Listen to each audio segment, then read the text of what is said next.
Today's case takes us to Setagaya, Tokyo. Setagaya is a serene suburban-style residential community. It is located not far from central Tokyo. It is made up of cultural amenities like art museums, libraries, and many parks. Setagaya is also renowned for having a large number of upscale residential areas. The city is popular with young people and filled with trendy coffee shops, adorable bookstores, and student pubs. The Miyazawa family was a joyful family of 4 who resided in Setagaya. They were a quiet, typical suburban family. In December of 2000, the Miyazawa family had planned to spend New Year's Eve at home, enjoying a quiet evening, cooking a special meal and anticipating the coming year. Mikio, the father and the head of the family, was a 44-year-old businessman who worked in corporate identity development for Interbrand, a London-based international media and marketing company with branches in 19 cities around the world. Since it was a remote job, Mikio worked from home and had a private study on the ground floor, which he used as his office. Yasuko, his wife, was 41 years old and was a popular teacher who enjoyed her job and was well respected by her students, their parents, and her coworkers. Mikio and Yasuko had 2 children named Nina and Rei. Nina was their 8-year-old daughter and Rei, their son, who had speech defect, was just 6 years old at the time of their murder. The Miyazawa family occupied a duplex, a sizable house that had been divided in 2. The other half of the house at the time was being resided by Yasuko's mother, Ashawi Jino. The duplex was close to Sashigaya Park, which has walking paths, sports fields, a children's playground. After settling into their house in 1990. The Miyazawa family fell in love with the lifestyle it provided. However, a few years later, the government decided to turn the area into a park for recreation and purchased all the nearby homes to make room for the project. The government already bought around 200 homes, but the Miyazawa family was one of just 3 households that were still in the area in December 2000. At the time, the area looks deserted, and according to reports, the Miyazawa family planned to move out the following year, in 2001. Even though there weren't many people living in the area anymore, the skate park at Sashigaya Park next to their house grew increasingly busy. Even outside their home, Mikio had to reprimand some rowdy teenagers for disturbing them. Additionally, he confronted Bazooka biker gang members for being too loud. He was obviously very stressed due to the inrush of people. At the time of the murder, the older sister of Yasuko was in Japan with her husband, eager to spend the new year with her family, even though she worked and resided in the UK. They stayed with their mother next door to Yasuko and her family throughout the visit. Around 10 a.m. on the December 31st, 2000, Yasuko's mother, Asahi, attempted to call the Miyazawa residence, but the call was unsuccessful. Despite the fact that they shared a door, they respected each other's privacy and never paid a surprise visit. Asahi made several calls in an attempt to get through to her daughter and her family, but nobody would pick up. According to her, they very rarely ignored calls. She then made the decision to go around and check on them. She noticed their car in the driveway, but when she knocked, no one answered the door. She then attempted to enter the house, but the door was locked. She returned to her residence to get her own key, before returning to let herself in. What she discovered was a gruesome scene. The entire family had been brutally murdered in a horrific way. Firstly, she discovered the body of her son-in-law, Mikio, on the floor. He appeared to have fallen down the stairs, based on the position of his body and the multiple stab wounds on his neck. The terrified grandmother hurried upstairs to find her daughter and grandchildren. At the top of the stairs, she discovered Yasuko and Nina dead, lying in their own pool of blood. Both had been repeatedly and savagely stabbed. Yasuko's mother ran to her grandson's room in the hopes of finding him alive, but he was also dead, strangled in his bed. It was truly a traumatizing scene to witness. Asahi was terrified and confused at the same time. She frantically dialed the police's number, pleading with them to arrive as soon as possible. The house was in a mess when the police arrived at the crime scene. There were numerous documents lying around, and it appeared that someone had slept on the couch in the living room. A chest of drawers with each drawer open and papers sticking out of them was located behind Mikio's body. Investigators discovered a missing drawer in the bathroom with all of its contents in the bathtub. They also found garbage and bloodied bandages in the bathtub, which was an odd collection of items to throw in a tub. Police discovered 150,000 yen in cash as well as foreign currency worth 5,000 yen in Mikio's study. The only thing missing was Mikio's old jacket. It's possible that the murderer fled the scene wearing Mikio's jacket because he left behind his bloody clothes. Nothing else was missing, so robbery could not have been the reason for the killings since nothing else was missing. Police discovered a screen that had been cut and taken out of a window in the second-floor bathroom while searching through the entire duplex. The bathroom was located towards the back of the house and could be reached from the fence between the property and the park. In light of the fact that all other doors and windows were locked and closed, this appeared to be the most likely point of entry. Footprints on the wall below the window were visible from the outside as well. As you walk from the bathroom, the kid's bedroom was the first room on the right.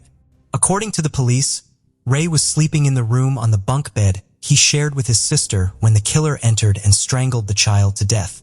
Most likely noticing movement upstairs, Mikio went to see if his son was all right. He was pushed down the stairs after being stabbed with a sashimi knife at the top of the stairs. The next victim was young Nina. The murderer discovered her in bed with her mother on the third floor, which could only be accessed by a drop ladder. He attacked her but stopped midway through the attack when he realized that the sashimi knife's tip had come off while he was attacking Mikio. Yasuko and Nina likely believed the attacker had left at this point, so they descended the ladder to the spot where Mikio was attacked. Yasuko did her best to save her daughter by going to get the first aid kit. However, the murderer was not finished. He returned with one of their kitchen knives and discovered them at the top of the stairs, where he killed both mother and daughter. Yasuko and Nina sustained the most brutal assaults out of the 4 murders. According to forensics, after they both were already dead, their attacker kept stabbing them repeatedly. Yasuko was said to have made a valiant effort to fight off the attacker, desperately trying to protect her daughter from him, as evident by the wounds on her body. However, the killer was unfazed and saw that the job was completed. The perpetrator cut his hand during the attack and bandaged it with supplies from the family's first aid kit. In order to stop the bleeding, he had also used sanitary pads he discovered in the restroom. After he was done with his heinous crime, the killer comfortably remained in the house, which had been a happy family home just hours earlier. He drank some barley tea and ate some melon and ice cream from their refrigerator. He slept on their couch, used their toilet without flushing, and unplugged their phone. He also attempted to use Mikio's credit card to purchase theater tickets at 1:18 a.m. after logging onto the family computer. However, he did not finish the transaction because he lacked all the necessary security details. He went on to set up browser bookmarks for the websites of the business Mikio worked for and the institution Yasuko worked for as well. The police discovered activity on the computer at 10 a.m. on the morning of December 31st, though it wasn't clear if the killer stayed online all night or if he logged in again the following morning. Police believed they could not rule out the possibility that Ashi accidentally touched the computer when she entered the house at 10:55 a.m. Chances are, if it wasn't her, then the murderer had already left before she arrived.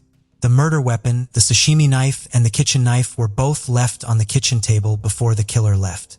At the crime scene, there was a ton of forensic evidence. Nina's blood and the murderer's blood were found on the first aid kit. Additionally, the killer had failed to flush the toilet and left feces floating in it. He left his hit bag behind. It contained sand that could be traced to the United States. The detectives were able to follow the sand traces all the way to a particular spot. It landed them at the vicinity of Nevada's Edwards Air Force Base. Also, a roll of tape, which skateboarders frequently used to fix their boards, was found in the hip bag. Lastly, the hip bag contained a folded iron handkerchief with traces of French cologne that was popular among skaters then. There were numerous footprints all over the house, which offered intriguing hints. The perpetrator was wearing Slazenger shoes, but they were never sold in Japan, in the exact size he was wearing.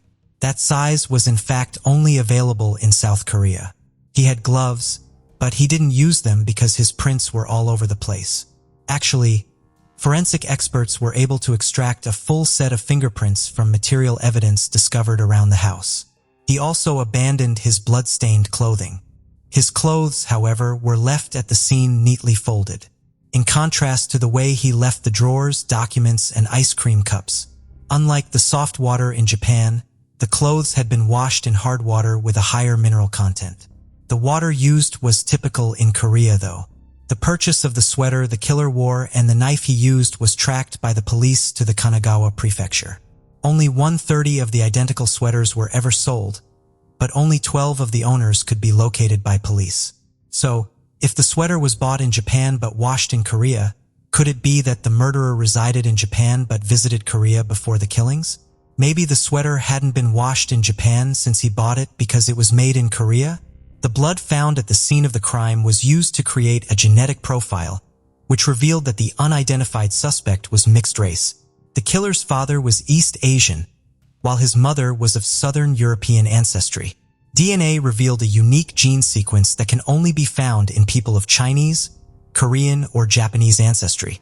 1 in 5 men of Korean descent, 1 in 10 Chinese men, and 1 in 13 Japanese men fit this type of profile.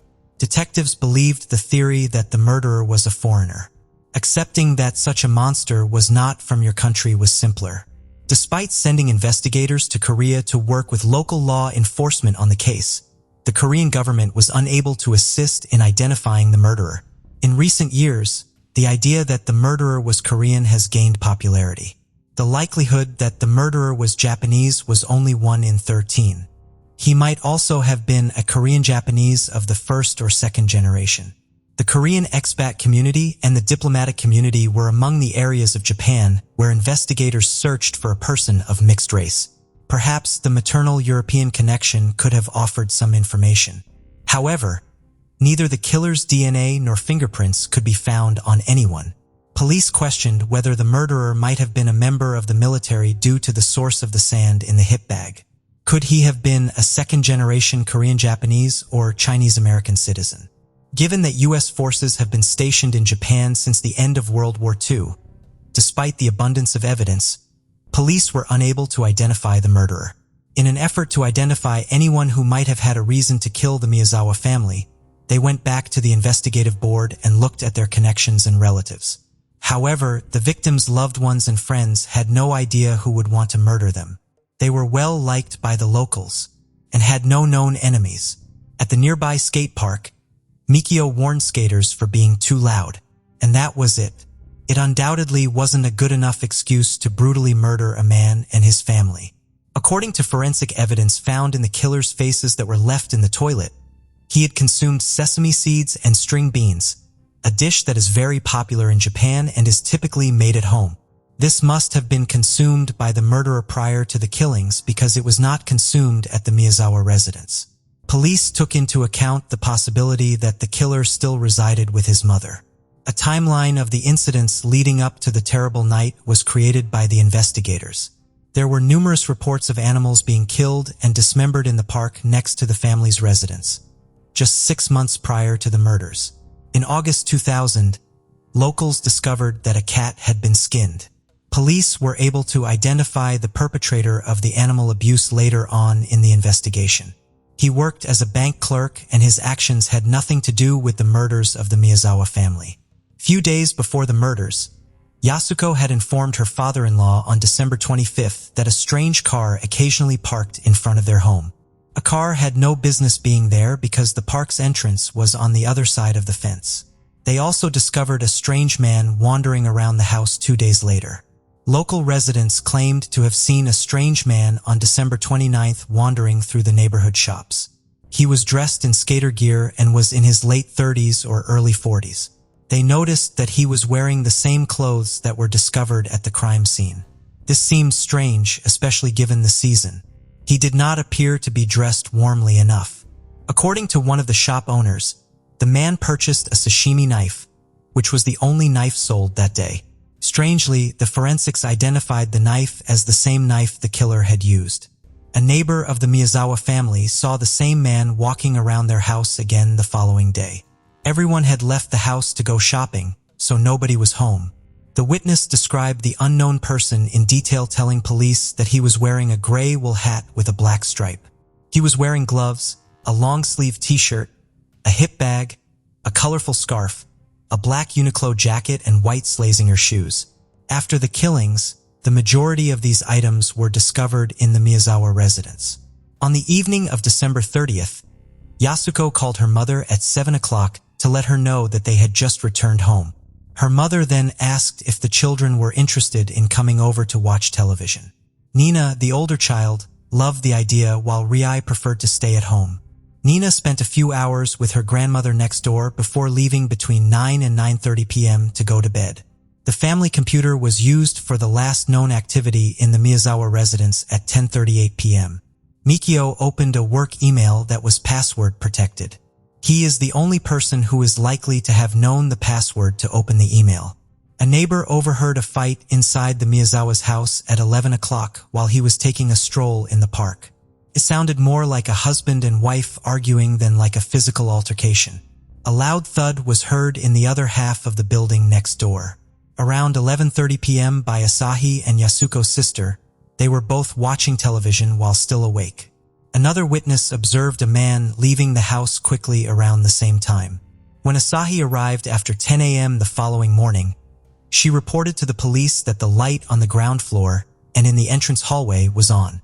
However, the light, according to a paperboy who delivered papers at the Miyazawa's doorstep on the morning of 31st, was not on. A taxi driver came forward after the murder and admitted to the police that he had picked up 3 middle-aged men close to the Miyazawa family home.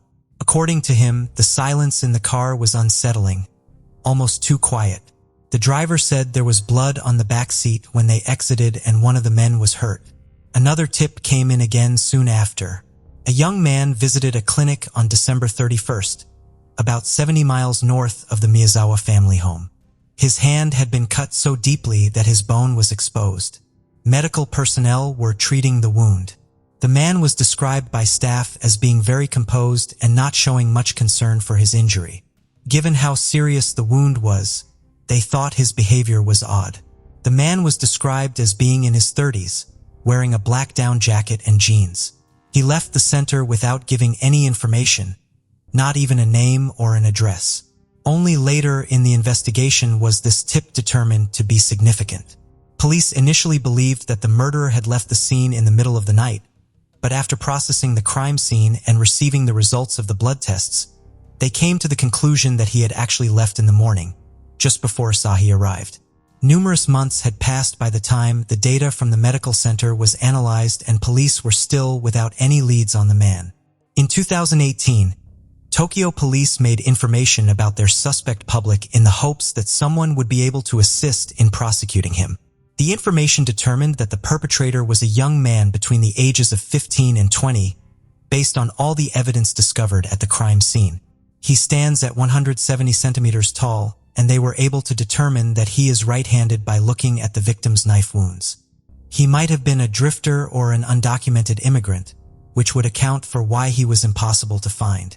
The police speculated that the murderer might have been the son of a diplomat, a soldier, or the son of a wealthy local family who may have been one of the skaters who fought with Mikio in the months before the killings, because it was determined that he was younger than 30 to 40 years old. 250,000 police officers worked on the case in the months following the murders. In Japan, violent home invasions are extremely uncommon, so authorities were determined to apprehend the murderer. Police were never able to identify the murderer, despite all the available evidence. 40 officers are still working the case today, reviewing case files and repeating witness interviews. They frequently distribute flyers with details about the killer's attire and appearance at train stations close to the Miyazawa's residence in the hopes that someone will come forward with fresh information. Tokyo Metropolitan Police Department has offered a 20 million yen reward to anyone who can assist them in solving this 23-year-old mystery. Every year, police gather at the Miyazawa home to pay their respects to the family and make a commitment to never give up on the effort to find their killer. The house is now a family mausoleum for the Miyazawas, boarded up and vacant. The building was recently targeted for demolition by the local council, but the family refused to let that happen. This is such a sad case.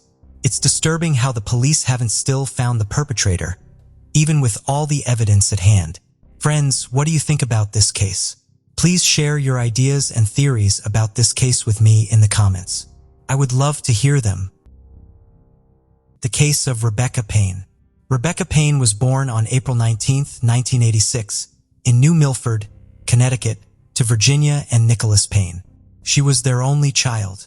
Rebecca attended New Milford High School, graduating in 2004. During her high school years, she was an active athlete. After high school, Rebecca enrolled in Northeastern University in Boston, where she pursued a degree in athletic training. This 5-year program focused on the care and prevention of athletic injuries. In her 4th year, Rebecca held leadership positions, including a spot on the Dean's Council and serving as president of the athletic training club. She played a key role in organizing the university's vision for the Future Athletic Training Leadership Forum and was also involved with the Episcopal Lutheran Center. Rebecca was known for her friendly and approachable nature. She had a large circle of friends and was always willing to lend a helping hand. At 6:30 a.m. on May 20, 2008, Boston police received a call from the manager of the Parker Hill apartment complex. The man was in a panic. He told the police that he had seen a door ajar in a 3rd-floor apartment. A 22-year-old student, Rebecca Payne, lived in the apartment. When he knocked on the door and called her name, no one answered him, and he decided to go inside. There, he immediately saw dark red spots and stripes on the floor that led him to one of the rooms. He found Rebecca lying on the floor with no signs of life and her belongings scattered. When police arrived at the crime scene, they observed that the front door showed no signs of forced entry, suggesting that Rebecca may have known her attacker and may have let herself in willingly. Her 3rd-floor apartment had 2 bedrooms, and Rebecca's body was found face down on the floor in the bedroom. A trail of blood led from the living room to the bedroom, suggesting that the attack occurred in the living room, as there were traces of shell casings in that room. Forensic examinations showed that Rebecca had been shot 5 times. Blood stains in the apartment suggested that she had been conscious for some time, attempting to crawl to the bedroom before losing strength. Her valuables were still there. The state of disarray in her apartment was suspicious, leading police to believe that the perpetrator may have deliberately created the mess to distract them. Additionally, the mess may have been caused by Rebecca's struggle for life. When they searched the apartment, police observed that both the balcony door and the front door were open. Signs in the 2nd bedroom suggested that someone else had been living there. Identifying this person became a top priority for the police, as they were likely Rebecca's killer. After speaking with the apartment manager, police discovered that Rebecca lived with another student in her apartment, prompting police to begin searching for the student. At the same time, police interviewed residents of Parker Hill Apartments, some of whom reported hearing a woman scream in gunshots between 3 and 4 a.m. Unfortunately, no one reported the incident to the police. Rebecca Payne's tragic death left her parents reeling, not only from the loss of their daughter, but also from the appalling indifference of their neighbors. Despite hearing Rebecca's screams and gunshots, no one called for help. Rebecca's parents described her as a vibrant and compassionate young woman. She had a big heart and was known for putting others before herself, always looking to help those in need. In the aftermath of her death, police interviewed residents of the apartment complex where Rebecca lived. One man, who lived on the 1st floor, reported seeing a black SUV approach the building at night. However, due to the darkness, he was unable to see the car's license plates or identify who got out of the vehicle. The apartment building where the crime took place had both internal and external surveillance cameras. However, when police asked the building manager for the footage, they discovered that the cameras only allowed for real-time viewing. The outdated equipment required a video cassette to be inserted into a VCR and manually recorded, but no one had done so. Given this information, along with the fact that the manager was the one who found Rebecca's body, police began to suspect him of the crime. As a resident of the building, he had constant access to Rebecca's apartment and was aware that the surveillance cameras were not being monitored. The suspicion against the manager grew when a background check revealed his past run-ins with the law, specifically related to prohibited substances. Furthermore, an officer noticed dark red stains on the front door of the manager's apartment, which were swabbed and sent for examination. The manager was taken to the police station for questioning, where he denied any involvement in Rebecca's death, claiming he spent the entire night in his apartment with his wife. The police also spoke with his wife to verify his alibi. The woman's husband was initially a suspect, but his wife provided an alibi for his whereabouts during the night of the crime. Laboratory results showed that the dark red stains on his apartment door were just paint, leading the police to release him due to lack of evidence. Police investigating the case reviewed video and photo materials from the scene and focused on a public transportation card found near the crime scene. This card, used to pay for public transport in the Boston area, stores data on its usage, including the location and time of each use. Traffic police provided police with surveillance camera footage of the card being used. After reviewing the recordings, police determined that the card belonged to Rebecca and was used by her on the night she went missing. The footage showed Rebecca walking home, appearing calm and alone, with no signs of anyone following her. Unfortunately, this discovery did not lead to any new leads on the identity of the offender.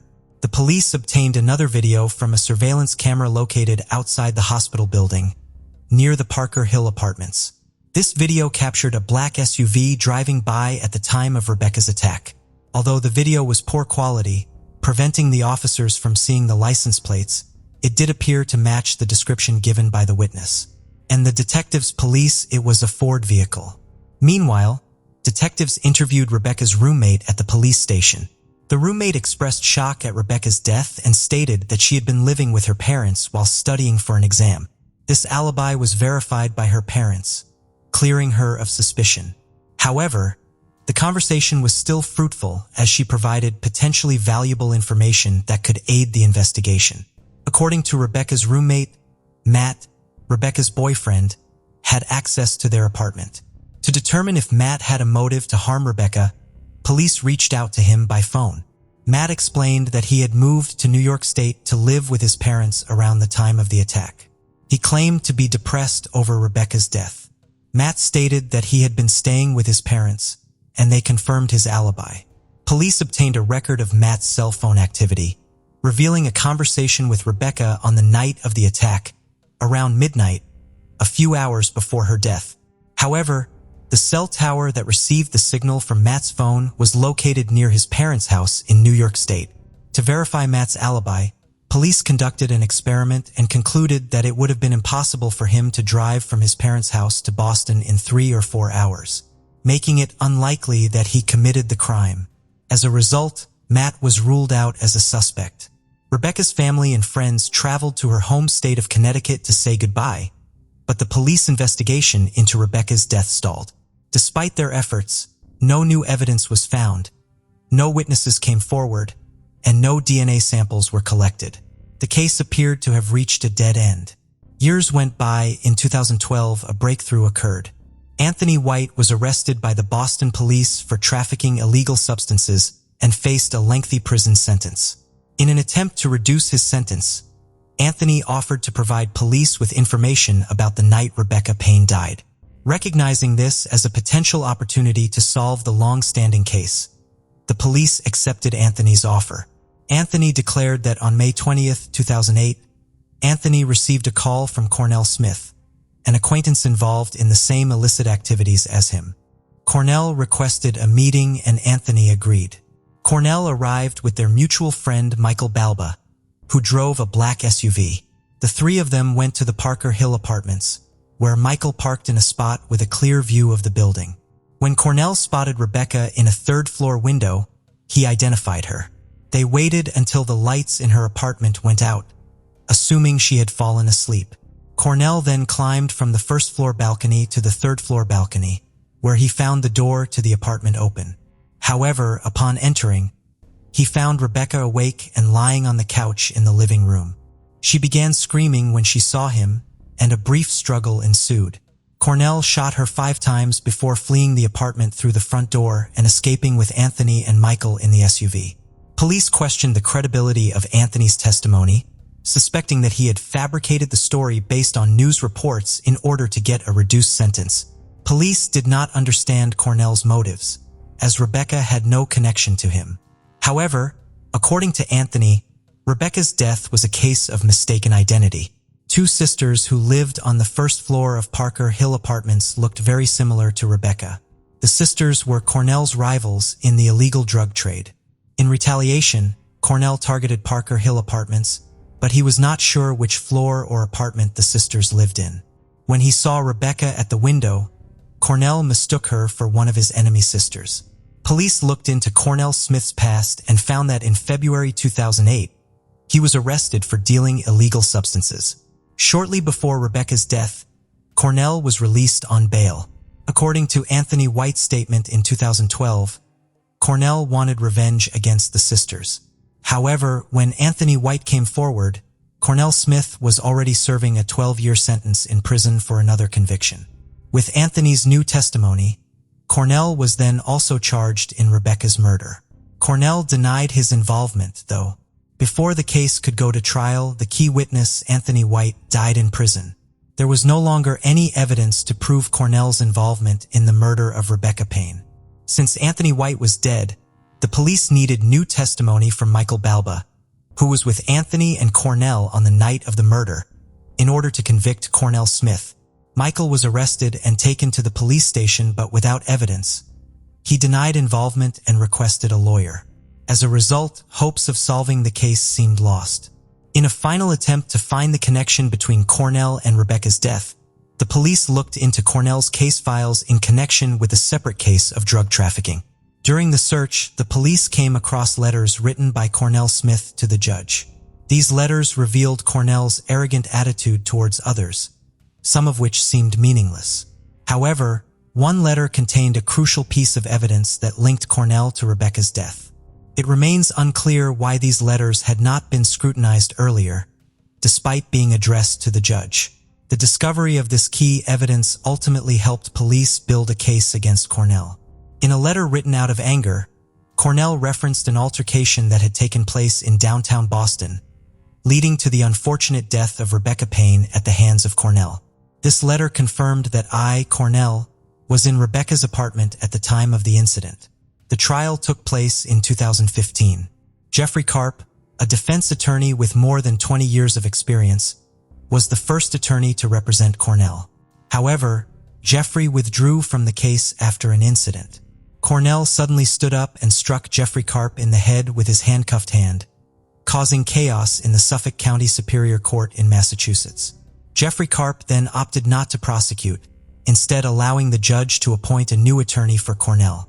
Cornell Smith took a plea deal and pleaded guilty to taking the life of Rebecca Payne as part of the deal. He received a prison sentence of 18 to 20 years from the judge. To honor Rebecca's memory, her hometown renamed the local tennis court after her. A garden and a National Athletic Trainers Association scholarship fund have also been established in her name. According to Rebecca's father, Nicholas Payne, these tributes were created with one main goal in mind: we don't want her to be forgotten. The case of Abril Perez. Abril Perez was born on November 18, 1971, in Monterrey, Mexico. She was the second of 3 children to parents Maria del Sacramento Saganon and Manuel Perez. Raised alongside her older brother Javier and younger sister Ana, the family lived modestly, but provided their children with a good education and motivated them to aspire to a better life. Abril excelled in school, showed a talent for mathematics and entrepreneurial skills, and dreamed of obtaining a high-quality higher education to secure a well-paying job with career advancement opportunities. After finishing high school, Abril was admitted to the most prestigious university in Nuevo Leon, where she earned a master's degree in finance and business administration. Upon graduating, she was hired in the sales department of one of the country's largest and fastest-growing companies. A few years later, she ventured into digital sales and quickly rose through the ranks, becoming the executive director of the company within 2 years.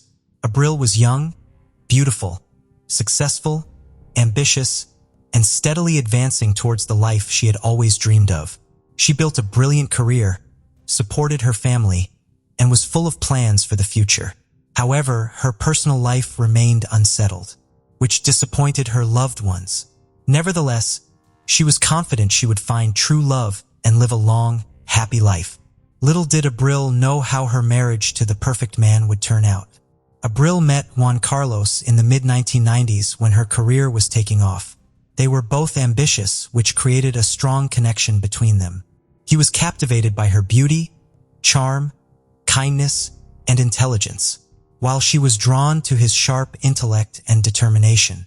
As their companies collaborated on projects, they crossed paths several times, eventually leading Juan Carlos to realize he was in love with Abril. Through mutual acquaintances, he obtained her phone number and asked her out on a date. The feelings were mutual and their relationship developed quickly. By 1998, they decided to formalize their relationship with a wedding. By then, they had both achieved considerable career success and were involved in developing online stores, which showed great promise. Their life resembled a true fairy tale, evoking envy and admiration among their peers. After 3 years of marriage, Abril gave birth to their first child, a daughter named Ana Cecilia. 2 years later, they had a son named Juan Carlos Jr., and another 2 years after that, they welcomed a third child, a boy named Julio Andres. Despite having 3 young children, Abril managed to balance her parental responsibilities with her career advancement, barely taking any maternity leave. From the outside, the Perez Sanchez family seemed perfect, wealthy, successful, and happy. However, appearances were deceiving. Behind closed doors, Juan Carlos showed his true nature, being hot-tempered, aggressive, and harsh. He was intolerant of compromise, insisting that everything had to be exactly as he wanted. Over time, his behavior worsened, and verbal altercations escalated into physical confrontations. After the birth of their first daughter, Juan Carlos briefly softened, trying to control his emotions. But it didn't last long. By the time the third child was born, he no longer even tried to be a good father or husband. He would vent his anger on Abril, insulting and belittling her, and her tears seemed to lift his spirits. He regularly physically harmed her, often in ways that left no visible marks on her body, so she could hide the bruises under clothing or mask them with makeup. All this was done to protect his flawless reputation and pride himself on being a model family man, loving husband and father. Abril kept silent for years, trying not to tell even her sister and mother about the ongoing nightmare. She earned well and could have raised the children on her own. But her husband was a wealthy and influential man who could easily take the children away from her through the courts. By 2010, the ideal family facade had begun to crumble, and those who once admired them started to suspect that something was terribly wrong behind closed doors. Abril was not just subdued, but deeply distressed, visibly thin, sleeping poorly, and frequently sporting bruises on her face and body that became increasingly difficult to conceal.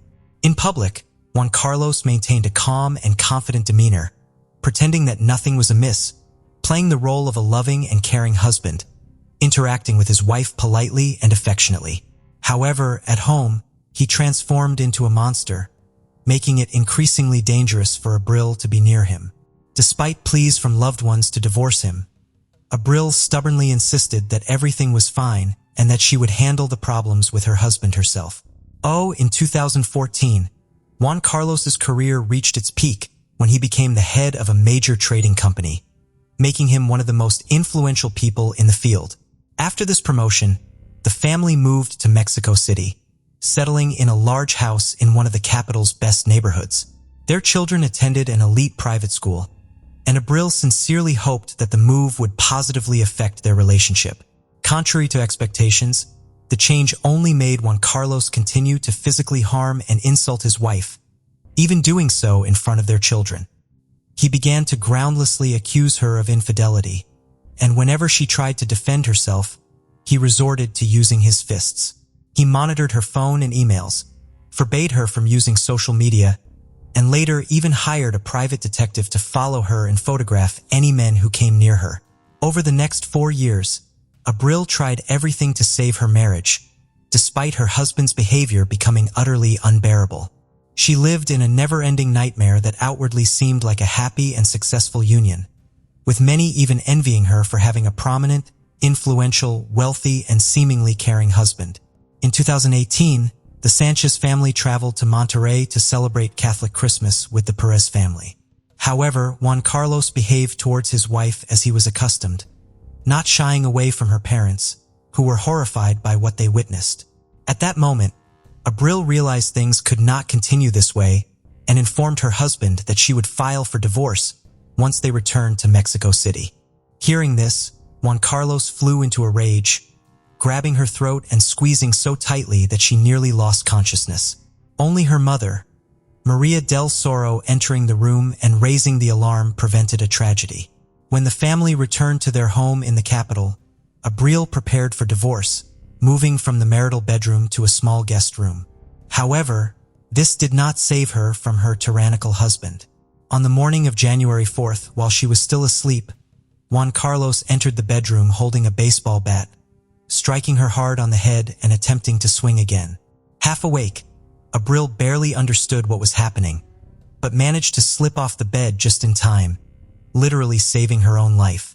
She began to scream, and the children ran into the room having heard the noise. The youngest son shielded his mother with his body while the eldest son took the bat from his father. Together, they fled the house and headed to the hospital, where doctors diagnosed Abril with a serious concussion and a deep laceration above her eyebrow, requiring stitches. As soon as his wife and sons left the home, Juan Carlos contacted his lawyer to explain the situation and asked for help in resolving it. He also posted on his social media page, claiming that his wife had betrayed him, was unfaithful and intended to leave him for another man, taking their children and attempting to take all their jointly acquired assets. Moreover, he claimed that his wife had stolen all the money from their home safe, and that when he tried to stop her, she injured him with a knife in the shoulder. As proof of his innocence, Sanchez shared photos of a bloody knife and stains on the floor, but these were later revealed to be fake. The blood was from Abril's own room, and the knife photo was taken from the internet. Despite this, his friends believed him and shared his story on social media, sparking widespread outrage. Meanwhile, Abril had filed a police report against Sanchez, accusing him of attempting to kill her. After being released from the hospital, she moved out of their home with their sons and was granted temporary custody. Their adult daughter, who was in college, also sided with her mother and condemned her father's behavior. Sanchez was ordered to pay a small amount of alimony to Abril and their sons, but he disagreed with the amount. He faced a potential prison sentence, but as an influential businessman, he was confident he would avoid punishment. Abril returned to her parents' home in Monterrey, where she filed for divorce and began offering online consultations to women in similar situations. She planned to open a center for psychological and legal assistance for victims of domestic violence. 8.5 months after the incident, Sanchez was finally arrested and charged with femicide, bodily harm, and attempted murder. He was jailed for over a month, but managed to appeal the pretrial detention decision and was released. During the trial, crucial evidence, including hospital photographs and medical records, was not presented. The judge deemed the testimonies of Abril and her sons insufficient and released Sanchez, stating that his actions did not pose a direct threat to Abril's life. Abril was shocked and frightened by the verdict, realizing that her ex-husband had used his connections to secure his release. She sent an official letter to the judge expressing fear for her life, but it had no impact. Immediately after being released, Sanchez began legal proceedings against Abril for custody of their sons, forcing her to return to Mexico City for court sessions.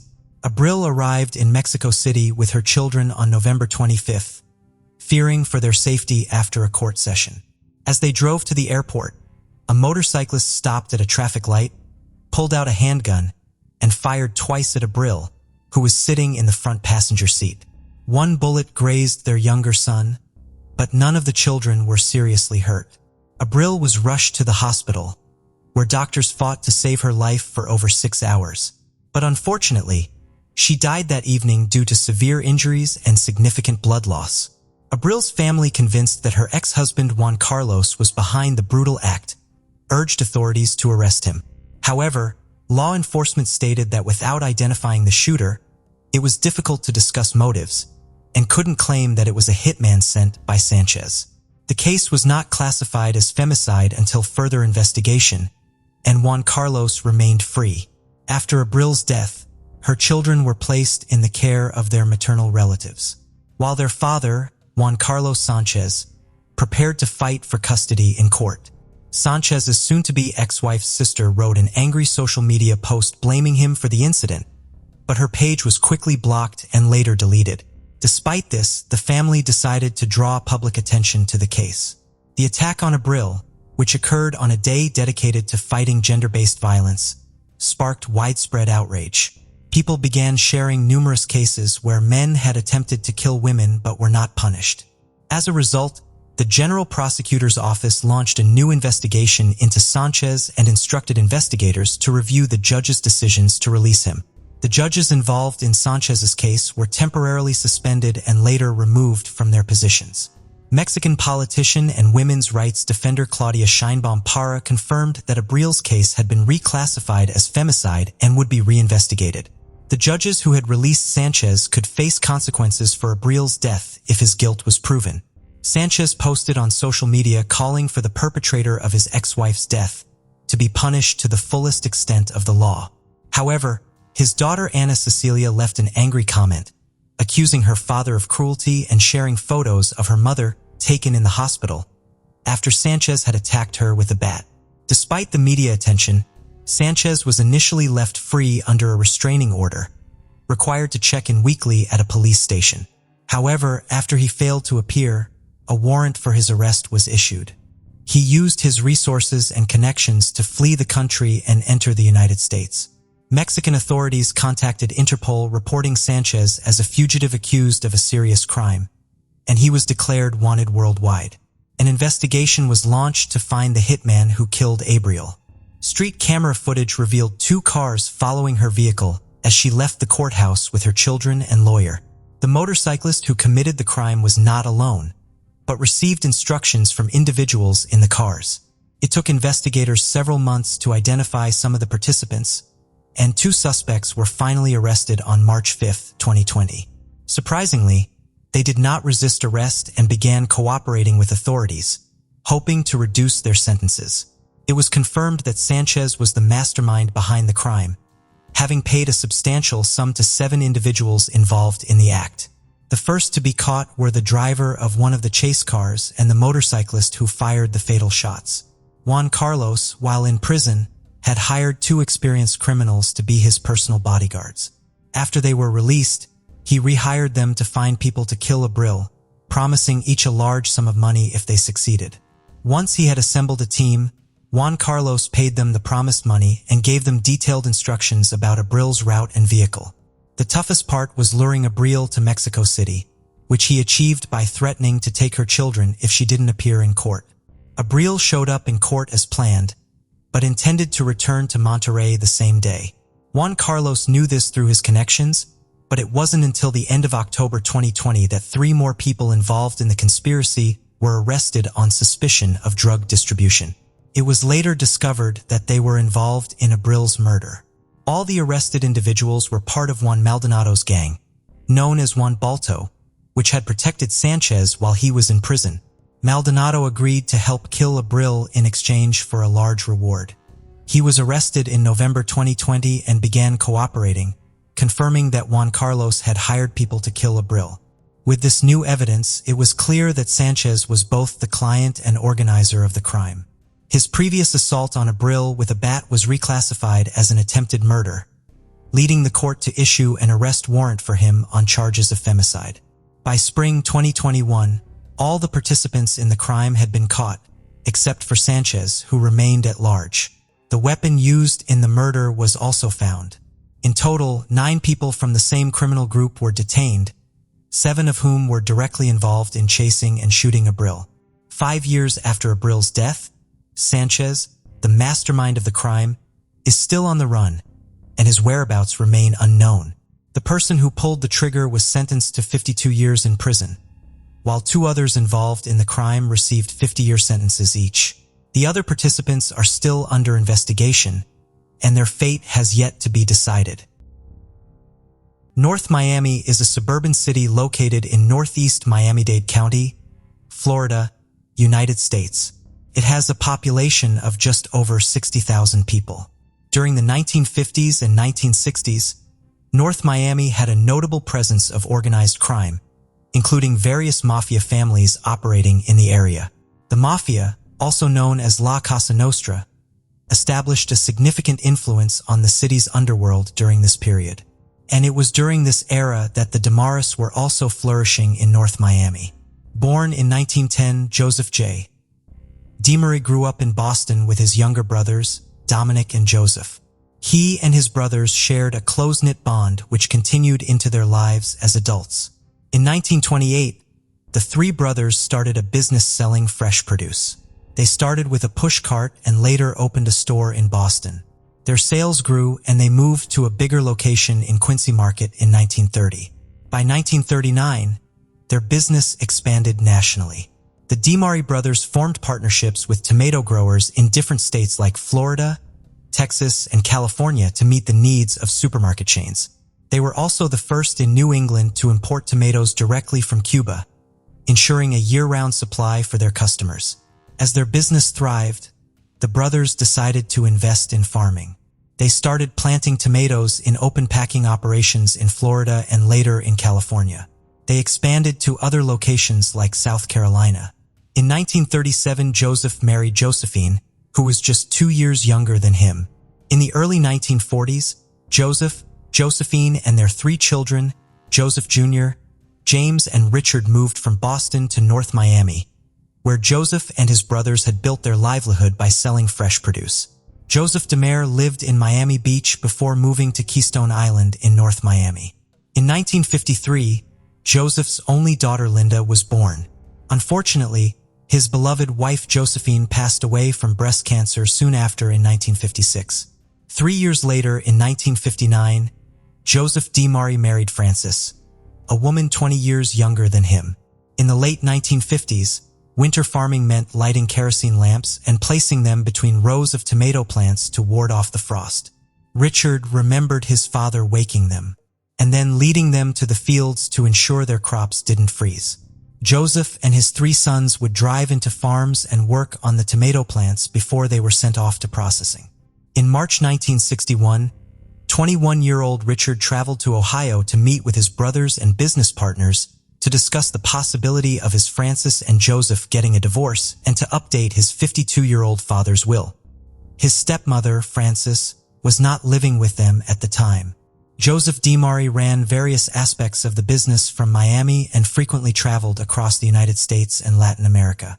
In 1961, he and his new wife, Frances, lived in the Keystone Point home, along with Joseph's daughter, while his sons lived on the family's farm in Bradenton. But what was about to take place was something none of them could have ever expected. It was a cold winter night in Bradenton on March 24, 1961. And at 3 a.m. Richard and his 2 brothers were fast asleep on their father's farm, but at the same time the police received a frantic call from Frances DeMarie, who told them a horrifying tale. She said that she and Joseph had gone out for dinner from the Keystone Point home. Frances had taken the wheel of their Cadillac Fleetwood and Joseph sat next to her. As they left for dinner, they stopped at an intersection near the south exit of Keystone Point, just west of the broad causeway. Suddenly 2 men jumped into their car, causing chaos. One of the men forcefully held a gun to the back of Frances' head, making her drive to an empty lot in Sansuja Estates. Joseph turned to look and was violently struck in the face with the pistol. Frances screamed and also got hit. Frances was knocked unconscious when she was hit with the gun. When she woke up, she found Joseph dead in the seat beside her, and the murderers had fled. In a moment of panic, she raced through the brambles and bushes to a nearby Phillips 66 service station. It was from there that she called the police. Patrolman Ben Scola of the North Miami Police Department arrived at the scene as the first officer. He observed Frances at the gas station, noting that she didn't appear severely injured. There are scratches on her face and some specks of blood can be seen on her dress.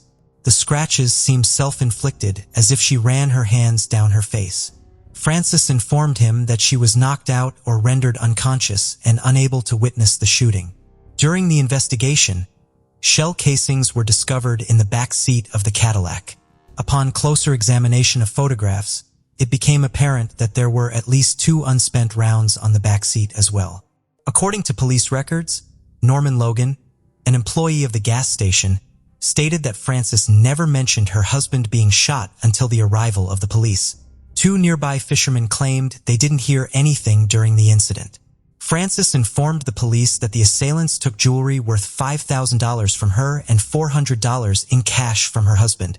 However, despite the robbery, a gold ring and diamond cufflinks were still found on her husband's body. A day after the murder and robbery, according to the Miami Herald, it was reported that Frances said the gunman forcefully took her jewelry. Despite being ordered not to turn around, she disobeyed, and one of the bandits struck her with his pistol, causing her to lose consciousness. However, to the police earlier, she said that her husband had turned around. The article went on to say that upon regaining consciousness several minutes later, Frances discovered that the attackers had fled, and her husband was slumped against the car door, with blood flowing from his head. Overwhelmed with panic, she swiftly made her way through the brambles, bushes, and sharp rocks to a nearby Phillips 66 service station where she called the police for assistance. During a subsequent interview with the Miami Herald, conducted after the murder, Frances revealed that the assailants referred to her husband as Frank instead of Joe for some unknown reason. She speculated that they may have mistaken Joe for someone else. This information was also not given to the police when they had spoken to her about the murder. Other news reports from the time stated that Frances recounted how the gunman violently struck her with the pistol when she became hysterical as they attempted to take her jewelry. This caused her to lose consciousness, and upon waking up she discovered that her husband had been shot. The hysterical part here was again not mentioned to the police in the interview they had conducted with Frances. In another article published by the Herald, it was mentioned that Frances reached the gas station and informed Norman Logan, the owner's son, that the 2 men had entered the car, one in the back and one in the front. But when the police arrived at the gas station on the night of the murder, Norman had made it clear to them that Frances had not mentioned the murder until their arrival. There were many discrepancies in the way that Frances was explaining the shootout in the murder scene. Was this because she was under pressure from someone? While all this was happening, Joseph's brothers weren't in the picture at all. Were they hiding something? The passing of Joseph meant that the DeMari business would only be divided between the 2 remaining brothers, a motive the police looked at closely at the time. Frances wasn't done yet, though. She proceeded to provide an exclusive interview to the Herald, again in the same week, where she recounted the events again. This time she explained that as they approached the Causeway Base-Ashore intersection, 2 men suddenly entered the back seat of the car. A car was trailing behind, but there was no other traffic on the causeway. Frances was at the wheel, and one of the men held a pistol to the back of her head, telling her to follow their instructions precisely. They directed her to continue straight ahead towards San Souci Estates. After driving for approximately 1 block, they ordered her to make a right-hand turn off Bayshore Drive. Curiosity prompted her husband, Joe, to ask the men what they wanted. One of the assailants responded, stating their intention to obtain his money. They insisted that both Frances and Joe keep their heads facing forward, but Joe repeatedly turned back, attempting to resist them. On one occasion he turned and received a forceful blow to the face. He then turned to Frances, and she saw that he was bleeding. Shortly after he turned back again, and they struck him once more. In response, Frances began screaming. The attackers then hit her twice on the head. When she regained consciousness, she found herself lying on the gravel outside the car. The assailants had taken all her jewelry valued at approximately $5,000. Joe had around $400 in cash at the time, which she later discovered was also taken. Frances firmly believed that the men were not amateurs. Their composed and methodical demeanor left her convinced of their experience. Although she did not get a clear look at them, their manner of speaking did not align with that of hoodlums. Frances could not shake the thought a terrible mistake had been made since the men referred to her husband as Frank instead of Joe for some inexplicable reason. She said that she believed that they had mistaken Joe for someone else, or perhaps their primary motive was simply robbery. She did not believe that they had any intention of causing harm. Now, in this interview, Frances logically covered all the points that did not match the statements she gave to the police in interviews she gave to newspapers. But why was she defending her statements? If she had a concussion from the blows she received on her head, it was obvious that she would not remember all the events precisely. But what was more interesting was that she was defending the assailants too, by saying that they might have mistaken Joseph for someone and their prime motive was only robbery and not murder. This led the police to theorize that the killer was maybe someone very close to Joseph and Frances. Since technology was not very evolved in those days, the police could not gather any DNA samples or even fingerprints that could help them identify the killers. There were no other clues because nobody saw the killers and they fled before Frances gained consciousness. So the case gradually went cold. But Richard, Joseph's son, remembered that there was some tensions between Frances and Joseph before Joseph got murdered. In fact, Richard had a meeting with the other family members to discuss his father's will, and also the divorce with Frances, and Frances was not living with Joseph at the time of the murder. She had left for Ohio. She had come back when she heard that Joseph had made changes to his will. His will now read that Frances would only receive part of the estate if she lived with Joseph throughout their marriage. On the day of Joseph's funeral, Richard remembered that Frances did not even shed a tear. She was as straight-faced as they come. She was more interested in doing her hair for the funeral than the funeral itself, and despite her saying that she was hit with the butt of the pistol on her forehead, there were no signs of a wound on her forehead at all. After the funeral, Frances ordered all of Joseph's children to move out within 24 hours, and Frances herself received $250,000 out of Joseph's will. And a few weeks after Joseph's funeral, Frances remarried another man. Surprisingly, this was the attorney who was going to represent Frances during her divorce proceedings. Almost 2 decades later, in the 1980s, Richard started looking into the case again with the help of an attorney and volunteer, Paul Novak. Novak was experienced with crimes happening in and around Miami. After much consideration, Novak advised Richard to send the case to a forensic scientist. Novak knew that there had been a lot of organized crime occurring in Miami in the 1960s, and there were many crimes linked to one another. So Novak and Richard thought that this might be a mafia hit, as Joseph was a successful businessman. In 1991, almost 30 years after Joseph's death, Richard DeMari saw another perspective on the case. He reached out to John Thornton, a forensic science professor at the University of California, Berkeley, for a second opinion. After reviewing the case, Thornton wrote a letter to the Miami-Dade police expressing his doubts about Frances's statements. He found it unlikely that the situation she described matched the gunshot wounds, which seemed to have been fired from 2 different angles. Additionally, Thornton pointed out that the amount of blood discovered at the crime scene did not align with the amount of time Frances claimed the incident took, but the police could not consider it because there was no evidence. Another police officer at that time revealed that Frances could have been suspected during the initial investigation, but a high-ranking official had ordered the police to not conduct an investigation on Frances as she was widowed in grief and also a victim, and hence the police did not further investigate the Frances angle, nor did they question her again. Then, for decades later in the 2000s, some officers came to Richard with a list of suspects. The police department was looking into the older cases and Joseph's murder was one of these. These suspects were already on the list that Richard had made through his own investigations, but Frances was not on the list. In 2006, Frances DeMari died. She was 82. She had married 4 times, including her marriage to Joseph DeMari. Around 2019, almost 6 decades after Joseph DeMari's murder and 2 decades after Frances' death, the homicide squad at the cold case squad of the Miami-Dade Police Department, along with Paul Novak, started turning the pages of the Joseph DeMari cold case file again. In the old police reports, they found many clues regarding the investigation. First, after his father's murder, Richard had given some shell casings to the police. These shell casings came out of a .25 caliber SATA, an Italian auto pistol, a gun that Joseph owned but was with Frances all the time. Richard himself had fired some bullets with the gun into their house's swimming pool and had recovered the shell casings. But why did Richard give these casings to the police? Because these casings were similar to the shell casings found in the back seat of Joseph's car when he was murdered. There had been 2 empty rounds still lying there when the body was found.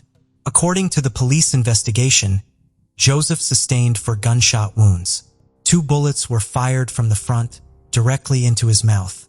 The other 2 rounds were shot from the left side, hitting the area in front of and behind his left ear.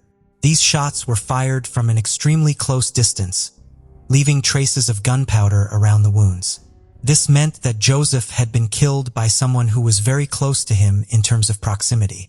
It also meant that the assailants weren't sitting in the back seat, as the wounds were on his mouth and around his left ear, making it clear that whoever shot him first from Joseph's left side and then also through his mouth to confirm that Joseph had died. In addition to the gunshot wounds, Joseph had 9 bruises or cuts on his head. He also had bruises on his left arm and right index finger, which meant that Joseph did struggle before he was shot or that he was dragged after he was shot. Blood was found inside the car. On both the front and the back seats, as well as on the car's exterior, the blood flowed down the window and seeped out from the bottom of the door. During a re-examination in late 2019, it was reaffirmed that no blood was discovered on the driver's seat, steering wheel, or driver's door. There was also no blood splatter found beyond the center of the front seat. This meant that whoever was sitting in the driver's seat, that is Francis, was not wounded at all. On the car's exterior, streaks of blood were observed moving backward. The amount of blood indicated the seriousness of the wounds and the time it took for the bleeding to occur after the gunshot. This meant that the vehicle was moving when Joseph was shot, and it kept moving when he was bleeding. This too was contrary to what Francis had said. She had said that she went unconscious while being in the driver's seat, so the car could not have kept moving after that. No blood was discovered in Joseph's lungs. However, slight redness was observed on his jaw. Medical experts suggested that these findings could suggest that someone had their arm around Joseph's neck when he was shot, blocking his airway. Alternatively, it could mean that the fatal shot caused an immediate stoppage of breathing. Joseph's gold ring and diamond cufflinks were still on him when he was discovered in the car, contradicting Francis's claim that it was a robbery. 2 men who were fishing nearby did not hear any gunshots or any signs of a struggle or even a bullet being fired. Francis had no cuts on her feet and her shoes were found near the car in a manner that suggested that they were deliberately placed, not scattered. When a female deputy replicated the path, Francis claimed to have taken from the car to the gas station while barefoot. Her feet were cut and bruised in multiple places. The initial person Francis spoke to at the gas station was Norman Logan, who reported that she never mentioned her husband being shot. But the biggest blows were yet to come. When the detectives along with Novak ran ballistic tests, they found that the trajectory of the bullets in the crime scene could only be fulfilled if the bullet was fired from the driver's end. It did not match the trajectory of the bullets mentioned by Francis in her original statements. Moreover, the shell casings that Richard gave to the police were confirmed to be the same as the shells of the bullets used to kill Joseph, meaning that Joseph was also killed by a .25 caliber SATA. The same gun had been missing from the DiMari household on the day Joseph went out with Francis for the last time. But the most revealing thing about the case reports was that a trail of blood was found from Joseph's garage, leading to the spot where Joseph's Cadillac was parked. This clearly indicated that, in fact, Joseph had been shot in his garage when he was with Francis at home before they ever left for dinner. Now the detectives of the homicide squad along with Novak knew that Francis could only get Joseph's estate only if she was with him throughout their marriage. And that's what happened. Francis was with Joseph until Joseph's death and hence she got the $250,000. The police concluded that the divorce angle and Joseph's will was reason enough for Francis to kill Joseph and get the money from him. This, along with all the obvious clues, was reason enough for the police to conclude that there was just one person who would do all this, and that was Francis DiMari. On May 10, 2023, almost 3 years after the Joseph DiMari cold case was reopened, the Miami-Dade Homicide and Cold Case Squad held a press conference in that they announced that they had reason enough to believe that Francis DiMari killed Joseph DiMari.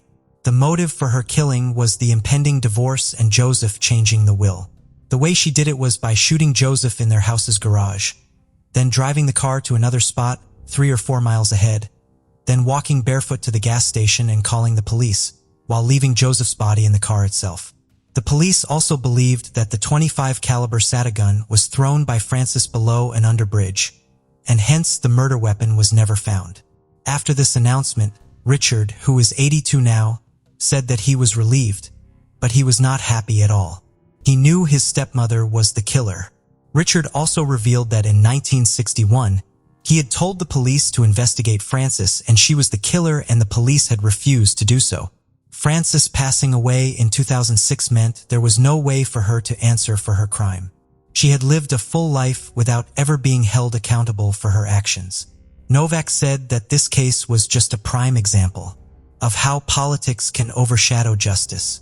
The high-ranking official who ordered the police to leave Francis alone still remains unknown. The DeMari company since has grown a lot, spreading internationally. On their websites, they mentioned that the DeMari companies continue to uphold the values of hard work, integrity, and excellence established by the brothers. They believe that their determination and perseverance live on through future generations of the DeMari family and their dedicated employees. Richard was also influenced by these values and continued to seek justice for his father. And despite the fact that his stepmother will never see justice, he can have some peace in knowing that she did it. Why do you think Francis was not looked at more closely during the initial investigations? Blake Leibel was born in Toronto, Ontario, Canada on the 8th of May in 1981. His family was a well-off family right up the tree.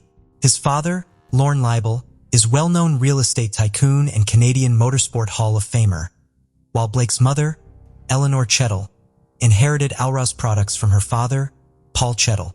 This company makes plastic polytart materials and is reported to generate over $28 million in sales annually. But while grandfather Paul Chettle was a success, it was reported that he was known to be a control freak and bully. Paul's wife, Blake's grandmother, suffered from a severe mental illness of some kind. The specific diagnosis remains unknown, but what is known is that when Paul Chettle passed away, he left a will behind that withheld inheritance from his family, pending not only alcohol and drug screening, but also an HIV test.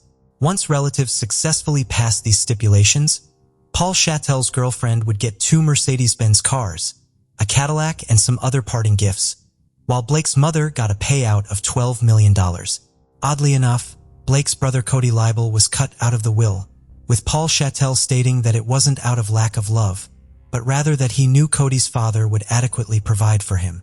On the other side of the family, Blake and Cody's father, Lorne Leibel, was a man who dated beautiful young women and took them out in fancy Ferraris.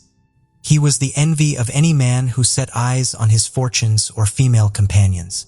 When Lorne Leibel split up with Eleanor Chettle, Blake lived with his mom while Cody lived with his dad. It was during this time that Blake and his father reportedly became distant and estranged, as Blake felt that Lorne wasn't providing enough for him financially. Even so, the Leibel family was, by all accounts, a highly successful one. Even Blake's grandfather Stanley Leibel was a well-known sailor who competed in the 1968 Summer Olympics and then later developed hundreds of homes across Toronto. Even Blake's aunt, Terry Leibel, is a Canadian journalist who served as a host for CBC's Olympic coverage during the 1996, 2002, 2004, and 2006 games. Blake and his brother Cody Leibel were destined for success right from the very start. Or at least they certainly had the financial environment around them to allow them to succeed at whatever they put their minds to. As a matter of fact, when Cody Leibel moved to California, he certainly left his mark of success on the world. He even sold his 5,500 square foot home in Beverly Crest for almost $18 million in 2017. The buyer was reportedly Katy Perry. Then later on the same year, Cody bought Reba McEntire's house for a reported $25 million, crowning him the youngest homeowner in Beverly Park history. This move made him neighbors with big names like Sylvester Stallone, Mark Wahlberg, Denzel Washington, and even Eddie Murphy.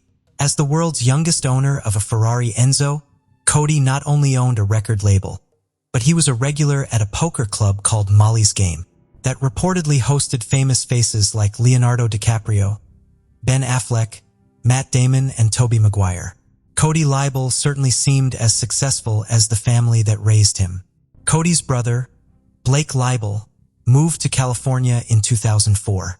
He reportedly still received an allowance from his mother that totaled close to $2 million in just 8 years. In 2011, Blake's mother Eleanor would die of brain cancer, leaving a huge inheritance behind to Blake and Cody. Roughly 2 years later, Blake challenged his mother's will to remove his father as trustee and deny his brother Cody his inheritance. But Blake, who reportedly didn't even attend his mother's funeral, received little sympathy from the courts. But who is Blake Leibel? He wrote and directed a comedy film in 2009 called Bold. It was very low budget and it didn't hit well at all. The movie was a massive flop with a 2.6-star rating on IMDb, but apparently you can still find it on Plex TV if you're curious. Blake Leibel also directed a 2013 film called Soulmates. He's even listed as a creative consultant and director on a few episodes of Mel Brooks' Spaceballs, the animate. In 2010, Blake published a graphic novel called Syndrome. The novel was about a man named Dr. Chettle, who happens to share the same name as Blake's own mother. In the novel, Dr. Chettle studies serial killers. He also goes as far as to recruit a town full of actors and then set up a fake Truman Show-style scenario. Next, he fakes the execution of a serial killer before wiping his mind and allowing the memoryless man to run free in the fake town, so Chettle can monitor his actions. The doctor's goal in the book is to cure serial killers. Chettel's character can be quoted saying that evil is not some mysterious force, evil is a syndrome. Co-author of the book, Ryan Roberts, stated that Blake told him that he had done a lot of research on serial killers. Ryan also recalled how Leibel jerked his hands upward when showing how a victim could be flipped upside down in order to drain them of fluid. In hindsight, Ryan Roberts said he'll never forget that. While Blake didn't actually write or illustrate the final edition of Syndrome, he was credited as creator of the book, and he wrote an introduction at the start of the novel, asking the question, if you loved hurting things, what would you do? Syndrome, Blake's biggest success, and it ended up with him giving away stacks of the graphic novels for free at Comic-Con in San Diego. A producer said Blake wanted to be a respected comic book artist, and he used his cash to try and buy that image. He tried hard to come across as cool and edgy, but it was clear to everyone that Blake Leibel had some serious mental issues that he needed to address. His mental state had begun to deteriorate, and he was spiraling into a dark abyss. Those close to him had started to recognize the signs, but none could foresee the depths to which Blake would ultimately sink until it was beyond anyone's reach to save him. Blake Leibel had quite the romantic life.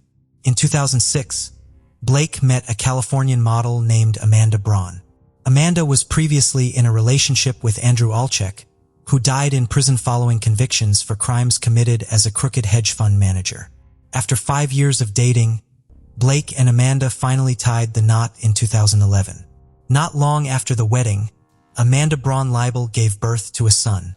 While the couple appeared to live comfortably in their Beverly Hills mansion, Blake continued to cash in and spend his checks pretty much as quickly as he received them. He reportedly smoked weed constantly and came up with various plans for success, but none of his ideas proved fruitful. During this time, one of Leibel's friends said Blake was developing a dark obsession with brutal violence. It was like Blake was becoming a different person. He was distant and paranoid. Then in the summer of 2015, Blake left Amanda while she was pregnant with their second child. This was reportedly due to his pot-smoking habit consuming his life. But I'd say there was more than a marijuana issue brewing. Blake began isolating from almost everyone as he sank deeper into a world filled with gore, violence, and darkness. He even stopped returning his family's calls and began to suspect that his brother Cody was in deep debt, some Russian gang members, and he was worried it could potentially bring harm back his way. But there was never any evidence that Cody Leibel owed any major debt like that, and no one could understand why Blake's sanity was spiraling out of control. But most of his friends claimed it was initially the death of his mother that brought on this dark madness. Eleanor Chettle's $5.5 million home in Toronto, plus the millions of other dollars acquired due to her death, just wasn't enough for Blake. He was broke, and when he failed to have his mother's will overturned in 2013, he turned to his father to help him pay for his mounting credit card debts. Then Blake was sued by his lawyers for non-payment in the unsuccessful case of Eleanor Chettle's will. After Blake split up with Amanda, he began pitching another original script called Psychopump. It was about a caped vigilante that cuts off the heads of villains and then uploads his antics to YouTube. But reviewers of the script stated that it was terrible in every way possible. There wasn't one thing about Blake Libel's new project that anyone liked. It was likened to a bad rip-off version of Batman, where Batman is violent, psychotic, stupid, sadistic, and highly unlikable. Psychopomp was nothing more than a gratuitously violent film, devoid of any imaginative flair. However, there were whispers that Hilary Shore, a producer involved in Children of Men, had expressed interest in the Psychopomp screenplay. Yet, this supposed development never materialized. While married to a pregnant Amanda Braun, Blake had started seeing Iana Kashin, a stunning 30-year-old Ukrainian former attorney from Kiev. In no time, Blake got her pregnant too, and for a while they seemed happy and healthy, as Blake pulled Iana into his fantasy world of Hollywood hot pink. All the while, his mental decline was picking up speed at a volatile pace. In May of 2016, Iana gave birth to a baby girl named Diana, and to outside observers, the new family appeared to be doing well. However, the reality was far from idyllic. Blake harbored intense jealousy towards the infant, as a storm of anger raged within him. No longer the sole object of Iana's affection, Blake found himself replaced by baby Diana, pushing him to new heights of psychological instability. He incessantly demanded sexual attention from Iana, threatening to abandon her for another woman if she refused his advances. In an attempt to salvage their relationship, Iana sent her newborn daughter to live with her mother in a nearby apartment, which Blake financially supported. Then, on the 20th of May, Blake Libel was arrested for sexual assault not far from his condo. The alleged victim was Blake's third girlfriend, Constance Bucafori. She'd been living in another house he owned that was also a couple of miles away from his West Hollywood apartment where he lived with Iana. Constance claimed Blake forced himself on her in the house. Bucafori is known for being a storyboard artist on Aquaman and working in the art department for films like Snow White and The Huntsman, P.S. I Love You, and The Emoji Movie. Blake Libel was released from custody around 15 hours after he was arrested, following a bail payment of $100,000. Iana had bailed Blake out of jail, but finding out about the affair with Constance was the final straw for her. She moved into her mother Olga Kasiansma. There was only one door left to check, and it was locked. The cops tried to force the door open to the bedroom, but a mattress was barricading the door from the other side. The cock shouted for whoever was in there to come out. And that's when Blake's voice finally responded, saying he wasn't going to come out because he was scared that the officers were going to beat him up. They assured him that this wouldn't happen and that they were just there to check on his girlfriend to make sure she was okay. Blake replied back that she was fine. He said she was at the hospital and gave them a room number. He also said that his father would be there soon and that he wasn't coming out until then. Blake was referring to his accountant and mentor, Stephen Green. Blake had called Stephen around noon and asked him to come to the apartment. For a month before Stephen Green received that call, he had been unable to get in contact with Blake Libel. Green had called, messaged, left voicemails, and even emailed Blake several times. He never got a reply. Stephen Green even left a voicemail on Blake's phone stating that he was worried about him and that he loved him. He said whatever was going on, he wanted to help him get through it. But as you're about to find out, it was way too late for that. When Green arrived at the condo, he spoke to Blake through the partially open bedroom door in the apartment. A short while later, a detective arrived on the scene to find Green now in the living room talking to Blake on the phone. Libel was still barricaded in the master bedroom. When Green hung up the phone, the detective asked him to call Blake back, which he did. After a few minutes of conversation, Blake Libel finally agreed to come out. He was only wearing boxer shorts when he emerged from the room. Stephen Green gave Blake some clothing to put on. Luckily, officers checked the clothing first and found Libel's passport and about $4,000 in cash. The thought that he was going to try and make a break for it, but that never happened. As the officers entered the bedroom, one of them screamed, "She's on the bed." The detective immediately ordered everyone to go outside, and he called in the paramedics who were waiting on standby. Sadly, Yana Kassian was pronounced dead at 1:02 p.m. on May 26th. Yana Kassian's naked body was lying on a clean sheet and was covered by a red Mickey Mouse blanket on top of a blue polka dot blanket. Her head was on a pillow. There were abrasions and bruising on the left side of Kassian's face, consistent with blunt force trauma. There were human bite marks on Kassian's left jaw and left bicep, as well as fingernail marks under her jawline. Her scalp had been removed from around her eyebrows to the hairline. On the back of her head, a large portion of skin on the right side of her face had also been removed. The skull bone was visible. There were cuts across her lower forehead, below the eyebrows. There was also a cut on the right side of her face, from her cheek to her jawline, and another on the left side of her face, toward where the ear should have been, but it was missing. The medical examiner later proposed that a sharp-bladed tool had been used to cut off the skin, but he also noted that some facial tissue had been ripped away by hand. Considering the extensive damage to Jana's face and skull, combined with the challenging nature of both cutting and tearing the tissue, the doctor believed that inflicting these injuries would have been a lengthy process. Moreover, the presence of inflammation in the tissue and bleeding from several severed samples led to the tragic conclusion that Yana Kassian was still alive while enduring this prolonged torture. The examiner also determined that there was no blood in Yana's heart, veins, or arteries. Half of Yana's blood supply was missing. This is highly unusual, even considering the weight of her injuries. Gravity wouldn't have been enough to drain that much blood from her body. Her heart would have had to have been pumping the entire time. It was the medical examiner's opinion that Blake may have drained Yana's blood by placing her in the bathtub with her head lower than her feet and then running water over her head, which could have increased the blood flow and potentially interfere with clotting. Due to the presence of foam in her nostrils, the doctor concluded that Yana was probably submerged in water for at least 30 minutes. Her body was then washed and placed on the clean sheet. Her cause of death was ruled as exsanguination, which is the draining of blood. There was an additional pillow to the left of Yana, with an indentation on it. It was as if someone had been laying next to her. There were dried blood stains on the mattress beneath the sheet she lay upon. The investigation uncovered the extent of the violence that had occurred throughout Blake Leibel's condo. According to court documents, blood stains and pieces of human flesh were discovered behind the bed. Blood was also splattered on the wall near Jana's body. A fragment of an eyebrow was found on the floor beside the bed.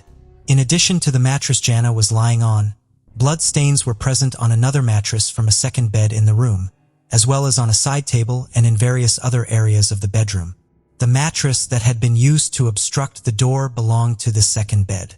Clump of hair and a blood-stained razor were found in the trash can. When cops entered the bathroom of the master bedroom, warm water was running in the bathtub. Blood stains and hair could be seen in the tub. A green paring knife with blood on it was found in the top drawer in the bathroom. The oval shape of the bloodstains found on the headboard of the bed and the guest bedroom were consistent with having been made via the top of Yana's scalped head. There was blood on 2 towels, a pillowcase, the floor, and the base of the drapes in the guest bedroom. The drain in the tub of the guest bathroom also tested positive for blood. The same drain contained some freshly cut hair. Chemical testing also confirmed the presence of blood that someone had tried to clean up in areas of the dining room, the hallway, the guest bathroom, and both of the bedrooms. The kitchen garbage disposal also tested positive for blood. Then more evidence was found in the dumpster. Inside trash bags that had been thrown down the garbage chute, mere feet from Blake's condo door, investigators found blood-stained bedding, towels, clothing, bath mats, placemats, a bed skirt with bloody handprints, human tissue, including some pieces with hair that appeared to be scalp, and the missing ear. Samples taken from Blake's hand and fingernails also contained Yana's DNA. Yana's hands showed signs of injury consistent with self-defense. The marks and bruises seen on Blake's face when arrested were most likely inflicted by Yana fighting for her life. The LA coroner concluded that she was kept alive for around 8 hours. He said he'd never seen injuries like that, and he likened them to wartime injuries.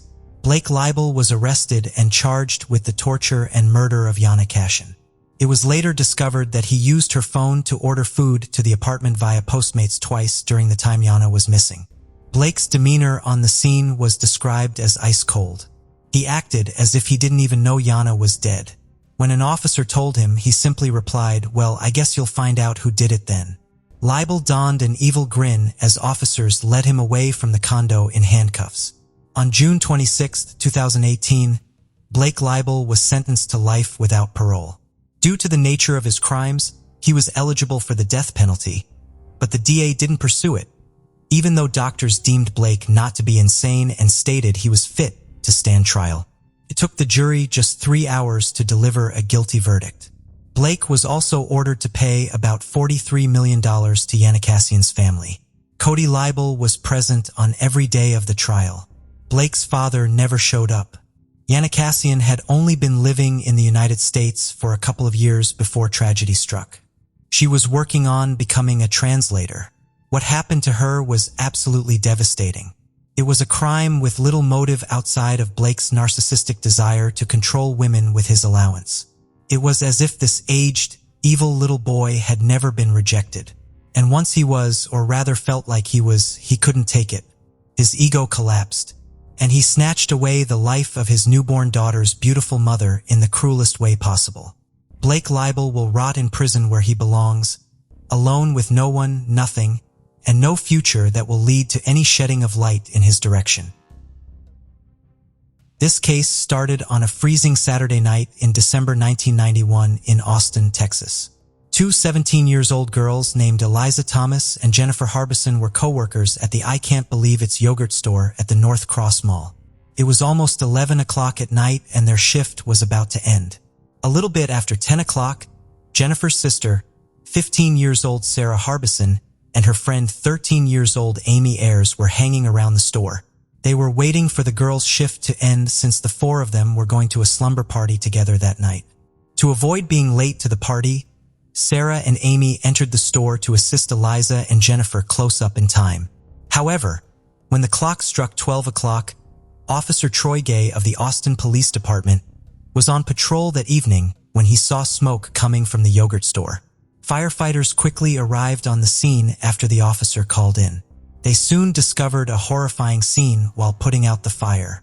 In the store, the lifeless bodies of Jennifer, Sarah, Amy, and Eliza were strewn across the floor. It was obvious that they had been ruthlessly murdered. The teenagers were all bound and gagged in their own clothes while completely naked. Jennifer, Sarah, and Eliza were found in the rear of the back room, huddled into one corner while Amy's body was recovered in the middle of the back room. Sarah and Eliza were piled on top of one another and Jennifer was lying nearby. The girls' legs were wide open and one of them had an ice cream scoop tucked in between it. The killer or killers had gathered napkins and other combustible materials from about the shop, doused the victims with lighter fluid, and then set the place on fire before escaping, leaving their bodies almost completely burnt beyond recognition. Their autopsy results revealed that they had all been shot execution style in the back of the heads. Additionally, 2 or more of the girls had experienced sexual assault. Authorities also disclosed to the media that 2 firearms had been used in the killings, raising the possibility of at least 2 killers. Police investigators and the management of the yogurt shop determined that $540 or so was taken from the shop. It was unclear if the girls had been targeted particularly because someone knew they would be alone inside the store that night, or if the intended purpose had been a robbery and the culprit had then recognized a chance to take advantage of them. Lead Detective John Jones and his partner, Mike Huckabee, launched an immediate investigation into the case. There were several problems with the investigation right away. First of all, the firefighters who responded to the crime scene did their jobs, but ultimately washed away important forensic evidence in the process. Furthermore, the city of Austin had only one fingerprint unit at the beginning of the 1990s, which lacked forensic expertise. Additionally, there was only one homicide investigator working the shift the night of the murders due to the limited number of the city's homicide squad. Despite the police department's shortcomings, Detectives Jones and Huckabee had quite a large number of suspects. The police station's phones were ringing nonstop as tips poured in. When faced with 342 suspects and scores of fake confessions, the investigators became overwhelmed. The investigators started by looking into possible local serial killers. due to the graphic nature of the crime and the staging of the teenagers' bodies. This led them to Kenneth Allen McDuff. Kenneth Allen McDuff was a Texas serial killer who is thought to have committed at least 14 murders. On August 6, 1966, he was found guilty of killing 3 teenagers named Robert Brand, Mark Dunman, and Edna Louise Sullivan. These killings were known as the broomstick murders, because Edna's neck was broken like a broomstick after she had been sexually abused numerous times. For his crimes, Kenneth Allen McDuff was given a death sentence, but in 1972, the U.S. Supreme Court decided to end the death penalty in a 5-4 ruling, and his sentence was altered to life in prison with the chance of parole. He was granted parole in 1989 as a result of prison overpopulation. It is believed that Kenneth Allen McDuff further committed numerous killings upon his parole, including the 1992 slaying of Melissa and Northrup, a 22-year-old Texan. After many years of eluding authorities, McDuff was ultimately apprehended and put on death row. On November 17, 1998, the day before he was put to death, he admitted to killing the 4 teenagers at the yogurt store. He was foolish if he believed that making this last-minute confession would save his life. That day, as planned, he was put to death. Detectives looked into McDuff's confession, but disregarded him when fingerprints and hair taken from the yogurt store could not be used to identify him as the killer. About 8 days after the brutal killing of the girls, investigators received a tip to look into a teenager named Maurice Pierce. Maurice Pierce was a 16-year-old boy who was spotted with a gun that night at the North Cross Mall, where Sarah and Amy were hanging out before going to the yogurt store. The weapon was a handgun with a .22 caliber, the same caliber as one of the weapons used to kill the girls. However, nothing came out from the lead when Detectives Jones and Huckabee questioned Pierce, along with his 3 friends who accompanied him to the mall. Ballistics analysis of Maurice Pierce's gun revealed that it did not match the murder weapon. Additionally, just like with McDuff, none of the 4 suspects were identified by the fingerprints and hair samples taken from the crime site. The detectives eventually moved on from this. The case was given to new detectives after years went by without any arrests. Then in 1999, Forrest Wellborn, Michael Scott, Robert Springsteen, and Maurice Pierce, the 4 earlier suspects now in their 20s, were apprehended for the killings at the yogurt store. These were the same suspects who had been questioned 8 days prior to the girls' deaths and had been let go due to a lack of evidence. Michael Scott, one of the suspects, admitted to the murders. He wasn't alone, though. Robert Springsteen also admitted to killing the girls and raping one of them. The police were sure they had their killers after these confessions. According to the theory, the 4 boys had intended to rob the yogurt shop. Forrest Wellborn waited outside and kept watch as Michael Scott, Robert Springsteen, and Maurice Pierce entered the store. The theft went horribly wrong, though, and all of the females were killed. The allegations against Wellborn were dropped after the authorities made 2 attempts to indict him for the killings, but were unable to do so due to a lack of evidence connecting him to the crime. Charges against Maurice Pierce were also dropped due to a lack of evidence, which was extremely difficult for the police and the families of the victims to accept, because he was thought to be the mastermind behind the crime and the subsequent killings. Both Robert Springsteen and Michael Scott were found guilty of capital murder after separate trials for the yogurt store killings. The state of Texas had approved a new death penalty statute, making it feasible for Robert Springsteen to receive the death penalty even after the Supreme Court decision in 1972. But Michael Scott received a 99-year jail sentence. However, shortly after their trials, grave questions were presented that showed Springsteen and Scott might not have been guilty.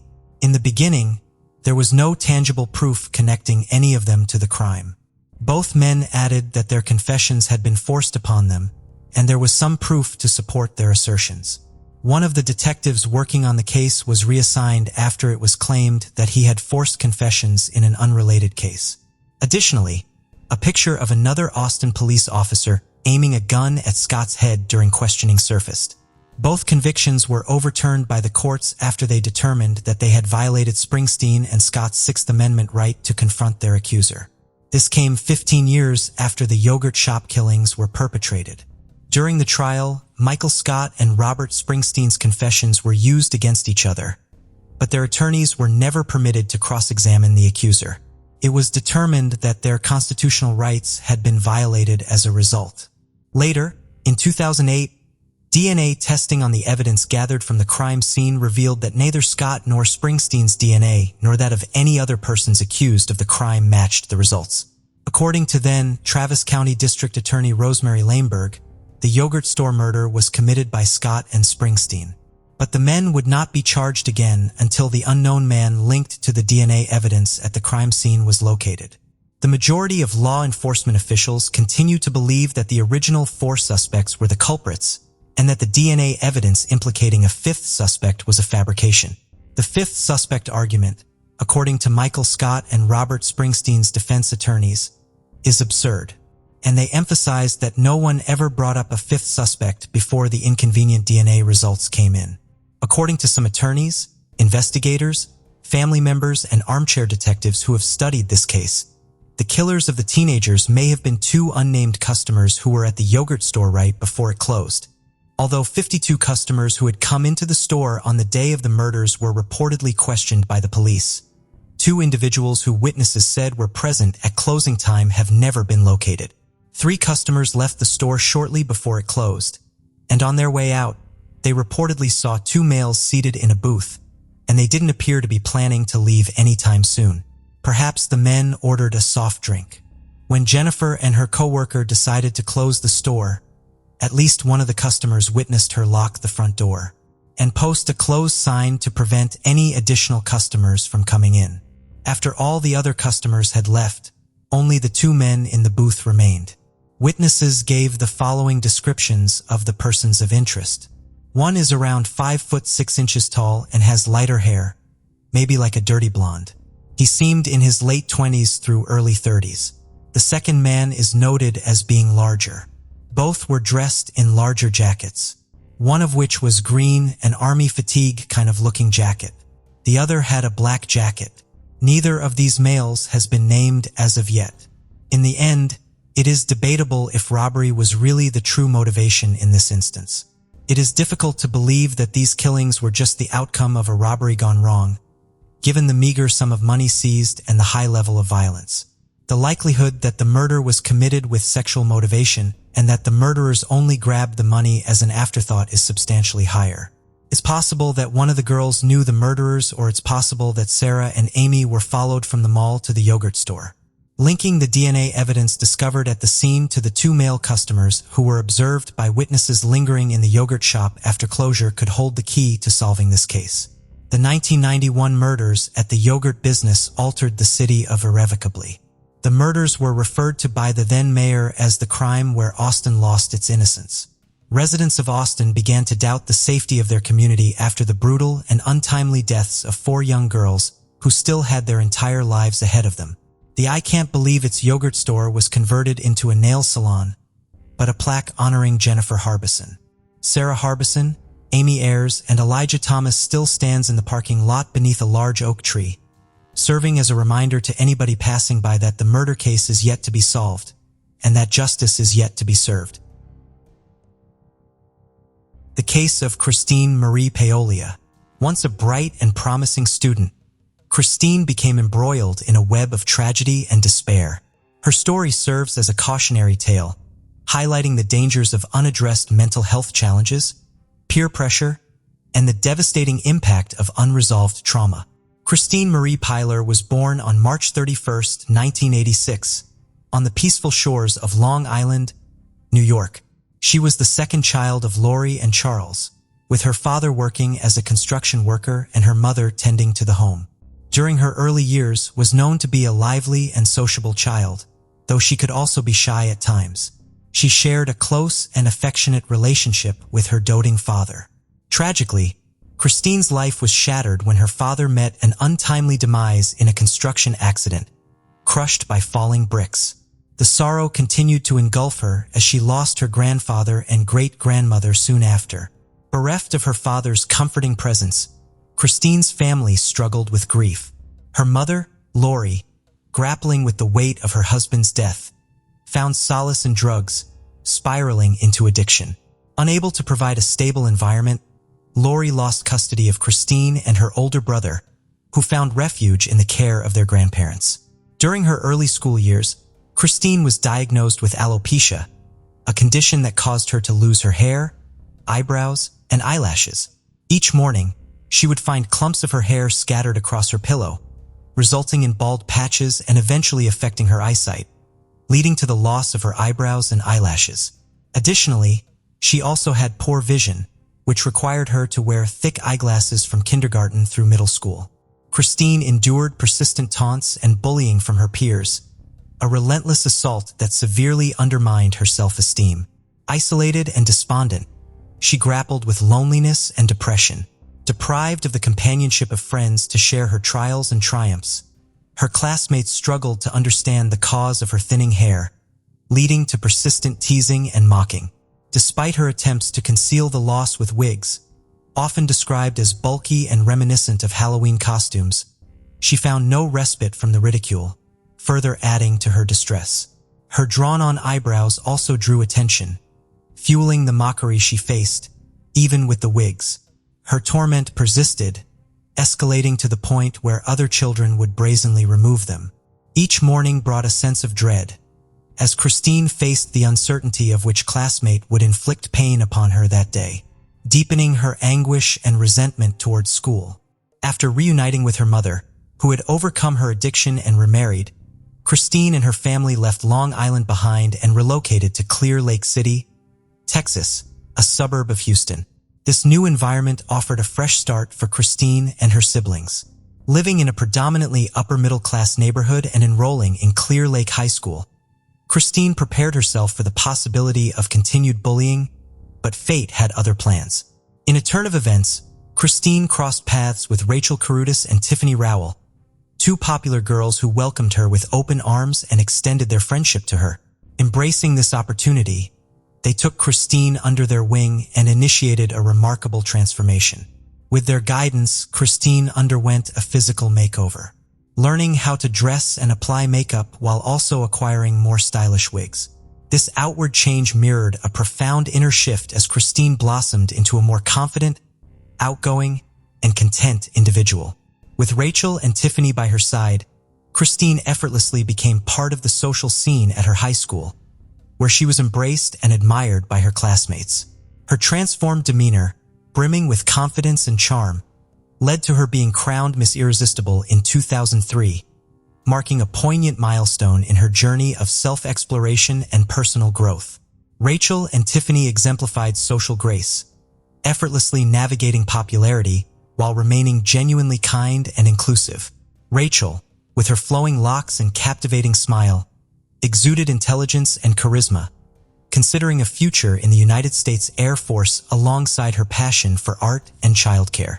Tiffany, adorned with her radiant smile and boundless generosity, harbored dreams of a career in social work, complemented by her talents as an actress and her vast circle of friends, including her closest confidant, Rachel. Although a year ahead in school, they welcomed Christine into their fold, fostering a deep bond of friendship together. The trio reveled in laughter and camaraderie, with Christine finding solace in their company to the extent of shedding her wig, a symbol of her newfound comfort and happiness, as observed by her delighted mother in the summer of 2003. Rachel and Tiffany, at the age of 18, began a new chapter by moving in together. Meanwhile, Christine, who was 17 years old, remained in her final year of high school and frequently visited the pair. It was during this time that Christine started a relationship with Christopher Lee Snyder, a 21-year-old man. However, Christine's mother, stepfather, as well as Rachel and Tiffany disapproved of the relationship. Their concerns were rooted in Christopher's history of drug abuse and his extensive criminal record, which included armed robbery. Despite the warnings from her loved ones, Christine continued the relationship, leading them to express their belief that she deserved better. Eventually, Christine found herself treading the same path as her boyfriend, succumbing to the allure of various drugs alongside Christopher. Christine's mother would later describe their relationship as toxic, revealing that Christopher not only isolated her daughter from loved ones, but also subjected her to alleged sexual assault. The couple's dynamic was plagued by intense jealousy, leading to frequent and heated conflicts. One particularly humiliating incident occurred when Christopher brazenly appeared at Christine's school, forcibly removing her wig in a deliberate attempt to shame her in front of classmates. Battling deep-seated insecurities and an unquenchable need for Christopher's attention, Christine became possessively jealous whenever he interacted with other girls. Christopher's family, recognizing the doomed nature of their relationship, pointed to the relentless arguments that plagued the couple. One such dispute escalated to the point where Christine spent an entire night on Christopher's front lawn, issuing threats of violence against his family. The police were frequently called to intervene in Christine's tumultuous relationship, and Christopher allegedly confided in his loved ones that he was truly frightened by only two things: the authorities and Christine herself. Despite the countless fights and clashes, Christine adamantly refused to sever ties with Christopher, a decision that would ultimately lead to devastating consequences. On the afternoon of July 18, 2003, Christopher and Christine visited Tiffany's home with the intention of stealing drugs and money. Tiffany was present with her boyfriend, Marcus Presella, his cousin, Adalbert Sanchez, and Tiffany's friend, Rachel. Allegedly, Marcus and his cousin were involved in drug dealing, leading Christopher and Christine to believe that drugs were stored in Tiffany's home. They planned to rob these drugs, and an argument between Christopher and Marcus ensued, resulting in the shooting of all four individuals in the home.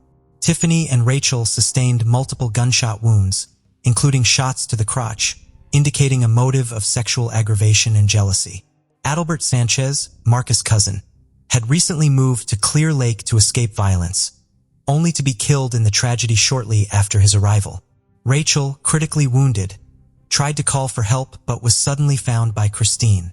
In a shocking turn of events, Christine repeatedly hit Rachel on the head with the butt of her .38 caliber revolver until Rachel stopped moving. Christine later confessed to the police that Rachel had begged for her life, but Christine had chosen to kill her anyway. Less than an hour after he committed the murders, Christopher drove Christine to her job at Walgreens, where she worked at the makeup counter, and she acted as if nothing had happened. At around 6 p.m., a friend of Tiffany's, who was 18 years old, came to her house to join the group. When she got no response to her knocks, she noticed that Tiffany's and Marcus' vehicles were still parked outside. She became worried, entered the unlocked door, and was met with a horrific scene. Her friends were dead. She immediately fled the scene and called the police. The police characterized the crime scene as excessively brutal, earning the label overkill due to its horrific nature, initially suspecting it to be linked to drug trafficking. The victims, Tiffany and Rachel, had recently graduated and worked at a strip club, while Marcus was involved in selling cocaine. As a result, the police initially presumed that the crime was orchestrated by professionals connected to the drug trade, given that all the victims, except for Rachel, were killed in a manner consistent with execution-style murders. After the murders, the police launched an investigation, using descriptions of the suspects given by neighbors, who had seen them walking to and from the home. The timeline of events showed that the murders took place around 3:25 p.m. Notably, Christine had already clocked into her job before 4 p.m. that same day. Although Christine appeared distressed in front of her family when the murders were announced, she supposedly didn't attend the victim's funeral due to depression. Christine took a significant step towards reforming her life by checking herself into rehab to overcome her drug addiction. Around the same time, Christopher was arrested in Kentucky and put behind bars for unrelated car theft charges, which ultimately led to the demise of their relationship. Nevertheless, the Clear Lake massacre remained a mystery, unsolved, for 3 long years despite concerted efforts to crack the case. In 2004, Christine checked herself into a rehab center in Gville, Texas, to overcome her addiction to drugs. It was there that she met Stanley Justin Rott, and a romance developed between them. After completing their treatment programs in 2005, they got married, vowing to stay drug-free together. They used the $360,000 trust fund left by Christine's biological father to start their new life, investing in an apartment. Christine's family had concerns about her marriage, particularly given Stanley's past of allegedly taking advantage of women financially. Christine and Stanley had made a conscious effort to stay away from drugs, but their happiness was short-lived. As the second anniversary of the murders approached in July 2005, the media's renewed focus on the case brought back painful memories for Christine. Rather than mourning the loss of her loved ones, she became increasingly upset by the released suspect sketches. This distress led her to confide in Stanley about her role in the murders, causing the couple to go into hiding in November 2005. Christine and Stanley were living in a San Antonio motel room where they spent the following 8 months regularly using heroin and cocaine. On July 8, 2006, the police received an anonymous tip about the murders. The informant claimed to have been in rehab with Christine and overheard her confessing her involvement in the crime to Stanley. Acting on this information, the police located Christine on July 19, 2006, and placed her under arrest. Stanley was also apprehended after the authorities discovered 70 vials of heroin in their room. While in custody, Stanley disclosed a startling revelation to the police. He alleged that Christine had confessed to him that after the shooting she encountered Rachel, who was still alive, and proceeded to kill her friend by beating her to death. Christine tried to shift the blame to her ex-boyfriend Christopher. During her questioning by the detectives, saying he came up with the plan to rob her friends, which went wrong. She told the police that all she wanted was to get drugs and money and didn't mean to hurt anyone. According to Christine, a fight broke out between Christopher and one of the men there, and shots were fired. She claimed Christopher forced her to pull the trigger by putting his hand over hers. The story that was told about the event was proven to be false by the coroner's reports, which showed that 2 different guns were used. Additionally, Christine admitted to going back to the scene to make sure the victims were dead, and she described a disturbing encounter with her friend Rachel, whom she claimed to have hit multiple times with a gun while Rachel was trying to call for help. Despite possessing this knowledge, Christine's defense attorneys maintained that she had never wielded a firearm and harbored no intention of causing harm. Meanwhile, Christopher, the other perpetrator in the crime, was released from jail. However, upon police entering his residence, they discovered that he had vanished without a trace, even before law enforcement arrived. Reportedly, he had become aware of the warrant for his arrest and the impending capital charges against him. Christopher had apparently moved to South Carolina and started dating a woman he met online. After finding out about the arrest warrant, he allegedly brought back pills and soda from South Carolina.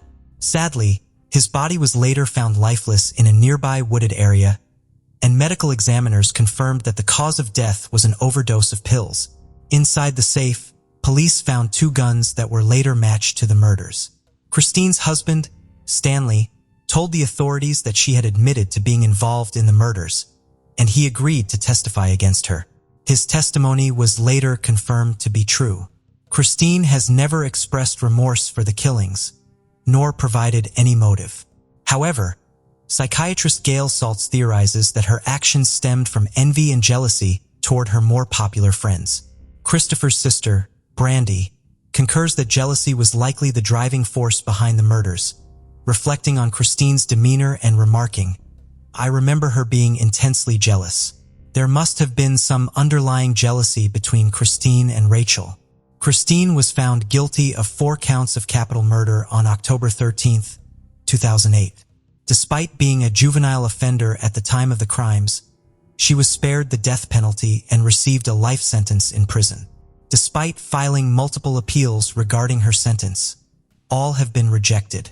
Christine is currently serving her sentence at the Christina Melton Crane Unit in Gatesville, Texas, and is scheduled for parole eligibility in July 2046. At the age of 60, Christine's downward spiral had devastating consequences, resulting in the loss of innocent lives and leaving the community stunned and grief-stricken. As the community came to terms with the tragedy, they rallied together to pay their respects to those who were taken too soon, and to offer each other comfort and support in the face of unbearable sorrow. The tragic outcome of Christine's story serves as a poignant reminder of the urgent need to prioritize mental health awareness and to provide timely support and intervention to individuals grappling with trauma and mental health problems. Nottingham, England, 2008. 21-year-old Joanna Whitten returned to the flat she shared with her partner of 3 years, 20-year-old Matthew Pike. She entered and turned on the light to see blood covering the floor of the living room. As she walked into the dining room, she found the body of her partner on the floor. He had been stabbed a shocking amount of times, something that could only be considered overkill. On the side of his computer were 3 letters written in blood, seemingly by Matthew himself. Soon after this, Joanna received a message on Facebook which read, "I'm sorry for having caused so much trouble lately. I hope you won't lose all your hope. We will be there for you." She knew immediately who had done this, and a huge manhunt was now underway. One that would travel overseas all the way to Limburg, just outside Frankfurt in Germany. 20-year-old Matthew Pike lived on North Sherwood Street, just above a pub in the city centre of Nottingham. He had moved over from Suffolk after dropping out of his physics course at university, but in May plans to re-enroll at Nottingham Trent and was keen to finish his studies. His mother said he was modest, witty, and easygoing, with a huge love of technology. He spent a lot of his time on his computer building websites and talking on forums. On the internet, he went by the name Shade, and his girlfriend Joanna was known as Jojo. Matthew and Joanna spent a lot of time playing a Nintendo game called Advanced Wars, a chess-like turn-based strategy game centered around defeating opposing armies on different maps, with various mini-tasks in between. Matthew and Joanna often used the now inactive website, Advanced Wars Bunker. Another user that frequented the site as well was someone under the name Eagle the Lightning, and this user talked to Matthew and Joanna a lot. After Advanced Wars Bunker closed down, Matthew, Joanna, and a user by the name of Eggy created and began managing a site called Wars Central. Wars Central was focused on the Nintendo Wars series of games, Advanced Wars, Battalion Wars, Game Boy Wars, and Famicom Wars. It gave the community that loved the games a place to come together trading strategies and advice. They quickly developed a small but very loyal following. Eagle the Lightning followed Matthew and Joanna over to Wars Central, spending up to 8 hours a day on the forum. Before long, it became clear that this user had other motives for spending so much time on there. They had developed a fixation with Joanna that was escalating by the day. The user told people they thought her ginger hair made her more intelligent, and along with her love of gaming and technology, they believed Joanna was their perfect match. Over the coming weeks and months, the contact between this user and Matthew and Joanna became a constant and very exhausting thing. This user was soon discovered to be a German man, 21-year-old David Heiss. Little was known about David to the other users, and he kept a lot of his life hidden and separate from his online world. What we do know is that he was the eldest of 2 children, and after his parents' divorce, he went to live with his grandparents. The relationship with his mother and father grew more and more strained, and they eventually stopped speaking almost altogether. He was described as very insular and introverted, with few friends, but he was an exceptional student, excelling in all his classes. He was desperate to attend university but was unable to afford it, and decided to join the military instead. Just 2 weeks after joining, he was discharged due to what the military described as not being mentally suitable. He started an apprenticeship at a textiles company, and when he wasn't doing that, he was guaranteed to be on Wars Central. He added Joanna on Facebook, totaling his number of friends to 15. The other 14 were all from different parts of the world, presumably being other people he had met online. He would spend a lot of time going through Joanna's profile and messaging her via any outlet he could, sometimes hundreds of times a day. He soon announced his love for her, and despite Matthew being very much in the picture, he only became more blatant with his feelings. He sent her a Facebook message that read, "I love you, Jojo, more than anything else in my life.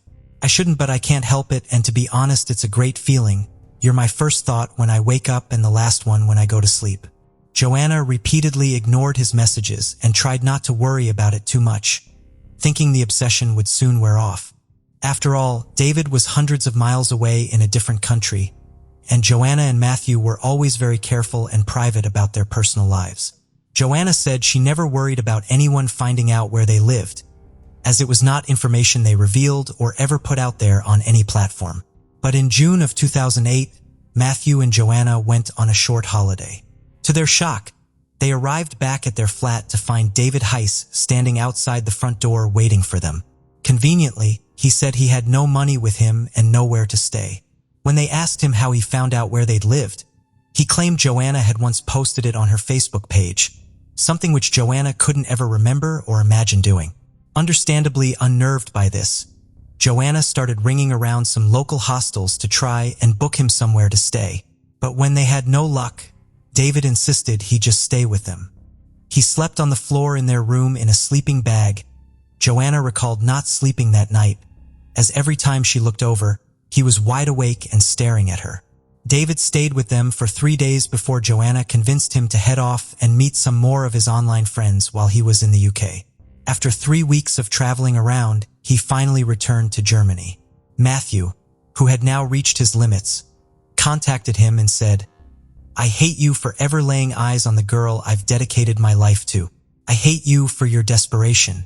Matthew then took to the War Central forum and put out a post called "The 19 Reasons Why I Hate David Heiss." David was humiliated and infuriated, and despite his attempts to change people's minds, other users began distancing themselves from him too. Just weeks later, David took his uncle's car to drive to the couple's home again. While he was traveling down the motorway, he collided with a truck.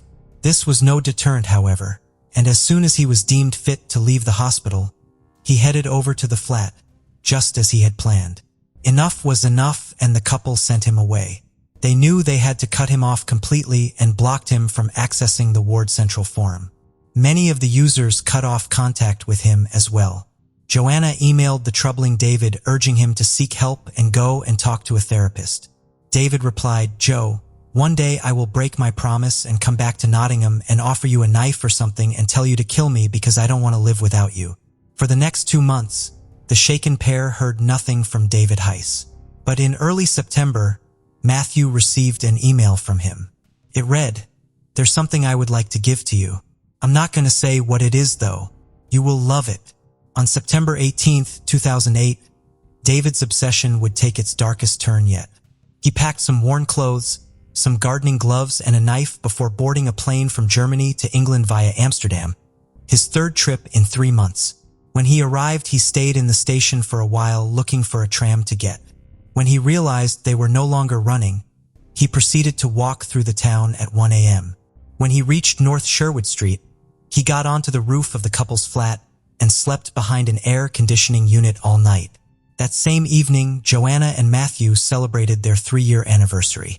At 6:55 a.m., David watched Joanna leave for work before forcing his way into the flat. He launched a savage and prolonged attack on Matthew, stabbing him a total of 86 times. It was clear from the location of the blood that he had chased Matthew around the flat for a while, with Matthew stumbling into walls and doors as he had tried to escape. After this, he threw some clothes and belongings around the flats, presumably attempting to make it look like a burglary, before he fled the area, leaving Matthew for dead.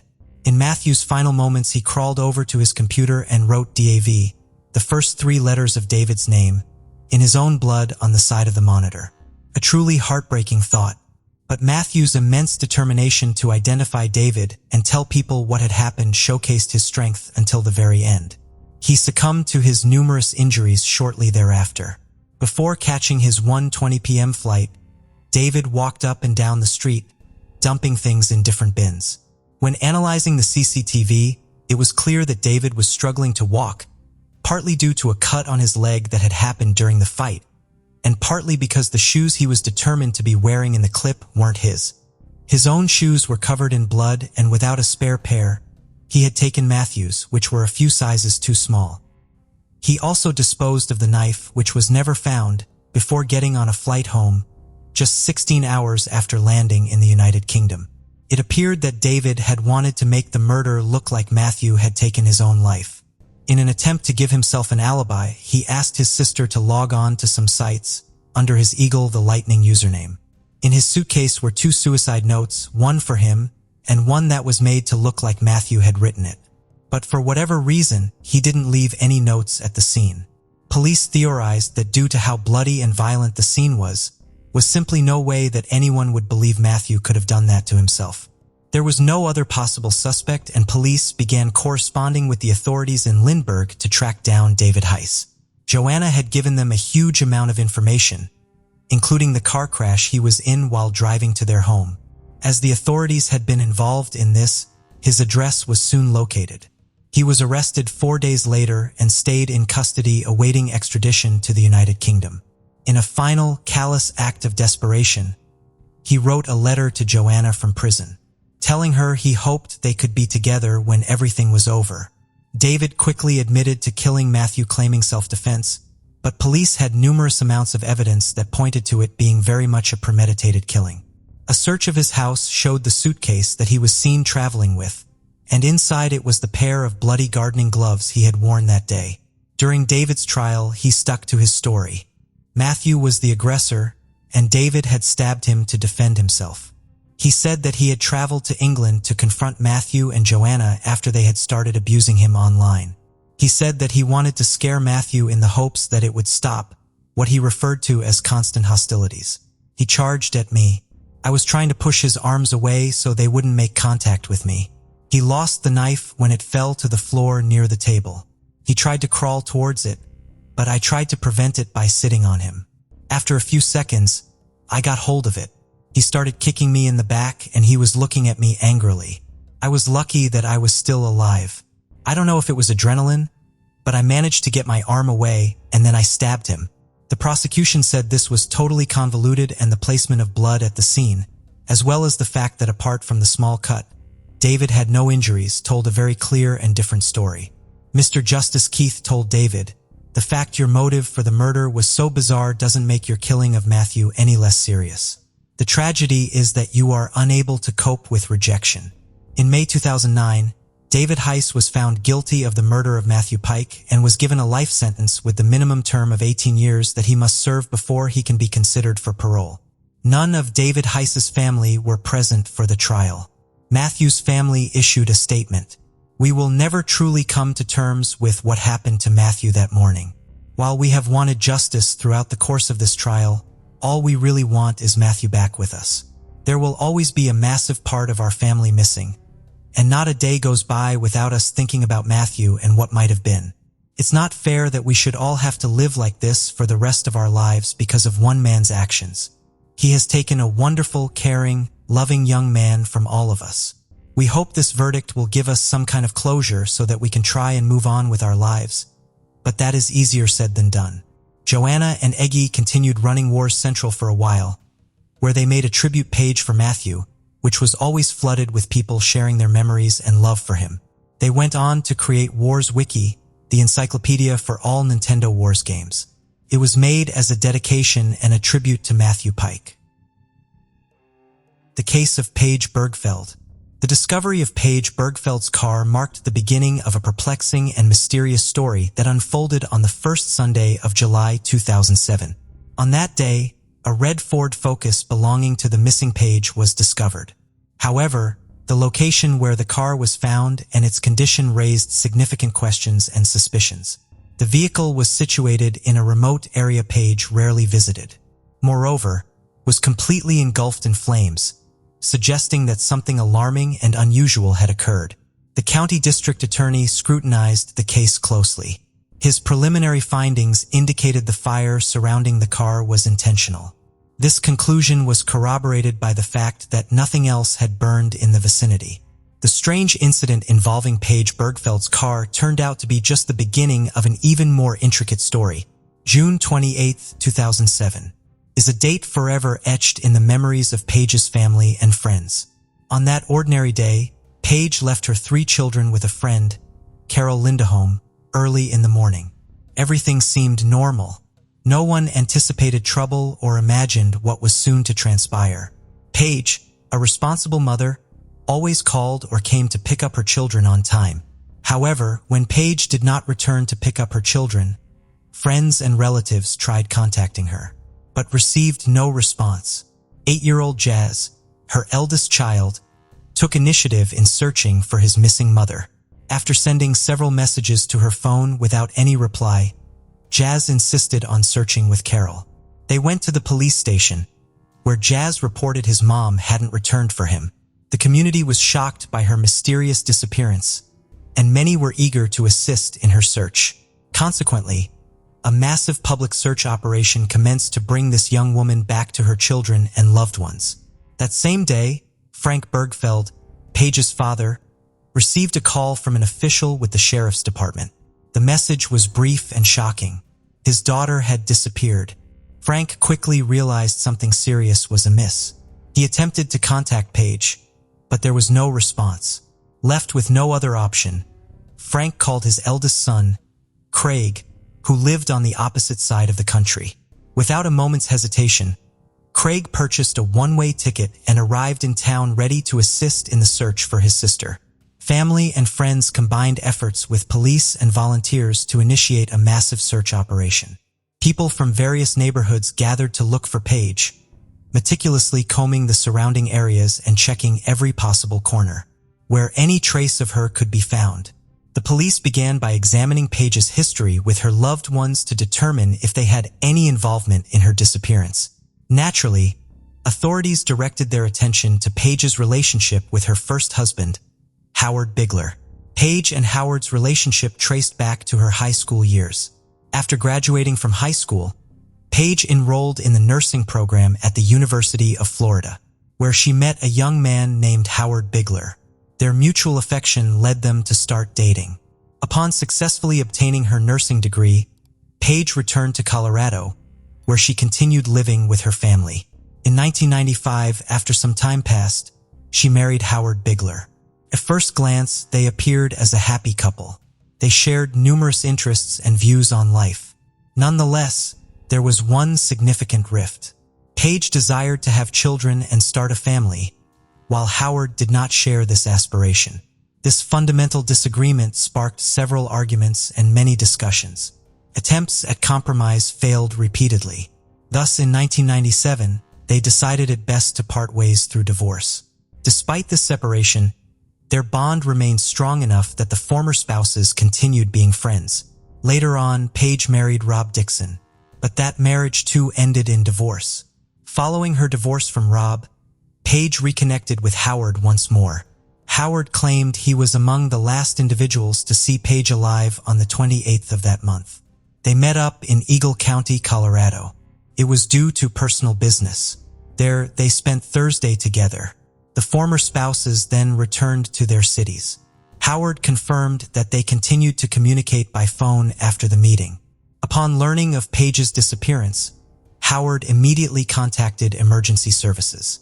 While speaking to the operator, he expressed his concern and belief that something terrible had happened to Paige.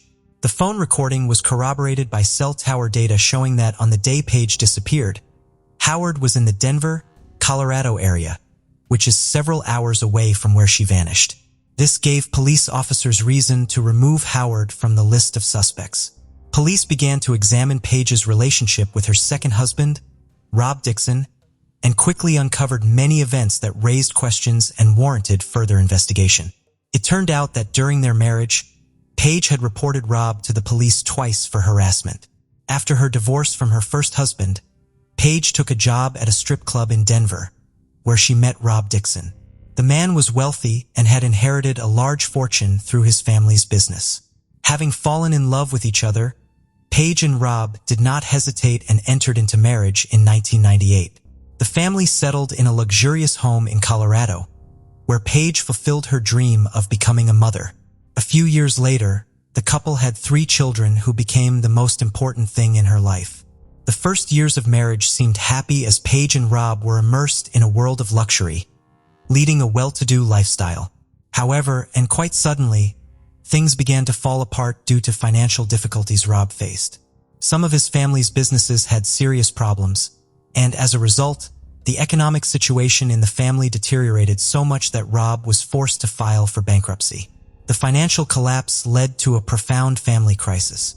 By 2004, tensions had escalated so that Paige contacted emergency services twice. The first time, she reported that Rob had threatened to kill her and their children, but the time the police arrived, both claimed to have resolved their issues on their own. A year later, another incident occurred that was markedly different. Paige reported Rob for assault, claiming he hit her while she was holding their youngest child. This time, Rob was arrested and charged with third-degree assault. He eventually pleaded guilty to 1 count of molestation, but the trial was dismissed and Rob avoided jail time. The relationship between husband and wife continued deteriorating, leading them to separate. Rob subsequently moved to Pennsylvania. Investigators interviewed him to establish his alibi for the day Paige disappeared. Rob asserted he was at home and could not have harmed Paige. Despite the separation, Rob joined the search effort and was very active in trying to find Paige. Investigating officers left no stone unturned in their quest to uncover clues that might unravel this mysterious case and locate the missing mother. One of the initial steps involved a meticulous examination of Paige's car. Since arson is often used to destroy potential evidence, experts thoroughly inspected the vehicle and discovered valuable information. For instance, the driver's seat had been pushed back as far as it would go, suggesting that a tall man had driven it last. Given Paige's shorter stature, she couldn't have reached the pedals from that position. In addition, they found Paige's notebook in the trunk of the car, with several pages torn out, covering June 26th through June 29th. A few days after a burning car was discovered, a driver stopped on a highway southeast of town due to tire problems. A nearby checkbook caught his eye. He promptly reported it to the authorities. As they investigated that section of the road, they also found medical records, insurance cards, and other items belonging to Paige. Sergeant Weiler noticed that several pages from the checkbook had been torn out, and the items were scattered over a considerable distance. Most significantly, a business card found at the scene became key to revisiting the investigation. It was revealed that Paige led a secret life unknown to her loved ones. The business card indicated she worked as son to the alias Carrie. This discovery challenged all previous assumptions about Paige Bergfeld's disappearance. From that point forward, police officers faced previously unimaginable circumstances. After her divorce, Paige realized she needed to work hard and earn enough to provide for her children and meet their needs. She's starting a children's clothing business while simultaneously teaching dance lessons and selling kitchen supplies at a company. Despite her busy schedule, Paige always made time for her children, attended parent-teacher association meetings, and stayed active in school groups. However, this new discovery by the police upended everything known before. It turned out she had been living a completely secret life, with another phone used exclusively for professional activities related to her job as an escort. This phone became essential in unraveling the complex mystery that even Paige's close friends and family couldn't have imagined. Investigators were now faced with many questions. Why did such a devoted mother and successful businesswoman decide to live this double life? How was this secret profession connected to her disappearance? All these queries became priority in the investigation, adding layers of complexity and intrigue. Using the cell phone found in Paige's car, detectives accessed a list of contacts and calls made and received in the hours leading up to her disappearance. The last call from that phone was made on June 28th around 9 p.m. After analyzing this information, 7 individuals were identified as suspects. One of them was Lester Ralph Jones. Investigators paid special attention to Jones due to his criminal history, which included violence against women and kidnapping. For one incident, he served 5 years in prison. But that wasn't that alerted the police. A white car matching the description given by Carol Paige's friend also raised suspicions. Carol shared crucial details with detectives. She recounted a day when Paige approached her car and noticed another white car blocking her driveway. Annoyed, she got behind the wheel to maneuver out, but ended up colliding with the other vehicle.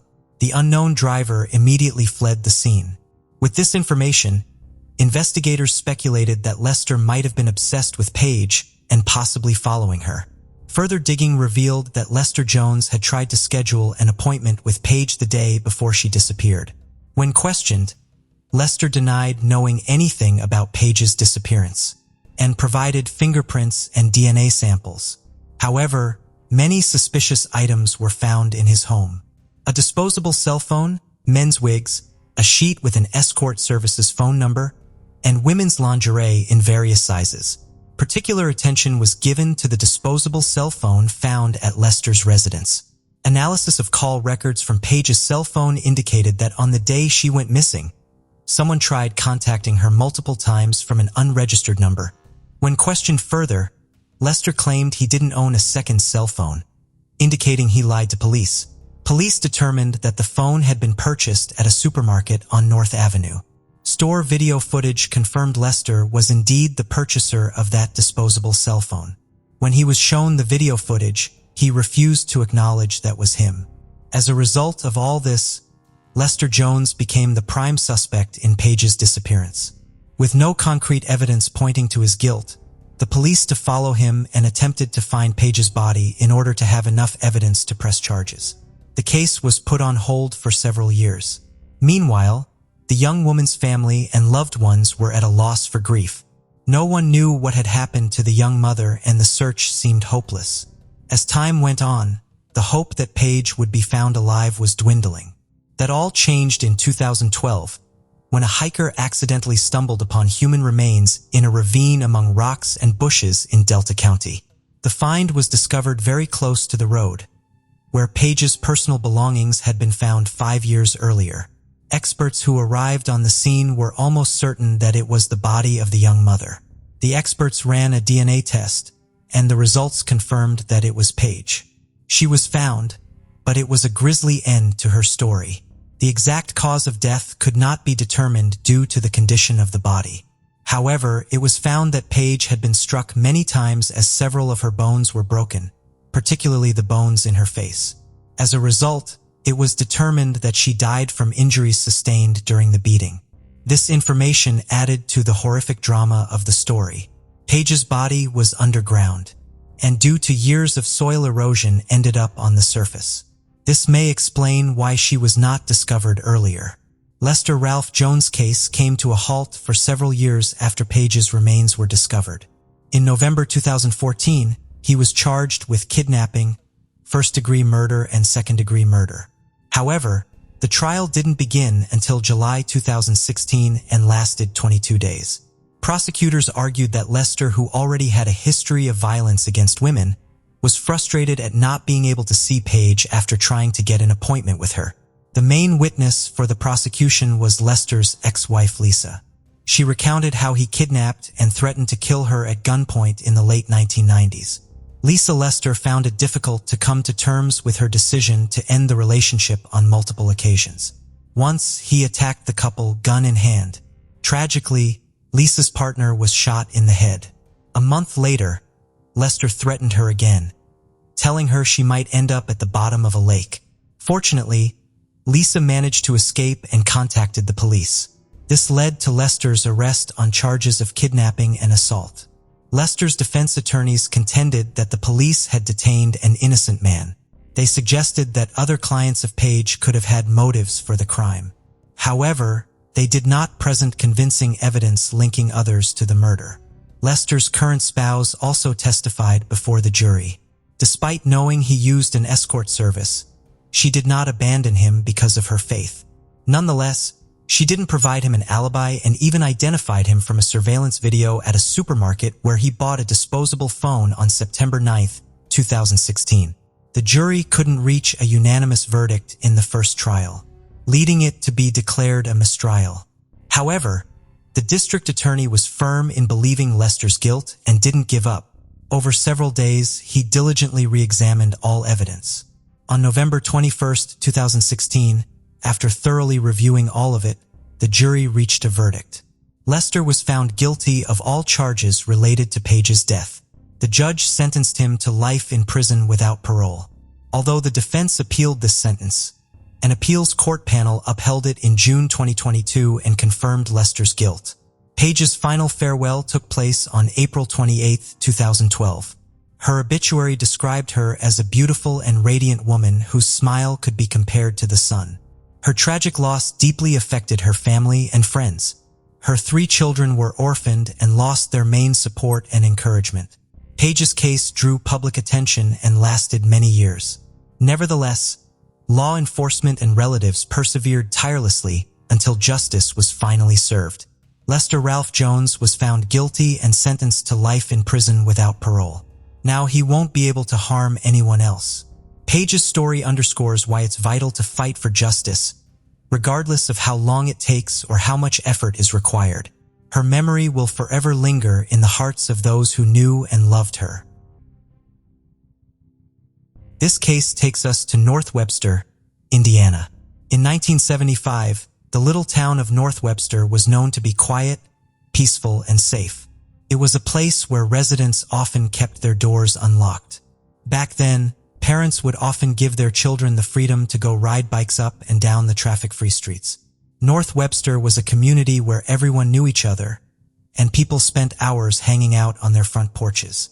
But when Laurel Mitchell was murdered, the news of her death sent shockwaves throughout the small town, and residents were faced with the unsettling possibility that the killer could be someone they knew.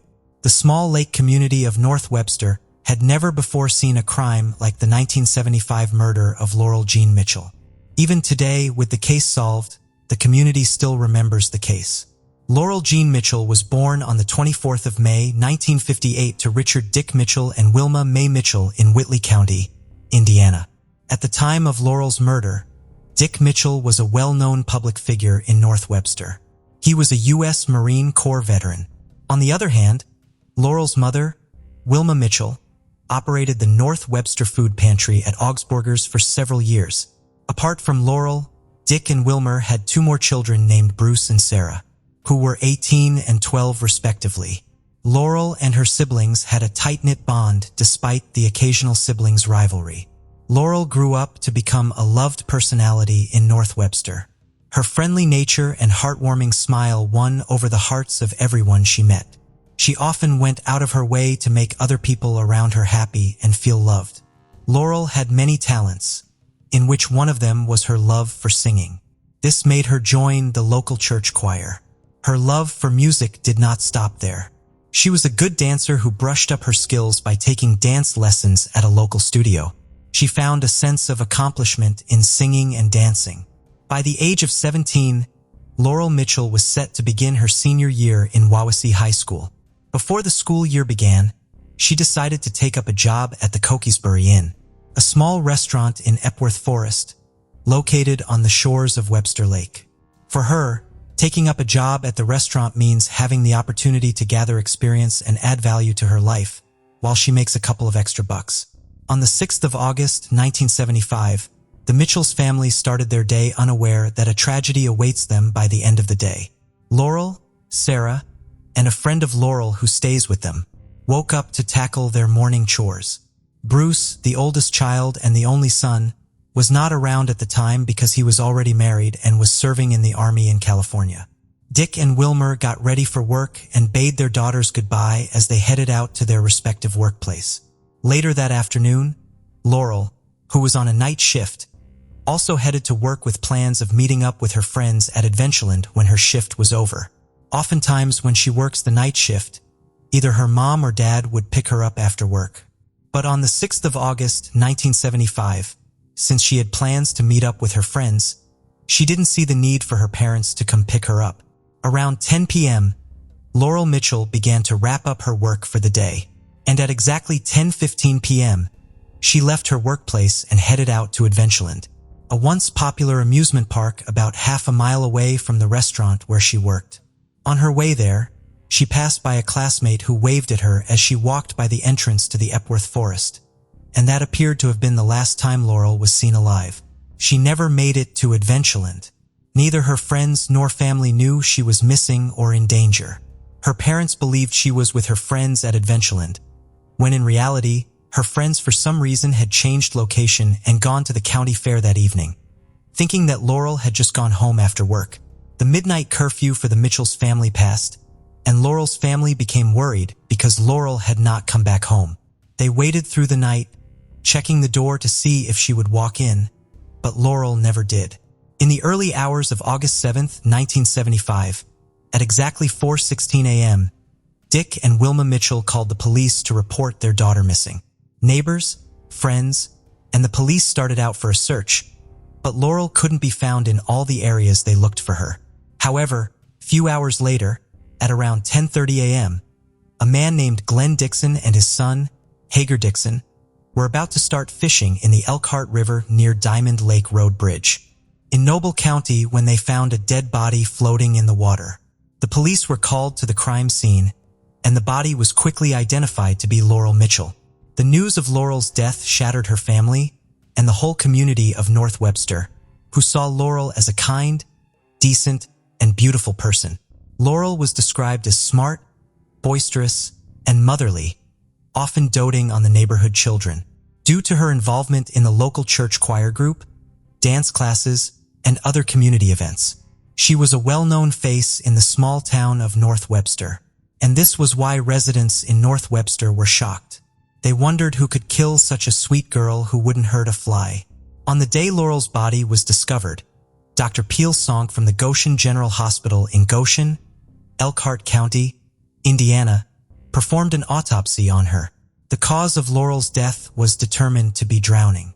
She showed no obvious signs of trauma aside from several bruises on her hands and shoulder. She was said to have resisted her attacker, fighting for her life. When Laurel was discovered, she was fully clothed, however.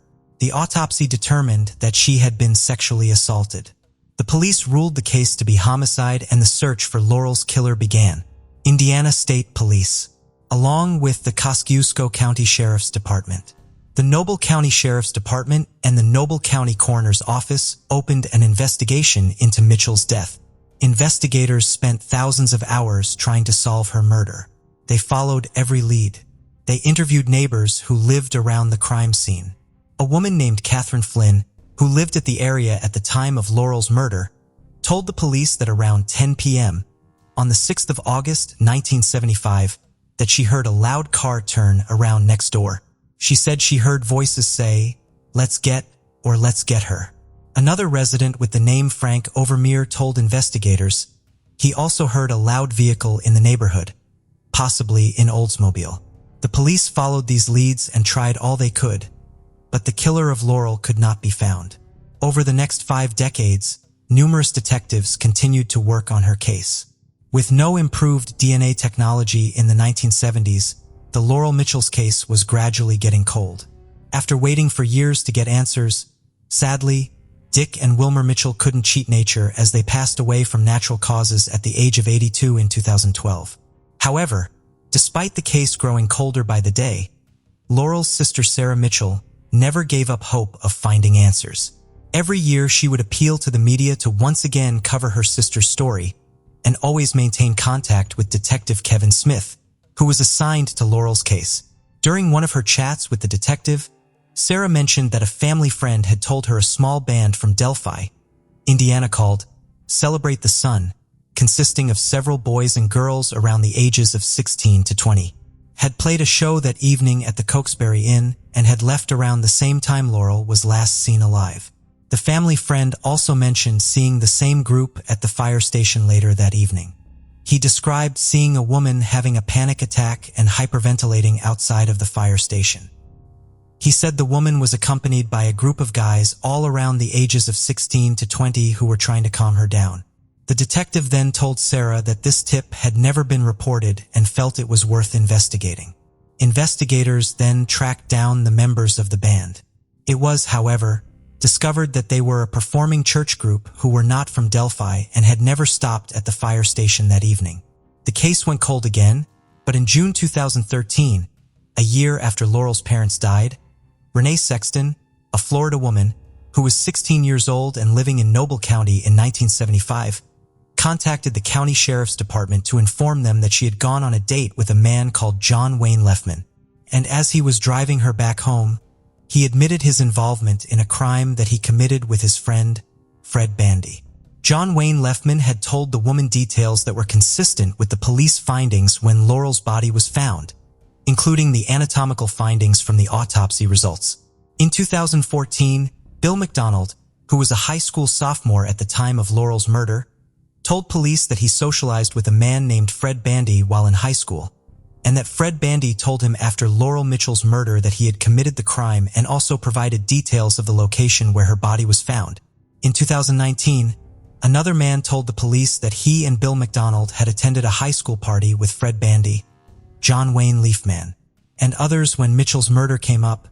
Fred Bandy then stated that he and John Wayne Leafman committed the crime of killing Laurel Mitchell together. These multiple confessions were what the investigators needed to pursue the case vigorously once again. After the last witness came forward with the same information, in 2019, Laurel Mitchell's clothes and other evidence preserved from the crime scene in 1975 where he submitted for DNA testing at the Indiana State Police Laboratory. The forensics developed a profile for a possible suspect. 3 suspects who were initially on the list of the investigators were eliminated and attention was shifted to Fred Bandy for a buccal swab. On December 5, 2022, authorities visited Fred Bandy at his residence, explaining to him the reason they were there and asking for a sample of his DNA. Surprisingly, Fred Bandy did not put up a fight. He voluntarily provided the DNA sample.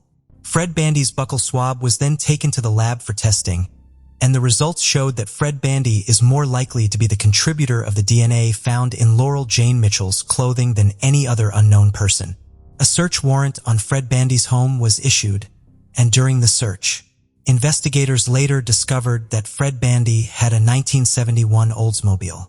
In 1975, it is believed that the Oldsmobile was used by him and John Wayne Leffman to bring Mitchell to the Mallard Roost public access site in Noble County, where they forcibly removed her from the vehicle and deliberately drowned her. Additionally, information from the Indiana court database shows that Fred Bandy is a twice-convicted child molester, deemed a sexually violent predator in Elkhart County. On Monday, February 6, 2023, 47 years and 6 months after her death, the Indiana State Police and the Noble County Sheriff's Department arrested Fred Bandy and John Wayne Leveman in their respective homes and charged them with the murder of Laurel G. Mitchell. Both suspects are being held in the Noble County Jail without bond. Following the arrest of Laurel's killers, her sister, Sarah Nicely Mitchell, said, "They basically blew up my family. For a lot of years, it was rage. If I could have killed them myself, I would have. If they gave them the electric chair, I would have thrown the switch. I'm glad they are going to be punished, that they won't be able to hurt anyone else. But she's still dead." She remembered her sister and said, "She was just a good, kind, decent person. She was an awesome person. Wherever she went, she had to take me with her. That wasn't fun for her, but it was for me. She didn't deserve this. She was just in the wrong place at the wrong time." The case of Amanda Anderson. Amanda Anderson was born on October 10, 1990, in Fridley, Minnesota, to Mark and Stacy Kennedy Anderson. Amanda lived with her family in New Chapel Hill, about 100 miles from Dallas. It's a small city with a population of less than 1,000 people. She grew up to be a bright and ambitious young woman, graduating with honors from the Tyler Gospel Chapel School in 2009. Amanda is an employee of Trinity Mother Francis and a student at Tyler Junior College. Majoring in English literature, she was an aspiring writer, a lover of words, music, and life. But on September 15, 2010, Amanda's family had to face frightening events. Amanda's lifeless body was discovered at her family's home in New Chapel Hill. She was found by her 15-year-old brother, Nate Anderson. Nate had just returned home from a jog in the woods. He called 911 and explained the situation to the police. Nate said he went out for a run because he was stressed about homework. When he came back, he found the door to the house open, which was very unusual. He first checked his room, then Amanda's room, and that's when he saw his sister lying on the floor, unresponsive. The police asked Nate to clarify which door was open, and he explained that people usually entered the house through the garage door. Nate was very emotional, and the police tried to calm him down. When asked if he touched anything in the house, Nate replied that he did not. During the 911 call, Nate told the police that he had discovered the body of his sister Amanda. When asked if Amanda had been shot, Nate replied that she had multiple bullet holes in her head. When the police arrived on the scene, Nate told the same story. Further investigation by a criminologist revealed that Amanda had been sitting up in bed when she was shot. Then she fell to the floor. Notably, there was no sign of a gun or shell casing at the crime scene, suggesting that the perpetrator may have taken the weapon with him when he left, or may have used a revolver, which does not fire a shell casing. Amanda's parents were devastated and could not understand what had led to this tragic event.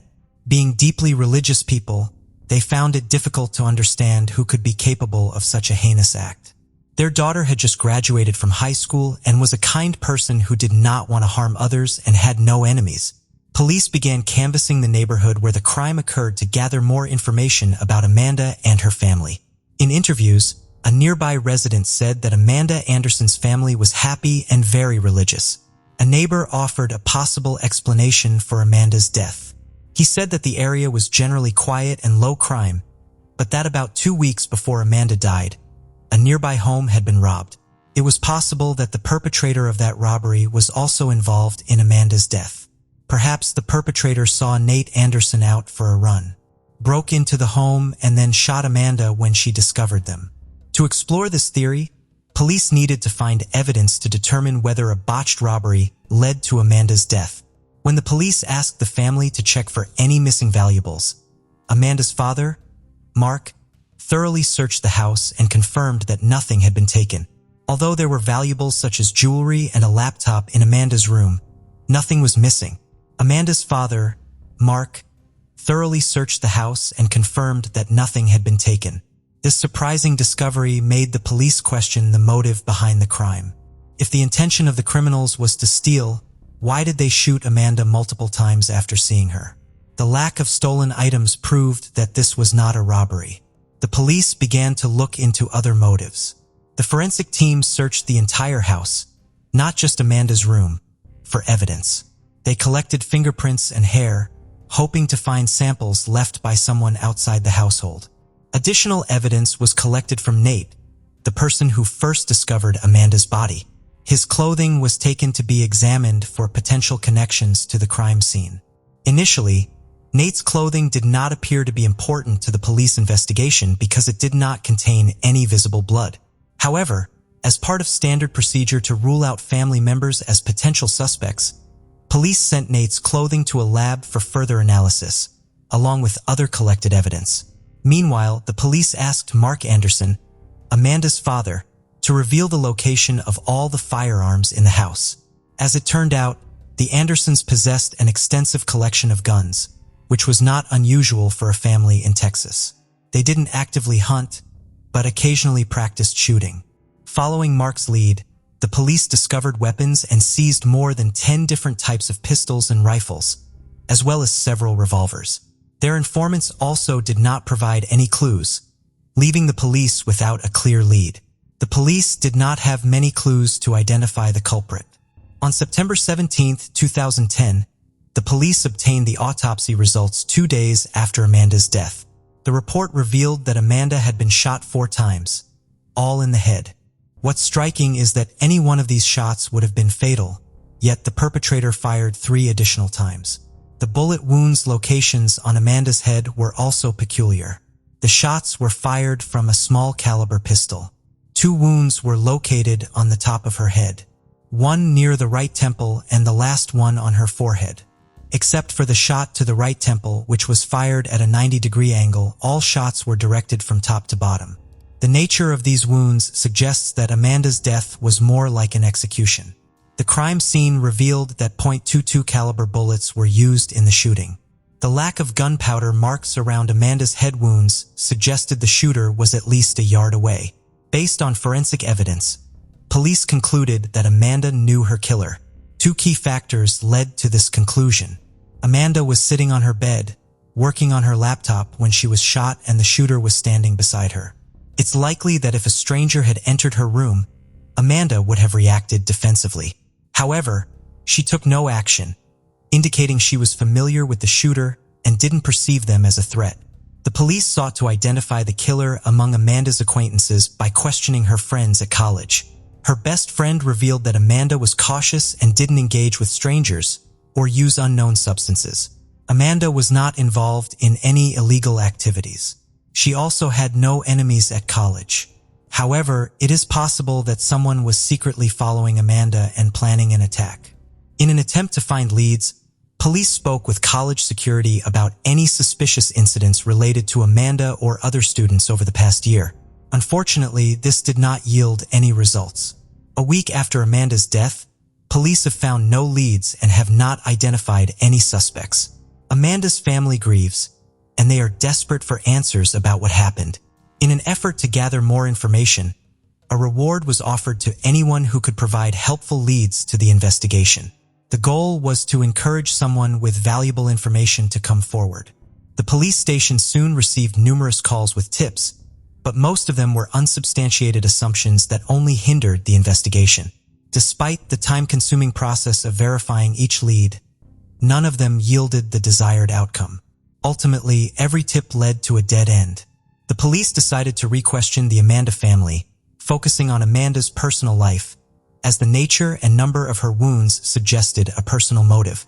Amanda's mother was baffled by the crime, describing her daughter as a devout churchgoer and excellent student who was kind to everyone. She revealed that Amanda did not have a boyfriend at the time of her death, but had been dating a friend her age for about a year. However, the relationship had ended, and as far as her mother knew, they had not seen each other since. Police were looking for Amanda's ex-boyfriend to investigate the nature of their relationship and determine whether he had any ulterior motive for harming her. Amanda's ex-boyfriend reported that he and Amanda attended some classes and occasionally went to the movies with friends, but they never dated. They spent time together on a few occasions. However, their interactions were normal. When asked about his last encounter with Amanda, he said that he saw her the day before she died. According to him, she was on her way to pick up Nate from church. This information was not valuable. Therefore, the police decided to review the case from the beginning. The police started with Nate's 911 call. During the conversation, Nate mentioned that he did not go into his sister's room and said that someone had shot Amanda. When asked if Amanda had suffered a gunshot wound, Nate replied that there was more than one wound, specifically mentioning multiple shots to her head. However, when the police arrived at the scene, they did not immediately find evidence of multiple gunshot wounds, despite their experience in such cases. Furthermore, no gun casings or bullet casings were found at the scene. This raised questions about how Nate knew his sister had been shot multiple times. Investigators concluded that it was impossible for anyone standing at the door to know that Amanda had been shot in the head, let alone the exact number of times. The police returned to Amanda's house and inspected the door that Nate said had been propped open when he arrived. Although they found some scratches, the lock showed no signs of damage. This suggested that the scene may have been staged. After the crime lab examined the weapon seized from the home, the officers believed that a .22 caliber handgun may have been used to shoot Amanda. Analyzing all the available information, the officers came to a shocking conclusion. It appeared that Amanda had died at the hands of a family member. The pistol had been hidden in a safe place, and the killer knew where it was. Furthermore, the person who shot Amanda later returned the gun to its original location. Amanda's parents were not home on the night of the murder. Her father was having dinner with a friend, and her mother was at work. Only Amanda and her 15-year-old brother, Nate, were home. Therefore, all the initial evidence pointed to Nate as the prime suspect. However, the police did not understand the motive behind the crime, especially why Nate used their father's gun to harm his sister. To gain a better understanding of the events, the police took a closer look at what happened that evening. According to Mark Anderson, he had called his daughter to remind her to pick up her mother from work. 12 minutes later, Mark received the call from Nate, who was crying and claimed that someone had shot him. What the police found surprising was that Nate had called his father before dialing 911. The police needed concrete evidence before they could file any charges. Their goal was to avoid causing further heartache to Amanda and Nate's parents. The police decided to speak with Mark Anderson without directly accusing their son. However, Nate's parents soon realized that the police suspected their son. In an effort to gather more information, the police asked Mark if Nate had recently used a .22 caliber pistol. Mark revealed that he had given the pistol to Nate a few days before Amanda's death, after which Nate had used it in the backyard for shooting practice. A subsequent search of Amanda's home led the police to the discovery of several .22 caliber shell casings in the backyard. While these casings matched the bullets found in Amanda's body, it was still possible that this was just a coincidence. More evidence was needed to establish a definitive connection. However, 2 weeks after Amanda's death, Nate's clothes, which he had been wearing when he found his sister dead, were sent to a lab for testing with luminol. The chemical reaction showed traces of blood on his clothes. A blood spatter expert concluded that Nate Anderson had either been in the room when the shooting occurred or that he had fired the fatal shots. Tests confirmed that Nate's clothes had his sister's blood on them. This raised many questions, as Nate and Amanda were known to be close and affectionate siblings. Their parents described their relationship as loving, and family photos showed the siblings getting along well. On November 10, 2010, police got a warrant for Nate Anderson. They found him in the church and arrested him for murder. Everyone familiar with the case was shocked. No one could believe that Nate would do such a thing. The trial began on October 24, 2011. It was a long and emotional road for many, especially Amanda's family. Despite the evidence against the young teen, family members vowed to stand by Nate. Nate's grandmother said that Nate knew nothing but church, school, and love, and that Nate would never hurt his sister for any reason in the world. Amanda's parents struggled to accept that their son was responsible for Amanda's death. Nate was tried as an adult. An examiner for Nate said it would be best for him to remain in juvenile court, but the judge disagreed. For the first time, the state revealed some of the evidence police found in Amanda's home after Amanda's death. Prosecutors claimed that Nate's computer showed a history of repeated visits to adult websites and drawings of violent scenes. Additionally, one of the text messages on Amanda's phone said Nate should be shot. Her friend asked for what? She replied, for putting big staples in Amanda's head and never helping around the house. Nate Anderson eventually pleaded guilty to a first-degree crime in February 2012 as part of a plea deal. Prior to his guilty plea, Nate confessed to a psychologist and then to his parents that he was responsible for Amanda's death. According to a statement released by the parents, Nate told them that he shot Amanda with a handgun found in their home. Mark Anderson, Nate's father, stated that Nate begged for forgiveness, which he granted. Stacy, Nate's mother, expressed the pain she faced, was a loving mother to both of her children. As a result of the plea agreement, Nate was sentenced to 20 years in prison with the possibility of parole after 10 years. His attorney believed that entering into a plea agreement was in Nate's best interests, as neither Nate nor his family wanted the case to go to trial. Great Falls is a city located in Montana known for its scenic beauty and vibrant community. The city is named after the series of waterfalls on the Missouri River, known as the Great Falls of the Missouri. The city offers a mix of natural beauty and urban amenities, with attractions like Giant Springs State Park and River's Edge Trail. And it is here that today's story takes place. But first, let's start from the very beginning. Dwayne Bogle was born on January 18, 1937 in Waco, Texas. His parents, James George Bogle Jr. and Albuquerque Walker, welcomed him with open arms. Dwayne was a high school graduate from Waco and was adored by his family for his charming personality and great sense of humor. As fate would have it, Dwayne's journey took him to the U.S. Air Force in 1955. Fresh-faced and full of ambition, was likely his first assignment after completing basic training and technical school. He was stationed at Malmstrom Air Force Base in Montana. For 8 months, he served as an airman second class near the charming town of Great Falls. Little did he know that during his time there, he would meet the love of his life. Patricia Kalitsky was born on August 20th, 1939 in the small town of Great Falls. She was a junior at Great Falls High School, and her classmates thought she was funny, caring, and full of energy. She always had a big smile on her face. Patricia seemed to be talented in everything she attempted, including ballet and tap dancing. In December 1955, 16-year-old Patricia crossed paths with 18-year-old Dwayne. They both shared a passion for dancing and singing. And as fate would have it, Dwayne fell head over heels for Patricia while stationed at Malmstrom. Their connection was instant, and despite knowing each other for only a few weeks, they couldn't bear to be apart and dreamt of a future together. Patricia's family welcomed Dwayne with open arms, and during Christmas of 1955, he even stayed at their home, becoming a part of their festivities. On that eventful day, January 2nd, 1956, Dwayne and Patricia embarked on a journey to Wadsworth Park full of joy and anticipation. They said goodbye to their families, burning with excitement for their very first trip together as a couple. Little did they know that this adventure would soon take an unforeseen turn, altering the course of their lives forever. They had planned to be back home by 9 p.m., but as the hours ticked away, Patricia's parents grew increasingly concerned.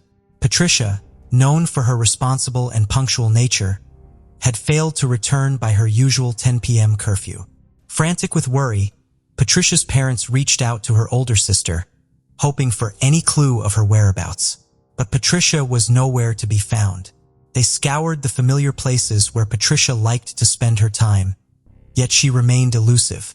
As their search grew more desperate, a troubling possibility crept into their minds. Could Patricia have followed in her sister's footsteps and eloped with Dwayne, having already experienced the pain of betrayal from their elder daughter? As years back she too eloped with her lover, they reluctantly believed the notion that history might be repeating itself. Fearing the worst but burdened by their past heartbreak, they hesitated to involve the police, unsure if Patricia had willingly vanished or if something more sinister had occurred. On a cold January 3, 1956, 3 adventurous boys went for a hike near Wadsworth Park in northwest Great Falls, Montana. As they walked along a dusty path, they came across a strange and unsettling sight. There was a car, parked between 2 trees, still running with the radio playing loudly. The headlights were still on, and the emergency brake was on. It seemed like the driver had vanished just moments before. Fueled by curiosity, the boys cautiously approached the vehicle. To their shock, they discovered a lifeless man lying face down, partially trapped under the vehicle. They noticed that his hands had been tightly bound behind his back, using what looked like his own belt. The boys immediately alerted the authorities, who wasted no time in rushing to the scene to investigate. They carefully scoured the entire area, being careful not to disturb any potential evidence. During their examination of the body, they found a gunshot wound to the back of the man's head. Surprisingly, there were no other signs of injury on his body. This suggested that the killer's only motive was to end his life swiftly, without prolonging his suffering. As the police searched the car, they stumbled upon a crucial piece of identification, a driver's license belonging to an 8-year-old man named Dwayne Bogle, which provided a vital lead in the case. The police minds raced with theories, one of which was robbery. The car's engine was still running, indicating a swift getaway by the killer after snatching valuables. But then they had a terrifying suspicion. They believed that something more sinister than just robbery had occurred. At that time, kidnappings were occurring frequently, which raised concerns that Dwayne might have been deliberately chosen as a target. It appeared that the perpetrator's original plan had gone terribly wrong, resulting in the tragic decision to end Dwayne's life. The police were determined to find any clue, so they carefully searched every corner of the area. However, the predator had managed to cover his tracks completely, leaving no evidence behind. The police then contacted Dwayne's family and shared the devastating news of his murder. When Dwayne's parents received the shocking information, they were overwhelmed with disbelief and sorrow. They couldn't comprehend how someone could harm their beloved son, who was always full of joy and loved by everyone. It was an incredibly heart-wrenching moment for them. Upon hearing the news, Patricia's worried parents stepped forward and shared crucial information with the police. They revealed that Patricia was also with Dwayne and hadn't returned home either. Concerned for her safety, they expressed their fear that if Dwayne had been killed, then where was Patricia? The police were puzzled because during their initial investigation at the crime scene, there were no signs of Patricia nearby. Determined to find her, they returned to the scene and intensified their search. It was on the following day, January 4th, 1956, that Patricia's lifeless body was discovered by a road worker along Vineyard Road, 5 miles outside of Great Falls. The grim location was nearly 8 miles away from where Dwayne's body had been found. It was evident that Patricia had likely been kidnapped. Tragically, a trail of blood leading down the rocky ravine indicated that her body had rolled to the spot from the gravel road above. Like Dwayne, she had also suffered a gunshot wound to the back of her head. Little did the authorities know, this was just the beginning of a twisted and chilling mystery. The police decided to investigate the sequence of events and gather information about Patricia and Dwayne's last known movements. They discovered that the couple had been seen together at Pete's Drive-In restaurant, enjoying a drink on the evening of January 2nd, 1956. According to the restaurant staff, they arrived at 8:30 p.m. and left shortly after 9:00, They were alone in the car during their visit. The location where Dwayne and his car were found was known as a popular spot for couples, leading the police to believe that Patricia and Dwayne had driven there willingly. It seemed that their killer had come across them at that spot and forced them out of the vehicle. Authorities firmly believed that Dwayne and Patricia had fallen victim to the same perpetrator, given the striking similarities in their deaths. The unsettling circumstances pointed to a chilling execution-style killing where both victims were forced to kneel before being fatally shot in the back of the head. As the investigation progressed, a chilling detail emerged. Patricia's body, discovered at the bottom of a rocky ravine, was fully clothed except for a single missing shoe that was never found, which had slipped off as she rolled down the embankment. The initial examination of her body also provided no conclusive evidence of assault. However, as the investigation deepened, a surprising twist emerged. The results of further testing and examination painted a completely different picture. The revelation came when injuries consistent with assault were discovered on Patricia's body, contradicting the initial assessment. They were also able to take a swab from her that they hoped would help identify the killer. Unfortunately, the technological limitations of the time prevented any conclusive findings. However, all the testing reports and evidence were carefully preserved for future breakthroughs that could unravel the mystery. The coroner's assessment added another layer of intrigue. It was believed that Dwayne had actually clung to life for several hours after being shot. The shooting itself was estimated to have taken place sometime between 10 p.m. and midnight, and Dwayne's tragic demise occurred between 2 a.m. and 4 a.m. Authorities were dedicated to identifying the killer, and they launched a massive investigation. Sheriff DJ Leeper from the Great Falls Sheriff's Office went the extra mile by using his own money to buy a polygraph machine that could potentially unlock vital clues. They called in an expert from Seattle to ensure its proper use. A team of 10 officers devoted themselves to the case, working day and night. The search began for anyone with the potential motive to harm either Dwayne or Patricia as the net of suspicion widened. Patricia's mother, Catherine, shared a concerning conversation she had with Dwayne the day before his lifeless body was found on January 2nd, 1956. Dwayne seemed troubled, and Catherine, being a caring mother, asked him what was bothering him. Dwayne revealed he had been upset about a recent argument he had with a friend from Texas. This piece of information piqued the authorities' interest, as they wondered if this friend could be connected to Patricia and Dwayne's murder. Somehow they tracked down the friend and questioned him for 4 hours. Eventually, the police had to release him when they couldn't find any evidence linking him to the murders. Moreover, he was proven to be in his Texas home at the time of the murder. Frustratingly, the police couldn't find a clear personal motive behind the murders of Dwayne and Patricia. This roadblock narrowed their investigation options, so they shifted their focus to the people who had been out drinking on the night of the murders and also tried to identify the individuals who kept guns with them. Just when things seemed bleak, 2 witnesses emerged with a surprising piece of information. On January 10, 1956, they informed the police about a man not only possessed a gun, but was also seen returning to his house around midnight clutching the weapon in his hand. This information sparked a glimmer of hope that they might have finally caught a break in the case. But their hope quickly faded. When they confronted the person and spoke with him, he vehemently denied leaving his house that night and claimed to not even own a gun. The police's suspicions were nearly enough to arrest him based on the testimony of the 2 men.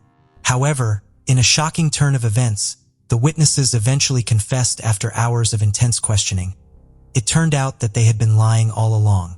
Driven by their deep hatred for the man, they saw this ongoing investigation as an opportunity to fulfill their desire for revenge. This revelation left the police stunned and frustrated, realizing that they were back to square one in their search for the true culprit. After 2 months, in March 1956, Sheriff Leeper had to end the full-time inquiry into the case without identifying the killer. The lack of progress was disheartening for the sheriff, who expressed his frustration and regret for not catching the person responsible for the deaths of Patricia and Dwayne. The investigation continued, but after a year, on the 1-year anniversary of the murders in January 1957, the sheriff spoke to the Great Falls Tribune. He shared his determination to keep going, saying, "I guess it's just one of those things, but we're not giving up. Maybe this year we'll catch them. He must have made a mistake. They all do. Someday we'll find out what it was, and then we'll have them. The deaths of Dwayne and Patricia had a deep impact on their families and the communities they belonged to. Patricia's father, Henry, became emotionally numb and found it incredibly difficult to acknowledge Patricia's death. Patricia's sister, Darlene, shared in an interview with the television show Hard Copy that their father, Henry, couldn't bring himself to talk about Patricia or cope with the loss. In order to find solace, Darlene chose to cherish the happy memories she had with her sister. Despite the pain, both families knew that nothing could bring Patricia and Dwayne back. The loss was so difficult to comprehend, and finding closure seemed like a distant possibility. Patricia's mother, Catherine, shared that she and Dwayne's mother exchanged letters for years after the murder. Their correspondence served as a way for the two families to connect, united by the tragedy and grief they experienced. All the while, the case had been cold. In 2001, Detective Phil Madison joined the investigation into Dwayne and Patricia's murder with a fresh approach. He discovered a swab taken from Patricia's autopsy that had been stored as evidence for over 45 years. With advancements in DNA technology, the swab was sent to the Montana State Police Crime Lab for analysis. Shockingly, the lab found a cell in the swab that did not belong to Dwayne, confirming that Patricia had been assaulted. Authorities spent the next few years comparing the DNA from the cell to more than 35 suspects previously identified. However, none of the suspects' DNA matched the one found on the swab. The investigators also checked the DNA found on the swab against national criminal databases, but no match was found. They looked into suspects such as James Whitey Bulger, a notorious mobster from Boston, who had lived in the Great Falls area during the time of the murders. Bulger had a previous arrest for assaulting a 15-year-old girl in 1951. Another potential suspect was Edward Wayne, a convicted serial killer who had murdered two couples years after Dwayne and Patricia's death. The police thought he might have been in the Great Falls area during that time, but he denied any involvement. Both Bulger and Wayne were ruled out as suspects when their DNA did not match the DNA found on the swab. The investigation went on for another 18 years until a breakthrough emerged. Inspired by the technique used in solving the Golden State Killer case in 2018, Detective Sergeant John Cadnaran, who was assigned to the case of Patricia and Dwayne's murder, had a strong determination to take the investigation forward. He teamed up with forensic scientists to gather more DNA evidence from the swab taken during Patricia's autopsy. In 2019, they adopted a cutting-edge method called genetic genealogy. Using biotechnology, this innovative technique allowed forensic genealogists to compare the DNA profile found at the crime scene with profiles in public genealogical databases. By analyzing the shared DNA, they were able to uncover distant relatives and construct a family tree. It was like solving a puzzle, connecting the dots between different individuals and their genetic ties. With the meticulous construction of the family tree, the investigators were on the verge of unmasking the suspect. However, there was a chilling twist in the story. The prime suspect had already passed away and his remains had been cremated, making it impossible to obtain a direct DNA sample from him. Undeterred, they turned their attention to the suspect's children, who resided near Great Falls, and requested their DNA for comparison.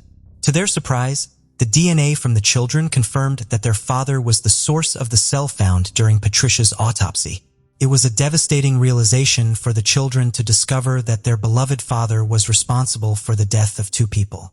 On June 8, 2021, the Cascade County Sheriff's Office officially announced the identity of the perpetrator in Patricia and Dwayne's murder as Kenneth Gould, who also lived in Great Falls.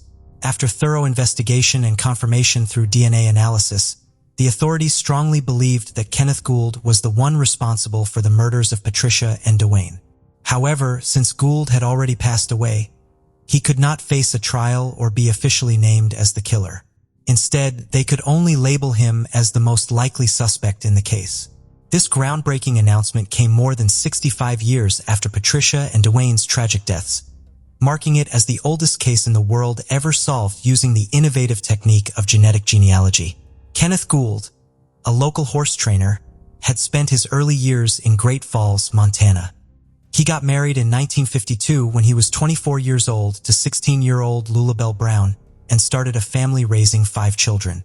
Surprisingly, He lived just a short distance from Patricia's house and was frequently seen riding horses in the area at the time of the murder. Despite his proximity to the crime scene, Huld's name never appeared in the police files, and there was no apparent connection between him and Duane or Patricia. Curiously, a month after the murders in February 1956, Huld sold his family property and embarked on a series of moves across Montana, eventually settling in Missouri in 1967. From that point on, he never returned to Montana. Gould's journey came to an end in 2001 when he passed away in Oregon County, Missouri at the age of 79. His life remained intertwined with the mystery of Patricia and Duane's murders, leaving unanswered questions about his possible involvement and the reason behind the murders. Speaking about the case, Detective Sergeant John Cadner from the Cascade County Sheriff's Office mentioned that people can have secrets they never tell anyone. Because a lot of time had passed between the murders and Gould being identified, many of Patricia and Duane's loved ones had already passed away and couldn't hear the news. Patricia's only surviving sister Darlene had advanced dementia when Gould was finally identified. The resolution of the case evoked various emotions within Duane and Patricia's family. Although they were relieved to finally have answers, Gould's identification brought back memories and reopened old emotional wounds among the relatives. Duane's niece, Karen Bogle McCarthy, expressed her thoughts to the New York Times, saying that the use of modern technology in solving the case was beneficial for her generation. Karen was the daughter of Duane's younger brother, James Jim Bogle, who had always looked up to Duane while growing up. Unfortunately, Jim didn't live long enough to witness the identification of his beloved brother's killer, as he passed away in November 2013 due to a neurodegenerative disease. Patricia and Duane's surviving family felt a great sense of relief, as they no longer had to deal with the wild speculations and strange theories surrounding the case. One theory that deeply upset Duane's family was the belief that he had become involved with the mob in Great Falls, leading to their tragic deaths. There are also rumors suggesting Duane's involvement with drug dealers in Texas. However, Gould's identification not only revealed the truth about who took Duane away from his family, but it also put an end to decades of speculation and rumors. While closure has been found, the emotional wounds remain for the families affected by this tragedy.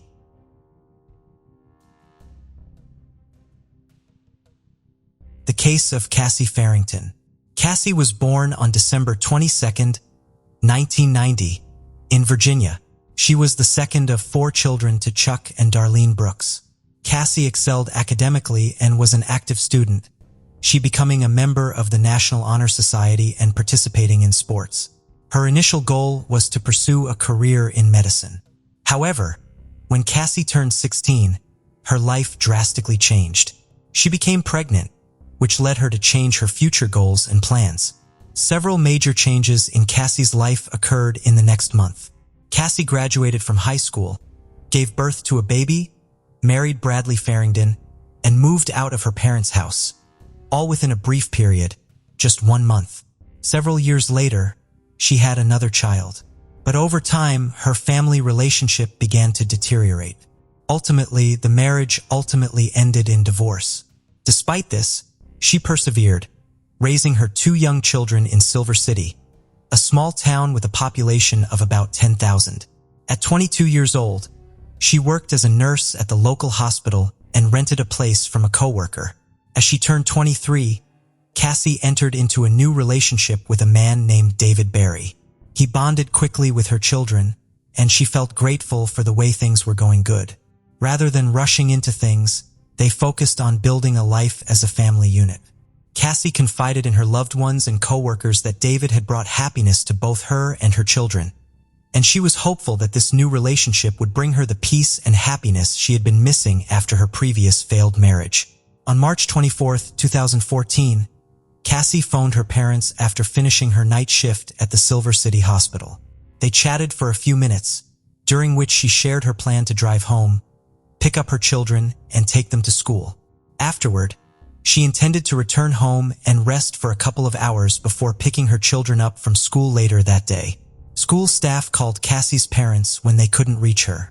Her children had finished their classes, but Cassie hadn't shown up to pick them up. Cassie's mother tried calling her, but there was no answer. Thinking Cassie might have overslept after a night shift, her mother asked Cheryl, her landlord, to check if Cassie was home and if she was okay. Cheryl went to the house and knocked on the door, but no one answered. She then walked around the house and peered through the back door window, noticing water pouring from the bathroom into the kitchen. She knocked harder on the door and shouted Cassie's name, but still got no response. With her own key, unlocked the door and entered the house. The sound of running water was louder and more distinct. As she walked across the wet floor towards the bathroom, Cheryl called out Cassie's name, her voice shaking slightly. Then she saw Cassie. Cheryl, a coworker and friend of Cassie's, discovered her lifeless body in the overflowing bathtub. She was lying face down, wearing a house robe, as water continued to pour out.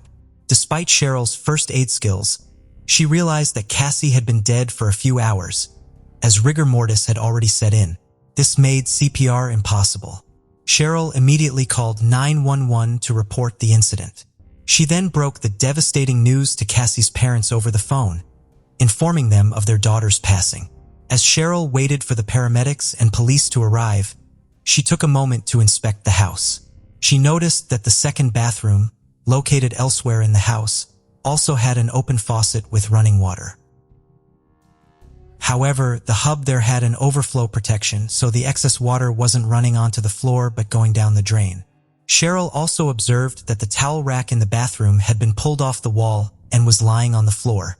Upon receiving the news, Chuck and Darlene, Cassie's parents, were devastated. They stopped everything they were doing and traveled from Arizona to Silver City. Within a few hours, they arrived at the house where their daughter's body had been found. The police were already on the scene, investigating the circumstances surrounding Cassie's death. The officers observed that there was no sign of forced entry into the house, as all the locks were still in place, the windows were closed, and the glass was intact. Additionally, valuables in the house were still intact, so the possibility of robbery was unlikely. The local sheriff questioned Chuck and Darlene, asking if Cassie had any intention of committing suicide and if she had any reason for doing so. However, Chuck and Darlene firmly dismissed this idea and declared that there was no way Cassie would do such a thing. The police chief repeatedly told Cassie's parents that she had likely taken her own life, as if he was trying to convince them of that fact. However, Cassie's parents found the police investigation to be rushed and confusing. Normally, the scene of the case is thoroughly examined and investigated, a process that can take several days. In Cassie's case, the police left the scene just a few hours after her body was found, and they informed Cheryl that she was allowed to enter and use the house. This worries Cassie's parents, and they decide to investigate the house themselves. After finding water still in the bathtub, they emptied it and discovered black streaks on the sides of the tub that resembled the marks left by rubber-soled shoes. They also found Cassie's glasses, hairband, and a coat hanger in various places on the floor. Cassie's parents were even more suspicious when the police didn't take the time to search the house for fingerprints. They suspected that the authorities might be trying to close the case quickly without thoroughly investigating it. It wasn't until they contacted the district attorney's office that the police appeared to put in more effort. However, they were still unable to close the case due to the findings of the medical examiner. The autopsy report showed that Cassie had several bruises on her body, particularly around her neck.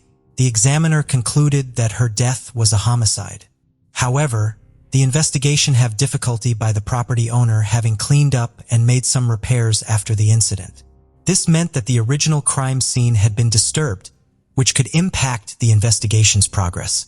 Cassie's parents were met with silence from the police as the months went by. The police did investigate David Barry, a man Cassie had been seen before her death, but he was quickly ruled out as a suspect due to a solid alibi. However, as time passed, Cassie's parents grew increasingly frustrated with the local police, feeling they were not doing enough to solve the case.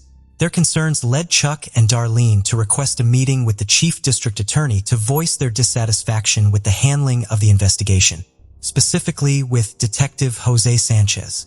After reviewing the case file, the district attorney agreed with the parents, finding that Jose had made numerous errors. As a result, Jose was removed from the case and a more experienced detective took over. From the start, Cassie's family and friends suspected her ex-husband, Bradley Farrington, was responsible for her death. At the time of Cassie's passing, Cassie and Bradley was entangled in a heated custody battle over their children. And Bradley stood to gain the most from Cassie's death because he will win custody of the child. Bradley Farrington is a former Silver City police officer who had just retired a few months before Cassie's death, and his good relationship with investigators kept him from being considered a suspect. However, Bradley had a clear motive for the crime and possessed the necessary knowledge to destroy evidence. He was well aware of police procedures and how to cover his tracks.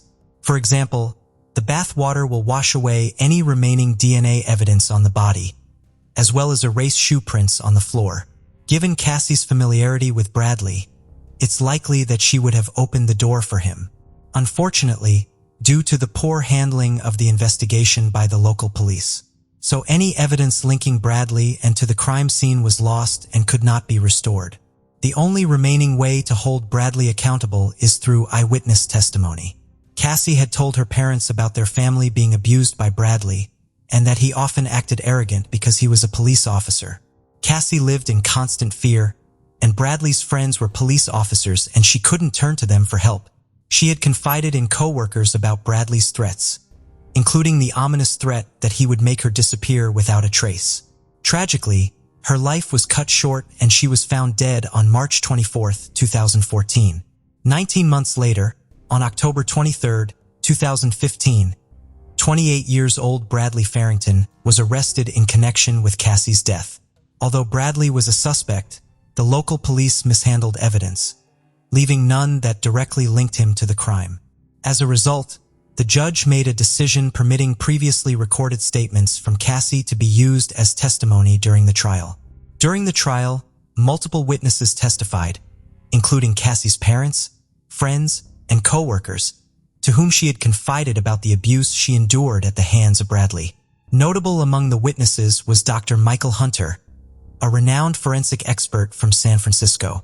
With over 20 years of experience, Michael presented the jury with autopsy photographs and concluded that Cassie likely died from strangulation. Cassie had injuries to her neck which supported that conclusion.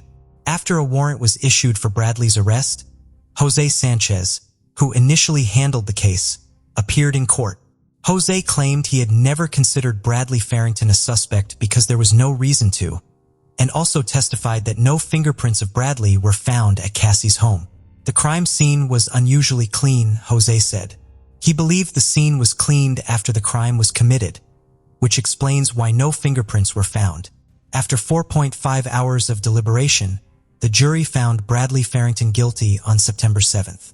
In 2018, Bradley was sentenced to life in prison with the possibility of parole after 30 years.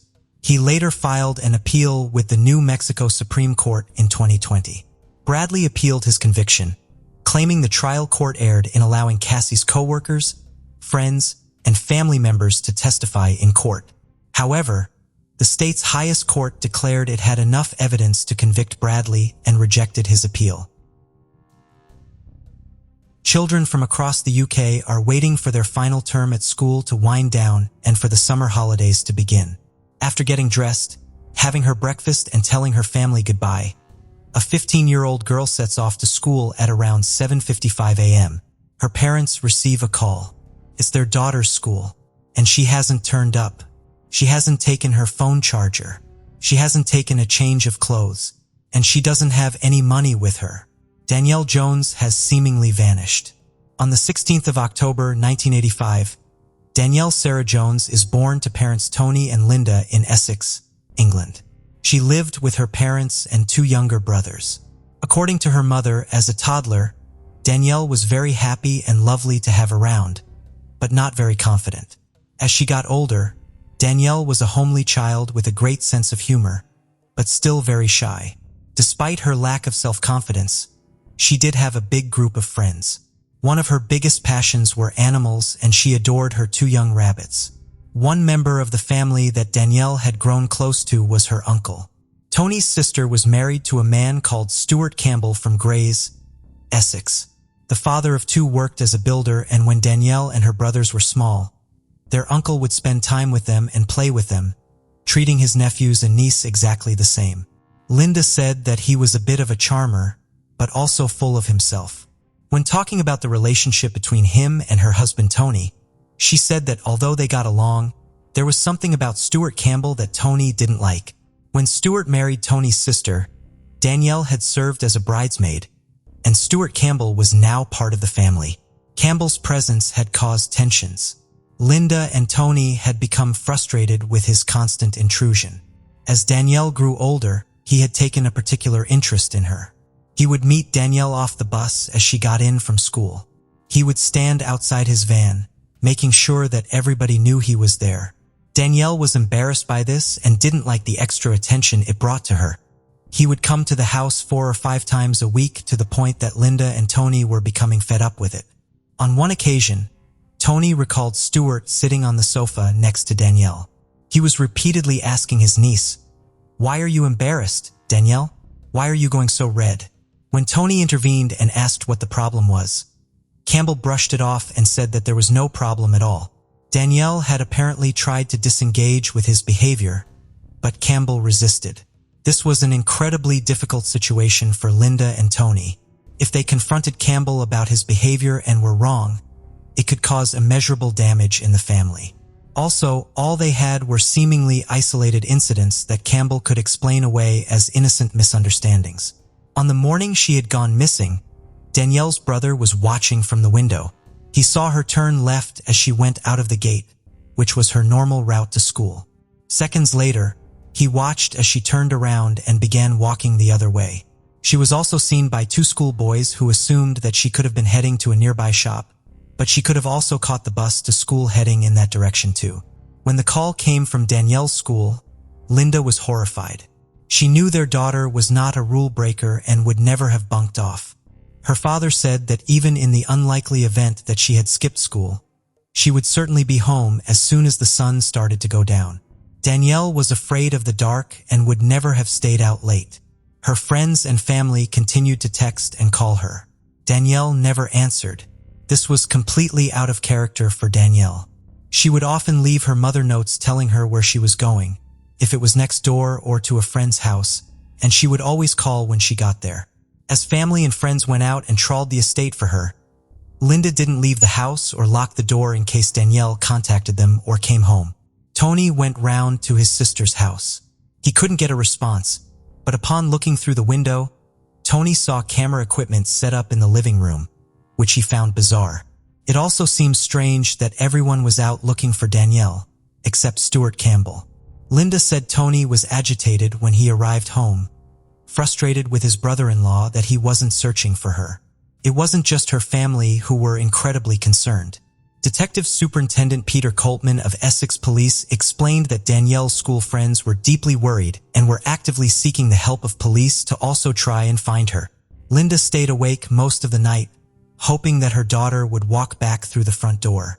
As night fell, Danielle still hadn't come home. The police arrived at the house with sniffer dogs and went through the estate. They established the route that she had taken. They ascertained that she had walked and then retraced her steps. Her mother said that she was in shock and continuing to cling to the hope that her daughter was still alive and going to come home. In the 3 days that followed, were made of the family home, but nothing of relevance was found. The search soon expanded and every house in the village of East Tilbury was visited by the police. The residents were spoken to and asked to check their sheds and outbuildings to ensure that she wasn't hiding. The response from the public was huge. Linda said the support from the community was absolutely outstanding. For weeks today since Danielle went missing, tasking today for teams 2 and 3 will be a footpath that runs from Butts Lane to a railway bridge at Linford in Essex.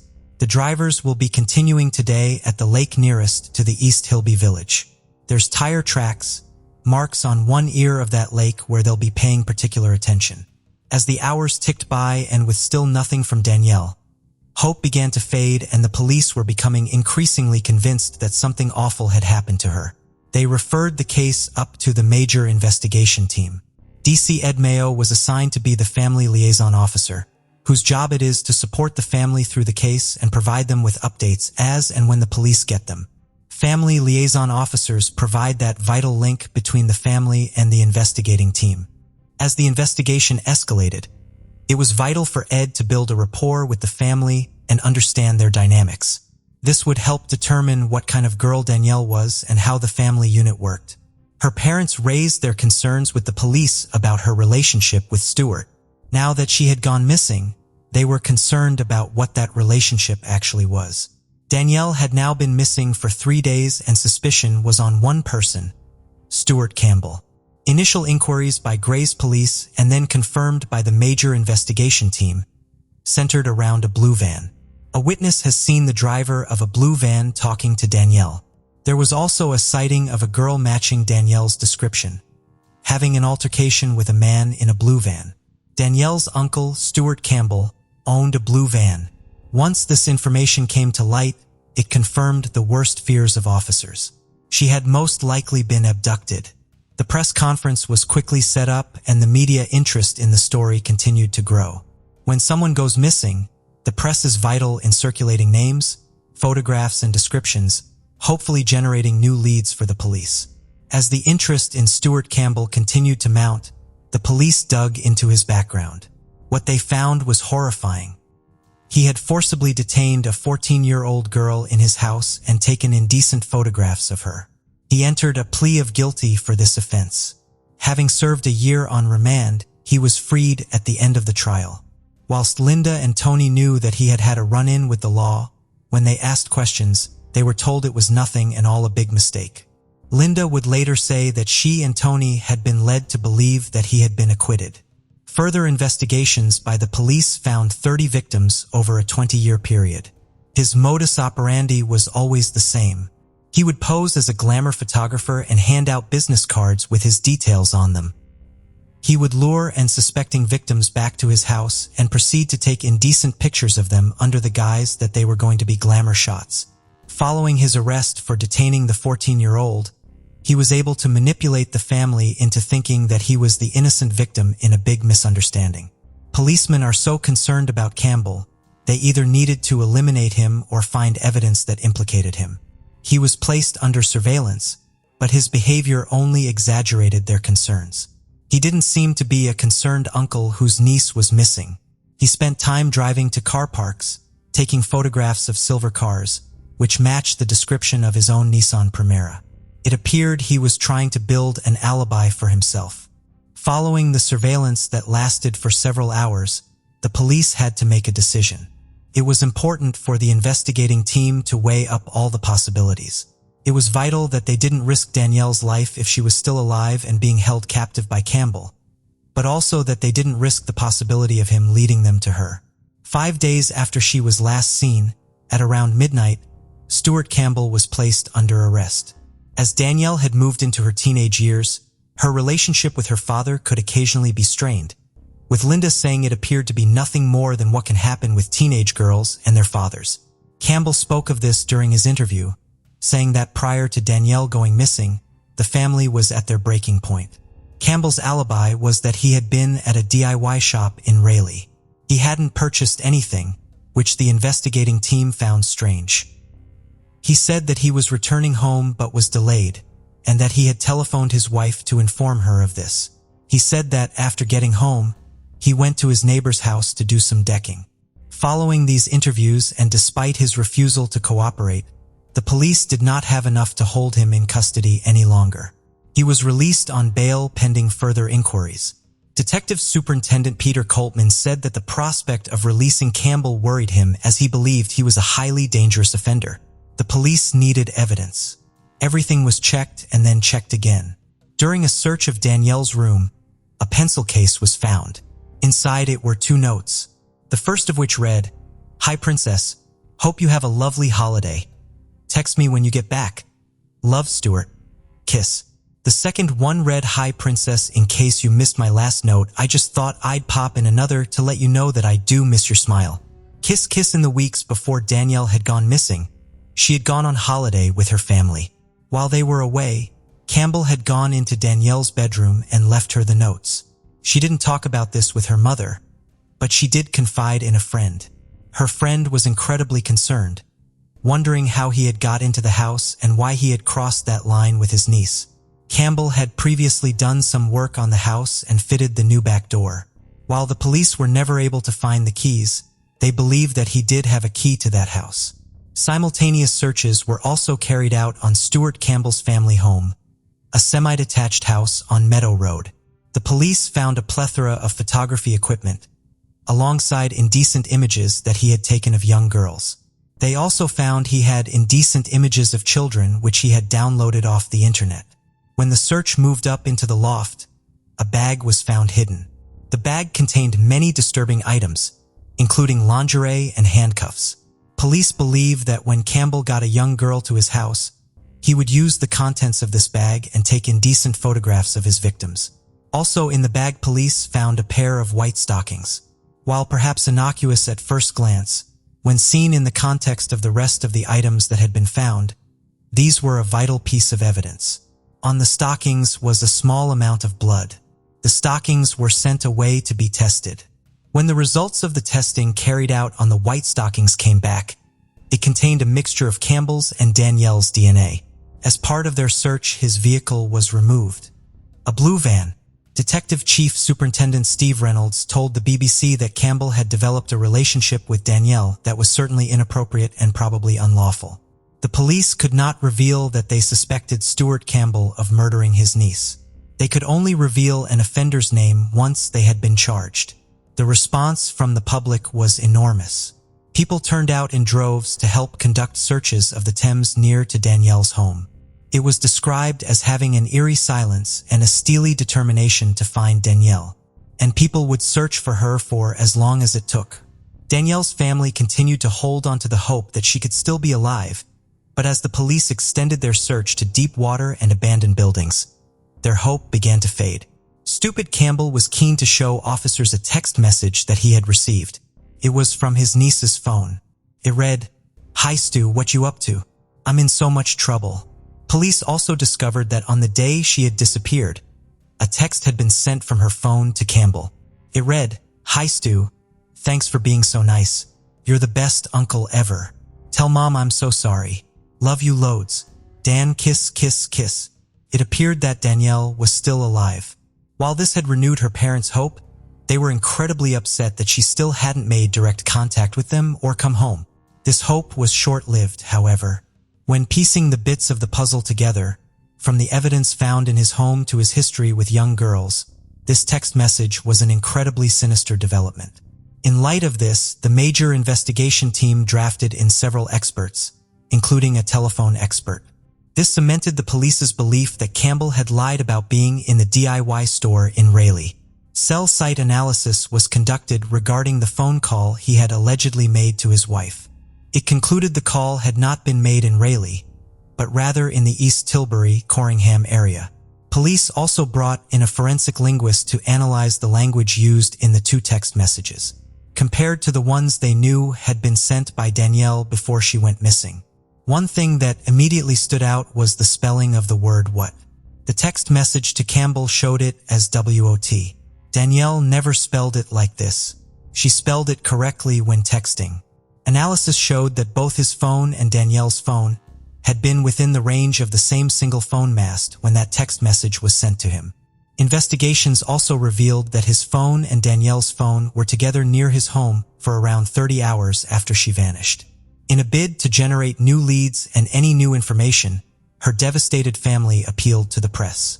The case would soon be picked up by the BBC show Crime Watch, and 4 weeks after she had gone missing, an episode about Danielle would air. Her parents were interviewed as part of this episode. Her father said he did not believe that she would have run away. Linda begged for anyone with information to talk to the police. She said she understood that it was scary to come forward, but that it was necessary for them to find their daughter. Stuart Campbell had to answer his bail. Detective Chief Superintendent Steve Reynolds of the major investigation team said that based on the indecent images of the girls that had been found in his home, he was arrested and charged with these offenses, and he was taken to Harlow Police Station to be questioned by detectives. In the background, police continued to build their case against Campbell for Danielle's murder. Campbell's brother Alex visited him shortly after his arrest. He said, "The police asked me, could you go and talk to him? Then come back and just tell us your gut feeling. tell us what you think. I went to see him, and within 10 minutes I knew he was lying. And there's never been any shadow of doubt in my mind since that moment. As the police continued to update Danielle's family, they were devastated that the man they thought they knew, they really didn't know at all. Linda would later say that one of Campbell's tactics was to drive wedges between fathers and daughters, just like in his previous interview, when he insinuated that the family home was not a happy one. His manipulation was further brought to light when it emerged that he would speak to Danielle and tell her he wouldn't put up with her family if he was her. He would then go and talk to her parents, saying that he had spoke with Danielle and things would get easier, thus playing Linda and Tony off against their daughter, all while maintaining a facade of trying to be helpful. Campbell also kept a diary that police would later refer to as the Danielle Diary. Any contact he had with her, whether it was a call or a text message, he would record. It was obvious that he was becoming not only more obsessed with her, but increasingly dangerous. There was one instance that also highlighted his incredibly manipulative ways. He had taken Danielle shopping and then out to the cinema. She mentioned to her friend that during this trip, Campbell had held her hand. Her friend's father was concerned by this. He would later say in a documentary, "I don't think at that stage it was for me to take the matter up with Lynn and Tony because I didn't want to upset Lynn and Tony's relationship with Tony's family. It could have been construed as me interfering, and I didn't think at that point in time that was the right thing to do." Campbell played on the fact that Danielle was growing up and used that to flatter her and draw her into his lies. The CPS decided that although Danielle's body hadn't been found, the police had enough evidence to charge Stuart Campbell with kidnap and murder. Following this, he would be on remand for the next 11 months. Despite Campbell being charged with her murder, police had more than 800 sightings from throughout the UK and Europe purporting to be Danielle. This provided a massive logistical problem for Essex police. Every sighting had to be investigated and eliminated. If there was even the slightest chance that she was alive and that particular sighting had not been investigated, it would be easy for the defense to raise that during the trial and raise a shadow of doubt that Danielle was still alive, meaning the case of murder could not be proven. Before the trial, and with one of their sons being called as a witness, Linda and Tony took both their boys to the court to familiarize them with the surroundings and help them prepare for the proceedings that were to follow. Linda said that Danielle's brothers were both devastated and hugely affected by her disappearance. She said that one was very matter-of-fact and the other was deeply angry. It wasn't just the impending trial that caused the Jones family unimaginable stress. Tony was self-employed and had to return to work at his dry cleaning business. However, Linda had given up her part-time cleaning job.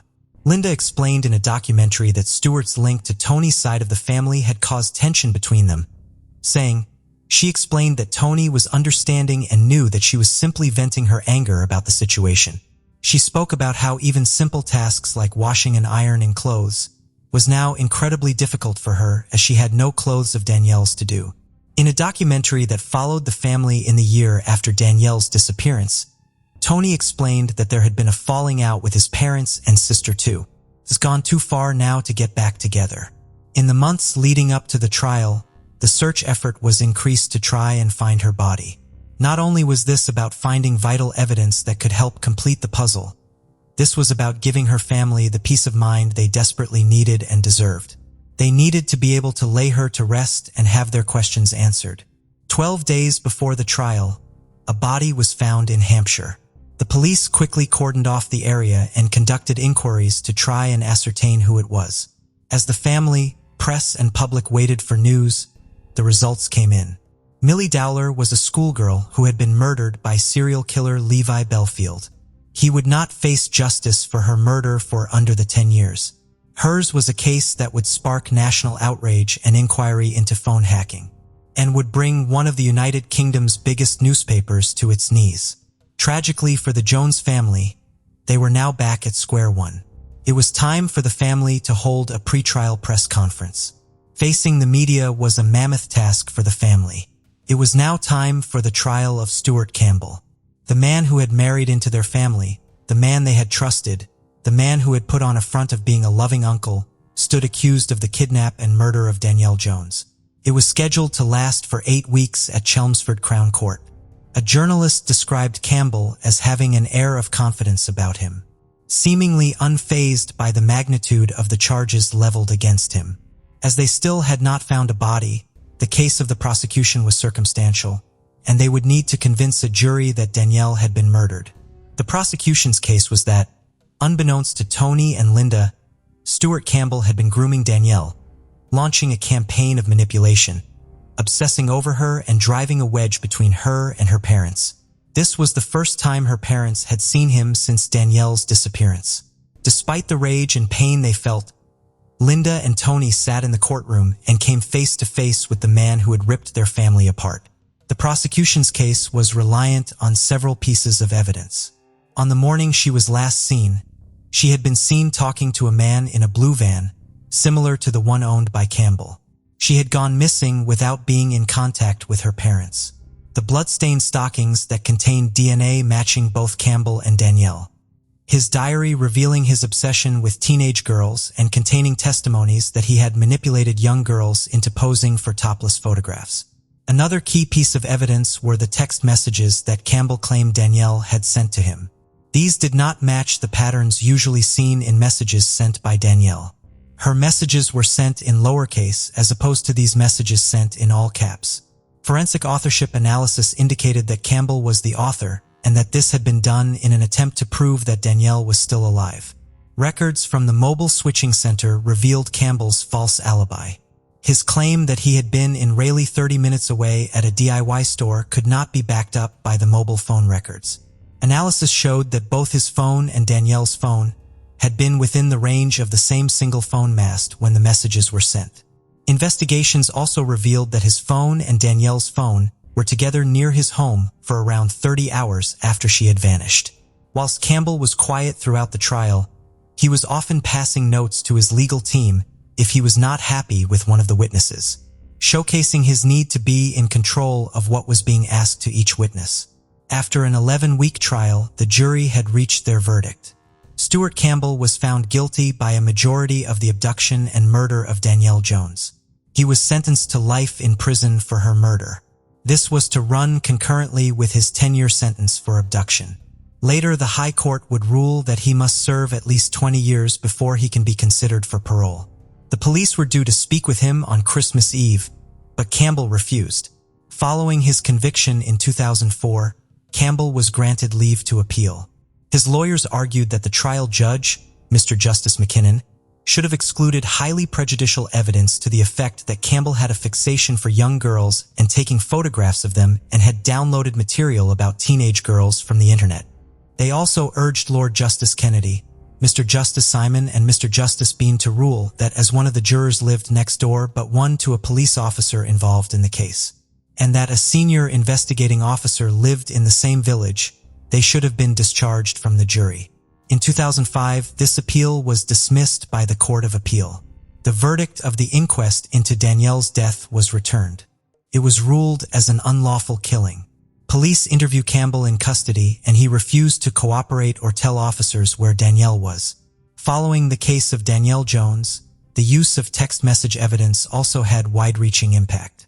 The University of Leicester had a group of researchers to begin studying the various text messaging styles under the hypothesis that forensic research into authorship analysis might prove helpful in future criminal cases.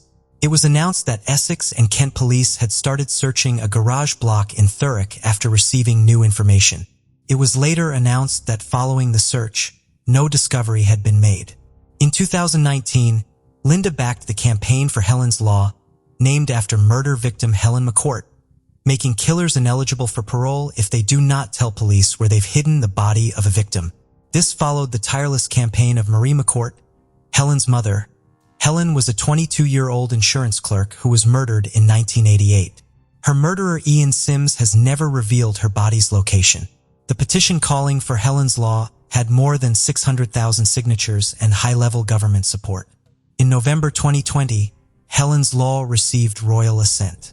Under the law, killers could still be released if no longer deemed a risk to the public, even if they refuse to disclose information, but the parole board will legally be required to consider whether they have cooperated with inquiries as part of their assessment.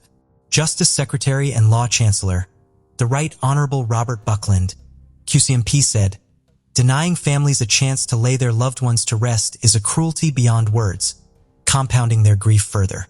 Helen's Law makes it absolutely clear that murderers and evil sexual offenders who refuse to disclose information about their victims should expect to face longer behind bars. Thanks to the tireless effort of Marie McCaughton and other campaigners, more families should get the answers and closure they deserve. In 2021, Campbell's brother Alex Sharkey published a book entitled My Brother the Killer, detailing his life with his brother and the events after Danielle's disappearance. On the 20th anniversary of Danielle's disappearance, Essex police held an event to remember her.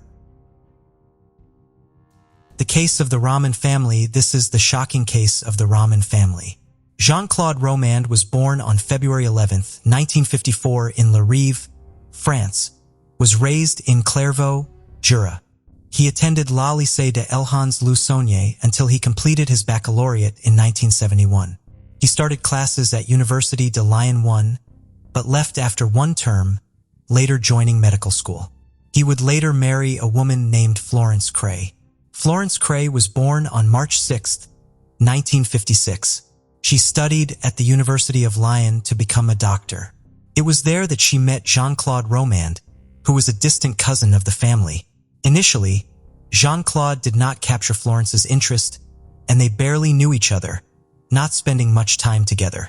However, over time, through their mutual friends and study sessions, they started spending more time together. Jean-Claude Romand was immediately infatuated with Florence and made persistent efforts to win her over. She, on the other hand, saw him as an ordinary guy, not particularly attractive to her or well-spoken. Florence had envisioned marrying a typical doctor, intelligent, attractive, and charming. Following a failed second-year exam, she switched from medicine to pharmacy, together with Romand and Luc Ladmoral, who passed their exams. For the next decade, they maintained a routine of studying, taking exams, and supporting each other until graduation in 1980. Florence and Jean-Claude Romand got married, and 6 years later, they had their first child, Caroline. 2 years after Caroline's birth, their son Antoine was born. Florence lived the life of a conventional wife and mother, working at local pharmacies to support her family. While her husband worked at the World Health Organization in Geneva, a short distance from their home in France. Florence was going about her daily routine in Ferney-Voltaire, France, a few days after Christmas in 1992. With her children, Caroline and Antoine, at school, and her husband Jean-Claude at work in Geneva, it was a normal day, filled with thoughts of their recent Christmas celebrations. While out, she ran into the school president, who had been wanting to talk to her about something since before the holidays. As they exchanged pleasantries and discussed their Christmas experiences, their conversation slowly turned to an unexpected topic, an intriguing incident involving her husband. The headmaster informed Florence about the headmaster's demotion due to an affair with a teacher, which had led to a school board meeting. Florence recalled the incident, but she was uncertain about the headmaster's intentions. The president revealed his plan to discuss the matter with Jean-Claude, who was also a member of the school board. The president's secretary tried to find Jean-Claude's contact information in the World Health Organization directory where he worked, but his name was not listed. Florence found this odd and somewhat amusing, and she promised to ask her husband about it when he returned from work. After their exchange, they never spoke again.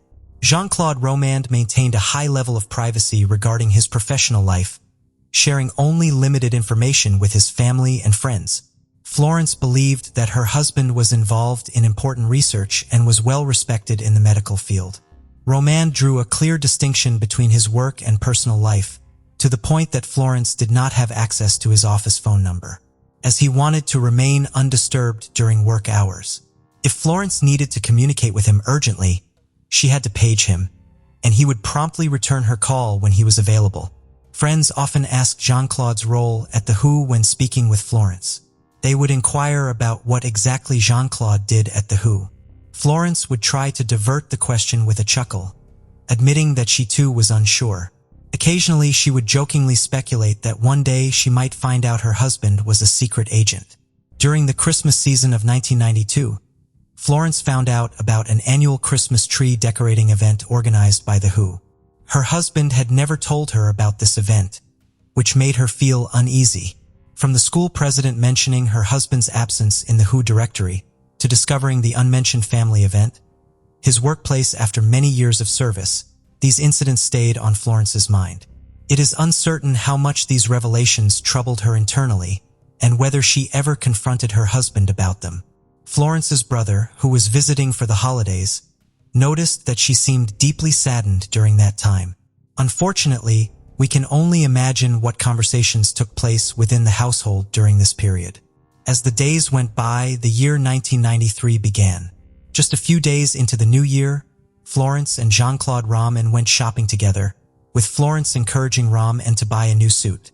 Later that same day, after leaving his wife, Roman visited a pharmacy and placed an order that would be ready by January 9th. On the evening of January 5th, Roman withdrew a total of 2,000 francs from 2 different ATMs. He then gave 500 francs to a homeless person he met before going to a gun store.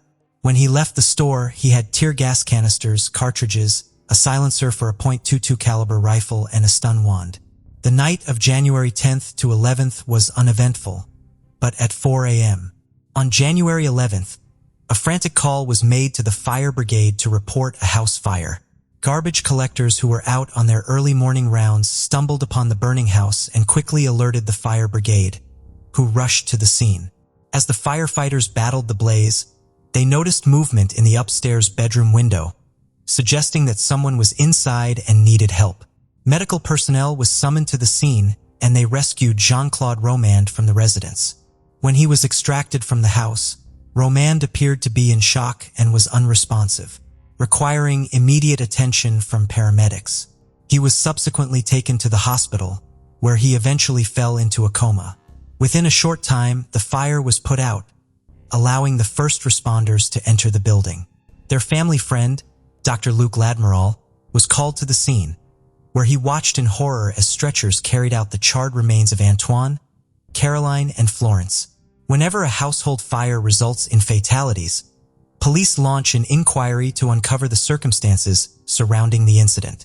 This process aims to offer closure to the bereaved families and eliminate the possibility of any criminal activity. Therefore, following the tragic fire at the Roman residence, law enforcement authorities initiated an investigation. During the examination of Florence's remains, the medical team made a disconcerting observation: evidence of blunt force trauma to the back of her skull. This revelation sparked suspicion and intrigue, particularly after determining that Florence's demise resulted from blunt force trauma rather than the fire itself. During the examination of the children, another distressing revelation emerged. Contrary to initial assumptions, both Caroline and Antoine did not perish in the fire. Instead, they met their demise from gunshot wounds hours prior to the inferno. This stark reality indicated that the events unfolded before the household was consumed by flames. Subsequently, law enforcement commenced an inquiry into the suspicious deaths of Florence and her children. However, with Jean-Claude Roman incapacitated in a coma, rendering him unable to provide any information, investigators faced the daunting task of pursuing alternative leads. They transformed the Roman residence into a crime scene and reached out to relatives, acquaintances, and neighbors in a bid to unravel the mysteries surrounding the family. Luc Ladmiral, the doctor who witnessed the victims being removed from the scene, was contacted as part of the investigation.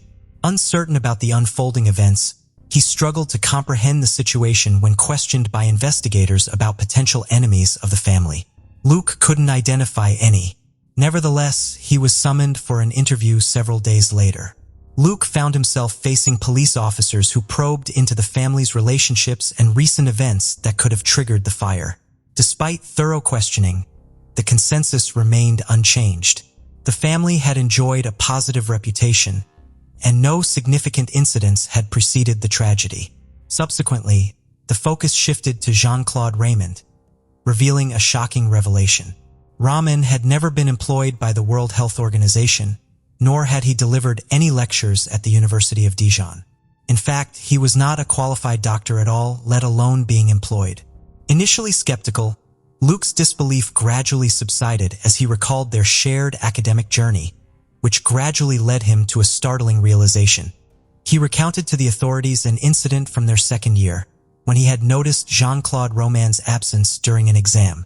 This departure from Roman's typical behavior had raised concerns for Luc. When Luc visited Roman at his residence, he observed his friend's poor health, with clammy skin, a pale complexion, and dark circles under his eyes. Jean-Claude Roman confided that he was battling lymphoma, a manageable form of cancer, which was exacerbated by exam-related stress.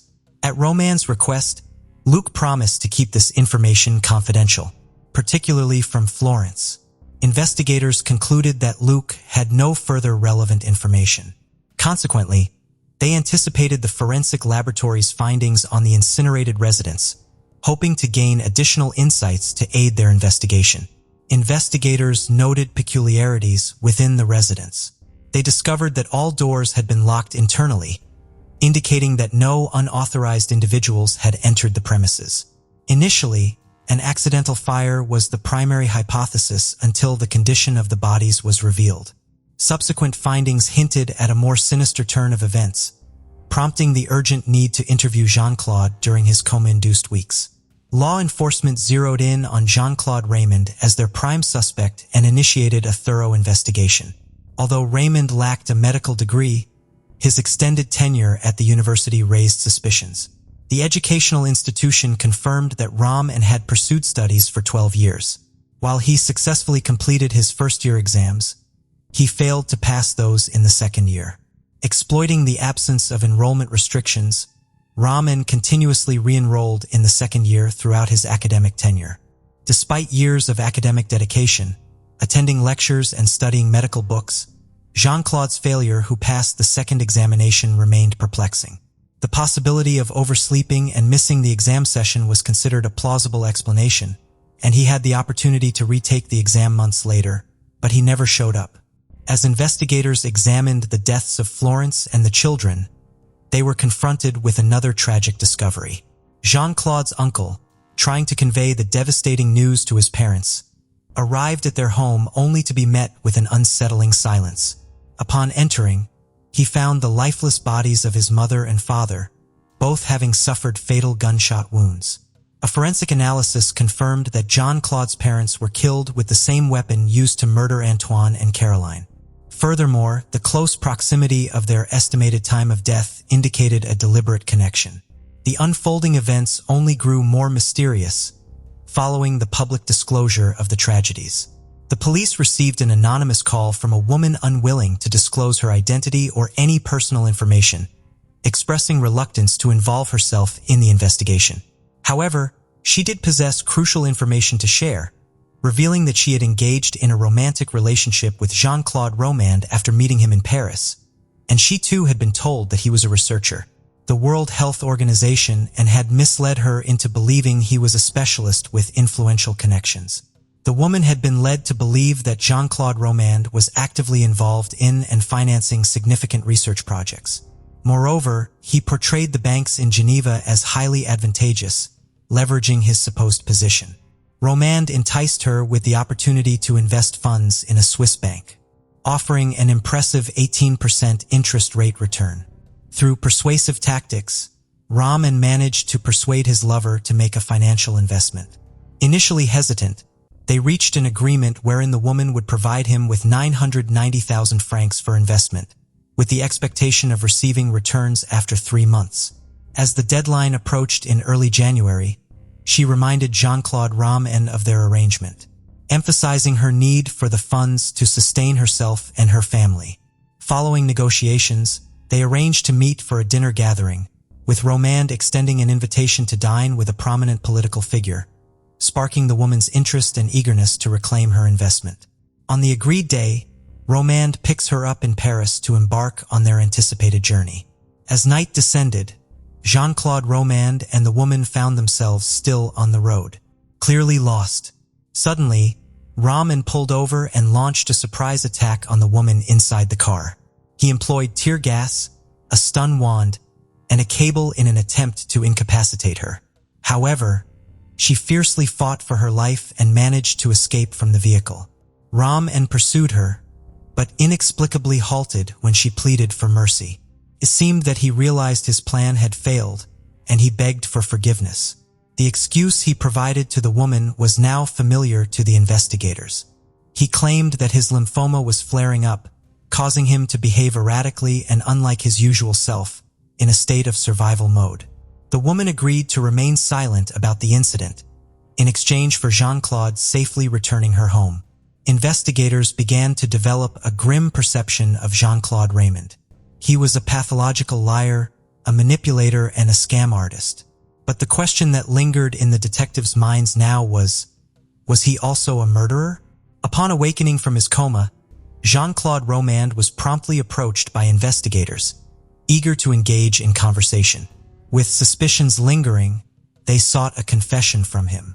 However, Raymond chose to remain silent.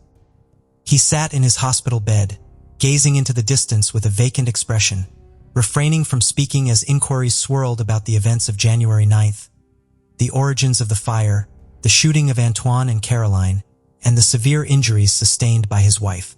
Jean-Claude faced a barrage of interrogative probes during multiple sessions. Despite the relentless questioning, he divulged nothing. It wasn't until the investigators told him that they knew the truth, that he was not a doctor and was unemployed, that a shift occurred. The tipping point that prompted him to finally break his silence remains unknown.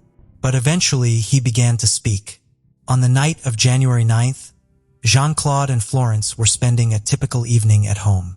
After putting the children to bed, they retired to their own bedroom. According to Jean-Claude Raymond, his memories of that night abruptly ceased until the chilling recollection of discovering his wife sprawled on their bed, surrounded by a pool of blood, with a bloodied rolling pin in his hand. Uncertain of what transpired, whether an argument had ensued or not, Jean-Claude ran and proceeded to sleep beside his wife. He awoke the following morning to prepare breakfast for the children, Caroline and Antoine, who had gathered on the couch to watch a cartoon selected by their father. He served them each a bowl of cereal before joining them to watch television.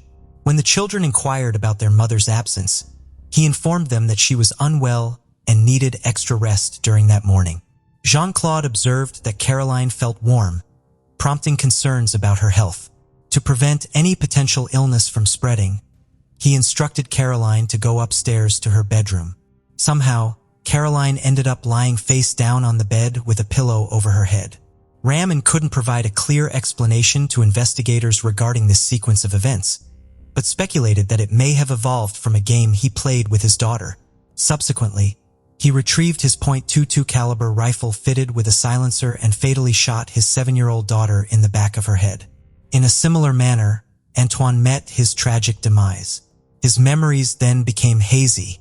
Subsequent evidence presented during the trial indicated that he left the house, purchased newspapers, and appeared to engage in routine activities, portraying a normal demeanor to any casual observer. Upon returning home, he watched television. Although Jean-Claude refuted these details during the trial, one fact remained certain. He received a phone call from his parents inviting him for lunch before noon on that fateful day, and he accepted the invitation. Departing from his eerily quiet residence, he drove to his parents' home and joined them for lunch. He then summoned his father upstairs under the guise of inspecting a purportedly malfunctioning boiler pipe. Despite his elderly father's physical limitations, he made an effort to examine the pipe at Jean-Claude's request, only to be callously shot in the back by his own son. Descending to where his mother was, he did not concoct any games or stories this time. His mother became the sole victim whom he shot while facing her. The motive behind this act remains a mystery. Before departing, he also shot the family's dog. When questioned about this during the trial, it was the only instance where he exhibited a semblance of remorse. Overcome with emotion, he broke down in sobs and tears, revealing that the dog had been cherished by his children, evoking memories of Caroline. It was at this moment that Jean-Claude Raymond resolved to return home and take his own life. However, his plan did not unfold as intended. Recall the earlier mention of his mistress providing him with 990,000 francs for an alleged investment scheme. This was how Jean-Claude Raymond sustained himself. He regaled numerous individuals, including his relatives and Florence's family, with tales of extravagant returns on investments. Due to their familiarity with Ram, and they placed their full trust in him and they let him cook. Consequently, he amassed substantial sums of money from these trusting individuals over time. He would channel these funds into accounts under his own name in Geneva, thereby avoiding scrutiny from tax authorities, among others. Moreover, he meticulously managed the family's financial affairs, ensuring that Florence remained unaware of his deceitful activities. Eventually, the inevitable time to serve what he was cooking arrived. As expected, the people began demanding the return of their money, along with the promised profits. Regrettably, this was an obligation he could never fulfill. Every single franc he acquired was swiftly spent on his immediate needs, leaving him with virtually nothing saved, despite amassing over 2 million francs across the years. The inevitable moment arrived, when he would have to reveal the truth to Florence and all those who had entrusted him with their money. He found himself unable to sustain his web of lies any longer. The mounting pressure left him feeling trapped with no apparent escape. Like many other family annihilators, he convinced himself that by ending their lives, he would actually be sparing his family from the repercussions of his actions. Subsequently, he planned to take his own life, thus avoiding the harsh reality he faced. He believed he would be able to keep lying forever and had never anticipated being discovered or facing the need to confess. He would always just plan to fabricate another falsehood to sustain the charade. Throughout his life, on June 23, 1996, the trial commenced. He remained mostly silent, seated behind glass with a police officer on each side. He avoided making eye contact and kept his head down. By July 2nd, a verdict had been reached. Jean-Claude Romand was convicted of the murders of his wife, his children, and his parents. He received a life sentence without the possibility of parole for 22 years. In 2019, he petitioned for release from prison to reside in a convent during his incarceration. He had reportedly become a devout Christian and had accepted his mistakes. He would spend the rest of his life repenting as a form of punishment. The judge granted his plea, citing his good conduct as a contributing factor. It is sad and unfortunate what all the victims endured at the hands of this liar, manipulator, and monstrous individual.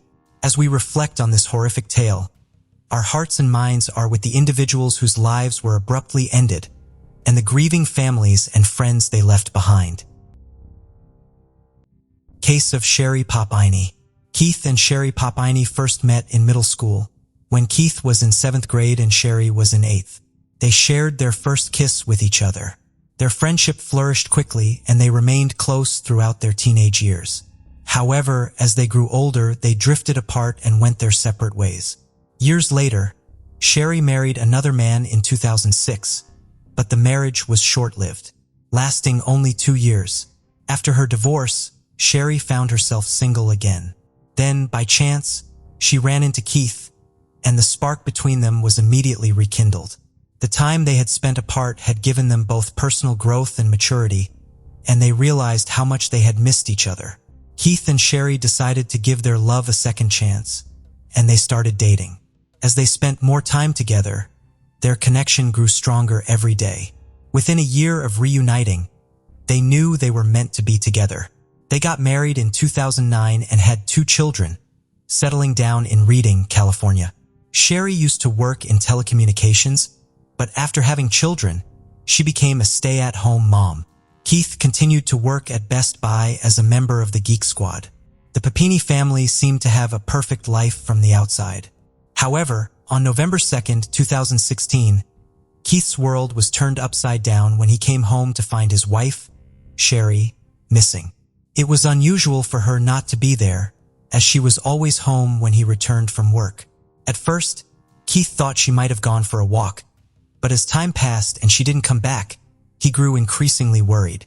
Keith called the daycare center their children attended to see if Sherry had picked them up, but the school secretary told him she hadn't. This heightened Keith's concern, and he decided to use the Find My iPhone app on his phone to track her location. The app showed that her phone was at the end of their driveway. Alarmed, Keith rushed outside to search the area and found Sherry's phone lying on the ground, with her headphones nearby.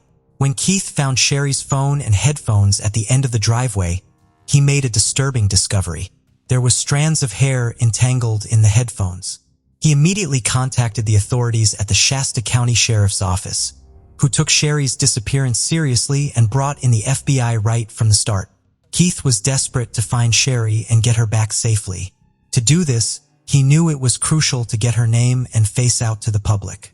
So he spoke to the media, hoping to generate support and assistance in finding her. The media played a huge role in spreading the story of Sherry's disappearance, and her beauty, blonde hair and blue eyes made her case especially captivating to the public. As a result, news channels eagerly covered every detail of the story.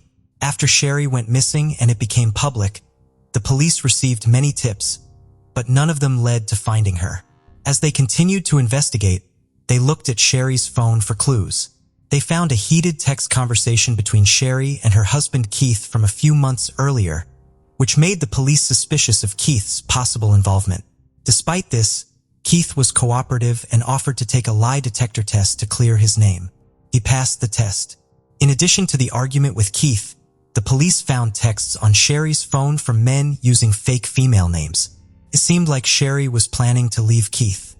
On November 10th, 2016, the police tracked down one of these men and questioned him about Sherry's disappearance. The man claimed to have met Sherry 5 years prior at a restaurant during a work conference she was attending. Although he said he didn't know her current whereabouts, he shared some information about her relationship with her husband, Keith. According to the man, Sherry did not respect Keith and was even fearful of him. He alleged that Keith was violent and abusive, often locking Sherry up in their home. After a tip from a man who knew Sherry, claiming that her husband Keith was abusive, the police launched an investigation.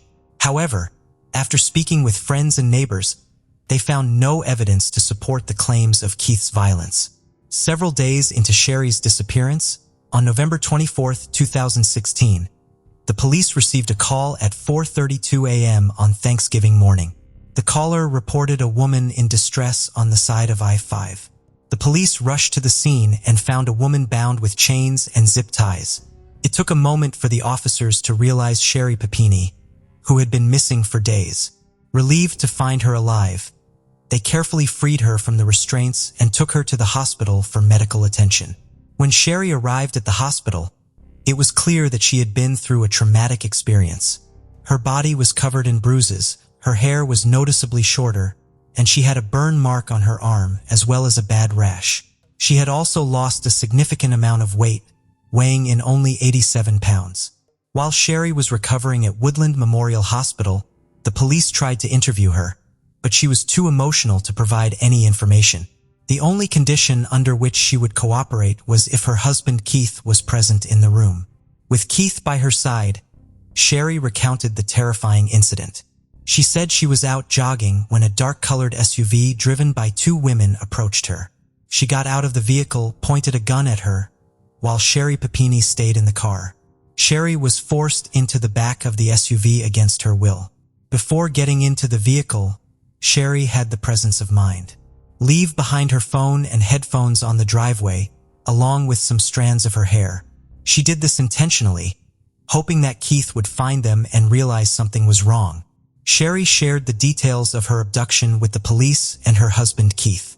During the journey, she kept dozing off in the back of the SUV, making it difficult for her to keep track of time.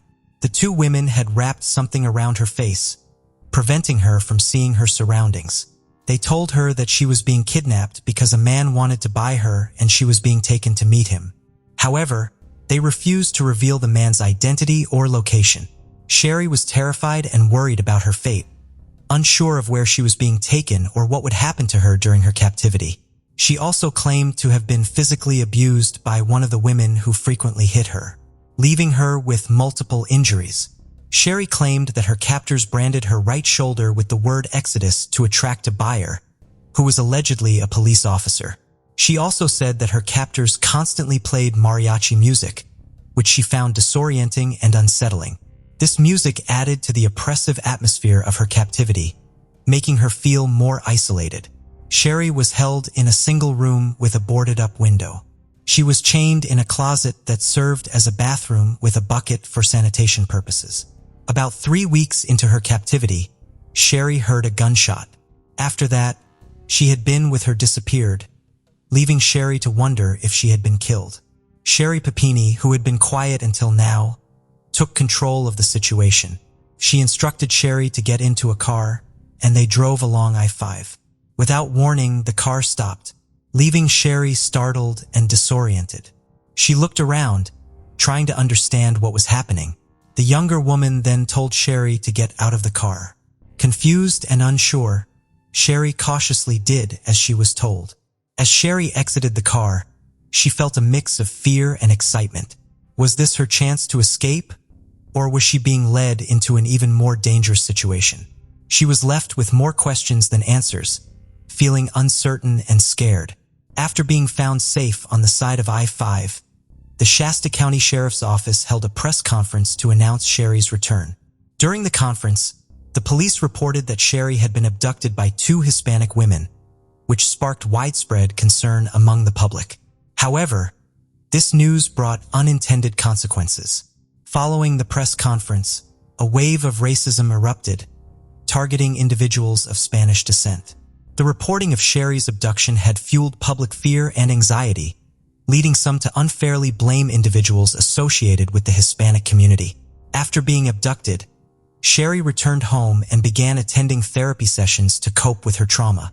As a California resident, she was eligible for the Victims' Compensation Fund, which uses public funds to help pay for victims' therapy. In the aftermath, she became withdrawn, spending more time at home and avoiding social outings.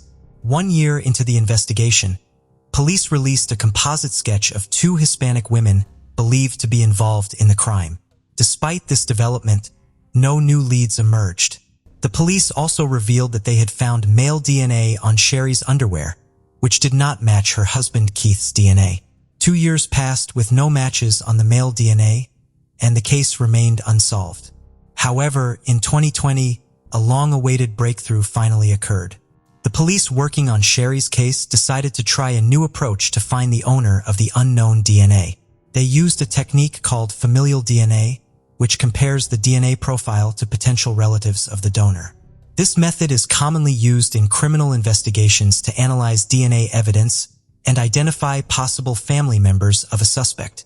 By looking at specific genetic traits shared among family members, investigators can create a shorter list of potential suspects and explore possible family connections. In the Sherry Papini case, the police were surprised to discover that the DNA found in her underwear matched a close relative of James Reyes, her ex-boyfriend. This new information raised many questions and became a crucial moment in the investigation. The police suspected Sherry's ex-boyfriend, James Reyes, of being involved in her abduction. To investigate, they collected a soda bottle from his trash in June 2020 and sent it to a forensic lab for DNA testing. A month later, the lab results showed a match between James' DNA and the DNA found on Sherry's underwear the day she was discovered. With this new evidence, the police went to James' home in Costa Mesa, California, where he worked at a sports shop to ask him about Sherry's case.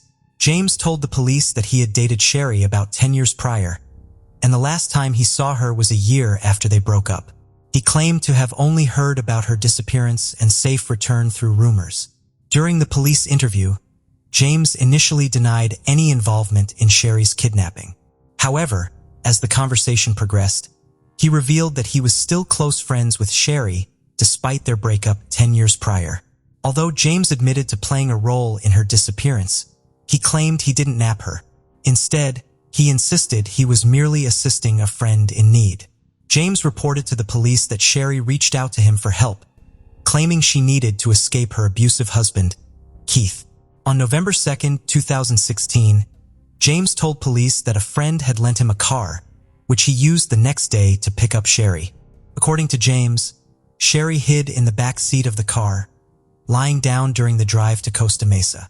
During her stay at James' house, Sherry mostly stayed in her room, only coming out to help with chores like cleaning and cooking. She even boarded up the bedroom window, as she wanted to feel secure with the door closed. James noticed that Sherry was intentionally trying to lose weight by barely eating. Sherry asked James to help her harm herself, including hitting herself to create bruises. James was uncomfortable with this request, but he still agreed to help her, even going so far as to shoot a hockey puck off her knee at her request. Despite his reservations, James participated in these harmful activities with Sherry. James confessed to branding Sherry with the word Exodus on her right shoulder using a wood-burning tool they had bought from Hobby Lobby. Before Sherry left his house, she asked James to get chains and zip ties, which he used to bind her securely, before driving her to Reading, California. During the drive, Sherry told James to stop the car, which he did, and she escaped. When questioned by the police, James denied knowing anything about the two Hispanic women Sherry claimed had abducted her. However, when the police searched James' house, they were shocked to find that several rooms matched the descriptions Sherry had given of the place where she was held captive. Specifically, James' bedroom and closet exactly matched a drawing Sherry had made for the police, detailing the layout of the rooms she had been confined to. The police discovered a striking similarity between a table at James' house and the one Sherry described in her initial interviews. They decided to bring Sherry and Keith in for another interview at the police station. The police had accumulated substantial evidence led them to believe Sherry had faked her own abduction. They intended to confront her with their findings during the interview. Before revealing the truth, they asked Sherry if she wanted Keith to leave the room. Sherry remained silent. The police then decided to leave the couple alone for a few minutes. During this time, Sherry approached Keith and confessed that she didn't want the police to find the Hispanic woman who had supposedly abducted her. She felt indebted to this woman for sparing her life. Sherry refused to press charges against the woman who attacked her. Keith listened to her reasons, but he was skeptical and worried. Sherry's explanation didn't make sense to him, and he was starting to get scared. He pointed out that even if Sherry didn't want to press charges, the attacker would still face consequences for her actions. The police re-entered the interview room with an update. They had found a familial DNA match for the male DNA on Sherry's clothing, and it led them to James Reyes, Sherry's ex-boyfriend. When Keith heard the name, he had a visceral reaction. He knew James as Sherry's ex. The police told Sherry and Keith that James Reyes, Sherry's ex-boyfriend, had passed a lie detector test. They suspected that Sherry had faked her own kidnapping and claimed to have evidence to support James' version of events. The police told Sherry that they believed her significant weight loss during her disappearance was intentional, as she had chosen to eat very little. They also suggested that the rash on her arm was caused by the cleaning products she had used at James' house. Furthermore, the police alleged that James had used a wooden tool bought from Hobby Lobby to brand Sherry. They also claimed that Sherry's broken nose was self-inflicted, caused by hitting herself with a hockey stick. Despite the mounting evidence against her, Sherry remained calm and pretended not to understand what the police were talking about. Sherry Papini claimed to have not seen her ex-boyfriend James in years, stating she last saw him at his brother's funeral in Southern California. However, the police knew she was lying, because James had provided them with information about her disappearance that only someone close to her would know. On March 3, 2022, the FBI arrested Sherry on charges of lying to federal agents and faking her own abduction. 6 weeks later, she agreed to a plea deal, admitting to orchestrating her kidnapping. Sherry's lawyers requested a sentence of 1 month in prison, followed by 7 months of house arrest. However, prosecution recommended an 18-month sentence. In September 2022, the judge sentenced Sherry to 18 months in prison and ordered her to pay a $300,000 fine. The judge doubted that Sherry would ever be able to pay the fine, saying it would take winning the lottery. During the sentencing, the judge called Sherry a manipulator and habitual liar, stating that he had no doubt she would have continued lying if she hadn't been caught. The judge told Sherry that she needed to be punished to stop others from committing similar crimes.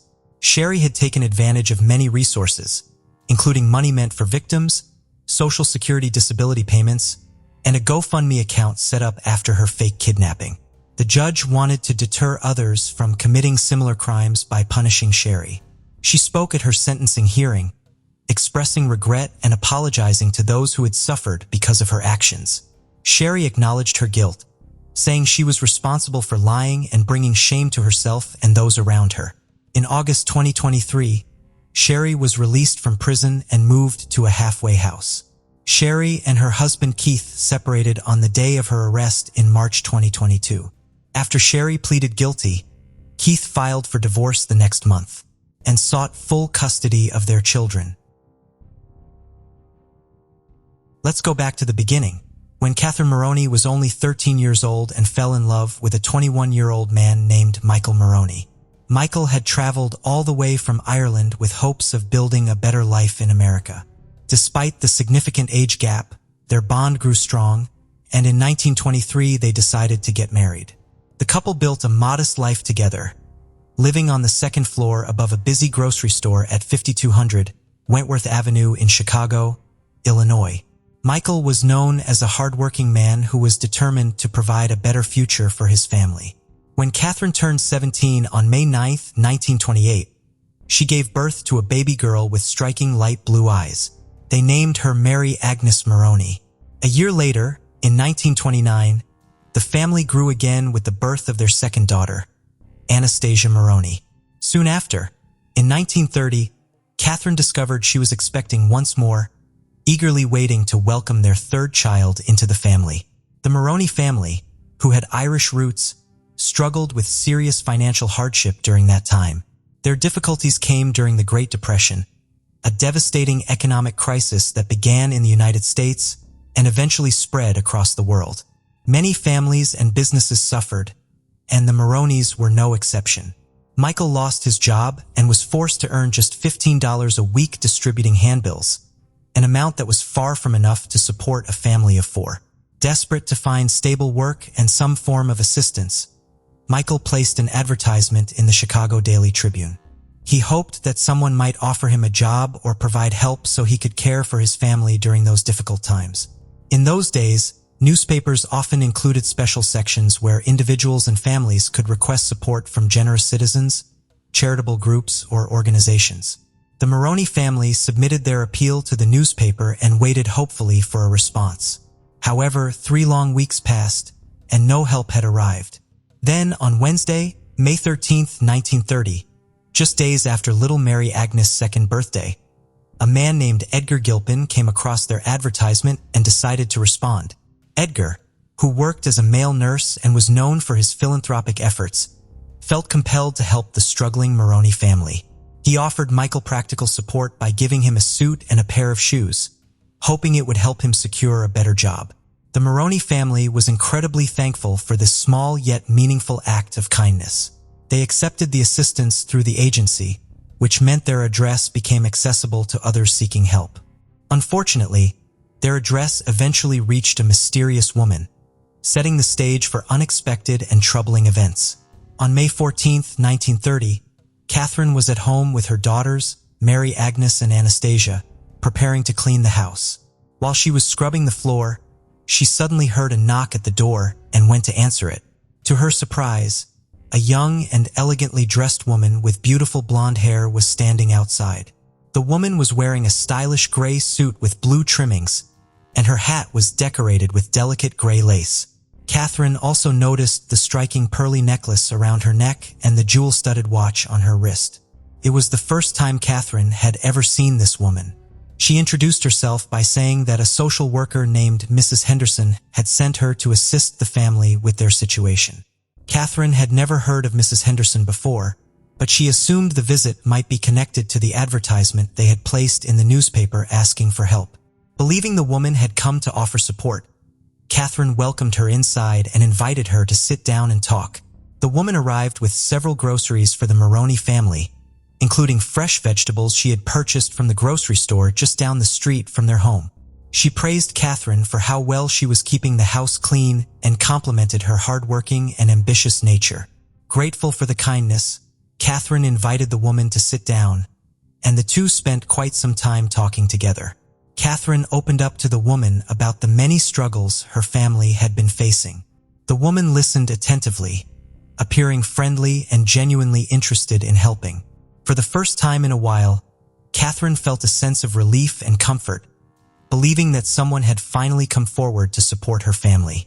The woman's gentle tone and sweet manner made her seem trustworthy and kind. She appeared intelligent and well-educated. As their conversation continued, the woman noticed little Mary Agnes playing on the floor, and her face instantly lit up with delight. It was obvious that she found the child incredibly sweet and charming. Although both of Catherine's daughters, Mary Agnes and Anastasia, were present in the house, the woman seemed to focus all of her attention on Mary Agnes. During their discussion, she also revealed that she had tragically lost her own daughter the previous year. Catherine felt a deep sense of sympathy for the woman after hearing about the loss of her daughter. However, the conversation soon took an unexpected turn. The woman made a rather unusual request. She asked if she could take little Mary Agnes with her to California for a short while. She tried to reassure Catherine by saying that when Mary Agnes returned, she would look much healthier and as chubby as a little butterball. Catherine immediately felt uncertain. The woman was a complete stranger, and California was a very long way from home, making the request seem both surprising and unsettling. Catherine ultimately decided that she could not allow her young daughter to leave with a complete stranger. However, before leaving, the woman handed Catherine a $2 note and promised that she would return the following day. Although Catherine remained confused and uncertain, there was something about the woman's confident manner and presence that she found strangely persuasive. Eventually, Catherine relented and agreed to let Mary Agnes go with the woman. Before departing, she asked for the woman's name. After a brief pause, the woman replied, "My name is Julia Otis." When Michael returned home from work, Catherine eagerly recounted the visit from Julia Otis. But his excitement quickly turned to alarm when he noticed that Mary Agnes was missing. He asked Catherine where their little daughter was, and she explained that she had let Mary Agnes go with Julia Otis to California. Michael grew worried for their daughter, but they chose to wait and hope that Mary Agnes would be returned the next day. That evening, the Maroney family shared a hearty meal together, something they hadn't enjoyed in quite some time. The next day, on May 15, 1930, Julia Otis returned with Mary Agnes, and as soon as Mary Agnes saw her mother, she rushed into her arms and hugged her tightly. Julia brought not only more groceries for the Maroney family, but also some exciting news. She revealed that she had managed to secure a better job for Michael. Adding to the joy, she carried a bag full of clothes for the upcoming baby. Catherine was elated. It felt like they were finally receiving the help they needed. Julia's kindness made Catherine trust her more, as she seemed to genuinely care for their family's well-being. At that moment, Julia made another request. She asked Catherine if she could take Mary Agnes shopping nearby, as the little girl's clothes were looking worn and her shoes were in bad shape. Catherine, feeling grateful for all of Julia's assistance, agreed to the idea, thinking it was a thoughtful gesture. However, Mary Agnes seemed to resist going with Julia. She started crying and clung to her mother, not wanting to leave her side. Despite this, Catherine handed her daughter over to Julia, trusting that everything would be fine. They left for the shop, which was just a short distance away. Catherine believed they would be back soon. Unfortunately, after they left, neither Julia nor Mary Agnes were ever seen again. As the hours went by, Catherine became increasingly concerned about why they were taking so long. At first, she thought that maybe Julia had taken Mary Agnes out for lunch, but it shouldn't have taken such a long time. As more time passed, Catherine began to feel that something wasn't right. She started regretting her decision to let her 2-year-old daughter go with Julia. Later, when Michael returned home from work, Catherine explained the entire situation to him. They searched everywhere for Mary Agnes and Julia, but there was no trace of them. Feeling helpless, they made the decision to contact the Chicago Police Department and inform them that their daughter was missing. The police wanted a detailed description of Julia, but Catherine could only provide a few details. She mentioned that the woman appeared to be in her 20s, around 5 feet 2 inches tall, and weighed about 125 pounds. The most distinctive feature that Catherine remembered was that the woman had prominent teeth. The next day, on May 16, 1930, around 8:30 p.m., the Maroney family received a letter. This letter was written on special paper and had a mark on it that showed it was sent out at 4:30 p.m.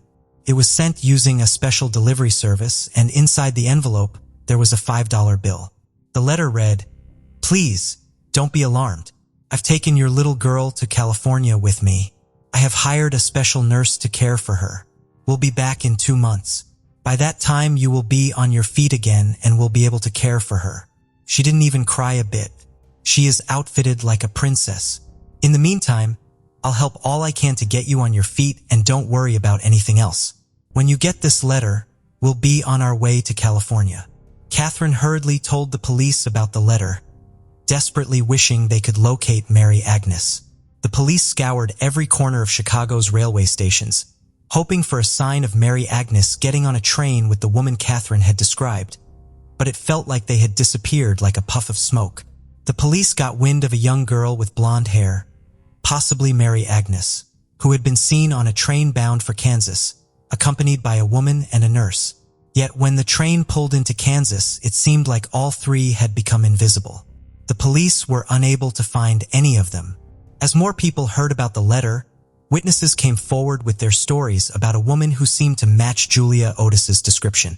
A staff member at Goldblatt's department store, located around 8 miles from the Maroney's home on Ashland and Chicago Avenue, came forward. She mentioned that a woman like Julia had bought a bunch of baby clothes using a new $50 bill at the store. Interestingly, these were the very same clothes Julia had given Catherine for her upcoming baby. Another woman stepped forward and informed the police that on May 15, 1930, she witnessed an unusual incident in a store in downtown Chicago. She noticed a lady with a young girl, and it seemed like the lady was anxious while dictating a letter to an older woman. This was striking, as writing the letter was a task she could have done on her own. The police weren't able to determine the identity of the older woman. It's unclear whether Julia used the older woman to write the letter, possibly to disguise her handwriting, or if the older woman had some connection to Julia. On May 19, 1930, the Maroney family received another letter, this time from a woman named Mrs. Alice Henderson. She claimed to be the cousin of Julia Otis. In the letter, Alice explained that Julia had experienced a lot of loss recently. Her husband and child had both passed away in the previous year. Alice mentioned that Julia was feeling very lonely and was struggling emotionally, even on the verge of a breakdown. Her doctor recommended a trip to California to help her mental state. Julia had decided to take Mary Agnes with her because she saw her lost child in her. Alice thought this would provide Catherine some relief from childcare, allowing her to focus on the new baby. She assured that she would bring Mary Agnes back safe and sound once Julia felt better. Alice also mentioned that she would continue to provide assistance to the Maroney family. Catherine shared this letter with the authorities and also recounted an incident that happened on the day Mary Agnes was kidnapped. After Julia left, an elderly man who said he was a social worker paid a visit. Catherine thought he might have clues about Julia, but when she mentioned calling the police and asked him to wait, he quickly dashed away and vanished. It was a puzzling encounter that Catherine had forgotten about amid all the worries about Mary Agnes. The investigators found this sudden revelation intriguing. Wondering why Catherine hadn't mentioned it before, she explained that in all the stress, she overlooked this peculiar encounter with a mysterious man. The police also found something unusual. 2 letters that looked like they were written by the same person were sent by 2 different women on separate days. This made the police curious. They began to suspect the Maroney family might be hiding something more serious. They thought the family could be making up stories to cover up a darker truth. They even considered the possibility that Mary Agnes might have been hurt or even killed by her parents, maybe by accident. On May 20th, 1930, the police took Catherine and Michael into custody and asked them about Mary Agnes' possible murder. However, the couple consistently stuck to their story about their daughter's kidnapping. After an hour of questioning, they were allowed to go back home. The police's search for Mary Agnes didn't yield any results, and as time went on, the progress in the case became slow, with no new leads. But just when people in the community might have started to forget about Mary Agnes, something significant happened a year later in 1931 in Rockford, Illinois. This discovery brought a fresh perspective to the case. On Thursday, July 23, 1931, about 14 months after the kidnapping, people reported seeing a girl who seemed a lot like Mary Agnes in Rockford, Illinois. A Native American lady named Martha Thompson, who was quite old, was spotted pushing a cart. Inside the cart, there was a 3-year-old white girl, and they were both going towards the west. The police decided to question Martha about this. She explained that she was planning to join a circus. The little girl looked chubby and happy, and she didn't seem to be bothered by all the attention. She had a tan complexion, blonde hair, and blue eyes, just like Mary Agnes. Martha said that the little girl's mother, a woman named Florence Fuller, had abandoned her. Martha wanted to take care of the girl, but the authorities wouldn't allow it until they could confirm the girl's true identity. The authorities got in touch with the Maroney family to confirm if the baby was their missing Mary Agnes. Filled with hope, Michael and Catherine journeyed 89 miles to Rockford to meet the little girl, hoping she might be their beloved daughter. But when they saw the little girl, Catherine began to have doubts. She closely studied the girl, examining her teeth and body, and something just didn't add up. She felt like something was missing. After careful consideration, Catherine concluded that this girl was not their daughter. One distinguishing factor was that Mary Agnes had a red mark on her arm, but the girl they met in Rockford didn't have that mark. This difference made it clear that she wasn't their daughter. This news broke Michael and Catherine's hearts all over again. Despite a lot of searching, the police couldn't find Mary Agnes. Over the years, various newspapers ran stories about the case, hoping to uncover new leads. But sadly, as time went on without any new information, the investigation came to a standstill and the case went cold. 22 years had passed since Mary Agnes vanished. During this time, Michael and Catherine had become parents to a big family, with 5 boys bearing the names Michael Jr., Patrick, George, Harold, and William. They also had 2 daughters named Anastasia and Catherine. The media would occasionally share stories about Mary Agnes, especially when other children went missing, to keep her name in the public's attention. In 1952, a reporter named Edna Wright from the Chicago Daily News was working on a regular story about missing people in the city. While doing her research, she came across the case file of Mary Agnes' disappearance. After reading the file, Edna decided to meet with the Maroney family to get a recent picture of their children. When she looked at the photos, she noticed something important. All the family members resembled each other. This similarity caught her attention. Edna then sent copies of the family photos to a newspaper in California, hoping to find a woman who resembled the Maroney children. This woman would now be around 24 years old. Edna believed that this woman might actually be the missing Mary Agnes. The Oakland Tribune in California ran the story on February 24, 1952. In San Pablo, California, a young auto mechanic named Everett McClelland read the story and something caught his attention. Among the pictures of the 7 children, he couldn't help but focus on Anastasia. He began to wonder how much she resembled his own wife, Mary Beck McClelland. Curiously, Mary Beck was also 24 years old and had grown up in Martinez, California. At the age of 16, after she got married, Mary Beck McClelland got a surprising revelation from a family friend that she had been adopted. Unfortunately, her father had already passed away by then. She went to her mother, Nora Beck, to ask her about it, but her mother denied it. In their quest for answers, they looked through courthouse records and uncovered Mary Beck's adoption papers. These papers showed that she was adopted in the 1930s, around the same time Mary Agnes had disappeared. This discovery led Everett to think that maybe his wife could actually be the missing Mary Agnes. Excited by the possibility, he reached out to the Oakland Tribune in California to share his thoughts about how much his wife resembled the Maroney family and how she might be the long-lost Mary Agnes. Back then, they didn't have the technology to do DNA testing like we do now, so they had to use other methods that were mostly based on theories. They collected blood samples from Michael, Catherine, and Mary Beck, and they did more than 124 tests on these samples. They also looked at their facial features and compared them. They even made models of the Maroney family's teeth and Mary Beck's teeth to compare them. They looked closely at their dental impressions. Experts in fingerprints also compared Mary Beck's fingerprints and palm prints to those of the Maroney family. All these tests and examinations showed that Mary Beck shared many family traits with the Maroney family, making it likely that she was indeed Mary Agnes. On September 4, 1952, Mary Beck traveled to Chicago to meet the family she had been separated from for a long time. Catherine, who was now 40 years old and had been hoping for her oldest daughter, Mary Agnes, to come back home. When Mary Beck and Catherine saw each other, tears filled their eyes, and a picture was taken as they hugged tightly. It seemed like the mystery was finally solved after waiting for 22 years. However, Nora, Mary Beck's adoptive mother, strongly believed that Mary Beck wasn't kidnapped, but rather adopted. Nora explained that she had been a foster mother and knew Mary Beck well before they officially adopted her.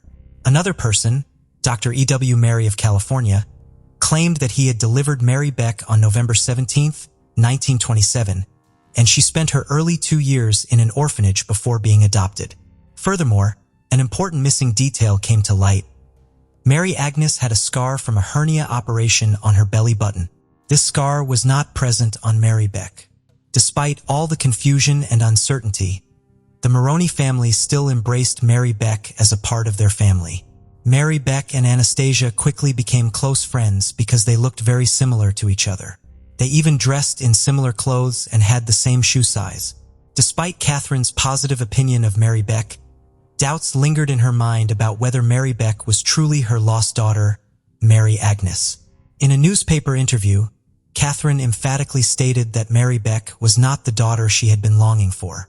In 1957, Michael, who was 58 years old, passed away, carrying a heavy heart burdened by the loss of his cherished daughter, as he could never accept Mary Beck as Mary Agnes. Catherine, too, battled a haunting depression that lingered for years. Tragically, she left this world in 1962 at the young age of 49, marking the end of a journey filled with sorrow and uncertainty. As time passed, Mary Beck continued to stay connected with the Maroney family. She spent her life with them and eventually passed away in 2005, reaching the age of 77. However, throughout her life, she couldn't be certain if she truly was Mary Agnes.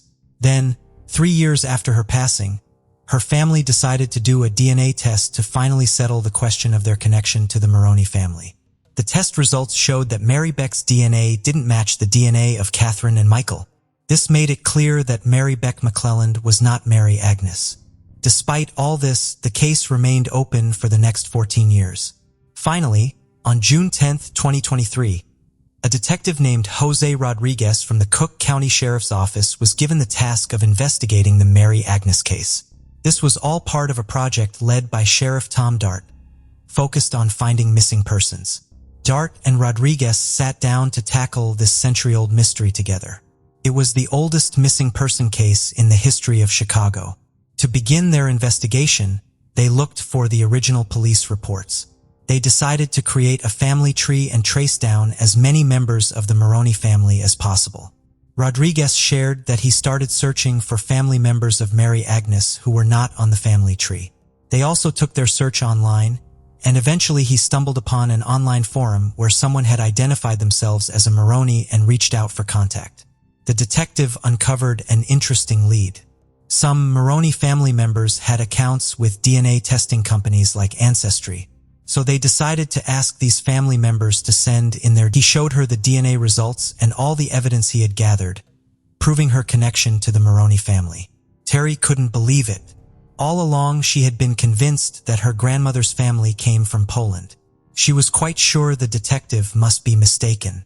However, after some consideration, she agreed to take a DNA test to find out the truth. When the DNA results arrived, Terry was truly surprised. They indicated that she was mostly Irish, which was unexpected for her. Even more intriguing, the results showed significant genetic links between Terry and many of the Maroney cousins identified by Rodriguez. This strongly suggested that Terry was indeed a cousin to the Maroney family. When Detective Rodriguez inquired about her mother's name, who could potentially be the real Mary Agnes, Terry disclosed that her mother's name was Jeanette Burchard. Born on April 14, 1928, Jeanette Burchard's life took some unexpected turns. Raised by her mother, Jeanette Soleric Darris Anderson, and stepfather Frank Darris, she was brought up with strong Catholic values. Jeanette grew up well-educated and later spent more than 5 decades working as a dedicated nurse.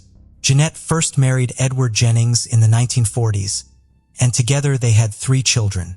Decades later, after experiencing life's ups and downs, She found love once more and married Earl Burchard. Both of her husbands have since passed away. Alongside her daughter, Terry Arnold, Jeanette was a mother to Barbara Joan Jennings and Edward Clifton Jennings Jr., both of whom tragically passed away, adding another tragic touch to her story. Jeanette always felt a unique connection to Chicago, as she occasionally visited the city, the place where her life's puzzle was partially hidden. In an intriguing twist, Jeanette's stepfather, Frank Darris, once hinted that the woman who raised her wasn't her biological mother, leaving a lingering question that was never fully answered. This mysterious comment perplexed Jeanette throughout her life. Sadly, she left this world in 2003 at the age of 73, never having a chance to reconnect with the family she had lost. Finally, after 93 years of waiting, the Cold Case Unit announced that the oldest case of Mary Agnes Maroney was closed. After some time, Arnold, the daughter of Mary Agnes, and the Maroney family had multiple conversations. They expressed mutual delight in getting to know each other. Arnold even shared pictures of her mother with her newfound cousins. She strongly believes her mother would have embraced the idea of being part of this extended family, relishing in the sense of belonging. Arnold is convinced that if her mother were alive today, she would have eagerly connected with the Maroneys to share in the newfound connection and the joy it brings. The case of Keely Bunker. What happens when a trusted friend who is meant to keep you safe turns out to be the very monster you should flee from? In the case of Keely, she discovered the dark and unsettling truth behind her friend's seemingly innocent smiles. But unfortunately, it was too late. This is the heart-wrenching story of Keely Bunker. We extend our heartfelt condolences to the family and friends of Keely, who will forever cherish her memory. Before the 19th of September 2019, Keely was full of life. Born on the 7th of September 1999, Keely was both a blessing to her parents and a role model to her siblings. Her mother described her as a precious and beautiful daughter, while her sister described her as one of the most vibrant, caring, and beautiful souls this earth has ever seen. She was a go-getter who had worked her way through the hurdles of life to get a degree and become a teacher. On the day she met her tragic fate, she was to go in for an interview to become an assistant teacher. But that promising life was cut short by her childhood friend, Wesley Street. Wesley and Keely had known each other since they were in infant school. Although they might not have been best of friends, they were quite close because they maintained their friendship through the years. It was for this reason Keely invited him to her 20th birthday celebration after the musician's concert at the O2 on September 18, 2019. Keely was very excited about that day. On the day of the concert, Keely and her best friend Monique Riggin met Wesley at the New Street station in Birmingham. After the concert, the trio went to a nightclub where they partied until 2:40 a.m. Then they got a taxi back to Tamworth, where they stayed. Keely's house was a walking distance from where they alighted, and Monique had asked her to stay the night due to concerns about her safety. But Keely didn't want to miss the job interview she had fixed the next day, and said, "I've got Wes. He'll walk me back. It'll be fine." That was the last time Monique saw her. The next day, Keely didn't get to the interview, and friends and family tried to contact her. By 5:30 p.m. that day, her father filed a missing persons report. After reaching out to friends, the police discovered Wesley was the last person to see her, and he was immediately brought in for questioning. The 20-year-old man claimed to have parted ways with Keely when they reached a telephone box close to his home, leaving her to walk the rest of the path alone. As part of the investigation, the police officers told him to take them to the exact location, and he pointed it out. He even showed the officers the exact route they had walked to that very spot, and they couldn't be more grateful for his help, so they let him go. But at 9 p.m., her uncle, Jason Brown, who was part of the search party, discovered Keely's body submerged in a pond in Wigington Park in Tamworth. Her clothes had been taken off, and there were marks on her neck indicating that she had been strangled to death. It was a horrifying sight. Wesley immediately became the first suspect. The police arrested Wesley, and the interrogation began. He stuck to the fact that he had left Keely alive at the telephone box. But when they went through his mobile phone, his GPS showed that he went to the location of the murder 7 times that day. And when he tried to argue his innocence, The CCTV footage showed him and Keely by Tamworth Rugby Club later than the time he claimed to have left her. His bank card and jacket were found in the park, and the post-mortem examination of Keely revealed Street's DNA. With this evidence, he was charged with the sexual assault and murder of Keely. Initially, during the trial, Wesley kept arguing his innocence. He mentioned that he was so drunk he messed up the description of how the night went. He promised that he had left her happy, and she seemed happy. However, later into the trial, he claimed to have accidentally killed her during consensual sex in the park. He said Keely had flirted and teased him as they walked home, and in the end, they had found themselves in the park. But you should note that before that confession, he claimed that they were childhood friends who had never entertained any ideas of romance. So it was clear that he kept changing his statements to go in line with the evidence that was being presented. Wesley went on to describe how his GPS location showed him returning to the murder spot several times that day. He said that after accidentally murdering her during a moment of passion, he dumped the body in the pond and kept returning to the location to cover Keely with branches. When he was asked why he didn't tell the truth when he was asked by the police and Keely's relatives before the body was discovered, he said, "I didn't know how to act and explain to other people how she died, because I felt embarrassed in myself and very scared to explain to the police, everyone, my mom and dad." However, the evidence presented by the prosecution showed otherwise. On their walk home, Wesley had persuaded Keely to go towards the rugby club close to the park on the pretext of going for a smoke.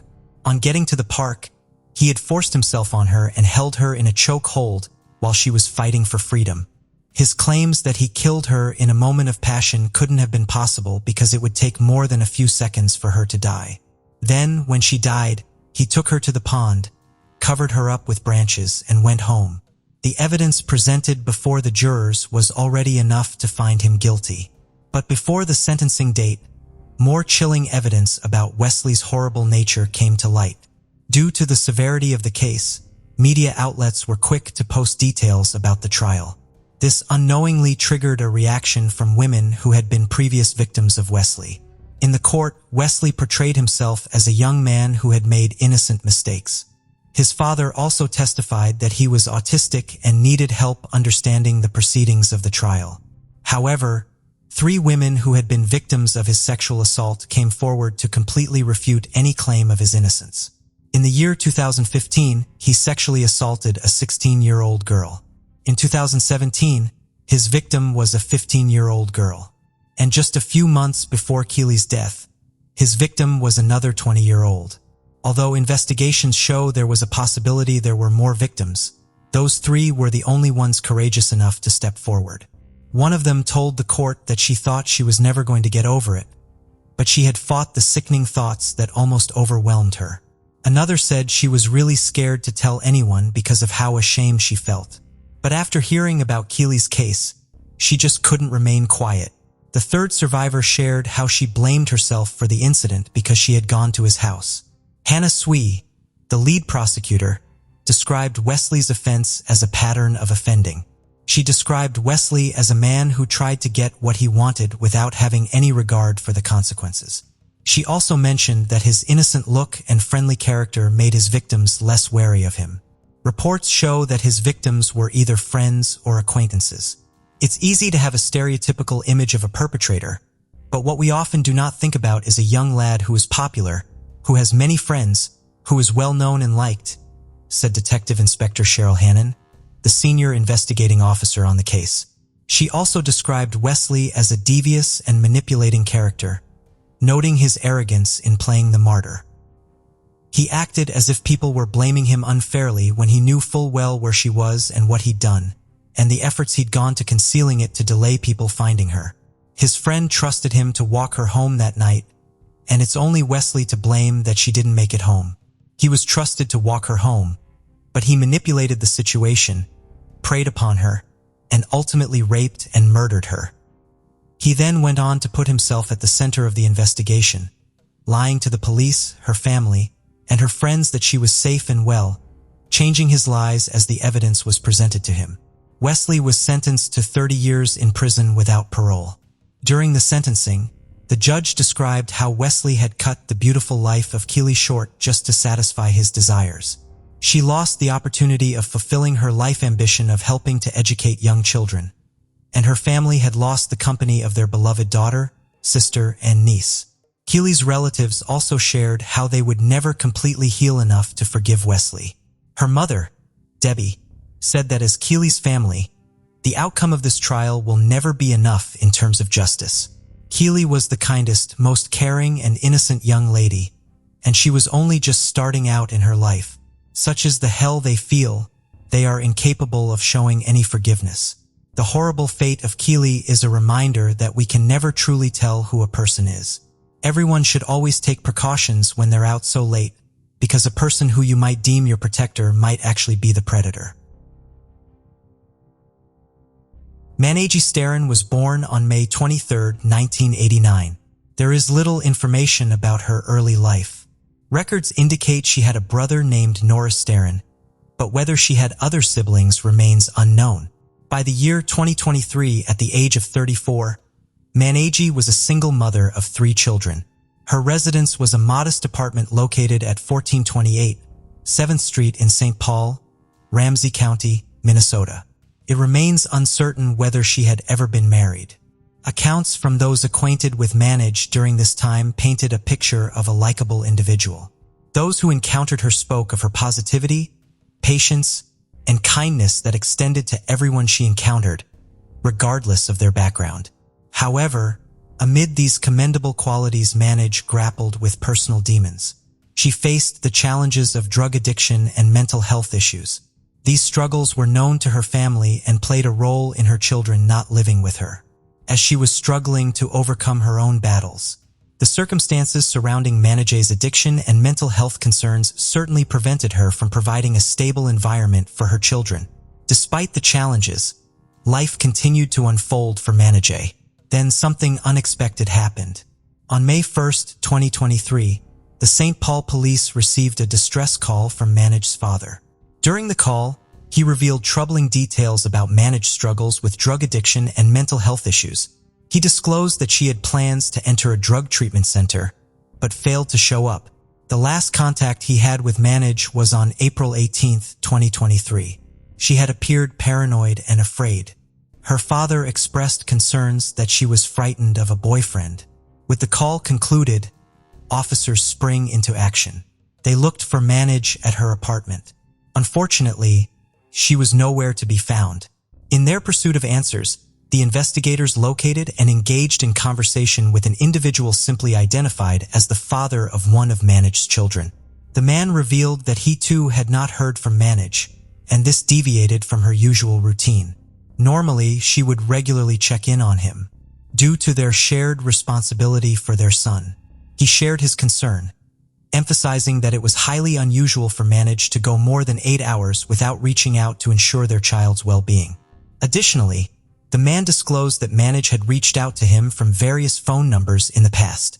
However, their last conversation was on April 21, 2023. The investigators also tracked down a neighbor of Manage. During their conversations, the neighbor shared a disturbing observation. According to the neighbor, she had witnessed Manage at one time, bearing a black eye and red marks on her neck. It's not clear when this happened exactly, but the neighbor had been alarmed by the distressing sight and confronted Manage. She asked Manage if she had been assaulted. To her dismay, Manage had confirmed the neighbor's suspicions, despite the neighbor's immediate instinct to call the police. Manager pleaded against involving law enforcement, convinced it would only worsen the situation. This revelation added a layer of complexity to the investigation, leaving the officers grappling with the haunting reality that had enveloped Manager's life. Continuing their investigation, the detectives proceeded to speak with the manager of Manager's apartment complex. He provided them with some valuable insights.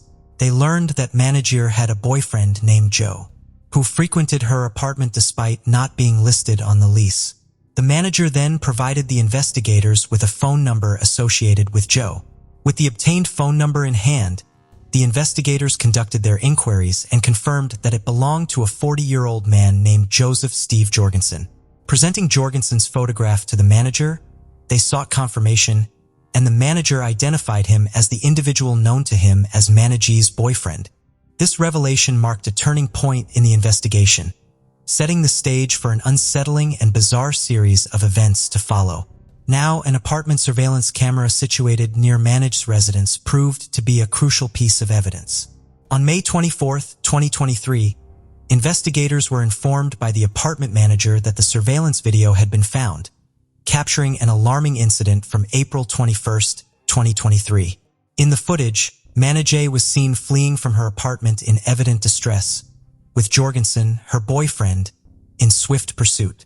He forcefully turned her around and directed her back into the apartment. The video indicated that this was the last known sighting of Manage entering her apartment on that fateful day between 5:55 and 6 p.m. But there was no corresponding footage showing her exiting the premises. Further examination of the surveillance recordings revealed multiple instances of Jorgensen entering and leaving the apartment between April 21, 2023 and April 28, 2023. Astonishingly, it was determined that Jorgensen accessed the apartment a total of 28 times during this period. Adding to the intrigue, the apartment management confirmed that Manage possessed only one set of keys for the residence. The surveillance footage captured Jorgensen utilizing a key for every visit he made to the apartment. As all these discoveries came to light, the investigators were left with a multitude of unsettling questions. What happened during Jorgensen's repeated visits to Manage's apartment? And most importantly, where was Manage now? Further analysis of the surveillance footage also revealed that at 4:55 p.m. on May 28, 2023, Jorgensen was captured on camera carrying 2 duffel bags and a suitcase as he exited the apartment. He loaded the bags into a pickup truck, bearing the Minnesota license plate and LV 677. Taking a seat on the driver's side, Jorgensen swiftly drove away. The investigators soon discovered that the pickup truck belonged to a man residing in the apartment building at 89th Century Avenue in Maplewood. In the wake of these developments, investigators sought out a family friend who possessed crucial insights into Managed's behavior and relationships. The family friend revealed that despite Managed's struggles with drugs and crises, she had never gone more than 24 hours without contacting her loved ones. This consistent pattern had made her sudden absence all the more concerning. Additionally, the family friend disclosed a conversation with Jorgensen, whom he had spoken to over the phone following Managed's disappearance. Jorgensen had told him at the time that Manager had left for the store but never returned. According to the family friend, Jorgensen also expressed concerns that a man named Carcel may have caused harm to Manager. Jorgensen had described this Carcel as a suspicious individual. The family friend revealed that he had not been in contact with Jorgensen since that conversation. Armed with this newfound information, the investigators recognized the gravity of the situation at hand. They couldn't ignore the fact that Jorgensen had made no effort to report Manager as missing to the police. Furthermore, the evidence indicated that no one apart from Jorgensen had entered Manager's apartment after her disappearance. This revelation heightened their suspicions, and they directed their focus squarely onto Jorgensen as a person of interest. With growing concerns and mounting evidence, the police decided to conduct a thorough search of Manager's apartment, accompanied by a property manager. An officer entered the premises. As they stepped inside, their attention was immediately drawn to the unsettling discoveries within. The officer and property manager noticed that the window screen to one of the bedroom windows lay discarded on the floor. Furthermore, a closer examination of the living room revealed a television with a cracked screen in multiple places. The property manager confirmed that the screen had not been damaged before this discovery. As they continued their search, the officers noticed a broken glass panel on the microwave. It showed signs of having been cleaned up. In Manage's bedroom, they observed that the bedsheet had been partially removed, revealing a foam pad atop the mattress. To their surprise, the foam pad bore a large hole that had been deliberately cut and removed. Adding to the disconcerting scene, red stains were visible at the foot of the bed. These findings intensified the growing unease surrounding Manager's disappearance, propelling the investigators further into a labyrinth of unsettling clues and harrowing possibilities. Following the necessary legal procedures, the officers obtained a warrant to thoroughly search and process Manager's apartment for vital forensic evidence. The warrant was executed on May 25, 2023. Careful examination of the apartment by crime scene technicians unveiled a disconcerting truth. Substantial amounts of blood were discovered in the living room, notably on the couch, the floor, and the kitchen area. The telltale signs of an attempted cleanup indicated that someone had made desperate efforts to remove the traces of the blood. It became increasingly evident that someone had been seriously injured or even died within the apartment walls. In subsequent analysis, the preliminary findings confirmed the grim reality. Blood samples collected from the scene belonged to none other than Manage herself. Continuing her investigation, the authorities uncovered vital information regarding Manage's finances. It was revealed that she received assistance through the state of Minnesota in the form of Electronic Benefits Transfer, EBT card. This card enables recipients of government aid, such as food stamps, to make direct purchases from retailers. Recognizing the significance of this revelation, a warrant was swiftly obtained to access Manage's EBT account records. The investigation unveiled a series of transactions that occurred after her last known sighting on April 21, 2023. One such transaction took place on May 9, 2023, where Jorgensen used Manage's EBT card to conduct an ATM withdrawal at the Speedway located at 11th Century Avenue, North in Maplewood. That same day, he used Manage's EBT card at the Dollar Tree store, located at 7150 Valley Creek Plaza in Woodbury. There he made a rather peculiar purchase. His shopping list included a cleaning bucket, 2 boxes of saran wrap, paper towels, garbage bags, liquid cleaner, latex gloves, and disinfectant wipes. This was a suspicious assortment of supplies that piqued the interest of the investigators. On May 11, 2023, Jorgensen made another transaction using Manage's EBT card, this time at the Cub Food Store, situated at 1177 Clarence Street in St. Paul, Ramsey County. He also used the card at a different Dollar Tree store, situated at 7085 10th Street, North in Oakdale. This time around, he procured more paper towels or additional boxes of saran wrap, cleaning products, and disinfectant wipes. The recurrent purchase of such items only served to deepen the mystery surrounding Jorgensen's activities and intentions. Adding another layer of entry, authorities uncovered evidence implicating another individual, simply identified as ZD.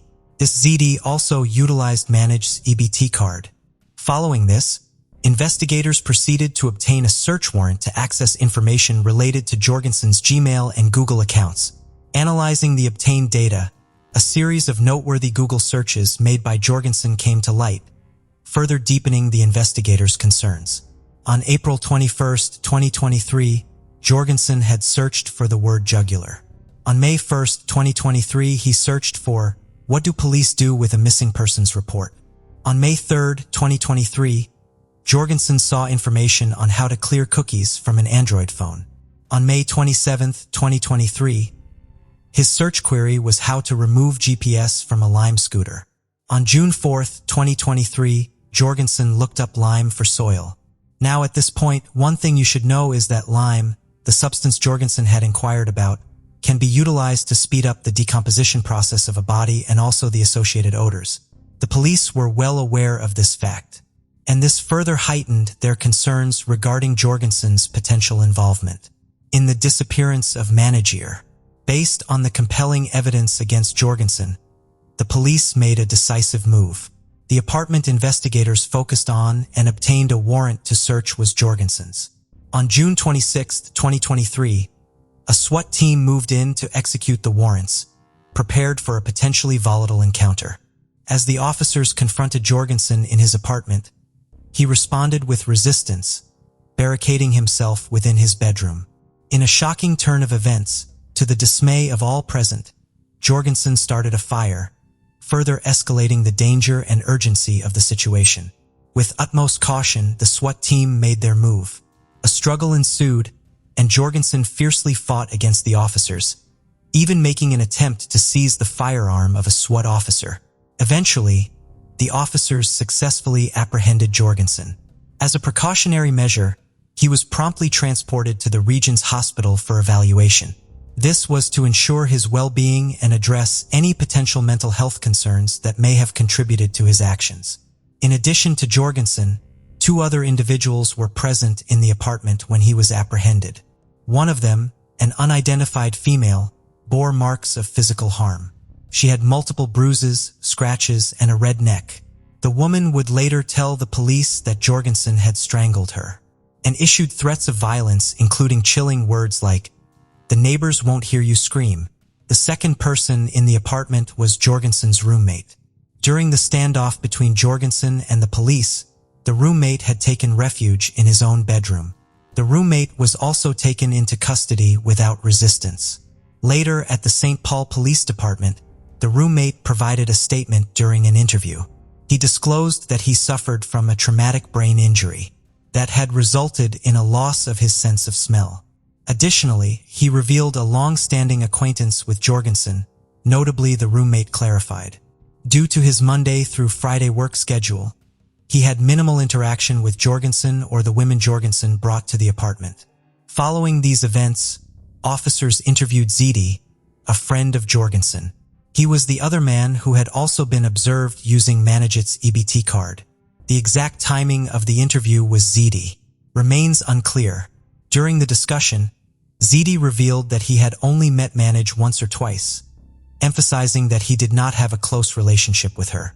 According to Zedi, when he inquired about Manage, Jorgensen informed him that she had been admitted to a mental health facility.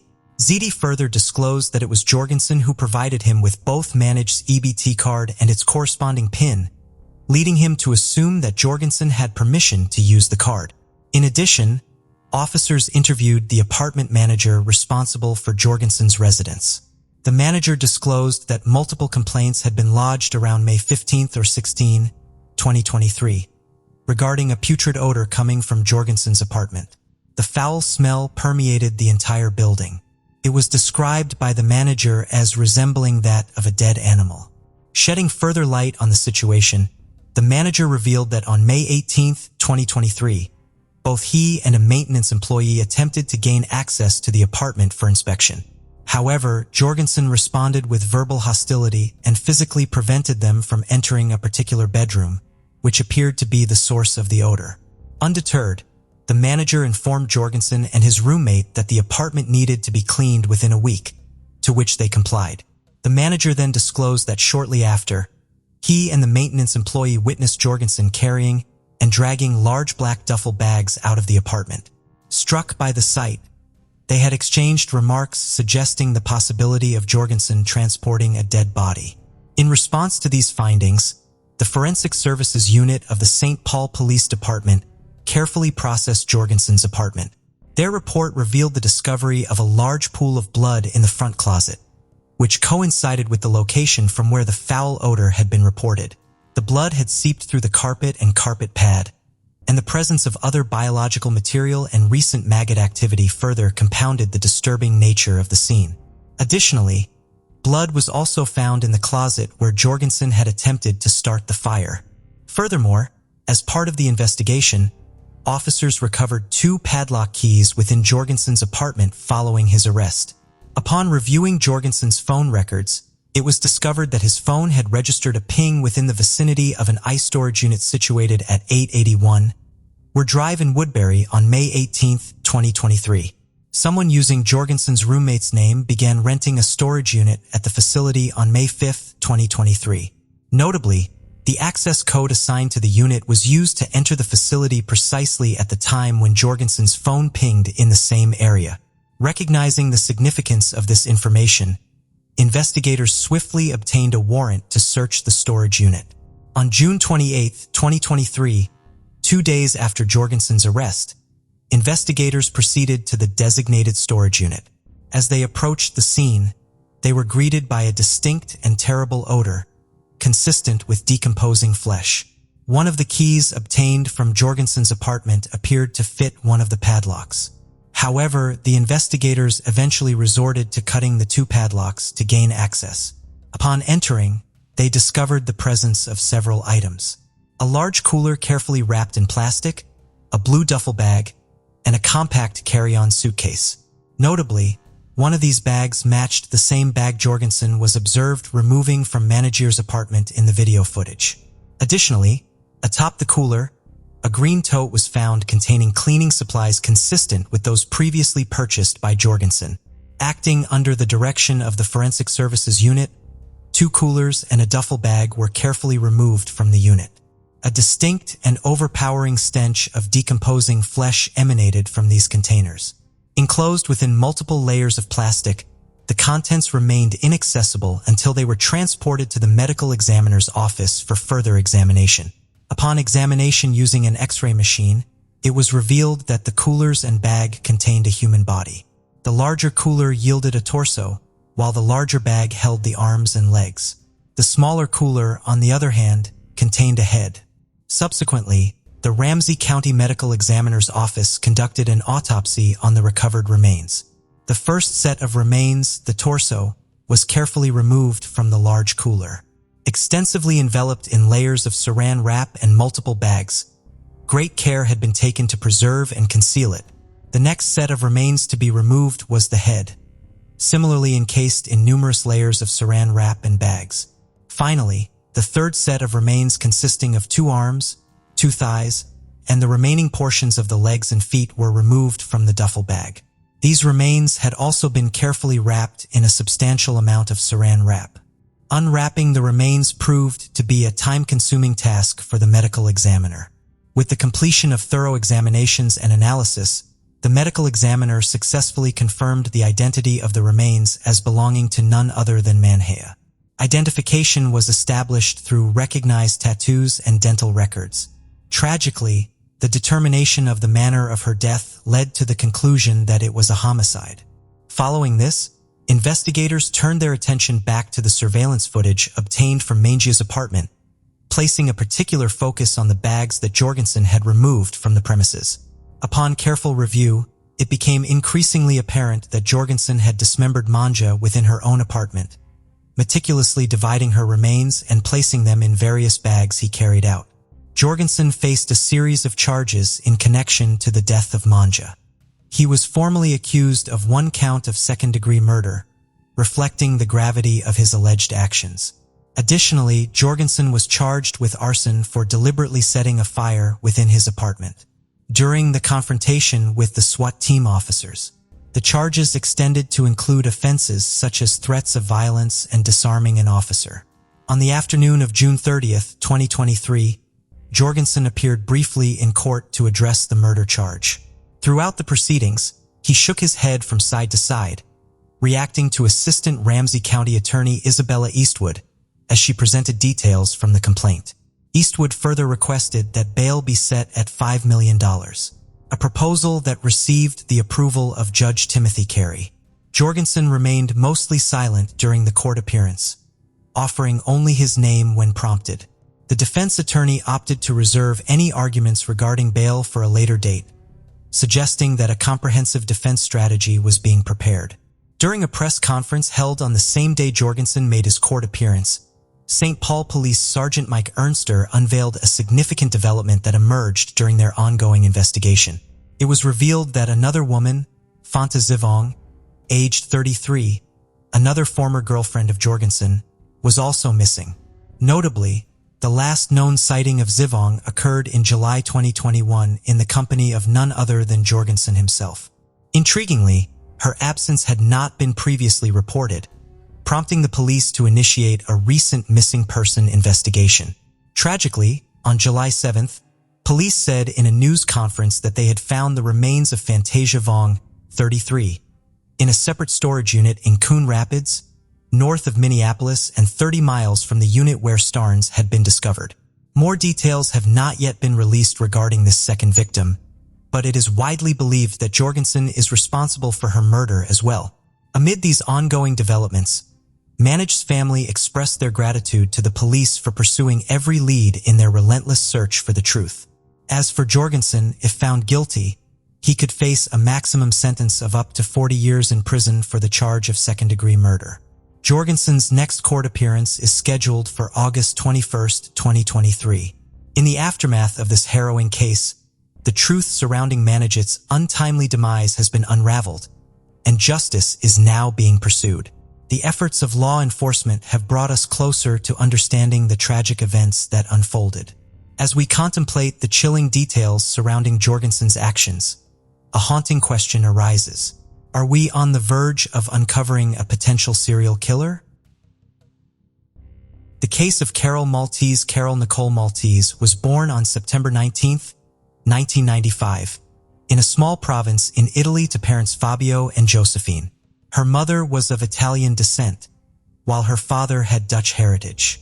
When Carol was just 4 years old, her parents divorced, and she remained with her mother. Her father moved back to the Netherlands, where he remarried and had more children. Despite her father's lack of support, Josephine chose to stay in Italy and raise Carol on her own. Carol and her mother lived in a small community called Sestosenda.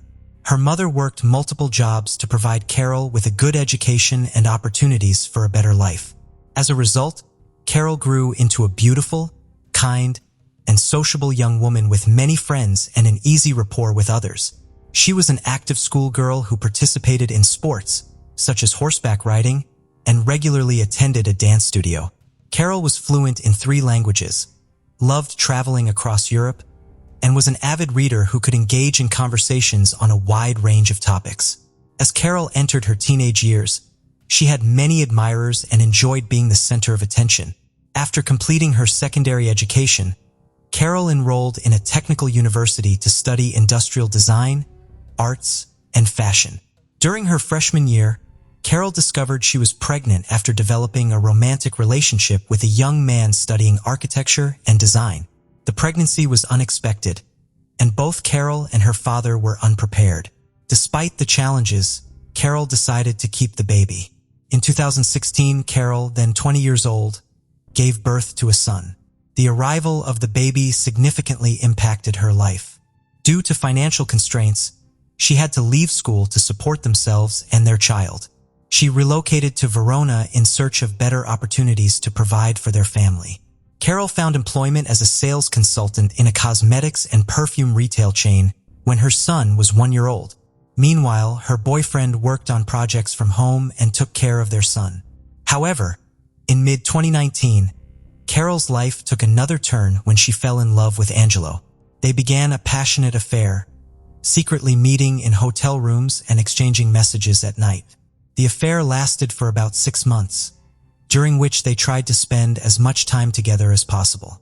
But just before the new year, Carol's boyfriend discovered her infidelity and decided to end their relationship.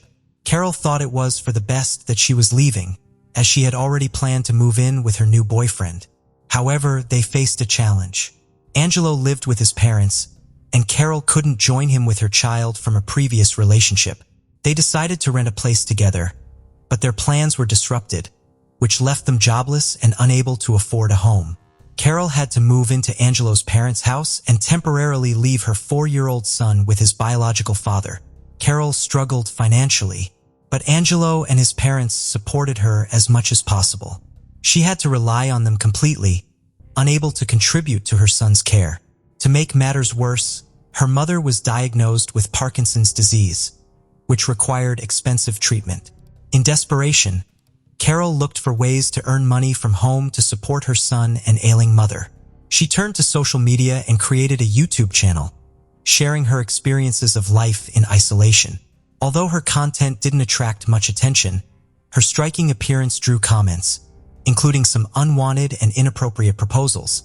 A subscriber suggested that Carol create an account on the adult content platform OnlyFans, citing her attractive appearance and potential for quick success. Taking this advice, Carol registered under the pseudonym Charlotte Angel and began posting intimate photos and videos. She quickly gained a large following and started earning a substantial income. As time went on, Carol's content became more explicit and bold and was appreciated by her fans. However, she keeps her work a secret from her boyfriend and relatives. This secrecy was short-lived because an acquaintance of hers discovered her account about 6 months later. Although Carol tried to justify her work as an art form that gave her financial security and personal fulfillment, her acquaintances did not accept it. Friends and acquaintances gradually distanced themselves from her, believing that her work was immoral and fearing that association with her would damage their reputations. Carol saw this reaction as prejudice and remained confident that she would achieve success and wealth as an adult film star. Carol's newfound popularity attracted the attention of adult film studios, and several directors approached her with offers to star in their productions. She soon accepted the invitation and participated in group photo sessions. Unbeknownst to her, her activities went unnoticed, and her boyfriend, Angelo, was shocked to discover that she was not working remotely as a designer as she had claimed she would. He felt lost and didn't know how to react because he had no plans to end their relationship. However, when Angelo's parents learned of Carol's profession, they urged him to end the relationship immediately, fearing she would bring shame to their family. At that time, Carol achieved financial stability thanks to her popular OnlyFans account and increasing salaries from film directors. In interviews, she expressed her intention to eventually complete her education and pursue a career in design or modeling. However, she increasingly loved her current job and was completely immersed in it. Despite her success, Carol faced constant moral pressure from those around her, who judged and tried to shame her. This led to certain psychological trauma. She defended her profession, calling it art, and supported women's right to choose a career without fear of judgment or social consequences. At the age of 25, Carol moved to Rescaldina, a small town in the province of Milan, with the intention of starting again. She planned to abandon her career in the adult entertainment industry and secure a job as a sales consultant at a perfume shop. However, this job of hers only lasted for a short time. A few months later, met David Fontana, a 42-year-old local banker with a passion for photography, especially nude photography. They connected online, where David was searching for photo models for his projects. Carol reciprocated his offer, and upon their first meeting, they felt an intense mutual attraction. Despite being married, David pursued a relationship with Carol and they began dating. Their relationship involved photo sessions that often led to intimate encounters.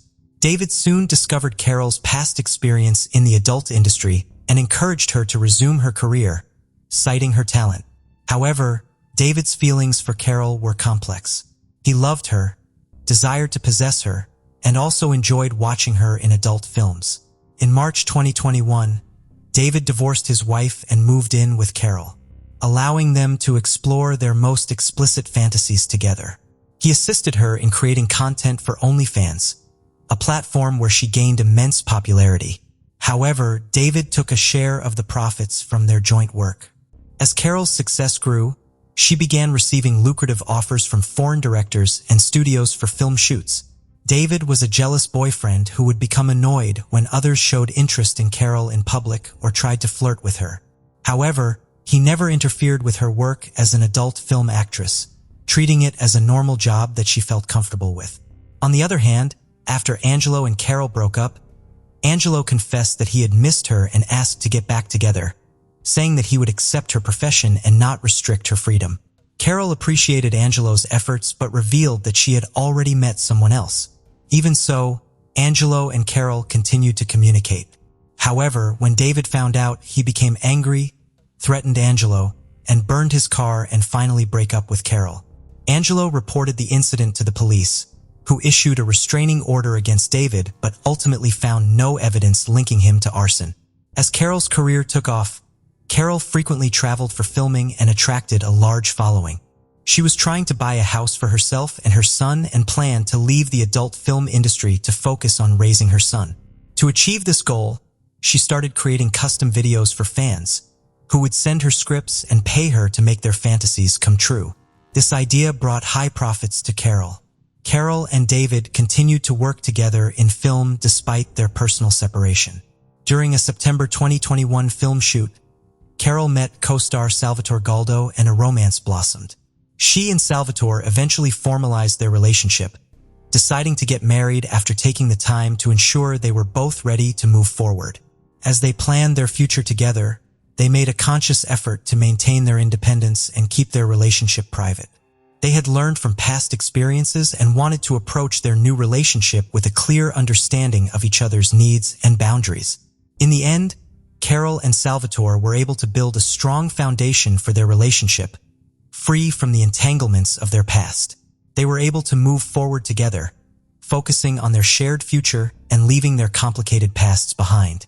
Carol's social media activity had slowed down significantly. Although new posts occasionally appeared on her account, she rarely interacted with anyone, keeping her responses brief. Her latest photo suggested she had recently gone on a seaside vacation, but she hadn't shared her plans with anyone. Everything was happening peacefully. But on March 20th, 2022, in a deserted area near Italian Borno, a passerby had made a disturbing discovery. He had been walking along a cliff when he had spotted large black bags of trash on a slope near a body of water. He had felt uncomfortable seeing garbage in such a beautiful location, so he had decided to throw it away. When he had approached one of the bags, he had noticed that it was unusually heavy. His curiosity had turned to horror when he had seen human fingers poking out through the tear in the polyethylene plastic. The man who quickly contacted the police, and when officers arrived, they found 4 bags with a human body that had been divided into 18 parts. Due to the extreme disfigurement, identifying the remains seemed unlikely. Forensic analysis showed that the victim was a young woman who had been deceased for at least 2 months, but the cause of death could not be determined. It was clear that the body had been stored in a freezer before being thrown off a cliff in a remote area, likely with the intention of remaining hidden for a long time. Upon impact, the bags tore, spilling some of the contents. The perpetrator had attempted to conceal the victim's identity by removing any distinctive features, such as tattoos. Although damaged remnants of these tattoos still existed, the skin in those areas had been severely damaged with burns from hot objects, cuts, and acid. Despite this, police were able to piece together fragments of the tattoos and compare them with a missing persons database. A breakthrough came when a news report about the body was broadcast, asking anyone who might recognize the described features to come forward. Shortly after, a woman who worked in adult films visited the police station and identified the tattoos as belonging to a colleague who had disappeared in early January. The actress knew the deceased as Charlotte, but did not know her real name. This new information was crucial as it allowed police to establish the victim's identity and real name. Once her identity was known, it was revealed that she had become engaged to Salvatore Galdo, a colleague, shortly before her disappearance. However, Galdo had not reported his fiancée missing, which raised suspicions. He was detained as the first suspect, but he appeared genuinely distraught over his fiancée's death and puzzled as to why he was under suspicion. According to Salvatore, he had been in regular contact with his fiancée through messaging apps and social media, and he had proof of their correspondence. He claimed that Carol had caught sick and was self-isolating, which is why he hadn't visited her. When asked why he hadn't called to check on her, he said he had spoken with David Fontana, who lived nearby and had promised to care for her. Although Salvatore's story was unclear and unconvincing, his testimony led police to a second suspect who needed to be questioned. However, before police could search for David, he appeared at the station to report a missing person. This was a surprising turn of events. David had not been following the news and did not expect the body to be found so quickly. When he learned that Carol's body had been discovered and identified, he became worried. But when Salvatore was arrested, David realized the police would likely find him, as he had communicated with Salvatore by phone and fabricated a story about taking care of Carol while she had sick. When questioned, David appeared nervous and gave conflicting accounts of his relationship with Carol. He claimed he and Carol were close, but they had not seen each other in months and she had suddenly stopped contacting him. After hours of questioning, David finally cracked under the pressure and began confessing that he had accidentally killed Carol, claiming it had happened in early January during a filming session for a client who had paid a large amount of money. The script had called for him to tie and gag Carol, put a bag over her head, and brutally beat and torture her with tools, including a hammer. David and Carol had agreed that David wouldn't hit her too hard, but she would act like she was in a lot of pain. However, David claimed he had accidentally delivered a hammer blow and fractured her skull. When he removed the bag, he saw that she was about to die, but instead of seeking medical help, he had decided to end her suffering with one last blow of the hammer. But surprisingly, the investigation revealed that the mysterious customer was actually David, who contacted Carol using a fake account. He had come up with a revenge plan because Carol had wanted to leave him. At about 9 p.m. on January 11th, David had used a hammer to kill Carol. The next day, he had bought a large freezer using Carol's credit card as well as a saw and axe from a hardware store, which he had used to dismember her body. David had attempted to disfigure her body to prevent identification by removing her tattoos and skin and attempting to burn and shred the rest.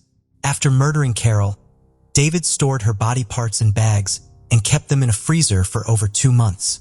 During this time, he deceived her relatives and friends by communicating with them through her phone and social media accounts, creating the illusion that she was still alive. By the end of March, David thought it was safe to dispose of the body and dumped it off a cliff in a remote area. He hoped that the remains would either never be found or would have decomposed beyond recognition by the time they were discovered. However, the body was found just 2 days later, and authorities tracked David down within a week. The most puzzling aspect of the case is that none of Carol's relatives or friends reported her missing, despite her disappearance occurring nearly 3 months prior. They were all convinced by the messages and social media posts David had created, and even her fiancé, who thought she was ill, didn't become alarmed when she failed to answer his calls or visit him. If someone had raised the alarm, David would have been tracked immediately through the signal from Carol's phone, which he had kept with him the entire time. At the trial, David expressed remorse and claimed he loved Carol, stating that her death was unintentional. He also said he had planned to end his own life after her death, unable to cope with the grief. Although this statement seemed implausible, the defense maintained that the incident was an unintentional act of violence. On June 12, 2023, David was found guilty of manslaughter. He was sentenced to 30 years in prison and ordered to pay compensation to Carol's son, Carol's mother, and the father of Carol's child, totaling €350,000. Notably, the court did not consider the manner of the killing to be cruel, and the dismemberment of the body was not deemed an aggravating factor. As a result, David may be eligible for parole in the future. Heidi Marie Erickson's journey on this earth began in Roseville, Minnesota, where she was born to her parents, John and Linda Erickson, on December 14, 1984. With 2 brothers, Peter and Joel, Heidi was the youngest of 3 children. The Erickson family moved to Falcon Heights in Minnesota when Heidi was just a little girl, and that's where she grew up. Their home fostered a loving atmosphere where deep bonds were shared, and Heidi particularly admired her 2 older brothers. Heidi had a passion for painting and frequently expressed her affection for loved ones through beautifully crafted artistic cards. Heidi also excelled academically, but her talents extended beyond the realm of studies. She actively participated in basketball and tennis at school and also engaged in choral music. In 2003, she successfully graduated from Roseville Area High School and went on to attend what is now the University of Northwestern in Roseville. Church has always been a big part of Heidi's life, having regularly attended with her family as she grew up. Those who knew Heidi said she committed her life to God. After high school, her involvement in the church grew even stronger. She became the youth group leader at the Calvary Church in Roseville and even undertook numerous mission trips. It was at the Calvary Church in Roseville where Heidi Marie Erickson crossed paths with Nicholas Firks, who served as another youth group leader. Similar to Heidi, Nick also spent his childhood in Minnesota. His parents Steve and Julie Firks were devout members of the Calvary Church as well. So when 18-year-old Heidi started dating 20-year-old Nick in August 2003, it was a match made in heaven. Heidi's family was all in for her happiness. Nick appeared to be an upright young man, and John and Linda were only too glad to bless the couple. In 2005, after nearly 2 years of dating, Heidi and Nick tied the knot. After marriage, they settled down in St. Paul, Minnesota. They were a genuinely happy couple who were deeply in love. Beyond their commitment within the church, the newlyweds found joy in partaking in various outdoor pursuits, such as camping, hiking, and biking. In August 2007, the couple purchased a house located at 1794 West Minnehaha Avenue in St. Paul. They moved into their new home the following month, with Nick taking charge of the financial responsibilities. Heidi, with her artistic sensibilities, poured her efforts into decorating and designing the space. It was like a fresh start, a promising new beginning for their life together. By 2010, Heidi and Nick had settled into a seemingly ordinary life.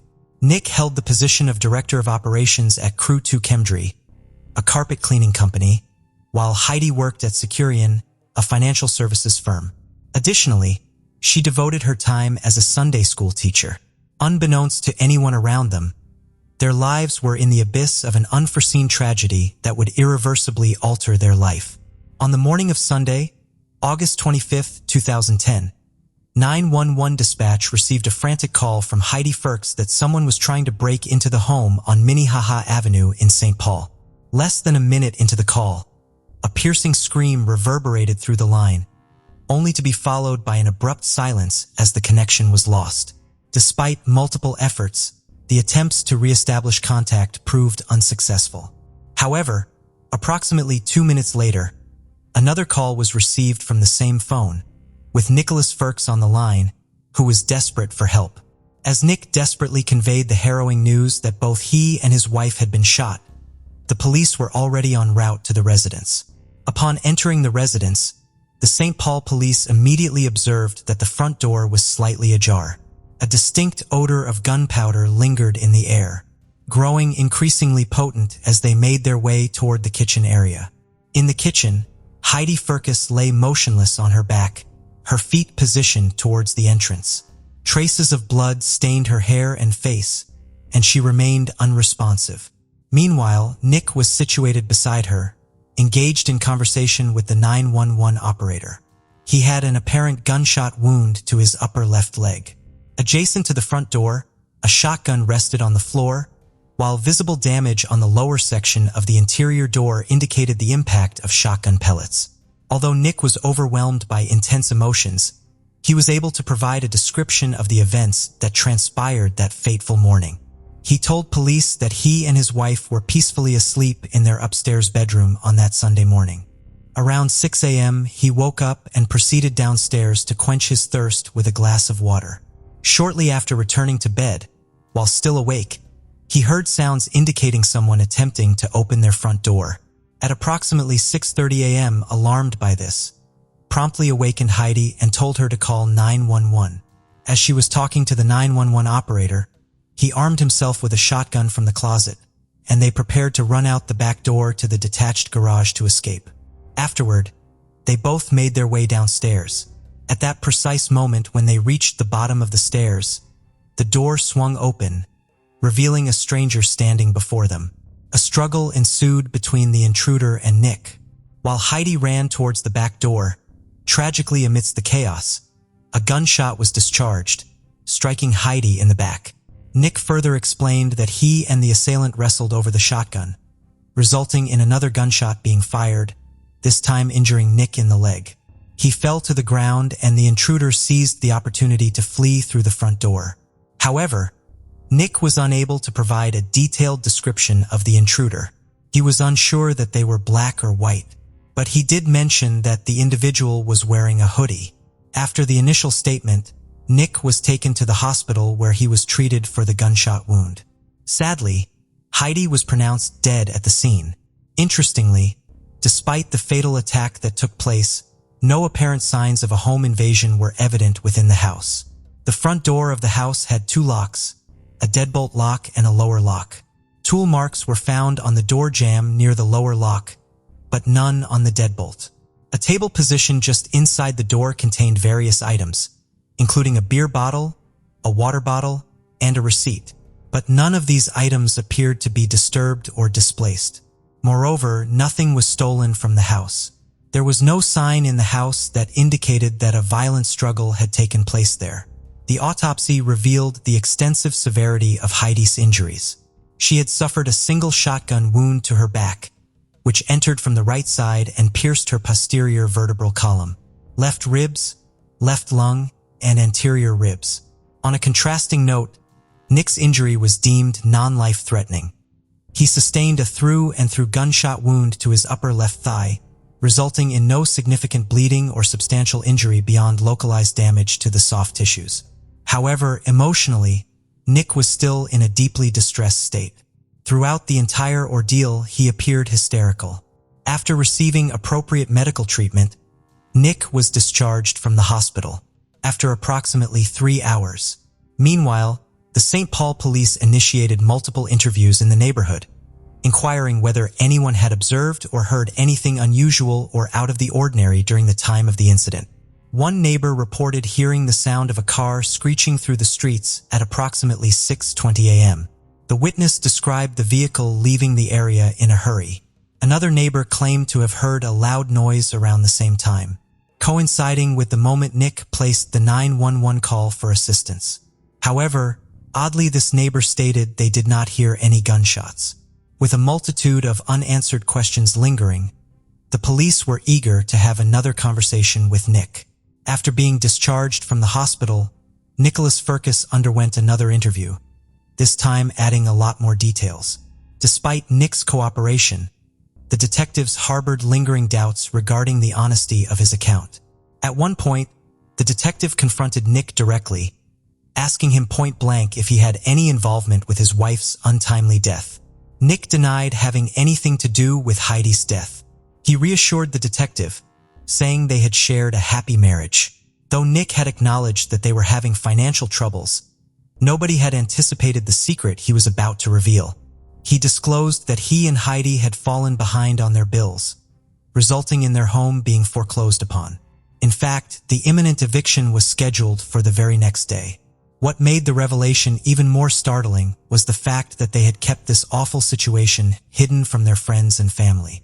Nick confessed that their plan was to pack up their belongings on Sunday and Monday morning, store some items in the garage temporarily, and seek temporary accommodation with someone they knew. Additionally, he claimed that there had been fraudulent activity in their bank account. The disclosure of this bombshell revelation left the police astounded, and their immediate focus shifted toward verifying the truthfulness of Nick's claims. As the police delved deeper into the investigation, troubling aspects begin to emerge regarding the situation of the young couple. They discovered that back in 2007, Nick and Heidi purchased their home for $250,000, utilizing 2 mortgages.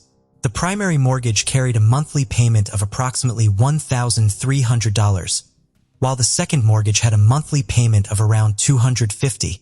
However, the last payment made on either mortgage was on September 22, 2008, almost 2 years before the murder. Following their failure to meet mortgage obligations, received foreclosure documents on April 30, 2009. These documents were located in Nick's car during a search. The detectives further learned that on June 4, 2009, the house was sold at a sheriff's auction. On January 29, 2010, a representative from the law firm handling the foreclosure made a telephone offer to Nicholas Firkus, proposing $4,000 in cash if they vacated the premises by February 18, 2010, or $2,500 if they vacated by March 20, 2010. However, Nick did not accept either offer. Eviction proceedings were initiated on February 12, 2010, and an eviction hearing was held on March 8, 2010. Surprisingly, Nicholas Firkus attended the hearing alone, in Heidi's absence. Eventually, Nick signed an agreement to vacate the house by March 22, 2010. However, when the Firkuses failed to comply by the specified date, the law firm sent Nicholas Firkus a letter setting a lockout date of April 9, 2010. On April 6, 2010, just 3 days before the scheduled eviction date, Nick contacted the law firm, claiming that his grandmother was in hospice on her deathbed, thus requesting a few extra weeks to vacate the property. The law firm agreed and rescheduled the lockout for Monday, April 26, 2010. In reality, there was no evidence suggesting either of Nick's grandmothers were in hospice during that time. But what raised further doubts was the lack of preparation made for an eviction. Despite being aware of the impending need to vacate the property, there were no signs of any packing or preparations being made. Pictures were still on the wall. The fridge was stocked with food. Clothes were neatly folded in the dresser and no furniture was moved. There were not even any boxes or any sort of luggage anywhere in the house to suggest that they had started packing. Detectives discovered that Nick and Heidi's troubles were not limited to housing issues. The couple had been living well beyond their means and were burdened by substantial financial difficulties. They had numerous unpaid utility bills and credit card bills. At the time of Heidi's death, They owed the U.S. bank a total of $1,736.31. Additionally, an REI credit card had an outstanding balance of $17,381.66. A review of the credit card charges from 2008 to 2009 showed that Nicholas Firkus made 2.4 times more charges on their credit cards compared to Heidi. As the investigators worked to assemble the pieces of the puzzle, a growing realization became evident. Heidi may have been kept in the dark about their dire financial situation, including the foreclosure. Heidi's family said they heard nothing about a foreclosure until the day after she was killed. They believed that Heidi did not know anything about the eviction either. According to them, Nick was solely responsible for managing the household and handling their finances. Heidi's understanding of their financial matters was limited to what Nick had communicated to her, and he intentionally concealed the information. Heidi's parents shared that the months leading up to her untimely death, Heidi had confided in them about an issue with her and Nick's bank account. While the exact nature of the problem remained unclear to her parents, Heidi expressed her frustration, mentioning that the bank had somehow mishandled their account. Though Heidi's family didn't know about a lot of things that were going on with Heidi and Nick, they were aware that the couple had been actively searching for a new home. Heidi had mentioned to her parents that they were considering the possibility of renting a temporary place. Nick was also present during this conversation, but he remained silent. In the weeks leading up to her death, she had discussed the idea of a short sale for their current home. This is usually a sign of a financially distressed homeowner who needs to sell the property before the lender seizes it in a foreclosure. However, according to her parents, the motivation behind this decision was not due to their financial strain. Heidi expressed her desire to become a mother, but did not wish to start their family in the current home due to safety concerns related to the steep staircase, and her unease about the neighborhood. In reality, by that point, they did not have any house to sell due to the foreclosure. All of these revelations strongly suggested the possibility that Heidi was unaware of the extent of the financial troubles they were facing. Heidi's family was certain that if she had been aware of any significant problems, she would have confided in them or sought their assistance. Many of the couple's friends said that despite their appearance of an extravagant lifestyle, there was an underlying sense of stress surrounding the Firkus couple. However, Heidi seemed oblivious to this stress and unaware of any financial troubles that may have been brewing, perhaps due to her naive nature. One of Heidi's friends went shopping with her on the day before her death, on Saturday, April 24, 2010. The friend told the investigators that Heidi did not appear upset or nervous about their financial situation. In fact, she was looking to buy a dress for a friend's upcoming wedding. Heidi had also made plans for Sunday, which was extremely odd given the fact that their eviction was scheduled for the same day. All of these accounts raised suspicions about Nick's credibility. In search of any solid evidence, detectives conducted a thorough examination of the text messages and emails exchanged between Heidi and Nick. However, they found no messages referencing foreclosure, eviction proceedings, or any indication that they would imminently need to vacate their house. On the contrary, a message sent by Heidi to a friend on March 11, 2010 expressed a desire for relocation if they were not tied down by their current house.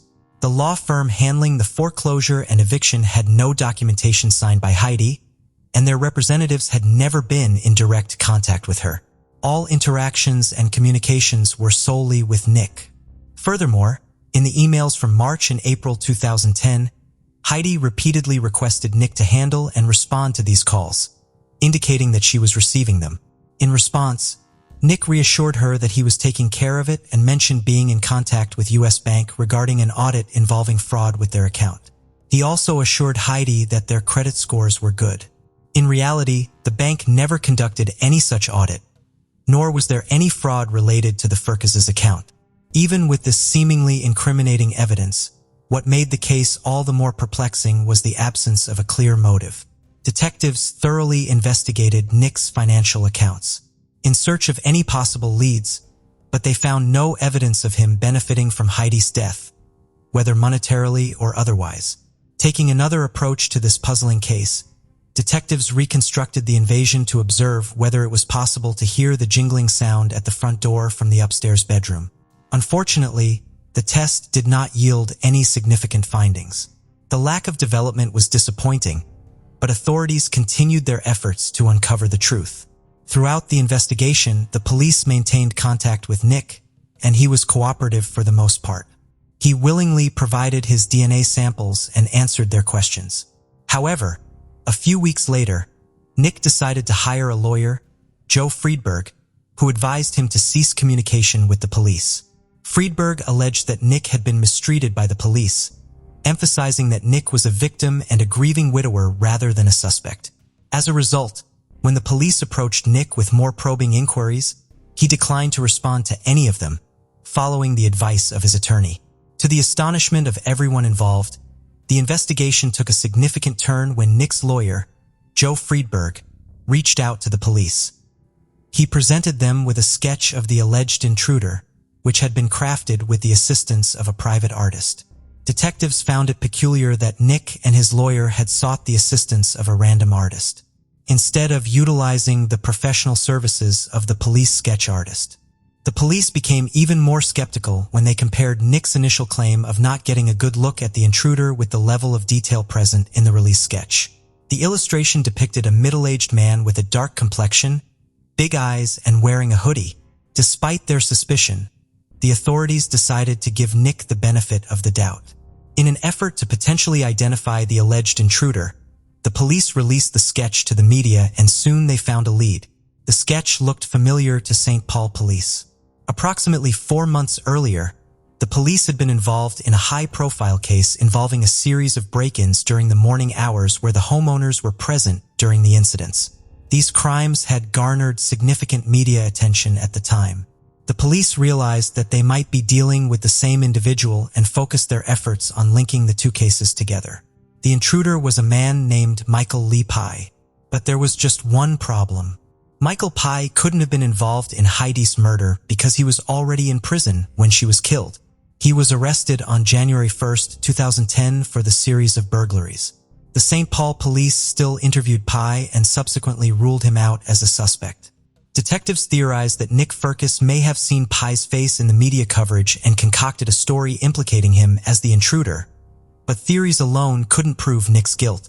So the investigators waited for something more substantial: the forensic reports. The forensic report yielded some intriguing findings. The ballistic analysis of the bullets revealed that both shots were fired from Nick's shotgun, confirming his statement regarding the weapon used in the incident. However, the bullet trajectory of Heidi's gunshot wound did not align with the account provided by Nick. But the biggest finding was the absence of unidentified DNA on both the murder weapon and the crime scene. The only DNA they could find either belonged to Heidi or Nick. This led them to consider the possibility that there might not have been an intruder involved, but rather the crime was perpetrated from within. But what could Nick Firkus possibly gain from his wife's murder? Detectives couldn't help but wonder if Nick had deceived Heidi for an extended period, painting a false picture of a stable and prosperous life. May have discovered the truth about their financial turmoil, or she was very close to doing so. Perhaps driven by fear or desperation, he had resorted to drastic measures to maintain the illusion he had created for Heidi. However, these were all speculations, and authorities still lacked enough conclusive evidence to tie Nick Firkus to the crime. As the days turned into months, Heidi's family had to move on with their life. However, they continued to advocate for justice. Unfortunately, the investigation seemed to have reached a standstill, leaving many frustrated and disheartened. Some staunchly believed in Nick's innocence, firmly convinced that an intruder was responsible for Heidi's tragic death.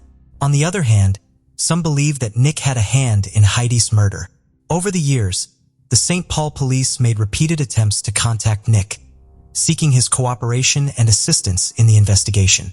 However, Nick showed no interest in engaging with the authorities and even requested them to stop reaching out to him. His lawyer, Friedberg, consistently asserted that the police had exaggerated the financial troubles faced by the Firkus couple. According to him, their law firm had thoroughly examined the accounts and concluded that the situation was not as dire as portrayed by the police. Media personnel also tried to reach out to Nick for interviews or statements, but their attempts were met with little success as well. As time went on without any significant breakthroughs, the the case gradually turned cold. Though authorities never ruled Nick out as a possible suspect, he was also never officially declared as a suspect. Meanwhile, Nick had moved on with his life too. Just 3 months after Heidi's death, Nick met another woman, Rachel Watson, and used his recent tragedy as a means to win her affection. Coincidentally, Rachel got to know Nick on a personal level through her sister, Sarah, who had shared a close friendship with Heidi. Believing that Nick was the man of her dreams, Rachel started a romantic relationship with him. Sarah too held the belief that she was the one for Nick, considering him a remarkable man who had loved and faithfully cared for his wife. In August 2012, after almost a year of dating, Rachel and Nick exchanged vows. The couple went on to have a happy marriage, and they eventually became the proud parents of 3 wonderful children. They soon moved into a house that was purchased by Nick Firk's parents. This arrangement was made due to Nick's poor credit score at the bank. Nick and Rachel agreed to make monthly mortgage payments to Nick's parents, while Nick took on the responsibility of paying the property taxes directly to the county. Everything was going well until Rachel stumbled upon a notice indicating that they were at risk of losing their home to foreclosure due to unpaid property taxes. Rachel's mind immediately drew a connection to Heidi's death. She couldn't help but recall the last time Nick faced similar situation. It resulted in an unfortunate event. After this incident, Nick, Rachel's husband and the father of her children, became someone she no longer recognized. Ultimately, one day she decided to confront him and record the conversation. Although Nick didn't confess to anything, Rachel was genuinely scared to stay with him. The constant worry consumed Rachel to the point where she could no longer bear it. Finally, in 2019, the couple got a divorce. In that same year, Sergeant Nicole Sipes of the St. Paul Police Department decided to re-examine the case of Heidi Firk's death. Sipes contacted the FBI to help reconstruct the 911 call audio data to determine. Sipes contacted the FBI to help reconstruct the 911 call audio data to determine if there was evidence of a third person in the home. The analysis of the 911 call highlighted a few concerns. In Heidi's 911 call, there was no indication of a struggle or any mention of an intruder who had gained entry into the house. Her call did not provide any evidence to support Nick's claim of a home invasion. Yet during Nick's 911 call, which came in just a minute later, the sounds of police arriving at the scene can be heard in the background. This raised doubts about the timeline and the accuracy of Nick's account. The FBI also compared the ballistics test results with the virtual model of Heidi and Nick Firk's home to further investigate the nature of the shots fired. The analysis suggested the likelihood that the gunshots fired during the incident were intentional rather than accidental. Upon learning about Nick Firk's recent divorce from his second wife, Sergeant Nicole Sipes contacted Rachel Firks. Rachel shared her suspicions with Sipes, providing additional insight into the case. Sipes believed Rachel Firks could have also been a victim in the same manner as Heidi if she had gotten out in time. Just 3 years later, the case experienced an unexpected breakthrough. Combining the new evidence with the previous findings, the St. Paul police had accumulated enough substantial evidence to charge Nick Firkus with the murder of his former wife. After years of investigation in May 2021, almost a decade after Heidi's tragic killing, Nick Firkus was arrested at his residence in Mounds View, Minnesota, and was booked in the Ramsey County Jail. Nicholas Firk's trial began in January 2023 in Ramsey County District Court. For prosecutors Elizabeth Lamon and Rachel Craker, it was the most high-profile case of their careers. Along with presenting the other evidence, the prosecutors presented a possible timeline of events on the day of the murder to the jurors. Their theory was that on August 25, 2010, around 6:30 a.m., Nick had awakened Heidi, claiming to have heard an intruder. Heidi, still sleepy and frightened, followed him downstairs. He made her call 911 to make this story more credible. It was at that moment when Heidi turned her back that Nick shot her. Afterward, he shot himself in the leg and made up the intruder story to the authorities. During the trial, Prosecutor Lamon argued Nick was desperate and ashamed and had run out of time and reality was going to come crashing down on him. However, defense attorney Richmond disagreed with the prosecutor's theory of a motive. He questioned the notion, asking whether a loving husband would kill the person who everyone agreed was the love of his life to spare himself from momentary embarrassment about a foreclosure. He would have survived the embarrassment far more easily than the death of his wife, Richmond added. Richmond also pointed out that there was no financial gain for Nicholas to kill Heidi. However, it wasn't enough to convince the jury. The jurors believed in Nick's guilt beyond a reasonable doubt. On February 10, 2023, after 4 hours of deliberations, the jury found Nick Furkes guilty of murder on April 13, 2023, almost 13 years after Heidi's death. He was sentenced to life in prison without parole. During the victim impact statement after the conviction, Heidi's brother, Peter Eriksson, conveyed that their family struggled to find closure and come to terms with the tragic loss of Heidi due to the lies that were told and the pressures to believe them. The realization quickly set in that everything Nick was telling us betrayed who I knew my sister to be, Peter added. For his part, Nick Furkes maintained his innocence and denied committing the murder. He also declared, "My body is condemned to serve for another man's crime, but my soul is free." The conviction brought a sense of solace to Heidi's parents, John and Linda Eriksson. They expressed their gratitude to all the people who had worked tirelessly for justice throughout the years. Heidi Furkes' gravestone bears the inscription, "Joyful Child of God," a description that beautifully captures the essence of Heidi's spirit. Instead of grief overshadowing our every memory, we believe it will now take its proper place alongside all the goodness, joy, and beauty God brought into our lives through the gift of Heidi, shared Heidi's parents. It is truly heartbreaking to see how far some people are willing to go just to maintain a facade. But is there any chance that Nick Furkes might have been telling the truth about the intruder? Or was it just a desperate attempt to save face? Case of Maria Munoz.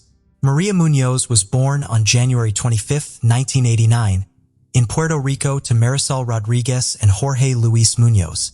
She was the middle child of 3, along with her siblings Maris Al Munoz and Peter Hernandez. Tragically, Maria's mother passed away when she was young, leaving her to take on a significant caregiving role for her brothers. It was during this time that Maria met Joel Pellet, a nursing student who was 11 years older than despite their age difference. They got married in 2011.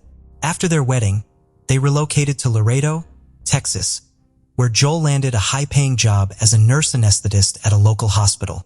Their new financial stability allowed them to live a life of luxury, complete with expensive cars and exotic vacations. By the time Maria was 31, she had left her job to focus on raising their 2 young sons. As a devoted stay-at-home mom, Maria cherished every moment with her children and supported her husband Joel, who was 40 at the time. Maria was a devoted mother who spent quality time with her children, taking them to the park and reading to them before bed. She also made time for her own interests, like playing the piano. Despite her happiness at home, she harbored a long-held dream of returning to school and becoming a nurse again. From the outside, it seemed like Maria and her husband Pellet had a perfect relationship. He would frequently share photos of his family with friends and colleagues, boasting about how wonderful they were. However, beneath the surface, things started to take a turn in 2018 after Maria gave birth to their second son. Those close to Pellet began to notice a change in his behavior. Pellet underwent a physical transformation, losing weight and gaining muscle.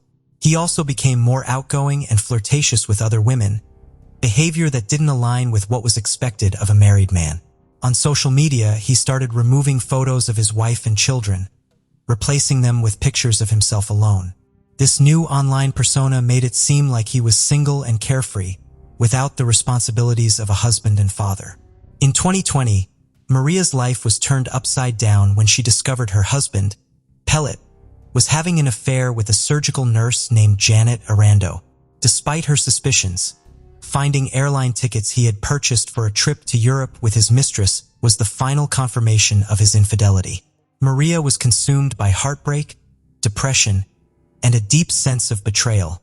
She felt lost and alone, struggling to come to terms with the fact that her 10-year marriage was built on lies. To cope with her emotional turmoil, Maria began seeing a therapist, who prescribed medication to support her mental health. As Maria grappled with her emotions, She found solace in writing journals, using them as an outlet to process her thoughts and feelings. However, the situation continued to deteriorate, and on September 19, 2020, Maria confronted her husband's infidelity head-on by visiting Janet's house, where she found Pellet's car. Parked in the driveway, Maria confronted Pellet at his house, forcing him to choose between her and Janet. He chose Janet, and during the ensuing argument, Janet called the police. However, Maria and Pellet had left by the time the police arrived.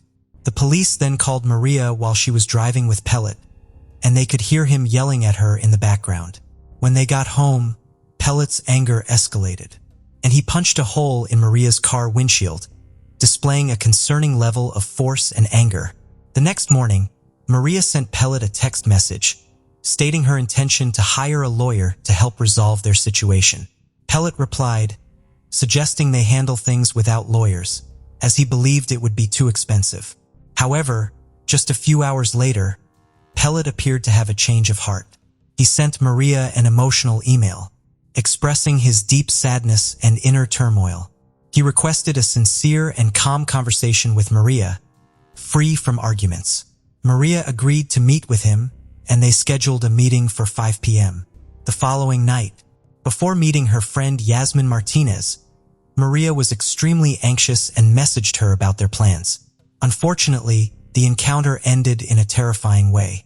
On September 22nd, 2020, Maria's husband, Pellet, frantically called 911, saying his wife might have taken some prescription pills and was not breathing. Officer crews arrived at their house around 1:40 a.m., with his body cam recording the scene. Pellet was found performing CPR on Maria at the top of the stairs near their bedroom, still wearing his green hospital scrubs.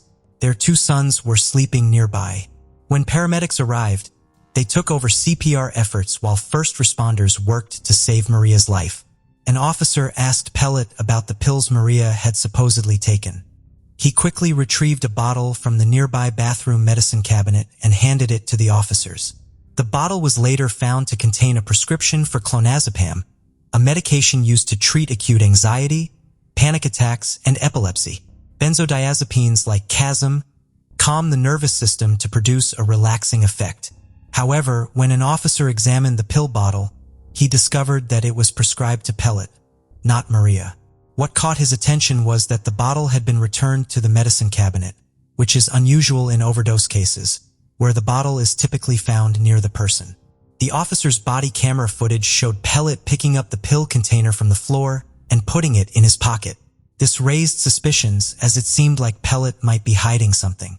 Another suspicious finding was a needle catheter on the stairs, which was unusual given the presence of 2 young children in the home. The investigators found even more disturbing evidence: syringes and equipment neatly packed in a medical bag. While Pellet's profession as an anesthesia nurse might explain the possession of these tools, their presence outside a clinical setting sparked important questions for the investigators. Pellet told the officers that Maria had been struggling with severe depression and her mental health had been declining. He said she had taken pills to cope with her emotions, but unfortunately, despite the responders' best efforts, she couldn't be revived and was pronounced dead at 3:58 a.m. After Maria's death, the officers questioned Pellet further in the kitchen. He stated that he and Maria had a conversation earlier that day, became intimate, and then he took a shower. When he came out, he found Maria asleep. Pellet went downstairs for an unspecified reason, and when he returned, he found Maria unresponsive and not breathing. The officers observed Pellet's strange behavior, including excessive sweating and his inability to answer simple questions about the incident.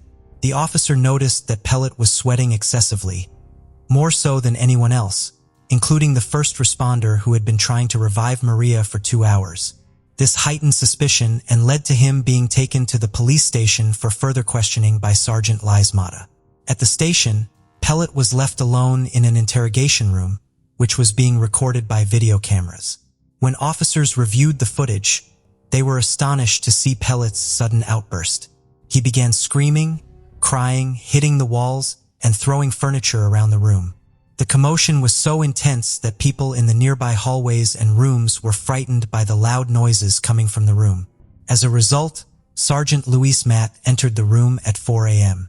to speak with Pellet.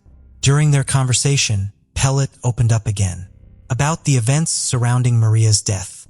In a shocking revelation, Pellet also confessed to having an affair with a woman named Janet. He revealed that he had left the family home 5 months prior and was living with Janet at the time of Maria's death. He shared that he had been involved with Janet for 2 years, and Maria had been aware of the affair beforehand. On the night Maria died, her husband visited their family home to talk to her about their marriage. After their conversation, they were intimate. He thought she had fallen asleep in her room, but when he checked on her, 10 minutes later, he found her unresponsive. The husband confessed to the officer that he had given Maria clonazepam, a medication prescribed to him to help with her anxiety and depression. However, he couldn't provide details about how many pills she had taken or how many were left in the bottle. Despite being questioned, the husband was unable to provide any additional information to help clarify what had happened. He was released, and an autopsy was performed on Maria just 8 hours after her death. The timing of the autopsy meant that any cause of death should still be detectable in her stomach contents. However, the autopsy results revealed a surprise. No traces of pills were found in Maria's stomach. Instead, the medical examiner discovered a small red pinprick mark on the inside of her elbow, which suggested that she may have been injected with something. The discovery of the mysterious mark on Maria's hand led investigators to explore its potential connection to her death. During their investigation, they found a journal in Maria's home, which she had kept to cope with her anxiety and depression. The journal proved to be a crucial piece of evidence revealing Maria's innermost thoughts and experiences. Investigators learned that Maria loved her husband dearly and wanted to preserve their family, despite his desire to be with someone else. She expressed her desperation to escape her emotional pain, writing, "I wanted to stop. My past haunts me and I don't want to be sad anymore." Through her journal entries, Maria documented the heartbreak she felt when her husband left their home in Laredo, leaving her to care for their 2 young sons alone. The journal, along with recordings on her cell phone, exposed her husband's abusive behavior and chronicled her emotional journey from grief to healing and, eventually, a newfound optimism for the future. Maria Munoz wrote in her journal the day before her death, "What is it that I want? Number 1, move forward." Her journal entries revealed a strong desire to live and move forward with her life, with no mention of suicide or plans to end her life. This led investigators to rule out suicide as a possible cause of death, and they continued to search for answers. Dr. John Hunsinger, Maria's previous employer and an anesthesiologist, became aware of the autopsy findings and contacted the lead detective Cruz. Dr. Hunsinger recommended a comprehensive toxicology screening, which the investigators conducted. In January 2021, the toxicology test results were finally received by investigators Sergeant Luis Matt and Cruz. Contrary to Maria's boyfriend Pellet's claim, Maria did not have clonazepam in her system. The report revealed a surprising discovery: the presence of 7 surgical drugs including morphine, Demerol, Versed, Propofol, ketamine, Lien, and Naren.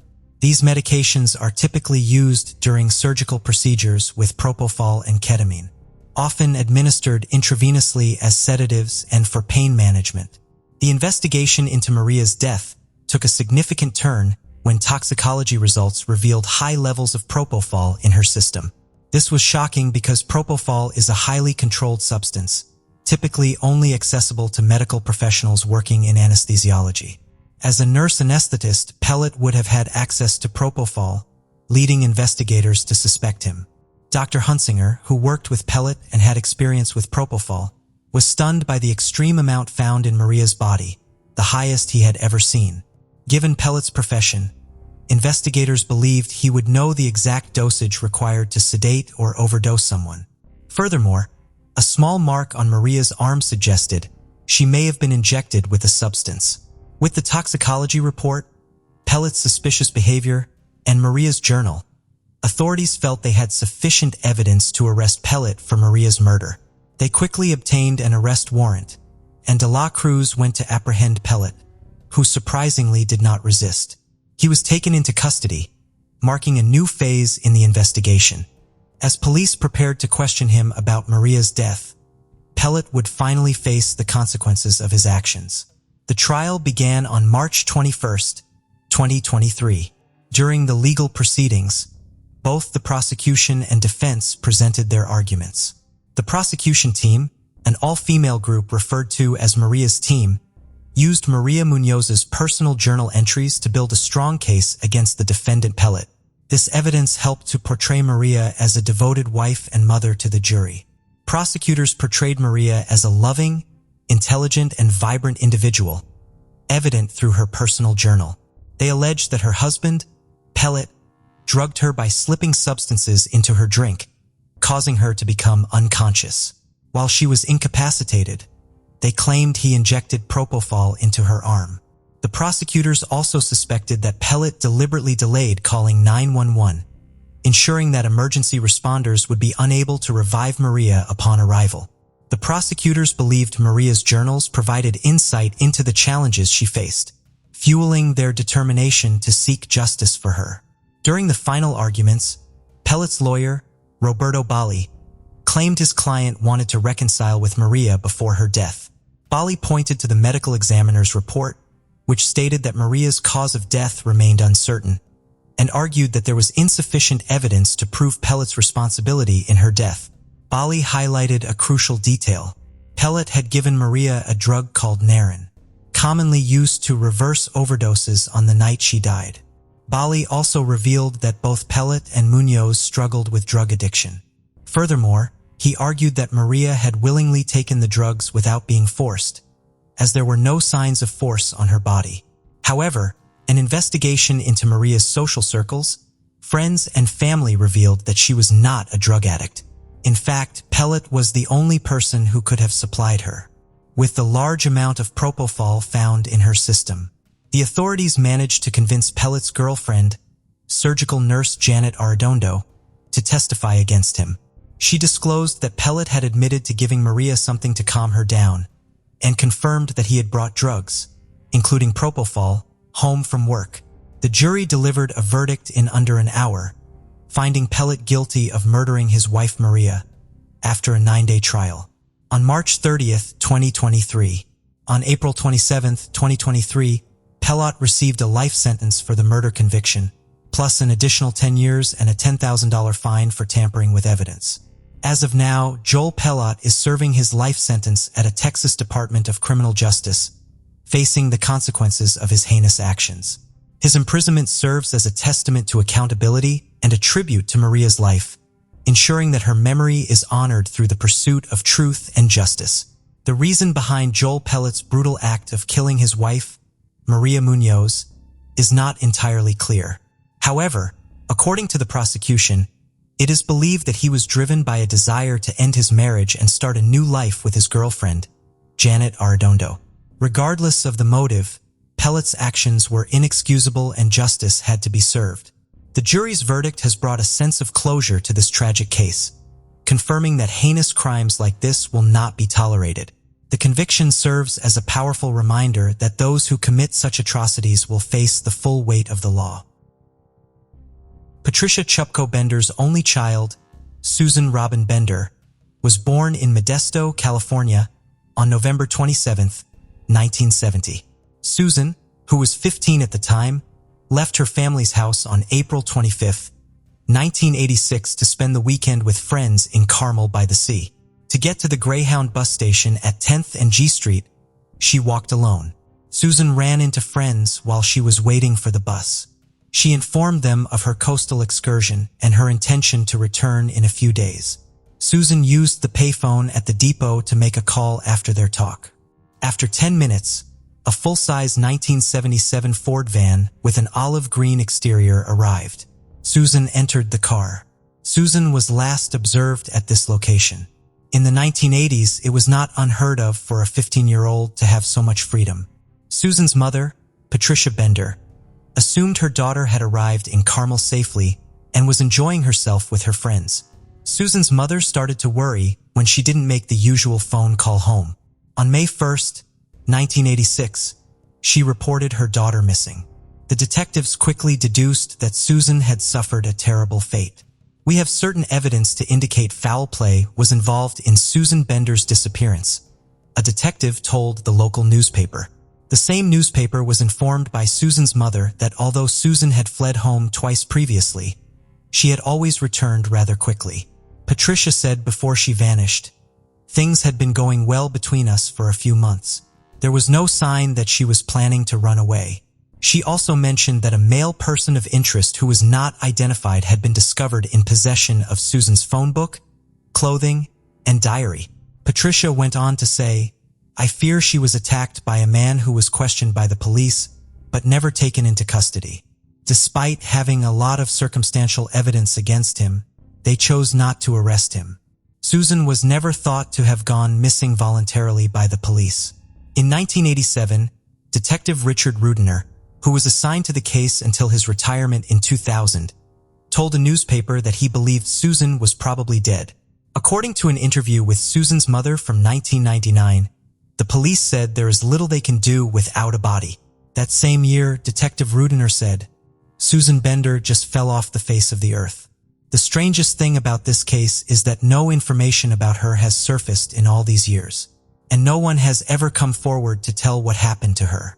In 1999, two childhood friends from Linden, California, Lauren Herzog and Wesley Shermantine, also targeted young women in and around the nearby Stockton area. There was conjecture that Susan could have been one of their victims. Many of their victims remain unidentified. Although Susan disappeared while the men were occupied with their evil deeds, it is possible that the men had anything to do with her kidnapping, even though the authorities did not know. Susan's disappearance was consistent with their victim-focused strategy. However, Susan's case had never been connected to Herzog's or Shermantine's crimes, despite years of investigation. The 1980 and 1990 saw the two evil friends go on a rampage. They may have killed over 15 people, including several women. Meanwhile, Susan's case went unresolved for almost 40 years. Investigators had conversations with friends and family who had battled to preserve Susan's story.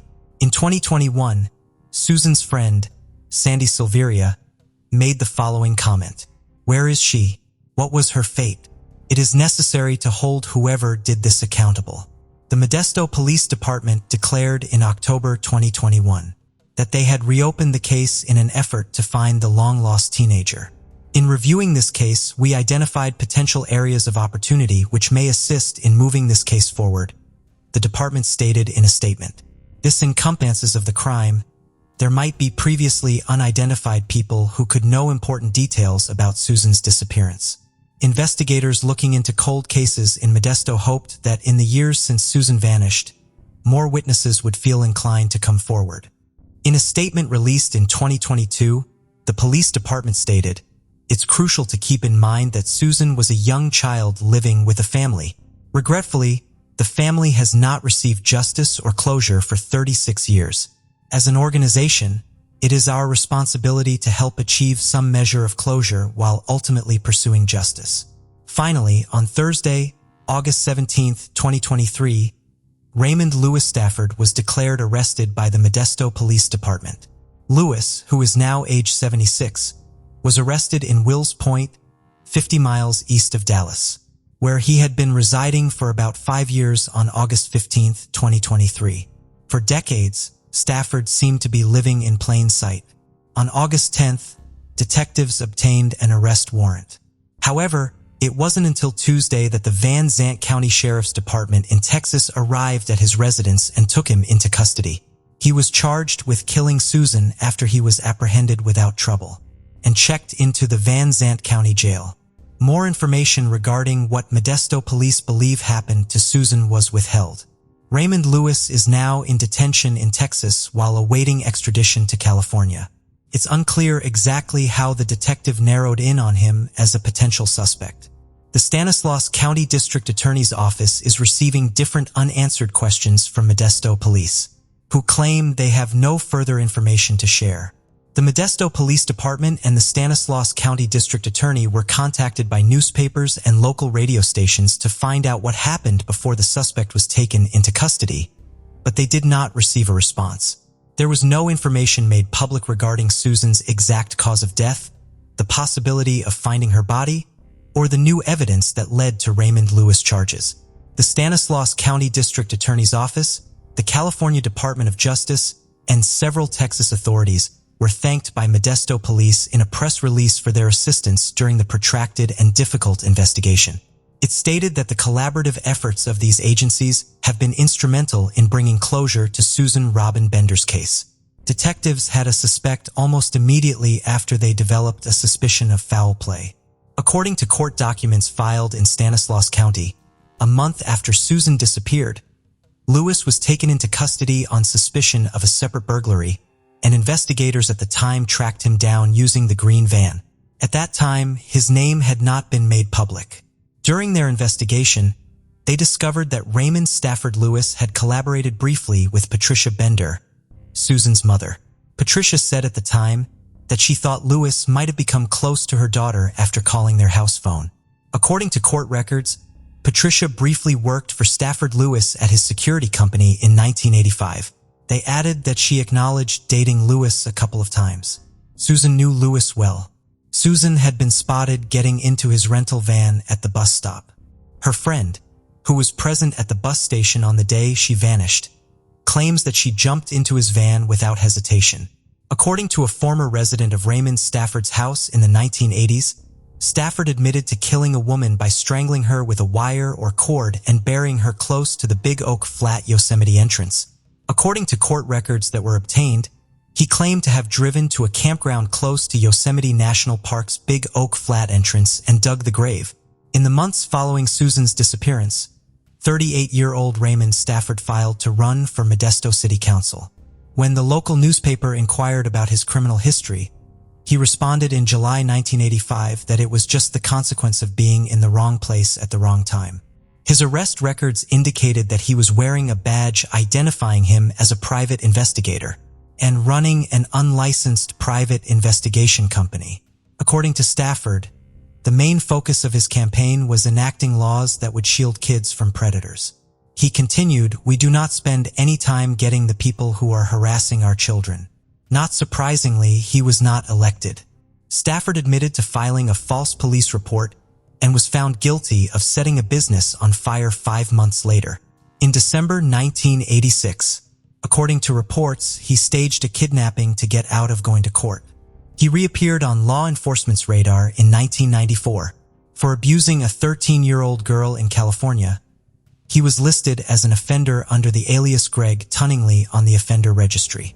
Stafford was revealed to be the man in new court documents. Patricia Bender disclosed that she had always believed Stafford was the reason for her daughter's disappearance, having learned the two had maintained a secret relationship. "I have known from the beginning when my daughter came up missing," Patricia stated. "I've been aware that he was the one behind it.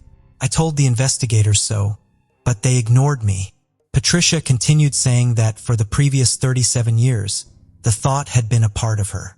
"Honestly, it felt like I was lost," she went on. "It appeared as though I were a dead woman walking.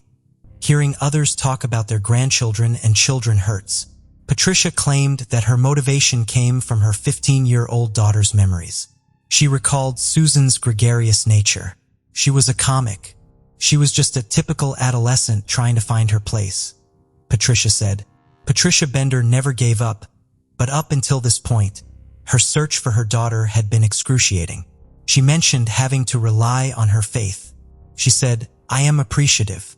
I'm happy that the system has at last made the decision to act and stop leaving me in the dark." In order to bid Susan farewell, which they have always believed she deserves, those closest to her hope to find out where she is. Her mother now states in the final act that forgiveness for Stafford is the one thing she has never struggled with. "Although it may seem strange to say I have forgiven him for the harm he caused to my daughter. I truly have, since I don't want to live my entire life carrying that burden." Patricia claimed that a heavy cloud had been lifted from her shoulders by this arrest. "At this point, I am not excited about how the trial will proceed. I only want to locate Susan's body. My message is a simple one," she said in a closing remark. "Pay attention to your children now."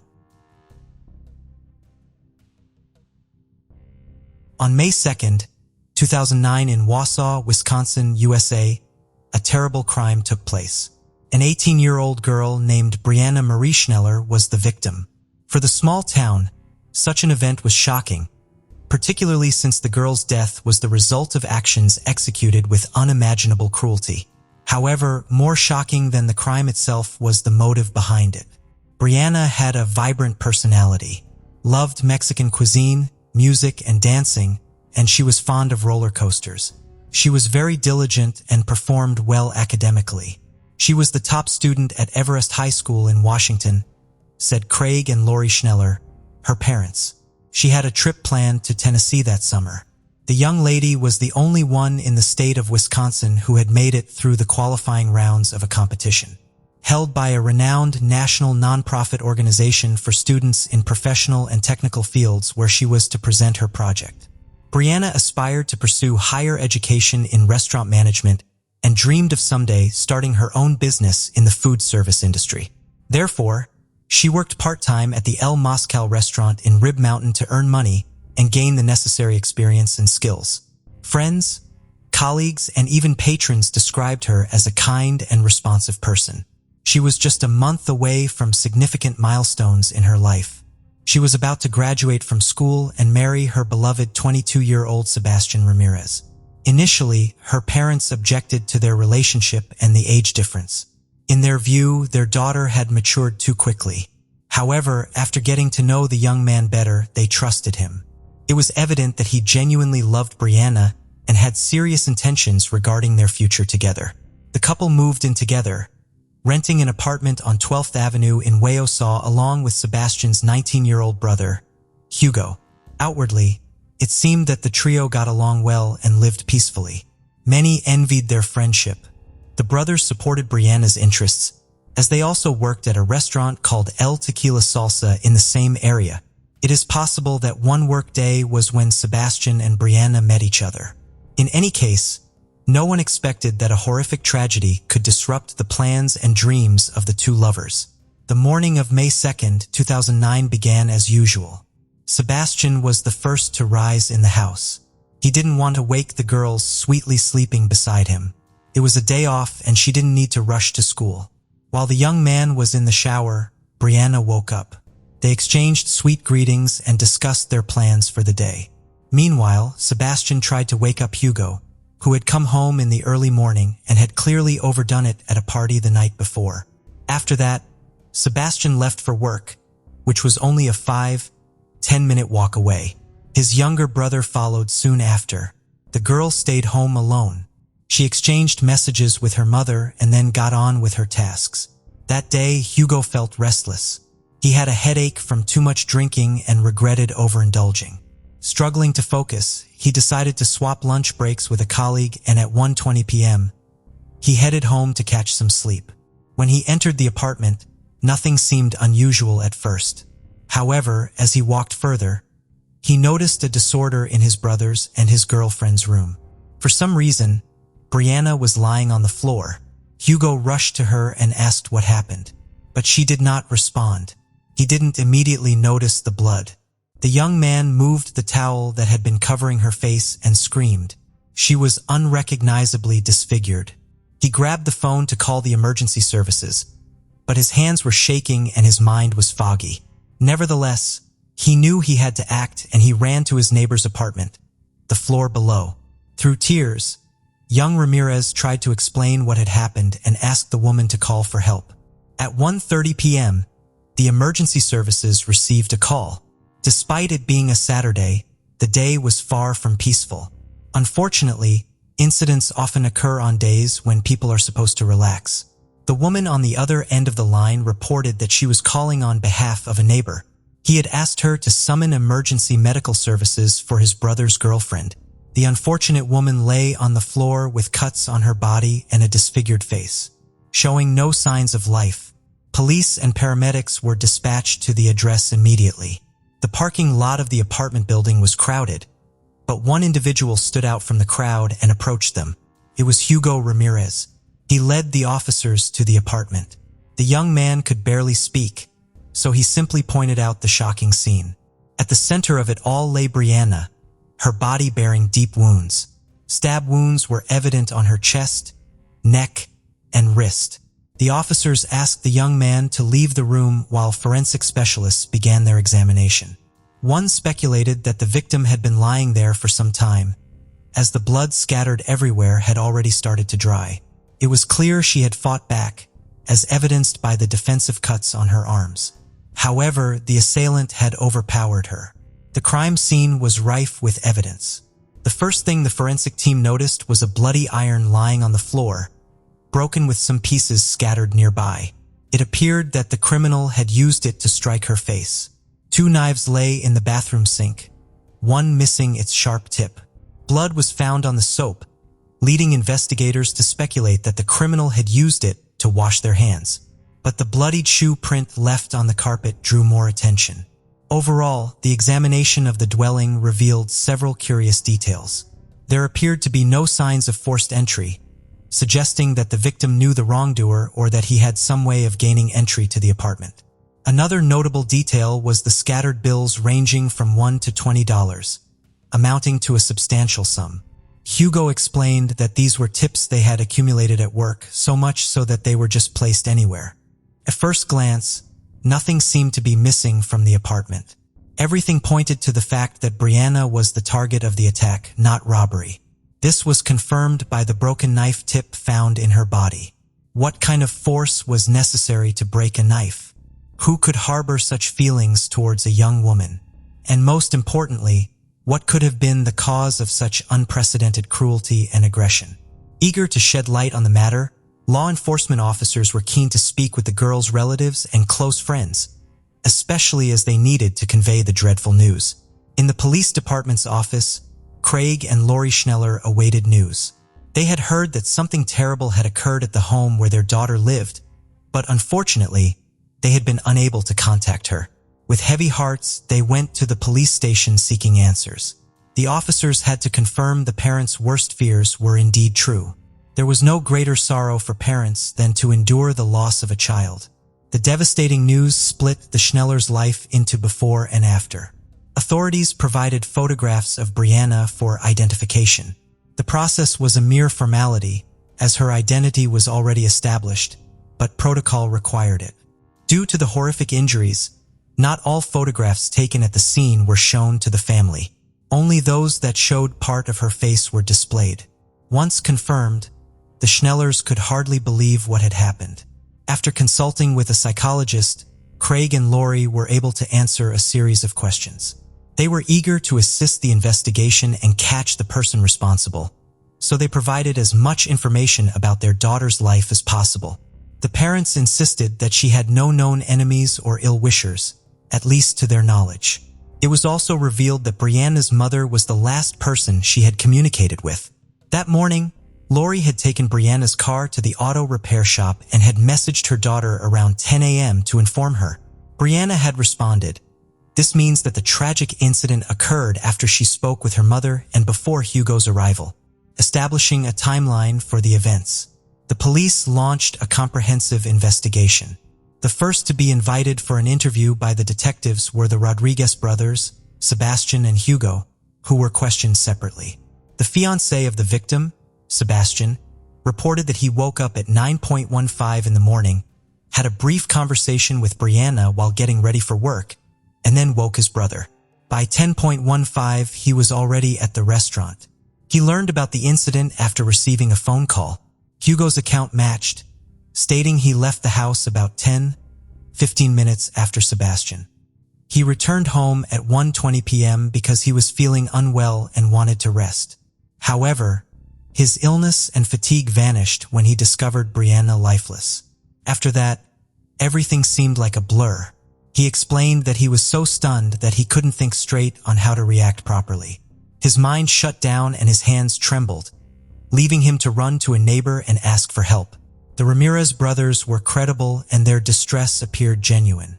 However, the police had often encountered convincing performances before, so they needed solid proof of their innocence. It was entirely possible that one of them was the perpetrator and the other was covering for him. Therefore, detectives inquired about their relationships with each other. Sebastian declared his love for Brianna and his anticipation for their upcoming wedding. Hugo was asked if he had any grievances against his brother's girlfriend or if they had quarreled, to which he responded negatively. He also clarified that despite her attractiveness and charm, he had no intentions toward her because he valued their good relationship and would never interfere with Sebastian's happiness. Brianna was like a sister to him. The interrogations lasted for hours, yet neither brother aroused any suspicion. After taking DNA samples from the young men, they were allowed to return home. To confirm or refute the Ramirez brothers' alibis, detectives interviewed employees of El Tequila Salsa restaurant and reviewed the establishment's surveillance footage. Sebastian and Hugo's accounts were corroborated. The theory of a domestic-related crime was dismissed. Then who was the murderer of this innocent young woman?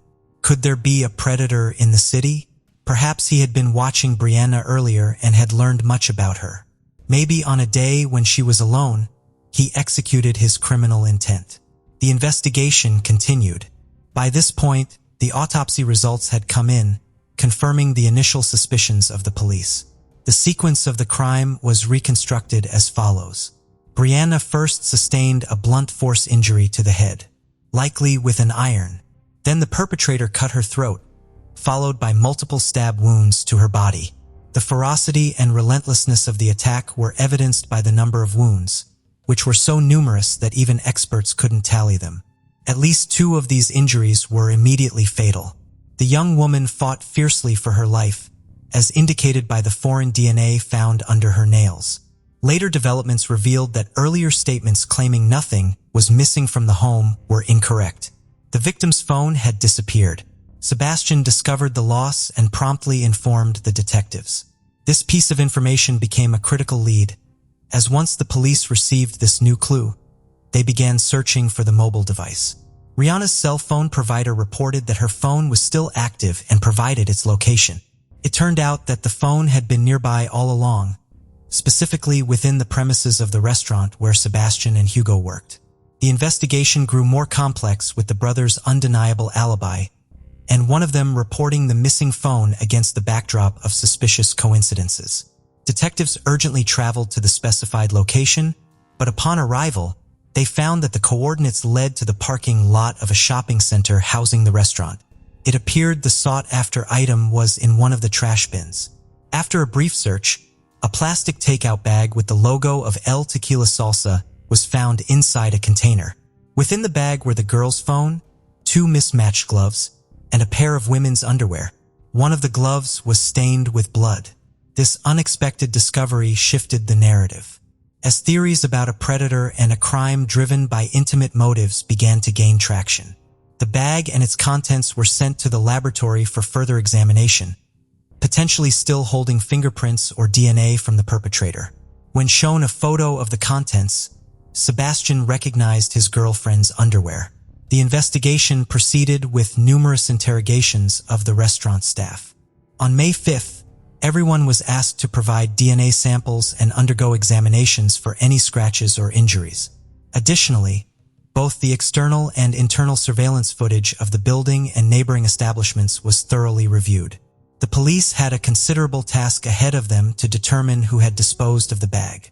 Initially, a kitchen worker attracted attention because he was notably late for work, arriving when Brianna was already lifeless. However, the young man had a Malabar. He had been stopped for speeding on his way to the restaurant. Nonetheless, reviewing the surveillance footage proved invaluable to the investigation. Another individual, the 24-year-old kitchen manager Raul Pons Rocha, became a person of interest. On the day of the crime, he left the building at 10:18 a.m. wearing a brown hoodie and returned at 10:53 a.m. without it. During questioning, he was asked about his whereabouts and intentions. Raul explained that he had gone to pick up his friend Luciano, a dishwasher at the restaurant. Interestingly, Luciano lived in the same building as Brianna, Sebastian, and Hugo. When asked how long his errand took, he said about 20 minutes, but there was a problem with the timeline. What happened in the remaining 15 minutes? Raul refused to explain. Meanwhile, Luciano confirmed Raul's story, saying they did not stop anywhere on their way to work. However, the 15-minute discrepancy continued to trouble the detectives, and Raul's behavior raised questions. He had cuts on his hands, which he attributed to working with knives. Raul was clearly suspicious, but there wasn't enough evidence for his detention. By May 9th, it was established that on May 2nd, at 1:16 p.m., a single employee exited the back door of El Tequila Salsa, and at the same time, only one person approached the trash bins. Identifying the suspect took little time. When his name was announced, the investigative team was not surprised. It was not Sebastian or Hugo Ramirez, as initially thought, but the suspect Raul Ponsaraca. When a search warrant was obtained for his home, curious details about the manager's life emerged. Under the mattress of his bed were found 4 pairs of women's underwear, several adult videos, along with a brown hoodie and a glove resembling the one found in the trash bin. On the same day, Raul's DNA samples were sent for comparison with those found on the plastic bag. A strand of female hair found on his clothing was also analyzed. Everything pointed to the victim, Vriana. It was just a matter of matching the test results. Raul was arrested on suspicion of first-degree murder. When it became known that the alleged perpetrator had been found, Sebastian couldn't believe his ears. He never thought his colleague capable of such cruelty. The main question that troubled him was, why did he do it? They hardly knew Brianna and had only seen her in passing. Raul had always seemed like a kind and cheerful guy, someone who wouldn't hurt a fly. But the answer was found. The trial of Raul Ponsrocha took place in 2011. Despite the lengthy investigation, Ponsrocha never admitted guilt and consistently denied any involvement in the crime. However, the prosecution presented compelling evidence. The defendant's DNA was found on all key pieces of evidence: the iron, the knives, the plastic bag and its contents, and under Brianna's fingernails. Additionally, a shoe print found on the carpet at the crime scene matched the size and pattern of the suspect's shoes. The investigation painted a clear picture of the events. On May 2nd, 2009, Raul arrived at work at 9 a.m. en route to the restaurant. He passed the victim's house, a place that had long piqued his interest. Not seeing her car, he assumed she was out and saw it as an opportune moment to enter her apartment and take what he desired. The accused had a peculiar habit of collecting women's underwear, the evidence of which was found under his mattress. After the Rodriguez brothers arrived at work, Raul left the restaurant under the guise of picking up Luciano. Instead of signaling his friend immediately upon arrival, he entered the victim's apartment. He easily unlocked the door and entered. It appears he went into Brianna's room and began rummaging through her belongings. He was likely caught off guard at that moment. Otherwise, he could have excused his unexpected presence by claiming he was looking for one of the brothers and that the door had been opened. Realizing the absurdity of the situation and fearing recognition, he struck her with the first object he could find, an iron. He then slashed her throat with a knife, followed by inflicting multiple injuries. The investigation concluded that the process of taking her life seemed to gratify him, as evidenced by the excessive number of wounds inflicted on the poor victim. It also noted that Raul used multiple knives during the attack. Afterwards, the culprit tried to cover his tracks by washing his hands and removing his jacket, as he still had to meet Luciano and drive him to the restaurant. He then resumed work as if nothing had happened, which was captured on the kitchen's video recordings. When many staff took their lunch breaks, he seized the moment to dispose of the bag containing the evidence in a trash bin. Shortly before the trial, Raul stated that he indeed met with Brianna, but did not end her life. However, he suspected who might have done it and named a former restaurant employee. According to the defendant, he saw this acquaintance at Brianna's house on the day her life was tragically ended, thus confirming that he indeed entered the Ramirez apartment. However, when he left, Sergio stayed with Brianna, apparently having an argument. The defendant's statement raised additional questions and investigations. The information he provided was subject to verification. Moreover, the individual he mentioned was abroad. Nonetheless, authorities managed to contact Sergio. He even appeared at the trial to testify his non-involvement and refute Raul's slander. The young man easily proved that he was not in the country on the day of the crime. Weeks before, he had left to care for his gravely ill father in Mexico. Apparently, the defendant hoped that contact with Sergio would not be established, thereby sowing a seed of doubt among the jurors. However, his plan failed. The defendant merely emphasized that he had no qualms about falsely accusing an innocent person of a heinous crime. It was clear that he felt no remorse for his actions. During the trial, Brianna's relatives, as well as Sebastian and Hugo, were present. The young men struggled to contain their emotions, prompting officers to repeatedly call for calm. Ultimately, Raul Ponzrocha was found guilty of the crime against Brianna Schneller, as well as burglary. He was sentenced to life imprisonment without the possibility of parole. He is serving his sentence at a correctional institution in Walpoin, Wisconsin.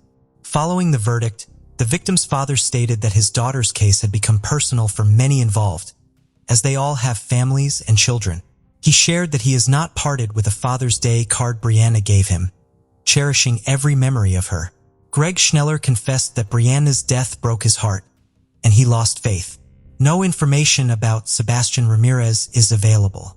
It is only to be hoped that he has closed this tragic chapter of his life with a sense of completeness and has been able to move forward.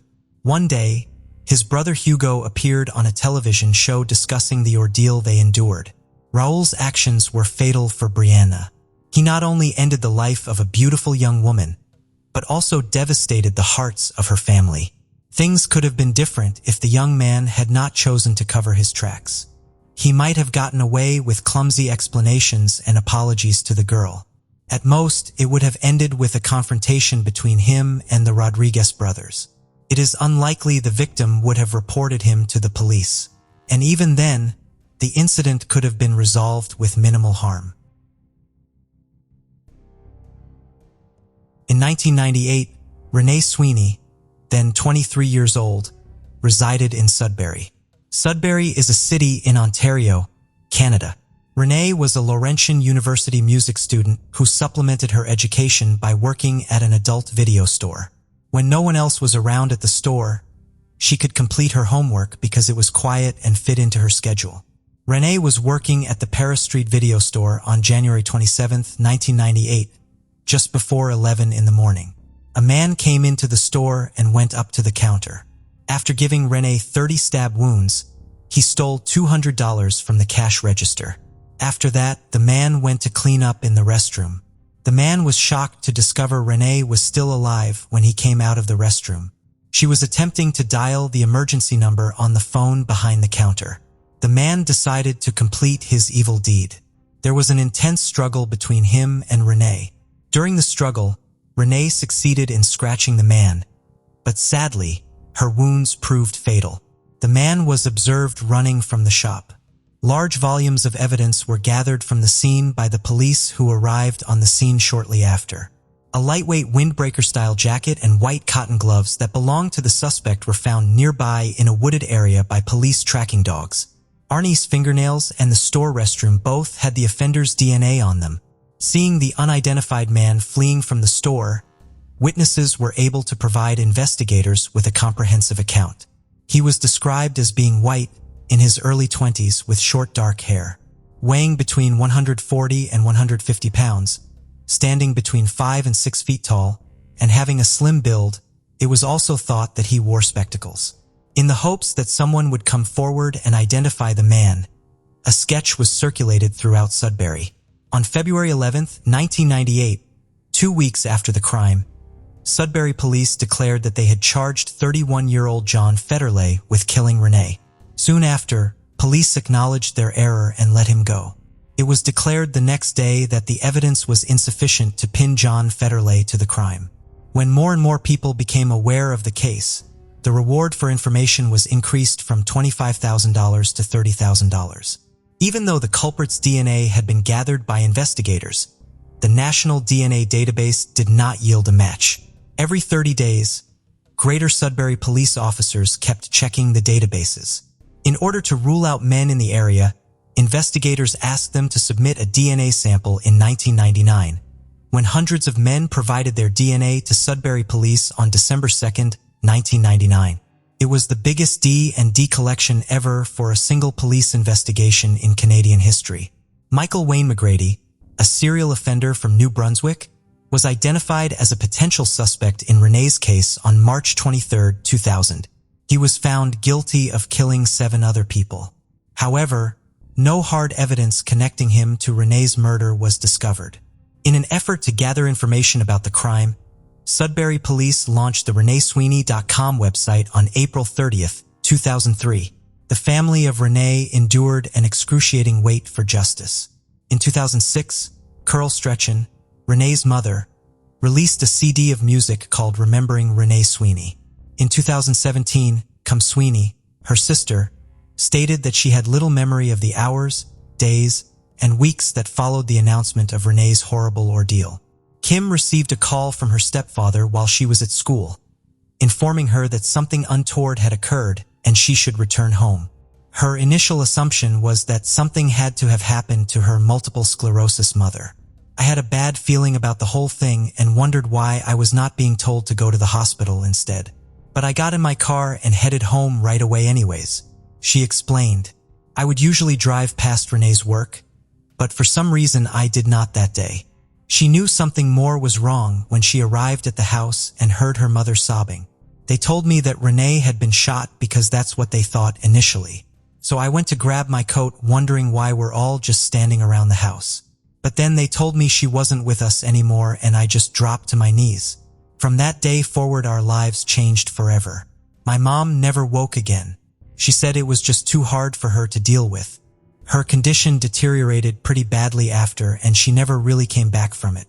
And in November 2017, our mother passed away without ever finding out who took her daughter's life. I wish that she had a chance to close that book.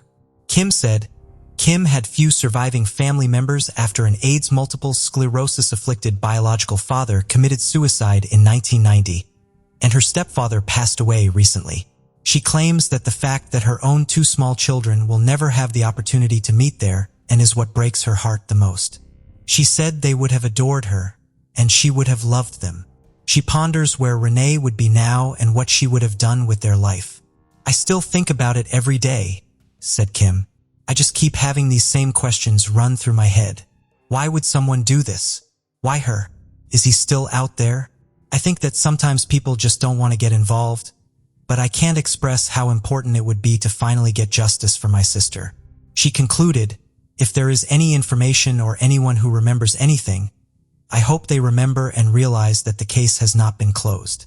The Greater Sudbury Police Service revealed in 2017 that it had partnered with Virginia-based technology startup Parabon Nanolabs, which specializes in DNA phenotyping. They unveiled a composite drawing of the offender on January 23, 2017, which was made passable by DNA technology known as phenotyping. The phrase describes a method that uses DNA evidence to forecast a suspect's appearance. The composite sketch, according to Greater Sudbury Police Constable Megan O'Malley, has given authorities a more precise picture of this suspect's physical characteristics. We do know that he is of European descent, that he has light skin, he has either blue or green eyes, brown or blonde hair, and might have freckles. Following the image's increased public interest in the case, Sudbury Police received 360 tips from the public between 2017 and 2018. About 200 potential suspects were culled from those investigator on the case. Detective Sergeant Robert Weston stated, "The fact that this has gone unsolved for 20 years is mind-blowing and frustrating at the same time." He added that although it is challenging to look into a crime that occurred so long ago, he is committed to moving the case along and finding the person who committed it. The more you get involved in a case like this, you almost build a relationship somewhat with the victim. At the end of the day, the focus is on Renee. I still remain confident that the suspect will be identified. By the end of 2018, detectives had investigated thousands of tips and excluded 1,800 individuals. After 20 years, most people thought the suspect would never be apprehended. So it came as a surprise when Sudbury Police announced on December 12, 2018, that they had taken 38-year-old Robert Stephen Wright into custody and were charging him of killing Renee. His DNA was identical to that of the offender. At the time of the murder, Wright was an 18-year-old student at Lockerbie Composite School. He was a lab technician in North Bay when he was arrested. When Robert Wright was taken into custody, Chief of Police Paul Peterson stated, We have been actively investigating information and tips throughout the past 20 years and up until today. Wright has made a number of court appearances since then. Both in May 2020 and March 2019, he was refused bail. A judge decided on October 8, 2020, that Wright's trial would take place in Sudbury. This came after his attorneys requested a change of venue, claiming that the city's extensive media coverage would make it challenging to find an impartial jury.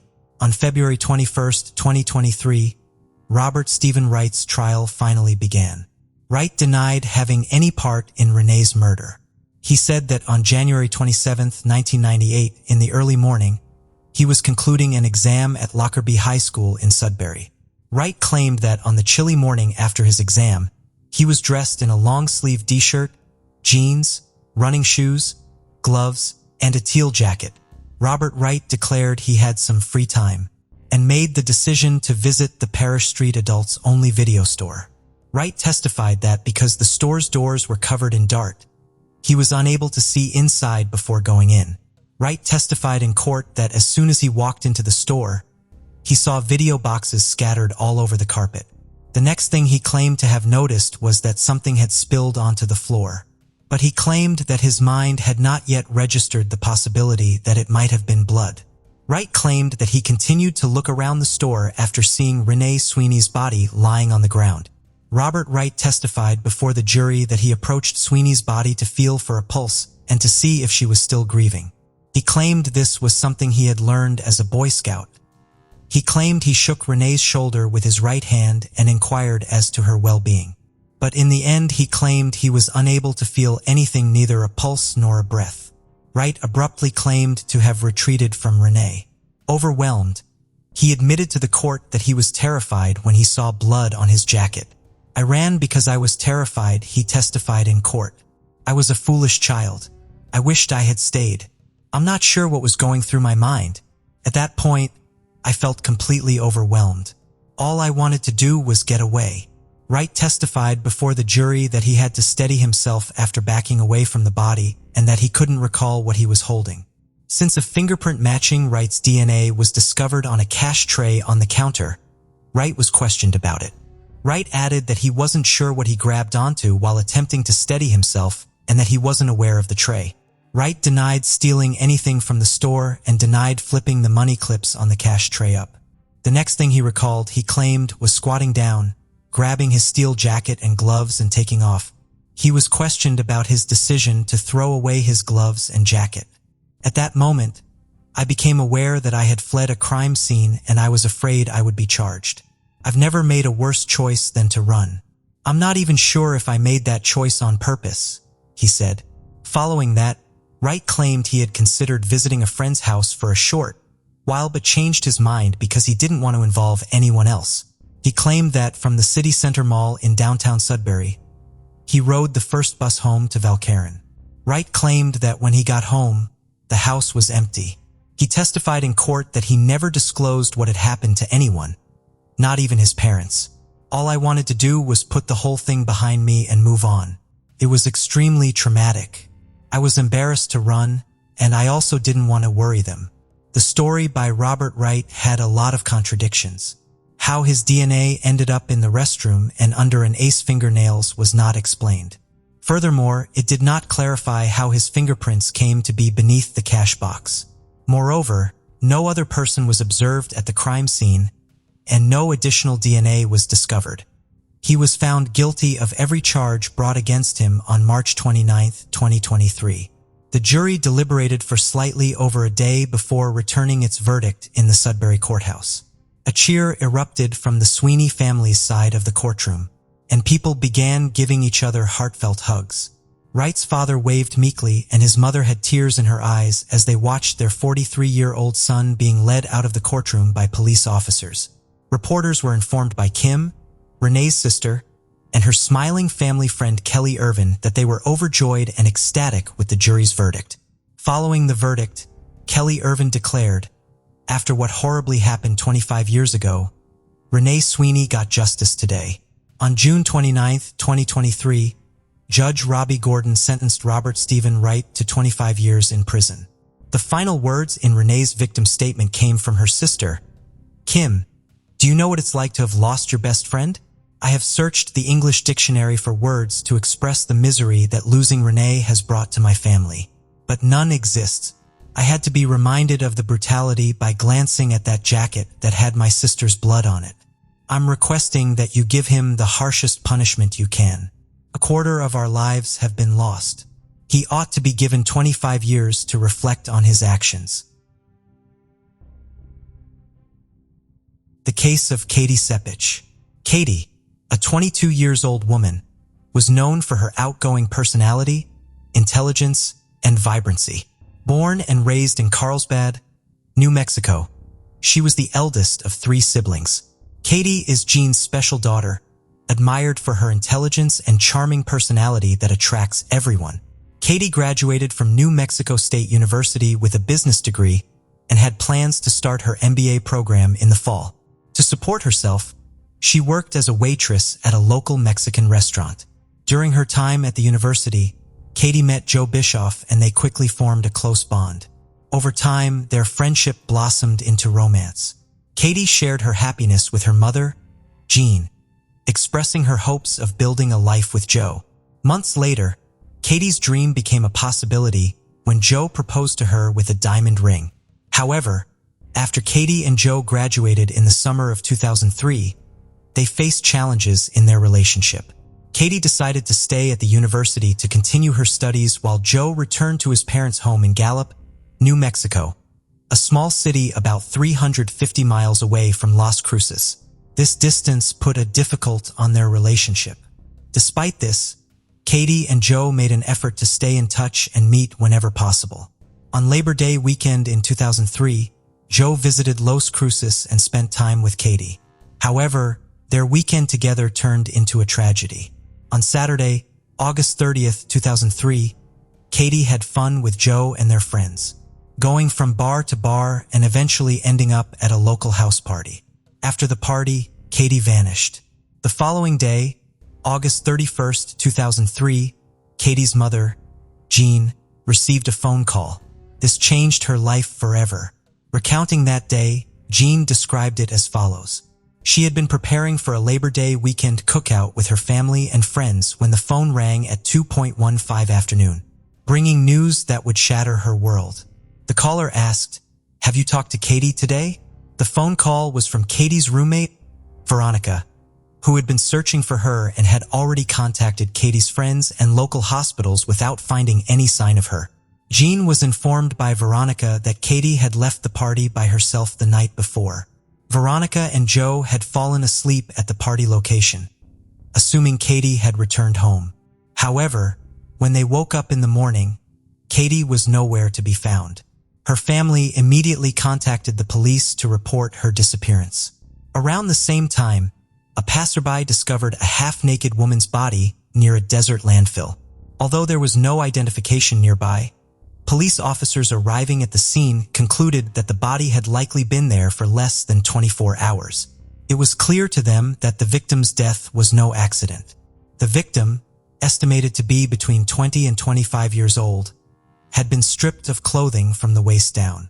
Examination of the body revealed self-defense wounds on her arms, indicating she had put up a fight and scratched her attacker. The police found skin particles under her fingernails, providing them with the perpetrator's DNA. Strangulation marks were visible on her neck, initially suggesting it as the cause of death. The investigators concluded that the young woman did not die at the remote desert landfill where her body was found, as there were no signs of a struggle near the scene. Instead, it appears her body was moved there in an attempt to delay the search. A disturbing detect on the victim's body revealed burn marks on her arms and back, suggesting that the perpetrator had tried to dispose of the body or destroy evidence by setting it on fire. The police quickly made a connection between Katie's disappearance and the discovery of a young woman's body. Katie's father was called to the morgue to identify the body. Katie's mother, Jean, said that the young woman's body was their daughter's. Jean struggled to put into words the immense pain and agony they were enduring, as if they were falling into a deep, dark abyss with no way out, leaving them with no sense of tomorrow or any remaining joy. Katie's father shared that when they lifted the sheet, revealing his daughter's bruised and disfigured face, He was deeply saddened. The residents of once peaceful Los Cruces were shaken by the horrific incident. The police were determined to find the perpetrator as soon as possible, aware that there was no guarantee the person wouldn't commit another crime. The investigation into Katie's case began with a thorough examination of her final hours. The police aimed to piece together her last moments, where she was, who she was with, what she was doing, and if she had any conflicts or enemies. Since the party was about a mile from Katie's home, investigating whether she made it back safely was a priority. To start, the investigators spoke with Veronica, Katie's roommate, and Joe. The detectives found it suspicious that these two stayed at the party while Katie left alone in the middle of the night. However, Joe was uncooperative, stating that Katie had departed, leaving her purse, phone, and keys behind. The investigation team then focused on retracing Katie's route home, going door to door to interview residents, hoping for any leads. Unfortunately, no one saw or heard anything that could help the investigation. Investigations revealed a crucial detect. Katie likely returned to her house, but failed to enter it. Notably, she had left her keys behind. Upon searching the house, the investigator found Katie's shoes beside her bedroom window. It appears she attempted to enter through the window, but was ambushed. Footprints in the gravel nearby supported this theory. A violent struggle ensued, but sadly, Katie's attacker overpowered her. Further investigation led the authorities to believe that the perpetrator disposed of Katie's body at a desert landfill, attempting to conceal evidence by setting it on fire. The central question remained, was the attacker a stranger or someone Katie trusted? With around 40 party attendees, there was a strong possibility the killer was an acquaintance. Could the perpetrator have been Katie's boyfriend Joe? This led investigators to interview partygoers, unearthing a critical detail Joe did not mention. Several witnesses reported that Katie saw Joe kissing another girl, which sparked a heated argument between the couple. In her state of anger, Katie hastily left the party alone, forgetting her purse. When questioned by police, Joe neglected to disclose this crucial information. He also did not inform Katie's parents about the incident, despite their curiosity about why Katie had left the party by herself. The investigators questioned Joe again about his whereabouts on the night of Katie's murder. They had discovered that he and Katie had a fight earlier that evening after she saw him kissing another girl. Joe acknowledged the argument and explained that he followed Katie home but did not enter her house. He claimed he saw her bedroom light was off and assumed she was asleep, so he returned to the party. However, the new information sparked suspicion because it indicated Joe was not at the party when the attack occurred, and none of the partygoers could confirm when he returned. During further interviews with party attendees, investigators found another peculiar detail. When he returned to the party, Joe called Katie. Then Joe heard the phone ring, and he realized that she had left her phone at the party. Despite this, continued to phone her until morning. Was he trying to create an alibi or pretend to be concerned about Katie's well-being? Investigators asked Joe to clarify his actions, but he refused to cooperate with them any. Katie loved Joe very much, but he didn't even come to her funeral, which aroused even greater suspicion. Investigators decided to test his DNA. They had collected DNA evidence from Katie's body, mostly under her fingernails, where they found human skin cells. The sample's DNA all belonged to one person. The police needed to compare his DNA to the DNA found on Katie's body, but there were problems with that. Joe was out of town, and his lawyer informed the investigators that Joe refused to provide a DNA sample. The police suspected that Joe was involved in Katie's death given his suspicious behavior. To confirm that, they needed to find a legitimate way to obtain Joe DNA. However, this took time, and in the meantime, they searched other possible explanations. They investigated similar cases to determine if Katie was the victim of a serial offender. The DNA found on her body was matched against a national database, but no matches were found. The investigators decided to revisit the party where Katie was last seen. They identified the male attendees and asked for their DNA samples, which they all willingly provided. However, none of their DNA matched the samples found on Katie's body, leading the investigators to focus on Joe again. Notably, Joe was the only person who had refused to provide a DNA sample, but the investigators found an alternative method to obtain a Joe's DNA sample. And Joe spent time in her bedroom before attending the party, engaging in intimate contact. The police visited Katie's house and collected the bedsheet, hoping to find Joe's DNA. Their efforts were successful, and the lab discovered a sample of male DNA on the sheet. However, the DNA did not match the sample found on Katie's body, indicating that Joe was not the suspect. This discovery raised further questions about Joe's behavior, as he had refused to cooperate with the police despite not being involved in the attack on his girlfriend. The police sent the test results to Joe's lawyer, informing them that he had been cleared as a suspect. Joe agreed to talk to the police again and provided a DNA sample. The results supported the initial findings. Joe was not involved in Katie's crime. When questioned about his initial reluctance to cooperate, Joe explained that he and Katie had been intimate before the party, and he was worried that his DNA would be found on her body. The mystery surrounding Joe's behavior on the night of Katie's death remained unsolved for the police and Katie's family. After Joe was cleared as a suspect, the police explored alternative theories.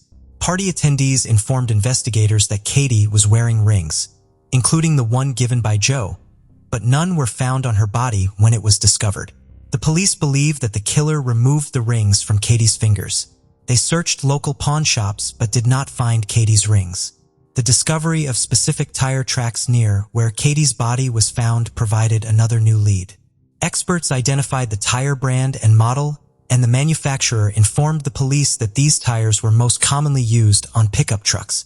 Unfortunately, this information did not help identify the culprit, and the case hit a dead end. A year after Katie's attack, a similar crime occurred in Wisconsin. A girl in Green Bay was assaulted, set on fire, and left for dead. However, the victim somehow managed to survive by pretending to be dead. Once her attackers left, she put out the flames and sought help at a nearby residence. The survivor described her attackers to the police as two Hispanic men. The police created sketches based on her description and released them to the public. A local farmer recognized the men in the sketches as his workers, Gregorio Morales and Juan. One of them had relatives in Los Cruces, and he often visited them. Both men were arrested. As a result, the police were able to apprehend both suspects. Initially, investigators thought they had identified Katie's attacker, but the DNA test results contradicted this conclusion. The sample's DNA did not match the DNA found on Katie's body. Although Gregorio Morales and Juan were later convicted of assaulting the girl in Green Bay, they were not linked to Katie's case. Gregorio Morales and Juan were sentenced to 50 and 70 years in prison, respectively. The only leads the police had to go on were the tire tracks from the crime scene and the DNA samples of the perpetrator. Katie's family was hopeful that these DNA samples would allow the police to identify the person who took their daughter's life. Unfortunately, there were complications with the DNA evidence. At that time, police were not mandated to collect DNA samples from individuals when they were arrested. Katie's mother was shocked and devastated by the loss of her daughter to a violent man. The family's main concern is to find out the identity of the perpetrator, understand the motive behind this terrible crime, and most importantly, that the killer is held accountable and no longer poses a threat to others. The lead detective gives an update on the case, saying that aside from DNA evidence, they currently lack concrete other leads to investigate further. Katie had fought hard for her life, which resulted in her killer's blood and skin being found under her fingernails. This had allowed investigators to create a DNA profile. Detectives uploaded the DNA into CODIS, the National Forensic Database, and then checked it against the offender database on a weekly basis to see if there was a match. Although they had the killer's identity through the DNA profile, the police needed to find the matching individual in their database to make an identification. Katie's family felt hopeful, they knowing the police would eventually match the DNA to a suspect, bringing them closer to justice for their daughter's tragic death. Katie's murder case saw a major breakthrough 3.5 years later. On December 18, 2006, the lab found a DNA sample that matched the DNA found on Katie's body. The perpetrator was identified as 26 years old Gabriel Avila, a married man of 2. He has a very long previous criminal record and had been released from prison shortly before Katie's death. On November 13, 2003, Gabriel Avila was apprehended by authorities after breaking into an apartment. Armed with a knife, unfortunately, two young women inside the apartment managed to evade his attack by quickly locking themselves in the bathroom and dialing 911 for emergency assistance. He was convicted of aggravated burglary in March 2004, but released on bond. A flaw in the system caused a significant delay, and it wasn't until 3.5 years later that investigators were able to link him to Katie's death. Gabriel Avila managed to evade police for nearly a year. Then he being apprehended in November 2004 based on a tip. He received a 9-year prison sentence. While in prison, Gabriel Avila provided a DNA sample, but it took 2 more years to be tested. Once the results showed a partial match with the DNA from Katie's crime scene, investigators quickly jumped into action. They found the truck Gabriel Avila used to dispose of Katie's body and discovered a ring belonging to her in the center console. In 2006, after finding a ring belonging to Katie in Gabriel Avila's detectives investigating Katie's case visited his in prison, Gabriel Avila confessed to the crime, explaining that while his wife was away, he was in the area to buy illicit substances. He claimed that he approached Katie and offered her a ride, which she declined. Later that night, Gabriel Avila encountered Katie again in front of her house. He stopped and offered her assistance, and that Katie told him she was locked out without her purse. Gabriel Avila attempted to help her, but he then attacked and began undressing Katie. What followed was a violent assault. After the assault, Gabriel Avila panicked and decided to strangle Katie out of fear that she would identify him. Despite Katie putting up a brief struggle, Gabriel Avila restrained her, unable to let go, ultimately leading to her death. Gabriel Avila claimed he put Katie in his pickup truck and drove her to a desert landfill where he left her body on the ground. He attempted to burn the body, thinking it would eliminate evidence. But this effort was unsuccessful. A new DNA sample from Gabriel Avila matched the DNA found at the scene. When authorities found DNA on Katie's body in 2003, her parents were optimistic that it would help quickly find a suspect. However, at the time, there was a significant gap in the law. In New Mexico and most states, it was illegal to take DNA when someone was arrested. DNA could only be collected from individuals who had been convicted of a crime and sent to prison.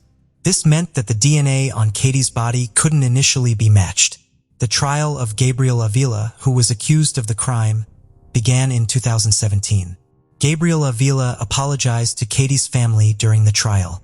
His lawyer asked the judge to consider showing leniency, emphasizing that Gabriel Avila was genuinely remorseful for his actions. In contrast, District Attorney Susana Martinez countered that it took Gabriel Avila more than 3 years to confess to the crimes, and he only did so after detectives presented him with DNA evidence. At the sentencing, David, Katie's father, pleaded with the judge to hand down a severe punishment. He stressed that because Katie would never have another opportunity in life, it was only fair that her killer should not be given the chance to be free again. In May 2007, Gabriel Avila was found guilty and sentenced to 69 years in prison. After serving 30 years, he will be eligible for parole around 2043. The quiet Ohio town of Boardman was rocked by a horrifying crime early on April 4, 1972. In the Boardman Plaza neighborhood of Youngstown, Ohio, the body of a 12-year-old boy named Brad Bellino was discovered thrown in the trash can behind a dairy store. The idea that their community could experience such a tragedy astounded the locals. Since Brad had vanished on the evening of March 31, 1972, it was clear that he had met a terrible end. Who could have done this to an innocent child and why? This was the one question that was on everyone's mind as the authorities tried to make sense of the situation. Located in Ohio's Mahoning County, Boardman is a thriving community. With a populace exceeding 40,000, it holds the position of the second largest municipality within the Youngstown-Warren metropolitan area. Boardman is a center of business activity, home to a variety of eateries, retail establishments, and companies serving the local populace. The township, which dates back to the early 1800s, is home to a number of interesting landmarks, including the Southern Park Mall and Boardman Park. Based on statistical data, The crime rate in Boardman is 2.23 per 1,000 residents over the course of a typical year. It is in this city that our story today took place. Bradley Bellino, son of Joseph and Elisa Bellino, was born on April 7, 1959. He was the fourth kid they had. Brad's parents welcomed him into the world with great joy, and he soon won their hearts. Brad was the youngest member of the family, living alongside his two older brothers and older sister. Don Templeman, Brad's closest friend, recalled him as a young child who was constantly seeking out the next adventure. He was open to trying anything new and had a voracious appetite for information. He was an extrovert. Although we both liked to take risks, it was he who suggested the risk, and I was the one who accepted it, Don Templeman remarked. Don and Brad were best friends for life. They were always open to taking on new challenges and had a constant love of adventure. Although it's unclear when they became best friends, it's likely that Boardman Center Middle School is where they first became acquainted. The two boys were regular bike riders in the town.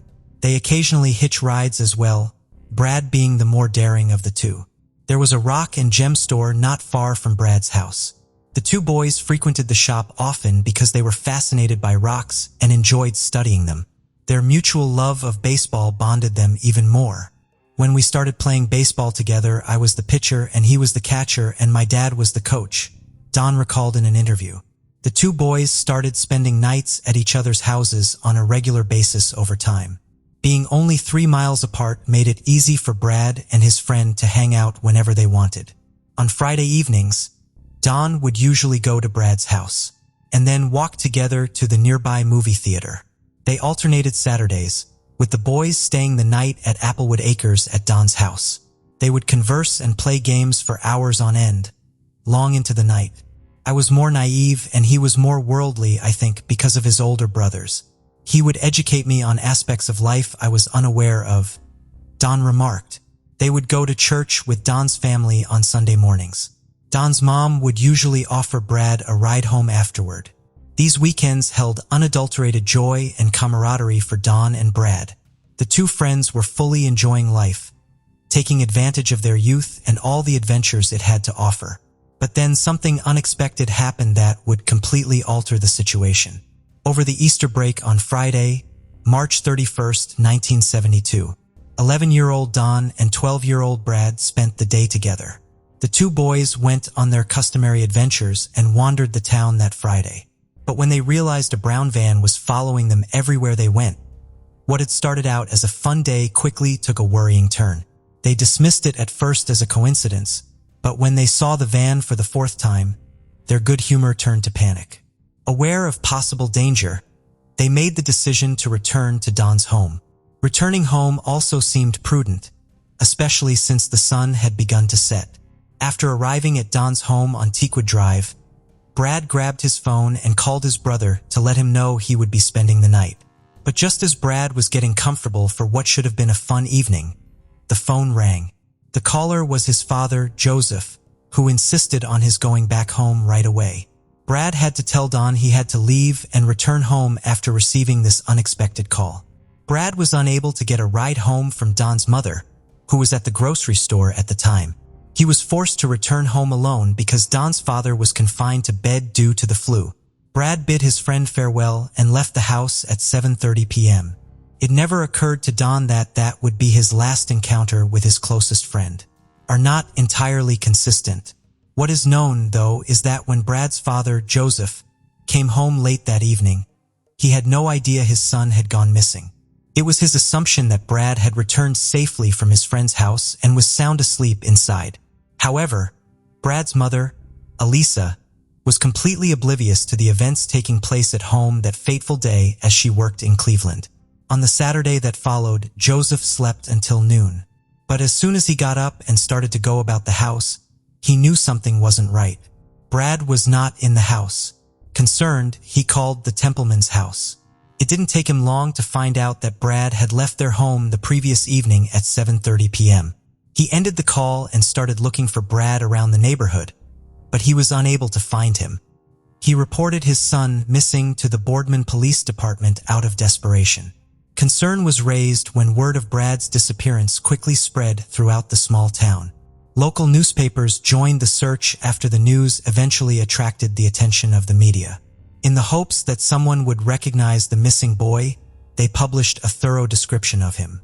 According to the description, Brad weighed 80 pounds and was 48 inches tall. His short blonde hair fell just below his ears and his blue eyes were his most striking features. He was wearing blue jeans, a blue ski jacket and white tennis shoes with black stripes when he vanished. Tony D. Appolito, Brad's first cousin and a Youngstown police officer at the time, joined the search efforts in Boardman after hearing of Brad's disappearance. He was reported missing and we took to the streets, Tony said. In spite of the community's and the police's best efforts, Brad appeared to have simply disappeared. His absence created a deep hole in the hearts of his friends and family. For days after Brad went missing, on April 4, 1972, a body was discovered. A certain sanitation worker by the name of Paul Smith was doing his usual pickup of trash. Something caught his eye as he got closer to a dumpster behind his alley's dairy store. Since the dumpster was only halfway filled, a pair of sneakers protruding at an odd angle caught his attention. When he looked more closely, he was horrified to find a small boy's body hidden under cardboard boxes and abandoned store items. Paul saw that the boy's head was hung down and that a belt was securely fastened around his neck. He had his pants down below his hips undone. Paul called the police right away to report what he had discovered. Don's house was about 2 miles down the road from this grim discovery. There was a great sense of dread upon the Boardman police officers' arrival at the scene. When they looked inside the dumpster and saw the body inside, it looked like the missing boy they had been looking for nonstop. However, they required verification. They got in touch with Tony, Brad's cousin, who had been helping with the search and asked him to identify the body. Tony raced to the scene and despite his sorrow, he was able to identify Brad, his cousin, as the body in the dumpster. After this confirmation, the body was taken out of the dumpster and brought to Youngstown's Southside Hospital for an autopsy. Tony, in the meantime, was given the duty of informing Brad's parents of the tragic news. It was terrible for my aunt, Elisa, and the whole family, Tony recalled. You can never move past that. You never think something like this could happen to you or a member of your family, even though you hear about it, he continued. Before the start of the new school week, spent the weekend looking for Brad after he vanished. Don had heard his math teacher talking to other teachers in the hallway on the Tuesday that Brad's body was discovered. Don claims that after returning to the classroom, his teacher declared that Brad had been found. Don remembered the whole class cheering and bouncing up and down in joy. His teacher then added the devastating comment, "But he's dead." Don said that the next hour was still a blur in his memory. He did not know if he had fainted, but the next thing he could recall was asking to be sent home at the school office. The autopsy results were released to the public as Brad's bereaved family and friends struggled to process the shock of his untimely death. According to the coroner's report, Brad's body had been violated and he had been strangled to death.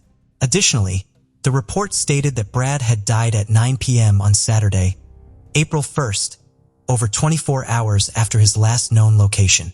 The heartbreak and despair felt by Brad's loved ones were worsened by these upsetting details from the report. Following this, an inquiry was launched to identify the culprit. There was still a lot of unanswered questions. What happened to Brad between Friday at 7:30 p.m. and Saturday at 9 p.m.? If the coroner's report was accurate, there was a 26-hour gap that remained unexplained, raising the unsettling possibility that Brad was kept in an unidentified location, or that there was another crime scene in addition to the dumpster. The last time Brad was seen was another question. According to early newspaper reports, he was spotted playing basketball on Saturday afternoon at the Southern Park Mall, the Dairy Queen near North Lima, and the area around Don's house on Matthews Road. Later reports, however, raised doubts about these sightings, speculating that witnesses may have really seen Brad on Friday at those locations. Since it was a holiday and there was no school, it was probably easy for people to mix up the days, which led to this confusion. Don would subsequently claim that it was impossible for Brad to have been seen on Saturday. Don disclosed that he and his father were brought to the station by the police as part of the investigation. There, The detective showed him Brad's outfit and inquired as to whether it matched what Brad had on when he left Don's house. Don attested to the fact that at that point they showed Don the belt that had been found around Brad's neck and asked if it belonged to Brad. Don verified that it indeed did. Don found it impossible to shake the image of the brown van they had seen the day Brad vanished. He thought that his best friend's untimely death had something to do with this strange car. "I think whoever was in that van waited until he was in a dark spot and took him," Don said. Police subsequently stated that hundreds of cars, including an orange Corvette, had been reported to them on multiple occasions, with Brad's murder being connected to them. None of these suggestions, though, produced any significant leads. The community came together for Brad's funeral as the investigation into his murder proceeded. Don was one of the guests at the crowd-filled event where standing room was scarce. Almost every student from the school, along with their parents, and even the teachers from the town, came for Brad's funeral. Don's once blissful childhood came to an abrupt end after this tragic event, and his life took on an entirely new and difficult shape. "I was very much more cautious. You believed that everyone was trying to harm you. I became very paranoid," Don remarked. 2 months after Brad's untimely death, in June 1972, Don's parents made the decision to move from Boardman to Tennessee. They were keen to get their family away from a town they felt was unsafe for their kids and one that had too many painful memories. Don's mother was plagued by guilt for a very long time. She held herself responsible for not being there to drive Brad home the night he vanished. The investigation into Brad's death didn't seem to be moving forward much over time. Months turned into years, and the detectives working on the case kept running into roadblocks despite pursuing numerous leads and interrogating numerous suspects. The case got colder every day, and Brad's chances of winning justice grew smaller. In the year 2001, Jeffrey Patterson, a Boardman former police chief, didn't let Brad's case go unsolved. He made the decision to resume the inquiry into his case. After being dispatched to the cemetery where Brad was buried, detectives meticulously dug up his body in order to collect DNA evidence. Chief Jeffrey took an important action by sending Brad's clothing, which had been kept as evidence, to the state's Bureau of Criminal Identification and Investigation. A startling discovery was made by forensic scientists during the examination. They discovered a DNA that wasn't Brad's. The investigation gained new hope from this discovery. 2 detectives, Jack Nichols and Robert Rook, were given the case as a new assignment in 2007 by Jeffrey, the former chief of police. Nichols was only 14 years old when the terrible event happened back in 1972, and he had grown up in the same neighborhood where Brad went missing. He had been thinking about the case for years, and now he could finally pursue justice in Brad's honor. As soon as the case was given to Nichols and Rupp, they went to work. Their first assignment was to sort through a ton of documents and multiple boxes full of jumbled evidence. Though it was an overwhelming task, they were committed to sorting everything out. As they went through the files, they noticed that 7 people's names kept coming up. These 7 people were designated as persons of interest. Despite the lack of hard evidence linking them to the crime, Nichols and Rupp remained persistent. They got search warrants quickly and got to work. During the search warrants, they collected DNA samples from each of the persons of interest. After that, these samples were sent to the lab for examination in the hopes of matching the DNA found on Brad's clothes. Unfortunately, the negative lab results crushed their hopes. No match was found. The detectives were back to the beginning after this setback. However, they never stopped carefully going through the case files in an effort to find any fresh leads. Sadly, in spite of their unwavering efforts, they were unsuccessful. "We had a lot of guesses and speculations, but no solid information," Nichols stated. Detectives Nichols and Rupp retired in 2017 after years of dedicated work on the case, and a new team took over the investigation. Albert Kirkasek, a highly experienced police captain from Boardman, was in charge of this new team. In 2018, in order to help analyze the DNA found on Brad's clothing, Boardman police detectives turned to Parabon Nanolabs, a Virginia-based DNA technology company. As technology advanced, it opened up new possibilities for solving cases like Brad's.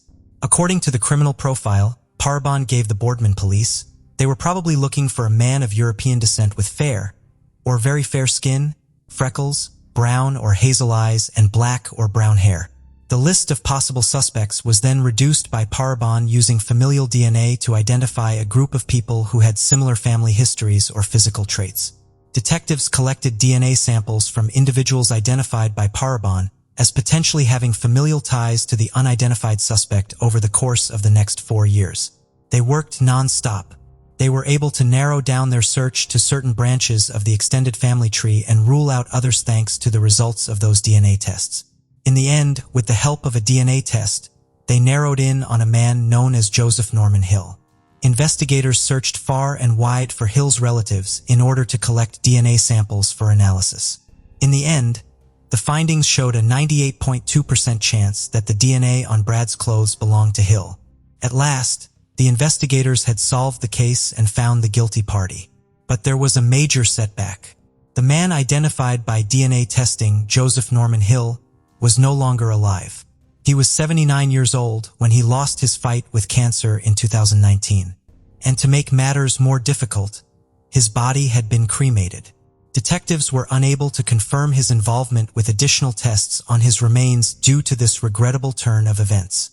There was little easily accessible information about Joseph Norman Hill's life when the investigators dug into his life. Their investigation was limited by the fact that his wife had died in 1993 and he had few family ties. But their investigation found that Hill, who lived on Shady Side Drive in Boardman, was 32 years old at the time of Brad's murder. He moved to California in 1978 for work-related reasons while working as a truck driver for a company that sold bottled water. There was no known connection between Brad's family and Hill. Hill's sole run-in with the law dates back to his conviction in 1986 for soliciting inappropriate behavior and disorderly conduct in Los Angeles. It took a total of slightly more than $29,000 to solve Brad's case after years of searching for DNA evidence. Nevertheless, the boy's family was able to find closure, so it was worth the expense. Authorities eventually came to the conclusion that they would have felt very confident in front of a grand jury in the event that Hill had been alive, and this would have led to an indictment, according to Boardman Police Chief Todd Worth, who made this announcement during a press conference on January 24, 2023. Brad's family had decided not to issue any public statements. In order to process the new information and carry on with their healing process, they asked for privacy. They were going through a difficult time, and the last thing they needed was media attention. However, the tale is not over yet. Hill was shockingly connected in June 2023 to the 1975 death of another young boy. A mile or so from the Belano home, 13-year-old David Evans, a Boardman resident as well, vanished 3 years after Brad was kidnapped and killed. Evans' father notified the police that he had been absent for the majority of the evening, and at midnight on January 18, 1975, Evans was listed as missing.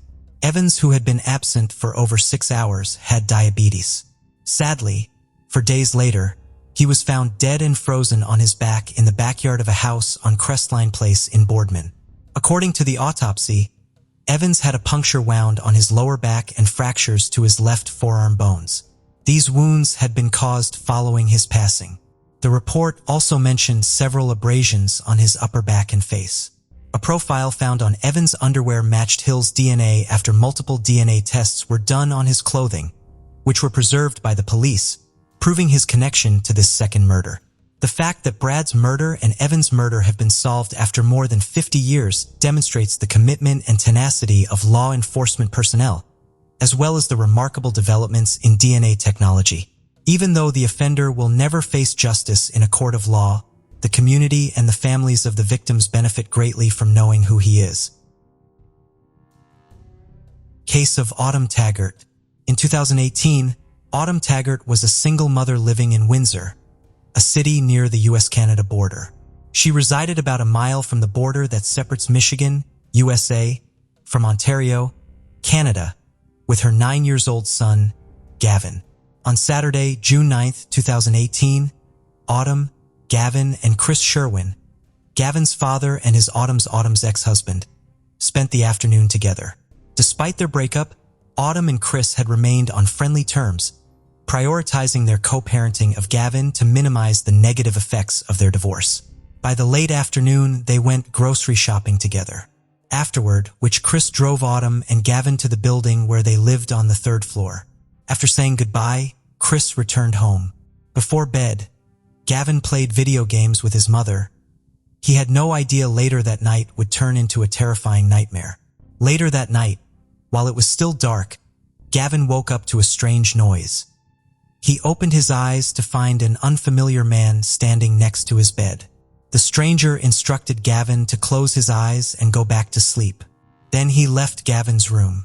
Gavin heard his mother scream a minute later, and the sound sent a chill down his spine, filling him with a sense of dread. A few minutes passed, and eerie silence filled the air. His mother's screams had stopped, and he eventually drifted off to sleep. In the morning, Gavin got out of bed and rushed to his mom's room. The room was in disarray, with everything smashed and destroyed. His mom, Autumn, was lying motionless on the bed. At first, Gavin thought his mother was just sleeping, but the blood on her nose made it clear something was seriously wrong. As the devastating truth set in, that his mom had passed away, it shocked him. Gavin didn't want to believe it was true. Desperate to escape the pain, Gavin spent the morning playing video games and watching YouTube, trying to distract himself from the truth. However, as the day wore on, the emotions became too much to bear. In the afternoon, Gavin broke down in tears and knew he had to tell someone what had happened. Gathering his courage, Gavin went back to his mom's room, grabbed her phone, and texted his dad, Chris, on Messenger. With shaking hands, he typed out a message telling his dad that Autumn wouldn't wake up. As soon as Chris received the message, he and his girlfriend rushed to Gavin's house. After parking, Chris exited his car and saw his son standing behind a sliding glass door on the 3rd floor of the building. Since Chris didn't have an electronic key to enter, Gavin came downstairs to let him in. Chris then asked his son to stay with his girlfriend while he checked on Autumn, who was not waking up. Upon entering the apartment and bedroom, Chris found Autumn pale and bruised, with a bloody nose.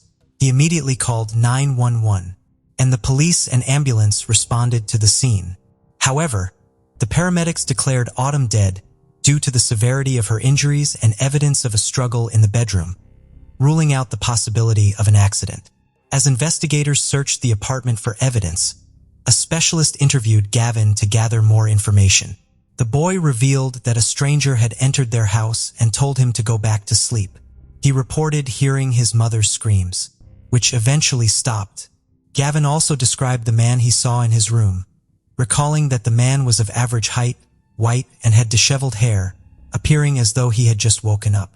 The boy's testimony described the suspect as skinny, but not extremely so. A forensic examination after Autumn's death concluded she died from strangulation, with visible signs of a prior beating and genital injuries. Male DNA was also found on Autumn's body. The police investigated to answer 3 main questions. How did the perpetrator gain entry to the apartment? What was the motive behind the crime? And most crucially, the identity of the suspect. The police quickly ruled out the possibility that the killer was a tenant in the building. Since Gavin was familiar with all his neighbors and the man he saw on the night of the crime was a stranger to him, this led them to look elsewhere for a suspect. To enter Autumn's apartment, the perpetrator needed more than just an electronic key to the building. However, there were no signs of forced entry on the door leading to the apartment. This initially led investigators to consider 2 possibilities. Autumn might have let the perpetrator in herself or forgotten to lock the door. Investigations later revealed that neither assumption was correct. The perpetrator had instead climbed to the 3rd floor, starting from the balcony on the 2nd floor, then accessing the apartment Autumn's as the door was open. Along with a DNA sample, the police found fingerprints at the scene and sought to identify the owner. It was 12 days after the body was discovered that the police released the victim's identity in hopes of gathering tips from the public. Anyone with potential information about the case was asked to contact detectives. On the night of the crime, a witness reported seeing a new black SUV, believed to be a Honda Pilot, in the parking lot next to the building. The SUV was present until around 6 a.m. Detectives suspected that the SUV's owner might be connected to Autumn's death, speculating that the perpetrator could have used the vehicle's roof as a stepping point to access the balcony. This building had distinctive protrusions at its corners that could have aided the perpetrator in climbing from the second floor to the third. During their investigation, police analyzed mobile phone activity around Autumn's residence on the night of the incident. The nighttime occurrence actually simplified their task, as most people were asleep, resulting in fewer active phone numbers in the area. Detectives discovered that one of the phone numbers belonged to Autumn's neighbor, Michelle. Although Michelle lived in the same building as Autumn, she said in an interview with police that she knew nothing. However, phone records showed that not only was Michelle on the phone while in her apartment, but she also traveled throughout the city multiple times. Additionally, she had turned off her phone around the time of the incident. While the phone's location indicated she was either in or near her apartment at the time, the exact location was difficult to pinpoint due to the inherent margin of error in location tracking. Detectives went back to question Michelle again, sensing she was hiding something about the case. At first, she denied knowing or hearing anything, but when police warned her that withholding information could make her an accomplice, she opened up. Michelle revealed that around 2 a.m., a man named Gitesh Bogle contacted her and her boyfriend, seeking to buy an illicit substance and was interested in hiring an escort girl. Michelle and her boyfriend agreed to meet Gitesh. They first stopped at an ATM where Gitesh withdrew cash. Then Gitesh purchased some of the substance from Michelle and her boyfriend, who were its dealers. However, Gitesh asked them to sell him more. Michelle instructed Gitesh to drive to the parking lot near her building. Once they arrived at the building, the three of them took illicit substances. Then, Michelle and her boyfriend decided to steal the remaining drugs and escape, leaving Gitesh behind. Remarkably, before running away, Michelle hid a bag of this addictive substance in her genital area. Although the details of how she did this are not provided, it is an important fact that will become relevant later.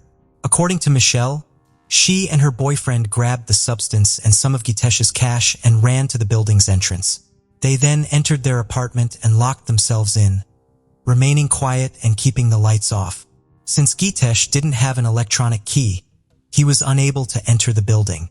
He also refrained from shouting or honking his car horn, fearing someone would alert the police. From their apartment window, Michelle and her boyfriend observed shoe marks on the roof of Gitesh's car. Gitesh drove away around 6 a.m. Investigators hypothesized that Gitesh had attempted to sneak into the building to retrieve the stolen substance and money. However, not knowing Michelle's apartment, he likely entered Autumn's apartment by mistake. The police now have the phone number and photo of suspect Gitesh. The image was captured from a bank security camera where Tesh had withdrawn cash to purchase the substance, and an ATM camera also took his picture. After verifying the phone number, investigators discovered that he was a 27-year-old Canadian citizen. He worked as a car development engineer in Warren, Michigan, and owned a black Honda Pilot SUV.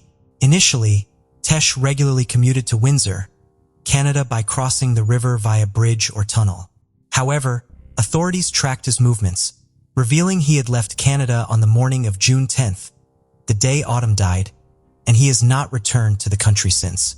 Following the release of information about a black SUV at Autumn's house, Tesh sold his vehicle.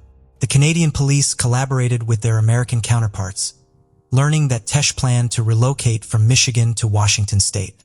His parents resided in Kent. After relinquishing his job and left Canada, Gitesh's actions raised suspicions.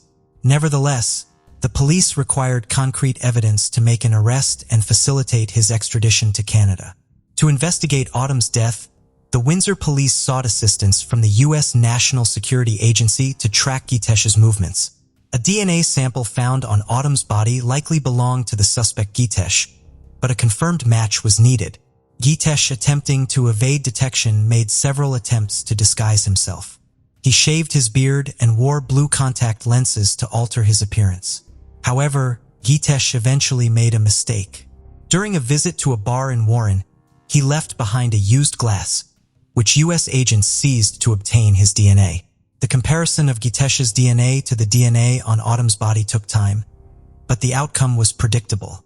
The test confirmed that the DNA on Autumn's body belonged to Gitesh. On August 17, 2018, over 2 months after Autumn's death, Gitesh was arrested at his parents' residence in Kent, Washington. The arrest caught Gitesh off guard, as he seemed to believe he had evaded detection. U.S. authorities have initiated the process of extraditing Gitesh to his home country. In the extradition documents, the prosecutor stated that Gitesh is a threat to society at risk of fleeing and unpredictable. Following this development, Canadian police charged Gitesh with the murder of Autumn Taggart.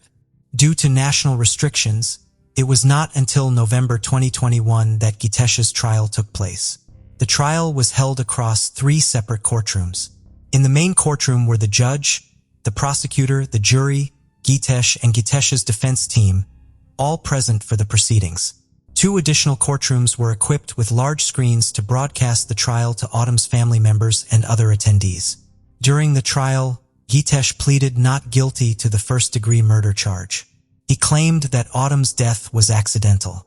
According to Gitesh, on the night in question, Michelle and her boyfriend stole money and an illicit substance from him.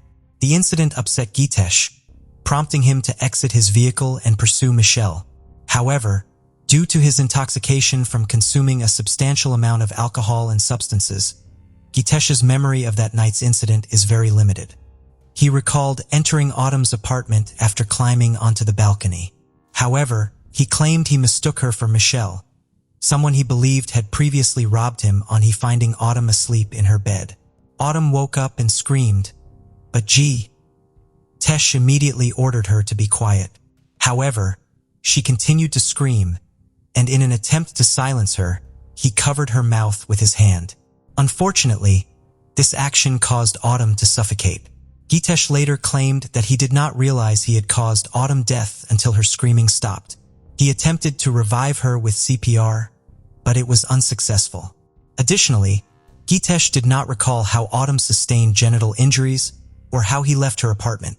His lawyers argued that the crime was not premeditated, citing Tesh's extreme intoxication and inability to control his actions as the reason. According to them, his actions, including covering Autumn's mouth to silence her, were not a deliberate to take her life. According to defense attorney Peter Thorning, Tesh was too drunk to fully understand the consequences of his actions. Peter emphasized that Tesh's behavior could be attributed to his intoxication, and that the tragic outcome was unintentional, stating, "Sometimes terrible things happen without us intending the result, and that is what happened in this case." The lawyers pointed out a crucial aspect of the case. There was no evidence that Tesh had engaged in intercourse with Autumn. This detail is significant, as it could impact Tesh's sentence. Although Tesh's DNA was found on Autumn's body, it was not seminal fluid. The lawyers argued that the appearance of Tesh's DNA could be the result of cross-contamination, where DNA is transferred from one surface to another. This could have occurred through the gloves of a forensic expert, for example. Gitesh's lawyers attempted to prove that John Lort, who worked in the forensic unit during the investigation, mishandled evidence and accidentally transferred their Gitesh's DNA to Autumn's body. John Lort's responsibilities included photographing the crime scene and collecting evidence that came into direct contact with Autumn. The defense lawyer, Peter Thorning, suggested that John Lort may have caused cross-contamination by rotating the body on the bedsheet, which was seized as evidence. This action could have resulted in the transfer of DNA or fluids between the body and the sheet. During cross-examination, John Lort testified. Peter Thorning asked John Lort if he had received proper training to work as a forensic identification expert. John Lort replied that he had taken precautions to prevent cross-contamination by changing gloves between handling each piece of evidence and using his camera to take photographs. John Lort searched Autumn's room for fluids such as urine, saliva, and semen. The reason for this search is that the likelihood of a sexual assault is higher when the victim is female. During the trial, John Lort testified that he found no indication of a sexual assault based on his search for fluids. John Lort stated in court that his investigation did not reveal any signs of a sexual assault on or around Autumn's body. He also did not find any evidence of a struggle. According to John Lort, a typical struggle usually leaves behind signs such as forced entry, tampered locks, or blood spatter, but none of these indicators were found at the crime scene. In contrast, the prosecutor offered a different perspective. Referencing a past instance where Michelle hid a substance in her genital area, the prosecutor suggested that the defendant knew about this and searched Autumn's body in the same area. He claimed that even though Gitesh used his hand, the act was still a form of assault. The prosecutor expressed strong disapproval of Gitesh's actions. During questioning by the prosecutor, Gitesh was asked why he did not immediately call 911 when Autumn stopped breathing. Gitesh responded he disagreed, although the context of this response is unclear. Gitesh expressed his fear that the police would not believe him if he reported what happened. During his testimony, Gitesh admitted that he had limited recollection of the incident that transpired in Autumn's room. However, he specifically remembered performing CPR on Autumn after she stopped screaming, which involved administering 15 chest compressions and 3 rescue breaths. The prosecutor questioned Gitesh's claim that the strangulation of Autumn was accidental. The prosecutor argued that if the defendant's intention was simply to silence Autumn, he could have achieved this by covering her mouth rather than also closing her nose. This deliberate action, the prosecutor suggested, indicates that the defendant understood the consequences of his actions. Autumn's son, Gavin, also provided testimony during the trial. Gavin's testimony was given in a separate room from the main courtroom, accompanied by a support worker. Gavin said someone came into his room and spoke to him, but he doesn't remember what they said. The person stood close to him, but they didn't touch him. After they left, Gavin heard his mother screaming in the distance. This part of the experience felt like a dream, but eventually it stopped and he fell asleep again. And he woke up in the morning. The next morning, Gavin went to his mother's room and found it in disarray. Everything was knocked over, broken, or destroyed. At first, he thought his mother was just sleeping, but then Gavin noticed blood on her nose and realized that she was actually dead. He was in shock and couldn't process what he was seeing. Despite feeling overwhelmed, Gavin tried to cope with the situation by carrying on with his day as usual. Gavin recalls spending part of that day playing games and watching YouTube videos. It wasn't until later in the day, June 10, 2018, that he finally mustered the courage to send a message to his father using his mother's phone. He couldn't keep what had happened to myself any longer and needed to tell someone. Chris Sherwin, Autumn Taggart's ex-husband and the father of Gavin, testified about his last contact with her. He received a text message from her around 12:30 a.m. on June 10th. When he sent another text message the next morning, there was no response. This is when he began to worry. Later, he received a text message from Autumn's phone, which turned out to be from their son. A copy of these text messages was presented in court for the jury to examine. On December 1st, 2021, a 12-member jury found Gitesh Bogle of first-degree murder, but they did not find sufficient evidence that he had intercourse with Autumn. On January 5, 2022, the court sentenced Gitesh Bogle to life in prison with the possibility of parole after 25 years. Gitesh appeared in jail via video, dressed in an orange jumpsuit and wearing a black mask. He sat with his back against a wall, away from the camera. When the judge asked if he wanted to say anything, he expressed his feelings of sorrow and remorse. Gitesh said he find it difficult to put into words the sorrow and remorse he feel. Case of Sarah Stern. Sarah Elizabeth Stern was born on March 24, 1997, in Neptune City, New Jersey, to Michael and Susan Stern. As their only child, Sarah received all their love and attention due to her mother's health issues, which made it impossible for her to have more children. Sarah grew up to be an outgoing, cheerful, and energetic kid. She was actively involved in school theater, photography, drawing, and sports, competing in swimming and softball. Her dream was to become an artist or designer, and she planned to attend a local college for arts. Tragedy struck in 2013 when Sarah's mother, Susan, passed away after a long battle with cancer. This devastating loss sent Sarah into depression, but she tried to support her grieving father, Michael, with whom she lived.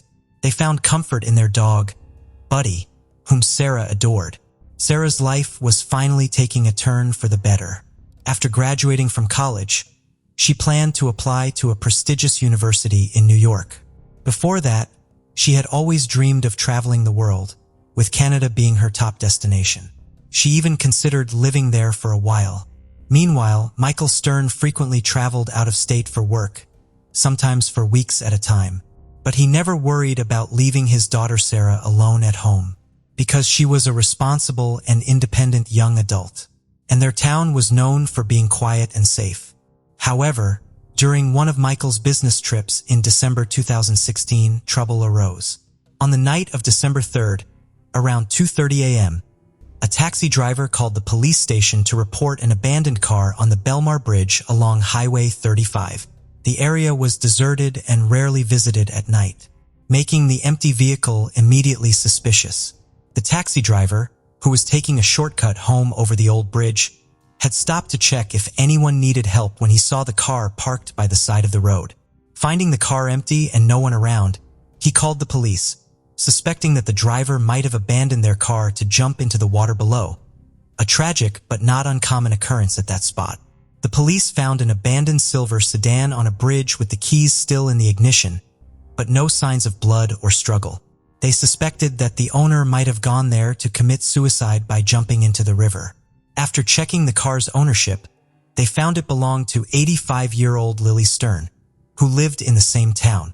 When the officers visited Lily, they found her alive and well.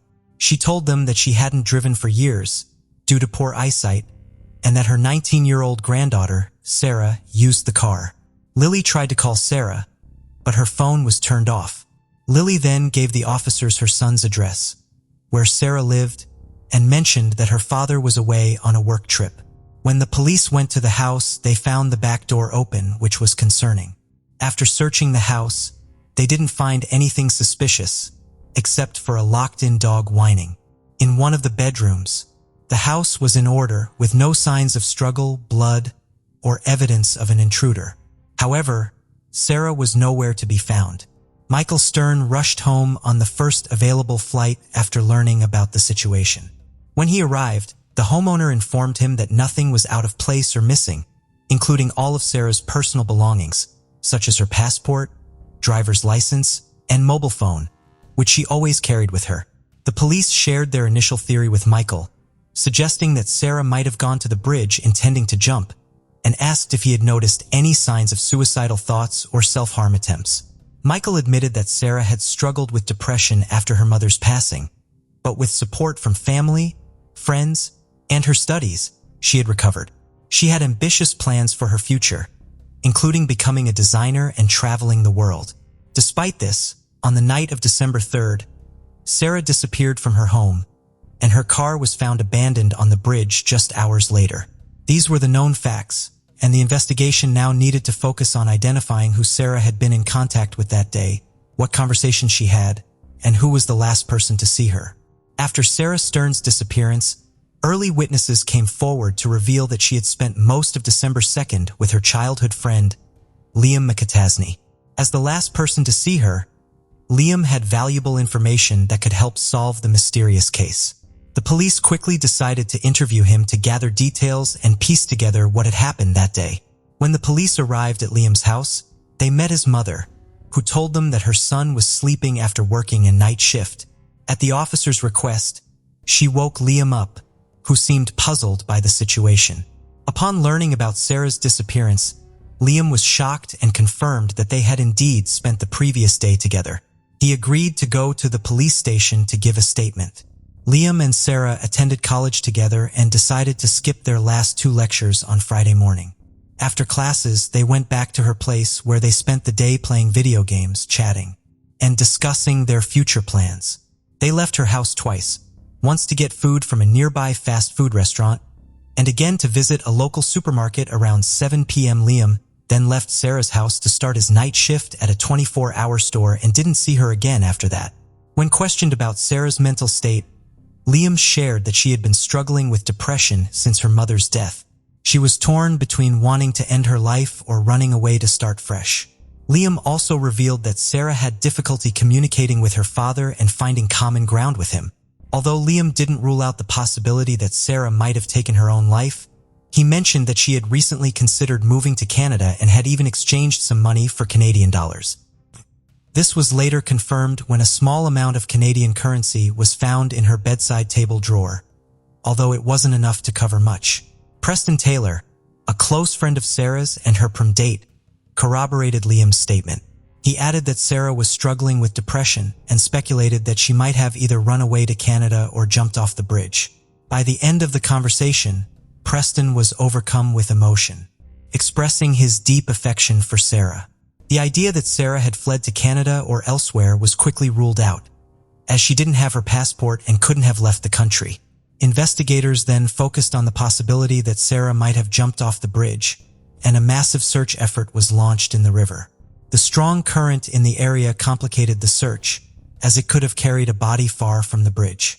To aid in the search, divers were deployed, specialized equipment was used, and hundreds of volunteers, along with police, scoured the riverbanks for any signs of Sarah or her belongings.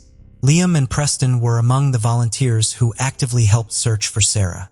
Unfortunately, the search efforts yielded nothing, and no sign of Sarah was found.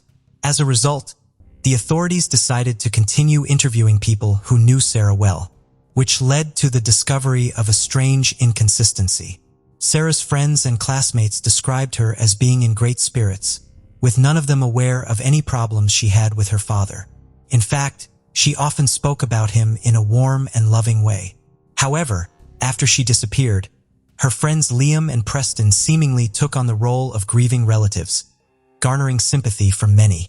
But their behavior soon raised suspicions, as if they were acting for an audience. Despite only recently becoming close, the police decided to re-question Liam and Preston, noticing that their behavior was odd. During the re-questioning, Liam appeared deeply distressed when asked about his relationship with Sarah and Preston. Liam revealed that the three of them grew up together, attended the same school, and shared their deepest secrets and dreams. Preston had even taken Sarah to the prom, but their relationship was purely platonic. Liam considered Sarah like a sister, and they had even listed each other as siblings on social media. Sarah trusted him completely and had confided in him about the large sum of money her mother had left her, which was mostly stored in a safety deposit box.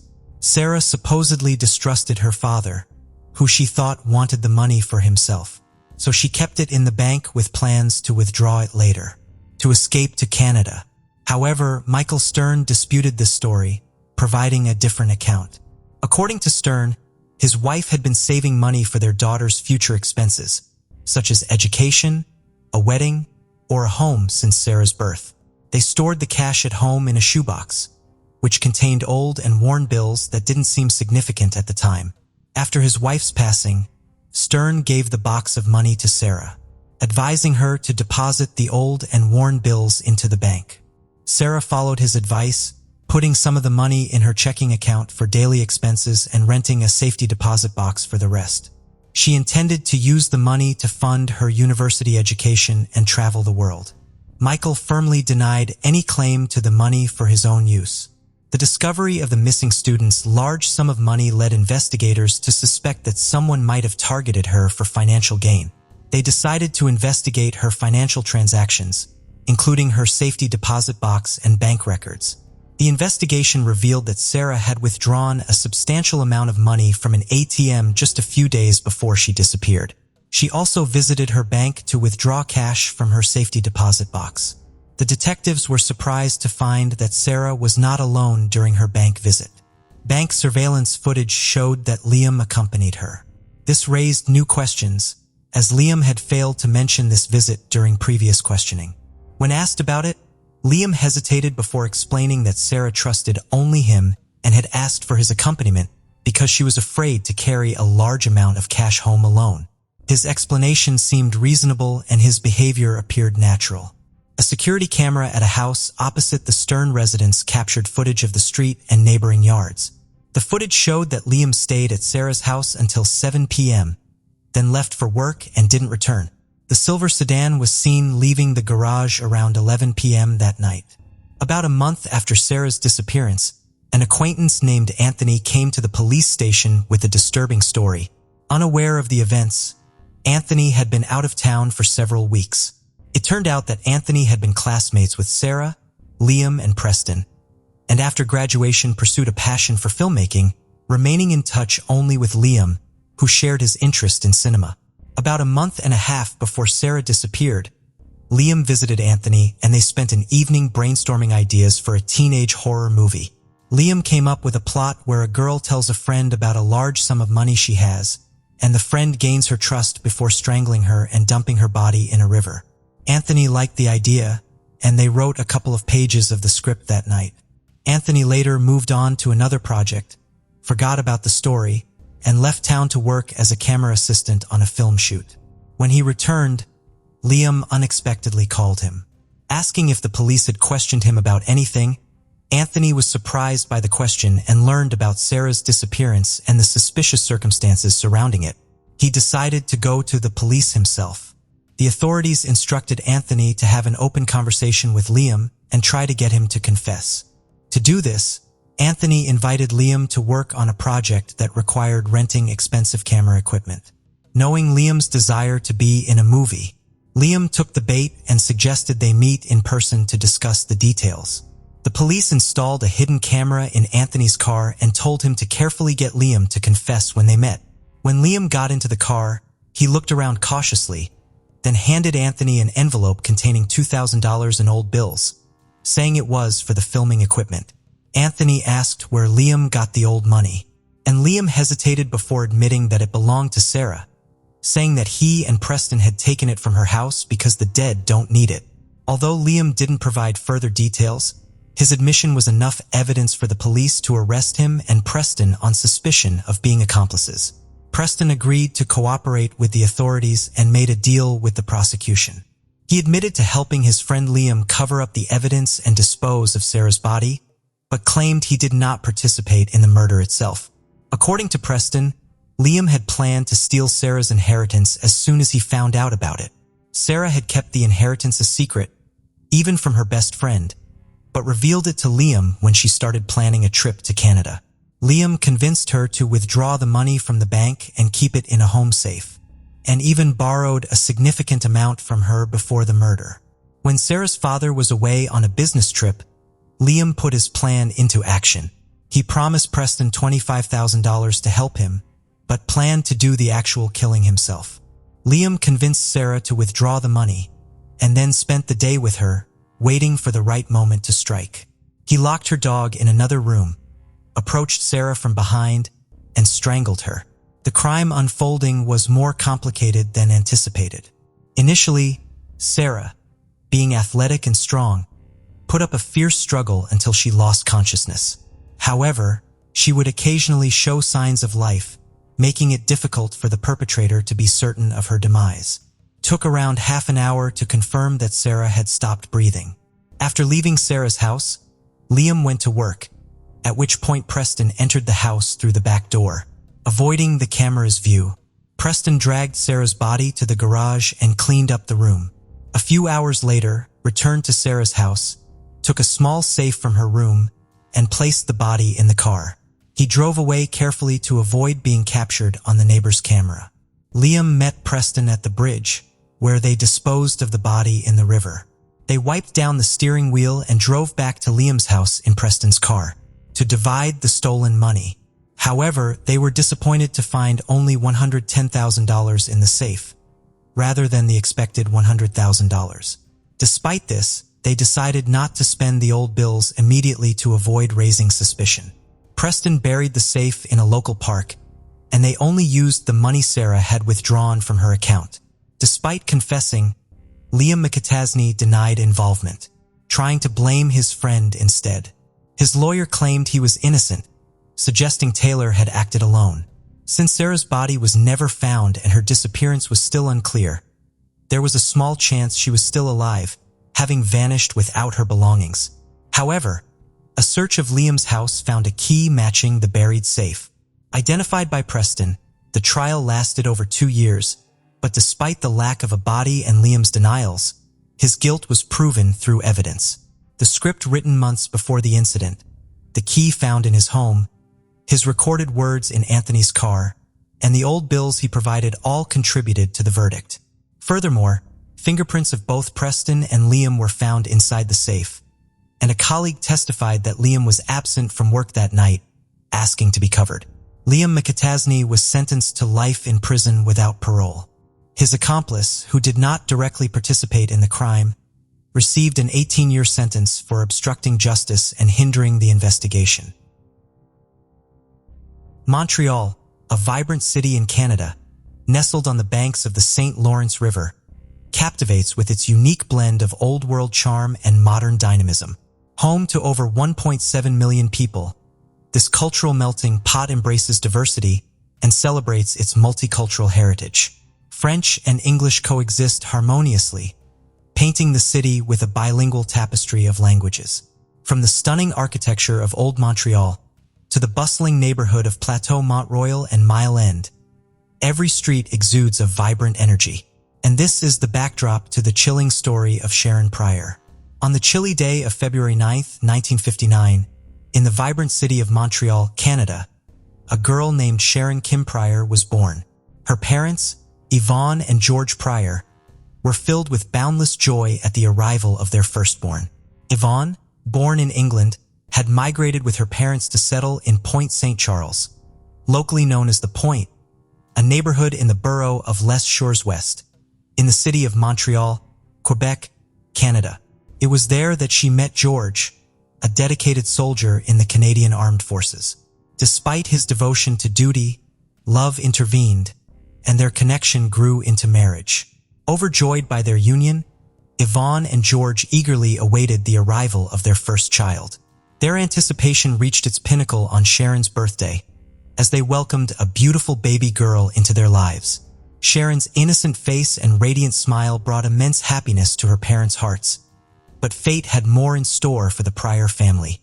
Just a day before Sharon's second birthday, on February 8, 1961, Yvonne gave birth to twin sisters Doreen and Maureen. In the eyes of little Sharon, they were the best birthday present she could have ever wished for. However, life is full of twists and turns, and in 1962, George received transfer orders that would uproot the family from Point St. Charles to Manitoba. In their new surroundings, the Pryor family welcomed their youngest addition, George Jr., but alas, even the strongest bonds sometimes fray. And in 1965, Yvonne and George decided to part ways. Yvonne, now a resilient single mother, returned to her beloved Point St. Charles. Yvonne's decision to return to the Point was not arbitrary. It was a deliberate choice rooted in love and practicality. The neighborhood, with its affordable living and tight-knit community, promised a safe haven for her children to thrive in.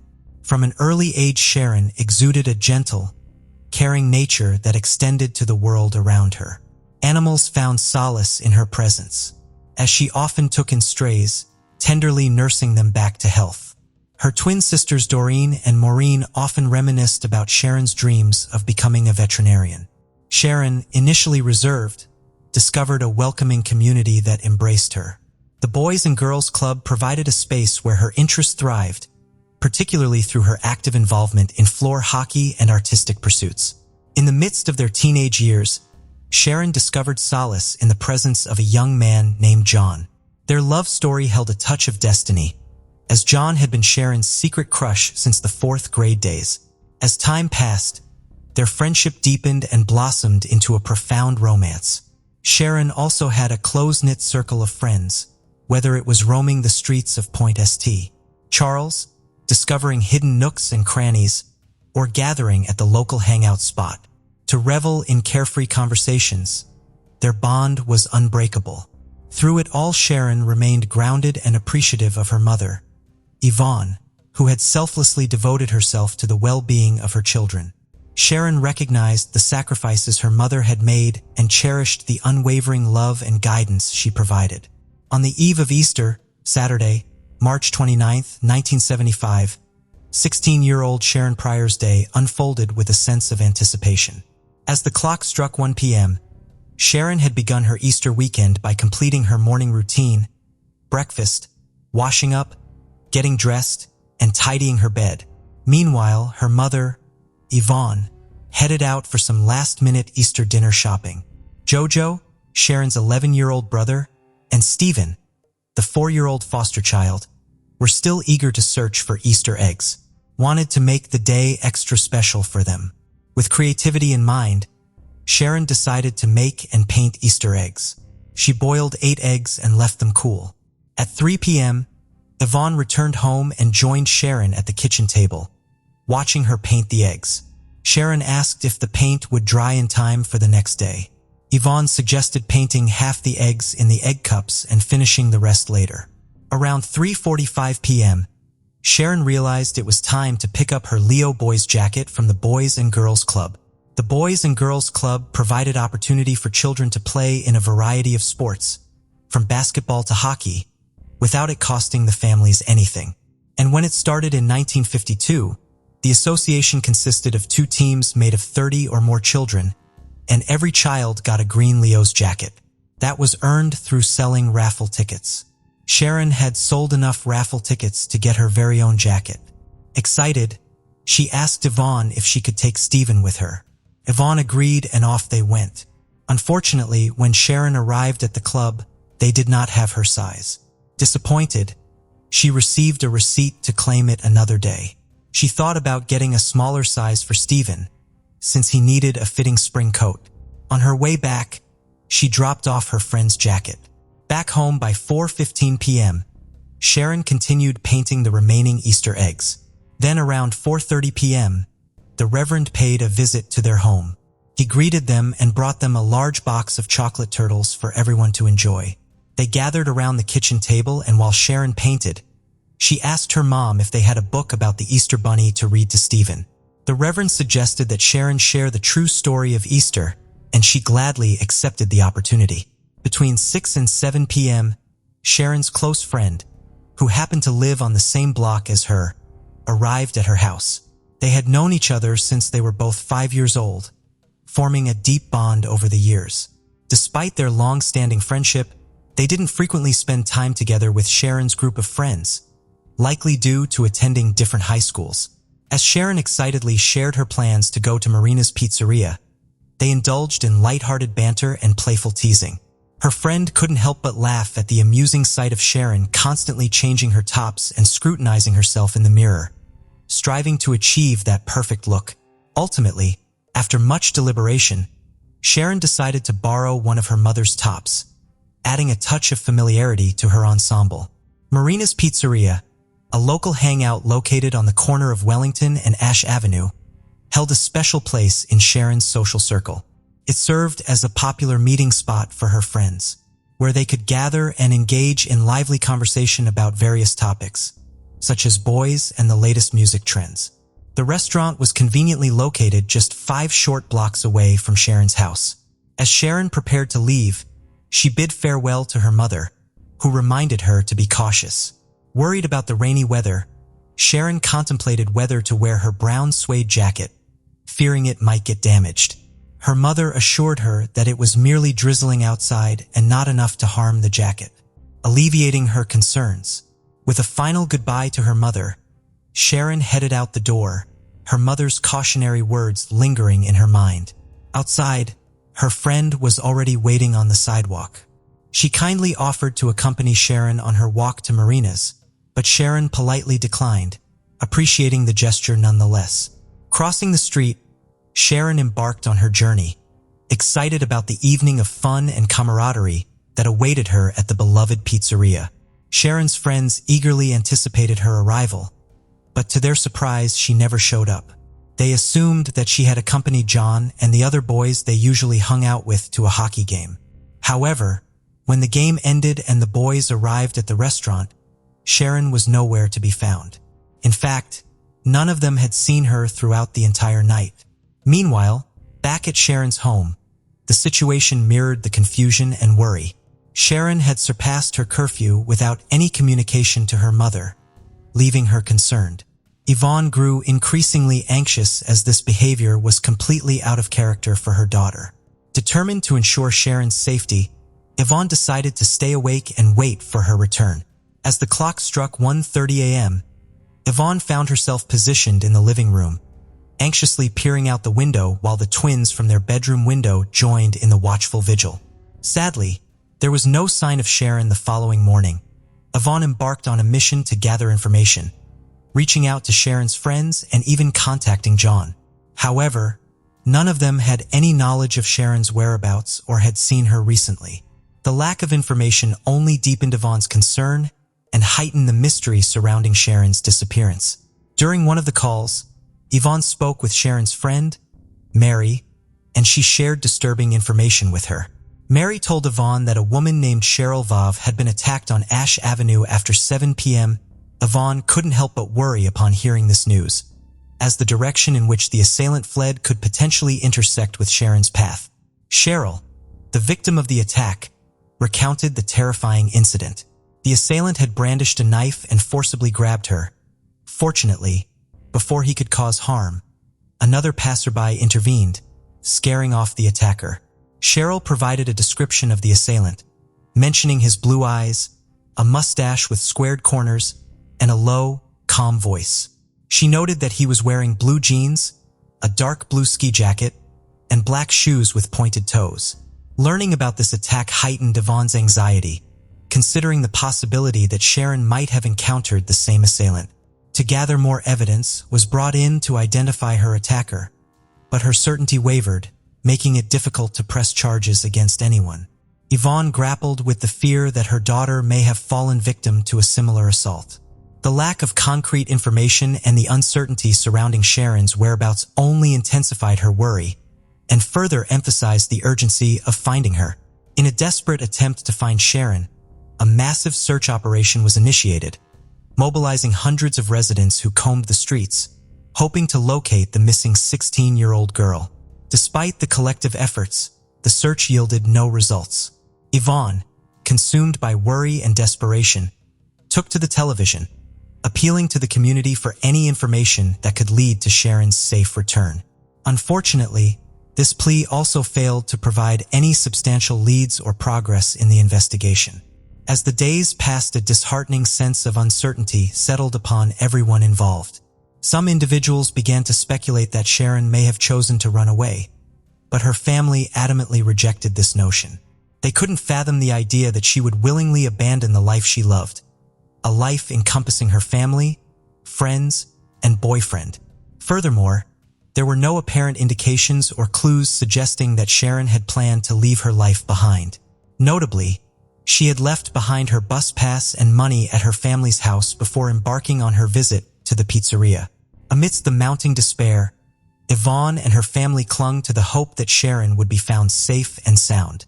The lack of progress in the search and the absence of concrete information only intensified their anguish, leaving them yearning for answers and closure. On April 1st, 1975, at around 6 a.m., Yvonne Pryor noticed Ronnie knocking on her friend's door across the street early in the morning. Sensing something was amiss, she approached him, took the newspaper he was holding, and quickly returned home. Yvonne couldn't resist the urge to unravel the truth within the pages. As she opened the newspaper, her worst fears were confirmed. She recognized the picture of her daughter.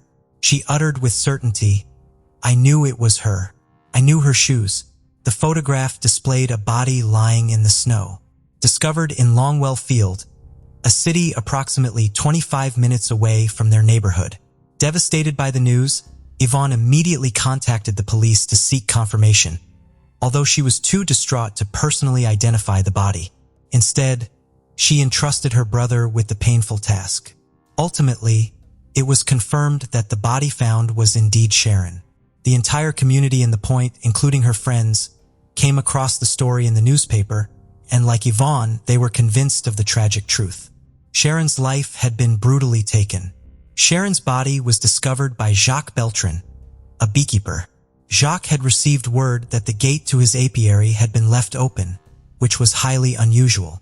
Recalling that he had locked it the night before, he proceeded to investigate. To his surprise, he stumbled upon a partially nude body lying in the snow, approximately 75 feet from the road. Immediately recognizing the gravity of the situation, Jacques promptly contacted the police, marking the beginning of a harrowing investigation. Sharon's murder was a horrifying and brutal act of violence. She had been subjected to assault and severe beatings. When her body was found, she was only wearing her suede jacket, a blue sweater, socks, and shoes. Her jeans were discovered a short distance away, while her underwear was found hanging from a nearby tree branch. Disturbingly, partially chewed tape was entangled in her hair, and tightly clenched branches were grasped in her hand, indicating that she had been alive when her assailant left her in the snow. Examining the scene, investigators uncovered several pieces of crucial evidence. Around 15 feet from the body, tire tracks were found, indicating the presence of a vehicle. Additionally, a blood trail was observed, leading from the parked car to where Sharon's body lay. The absence of drag marks and the lack of mud on Sharon's shoes and socks suggested that she had likely been carried out of the car, leading authorities to suspect the involvement of more than one person due to the apparent ease with which the task was executed. In close proximity to the body, a man's shirt with a size 17 collar and 34-inch sleeves was discovered, believed to have been used as a binding for Sharon's wrist. The size of the shirt led investigators to speculate that the suspect was approximately 6 feet tall. Not far from the crime scene, an imprint of a right shoe, sized 8½ was found next to a gate post. The depth of the imprint indicated that the person responsible may have had a heavier build and must have been at least 6 foot tall. Further evidence included a ring with the word love inscribed on it, a page from an English magazine featuring a young girl, a gun, a car seat cushion, and a receipt for a jacket bearing the name Sharon Pryor. The subsequent autopsy revealed that Sharon had been held captive for days before her death.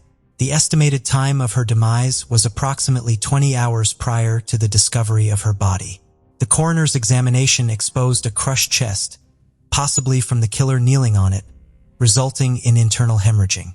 Sharon had sustained injuries consistent with the use of a pointed object, such as a ring with multiple bruises on her face, fractures on both sides of her jaw, a broken nose, and a hole in her cheek, possibly caused by a loose tooth during the assault.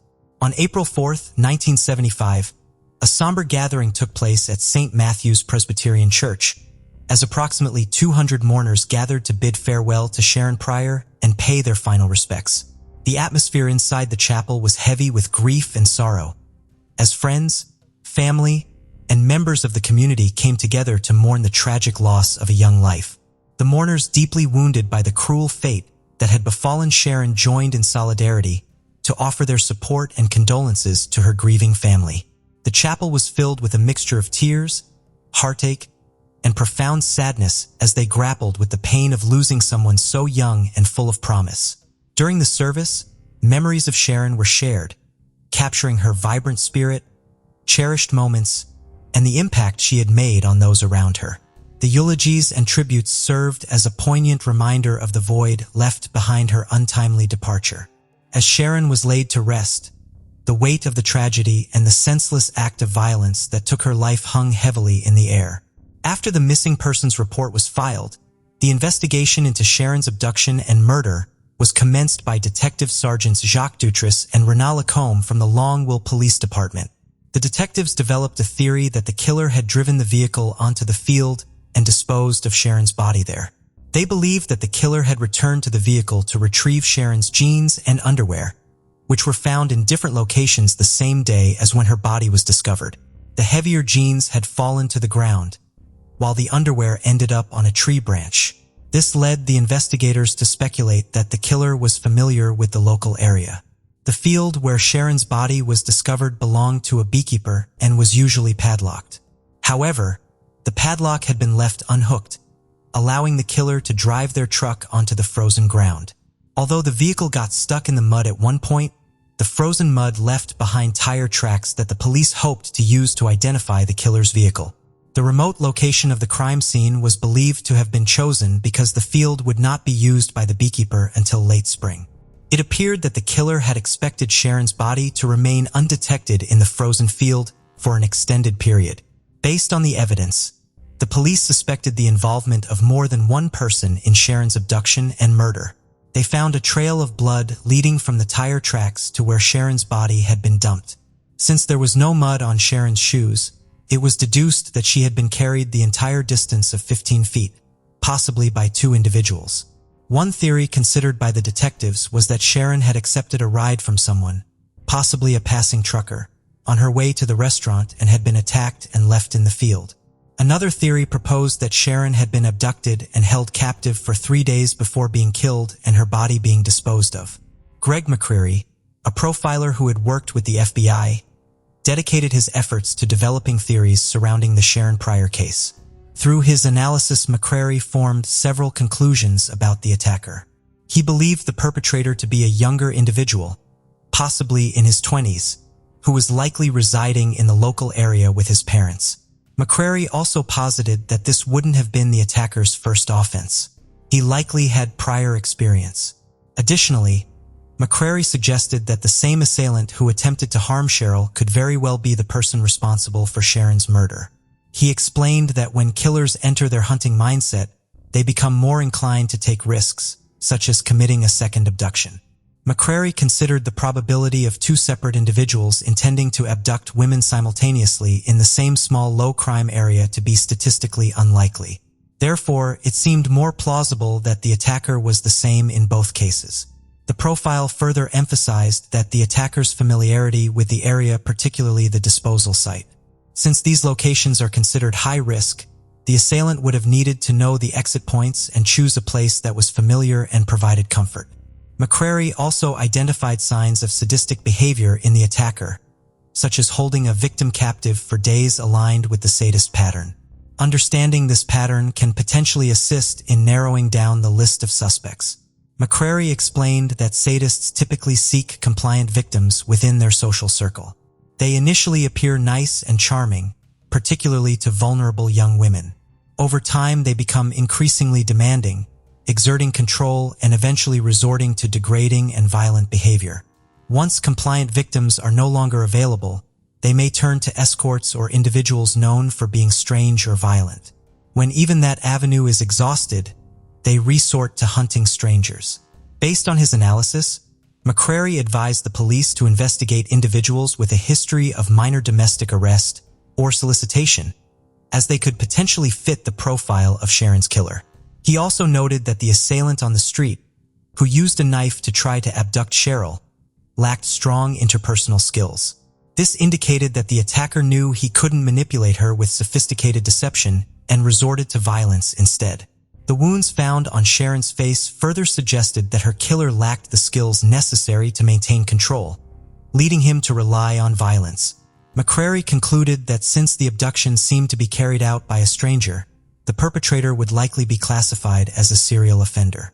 Serial murders of this nature rarely cease their activities on their own, making it crucial to pursue an aggressive investigation to bring the killer to justice. The Longville Police Department grappling with the investigation into Sharon Pryor's brutal murder harbored concerns that her tragic death might be connected to the killings of other girls. One such murder was of Norma O'Brien, a 12-year-old girl who had been found lifeless in a field near Chattagoy the previous summer. Norma had suffered assault and mutilation, and like Sharon, she had died as a result of asphyxiation. Approximately a year later, the disappearance of 14-year-old Debbie Fisher intensified the police's worries. Debbie had set off on her bicycle from her uncle's residence, intending to reach her family's home just 10 minutes away. However, she never arrived, prompting an immediate investigation by the authorities. Her disappearance occurred in close proximity to where Norma O'Brien had vanished the year before. Tragically, Debbie Fisher's lifeless body was discovered in an abandoned car in the woods. She had been brutally beaten with a rock. While Sharon Pryor's case remained unresolved, a breakthrough occurred in the investigation into Debbie Fisher's murder. The police were able to apprehend a suspect, a minor who was only a few years older than Fisher herself. Due to a publication ban, the public was restricted from knowing the killer's identity, and he was referred to as simply MX. The perpetrator served his time in prison, but was eventually released. The unsettling connection between these tragic cases highlighted the deep concern within the community and law enforcement about a potential serial killer operating in the area. Despite interviewing 38 individuals in connection with the case, including suspects like Frank Daly, also known as Jerry Moore, the manager of the pizzeria, and several individuals associated with him, as well as beekeeper Jacques Beltran, his co-owner Roger Augrey, and Raymond Ahmed, the owner of the adjacent property. The police were unable to gather sufficient evidence to bring charges against anyone. Even Sharon's close friends and boyfriend were interviewed, but no breakthrough emerged from these inquiries. As time passed, dried up and information ceased to come in. Despite the detectives' confidence in the evidence collected, the case eventually went cold, leaving Sharon's murder unresolved.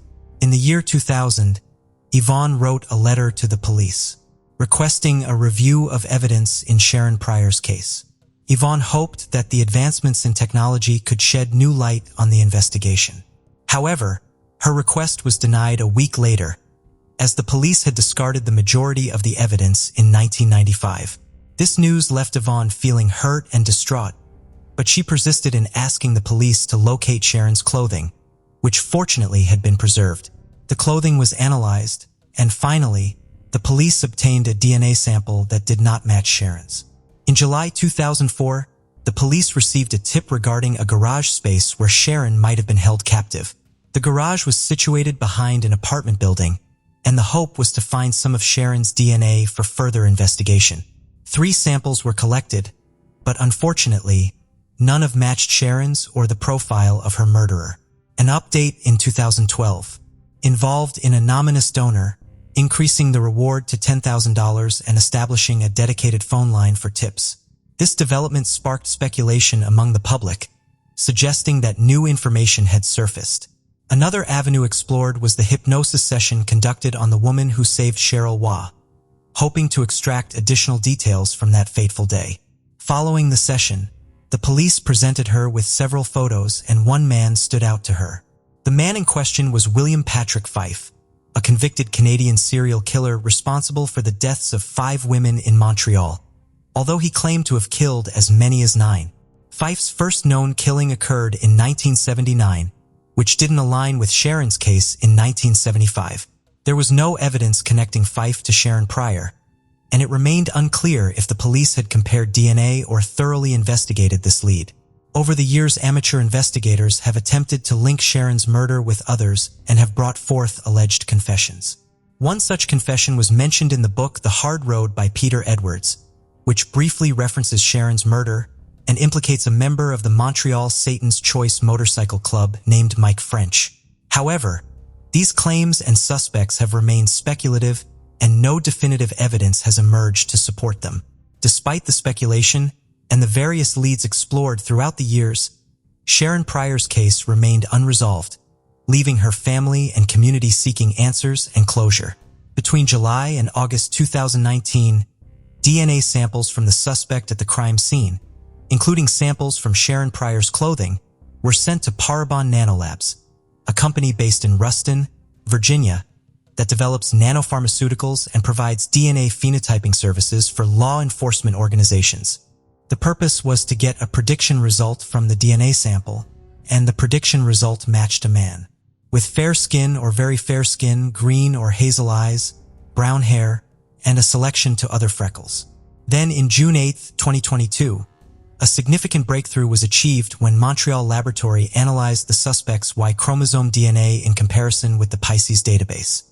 The analysis results made it possible to target the priority name Romain or Romaine.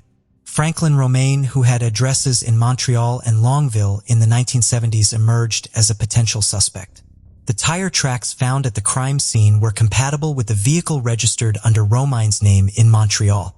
Franklin Maywood Romaine had an extensive criminal record in the United States and had encounters with the Montreal police. DNA samples were obtained from Romaine's 2 living brothers, who willingly provided them to West Virginia police. Both brothers testified that they believed their brother had committed the murder. Family photos depicted Romaine as a tall man with reddish-brown hair and a mustache. Unfortunately, Romaine passed away in Canada in 1982 and was buried in West Virginia. The police have strong reasons to believe that Romaine is the suspect in Sharon Pryor's case. He was living in Montreal at the time of the crime, was familiar with the abduction scene, and matched the witness description. Additionally, DNA analysis indicated a connection between the DNA found at the crime scene and the Romaine family. Romaine also matched the description of a man who had attempted to kidnap Cheryl Waugh at knife point in close proximity to where Sharon Pryor disappeared. Documents filed in court revealed that one of Romaine's brothers confessed that Romaine had attempted to abuse his wife. The analysis of DNA from the Romine family indicated a strong likelihood of a familial connection to the crime scene DNA. To further investigate the potential link, Romine's body was exhumed with the consent of the court, despite opposition from his sisters and 2 brothers due to religious beliefs. On May 8, 2023, the DNA from Romine's remains was being tested at Montreal Laboratory, and the results are expected to be available by approximately May 22, 2023. The new suspect, Franklin Romine, was not among the more than 100 individuals previously investigated by police in connection with Sharon Pryor's murder. The identity of Romine as a suspect came as a surprise to the Pryor family's lawyer, Mark Belmar. Although he had not discussed the matter with the family, Belmar emphasized the importance of additional information in cases of missing or murdered individuals and expressed hope that this new development would bring some comfort to the Pryor family. The ongoing testing and investigation surrounding Franklin Romine and the potential DNA match have raised hopes of finally obtaining answers and justice in the unresolved case of Sharon Pryor's murder. The friends and family of Sharon Pryor have been deeply affected by her tragic murder and have shared their thoughts and memories about her. Still living in the neighborhood of Point St. Charles sent a powerful message through a friend, urging all mothers to watch over and love their daughters. Yvonne Pryor, Sharon's mother, shared her feelings with the media and expressed her enduring hope that the person responsible would one day be found. She spoke of Sharon's loving nature, saying, "Everybody loved her. She was just wonderful to be around." Sharon's sister Doreen Pryor reflected on the loss and wondered what her sister's life could have been like. She questioned who Sharon would have become, speculating if she would have pursued a career as a veterinarian, which she had shown an affinity for. Doreen's twin sister, Maureen Pryor, expressed her determination to confront Sharon's killer and unravel the truth. She expressed her strong desire to know the identity of the perpetrator, as well as the details surrounding the incident, emphasizing her need for answers regarding who, what, when, and where. The Pryor family, friends, and the community as a whole had been waiting for answers for about a half a century, hoping for justice and closure in Sharon Pryor's case. While the recent breakthrough brings a glimmer of hope, it is a reminder of the enduring pain and the importance of finding the truth for the sake of Sharon's memory and those who loved her. As we reflect on the recent breakthrough and the impact it had on her friends and family, it's clear that this case has left an indelible mark on the community. The case of Rebecca Bliefnick. Rebecca and Tim, who met at Quincy University, were the epitome of a perfect couple. Rebecca was a biology major and a tennis player, while Tim was a star football player. 2 years after graduating, the practical couple decided to tie the knot. Instead of splurging on an engagement ring and a lavish honeymoon, they chose to save their money. Although Rebecca had a genuine interest in medicine and had dreamed of becoming a doctor, she decided to pursue motherhood instead. Her dream came true when she and Tim had 3 sons. Tim was known for his charisma and ability to entertain. In 2008, he auditioned for American Gladiators, making it to the final round. Years later, in 2019, he received an invitation from the producers of Family Feud to participate in the show with his family. Rebecca's nursing school commitments prevented her from joining Tim on the TV show Family Feud. Undeterred, Tim assembled a team of family members, including his parents and brothers. The show's format features 2 teams competing to guess the most popular responses to survey questions from 100 people. Despite being unprepared, Tim's team performed well, earning points and ranking second on the scoreboard. They went on to participate in 3 episodes, winning a total of $20,000, which was divided equally among the family members. However, Tim did not share any of the winnings with his wife, Rebecca. This decision highlights the strain on Tim and Rebecca's marriage, which began when Rebecca pursued a nursing career against Tim's wishes. Tim had expressed concerns about Rebecca's well-being and ability to manage stress, but Rebecca's friends believed Tim was opposed to her independence and autonomy. Rebecca's friends noticed that she was becoming increasingly unhappy in her marriage over time.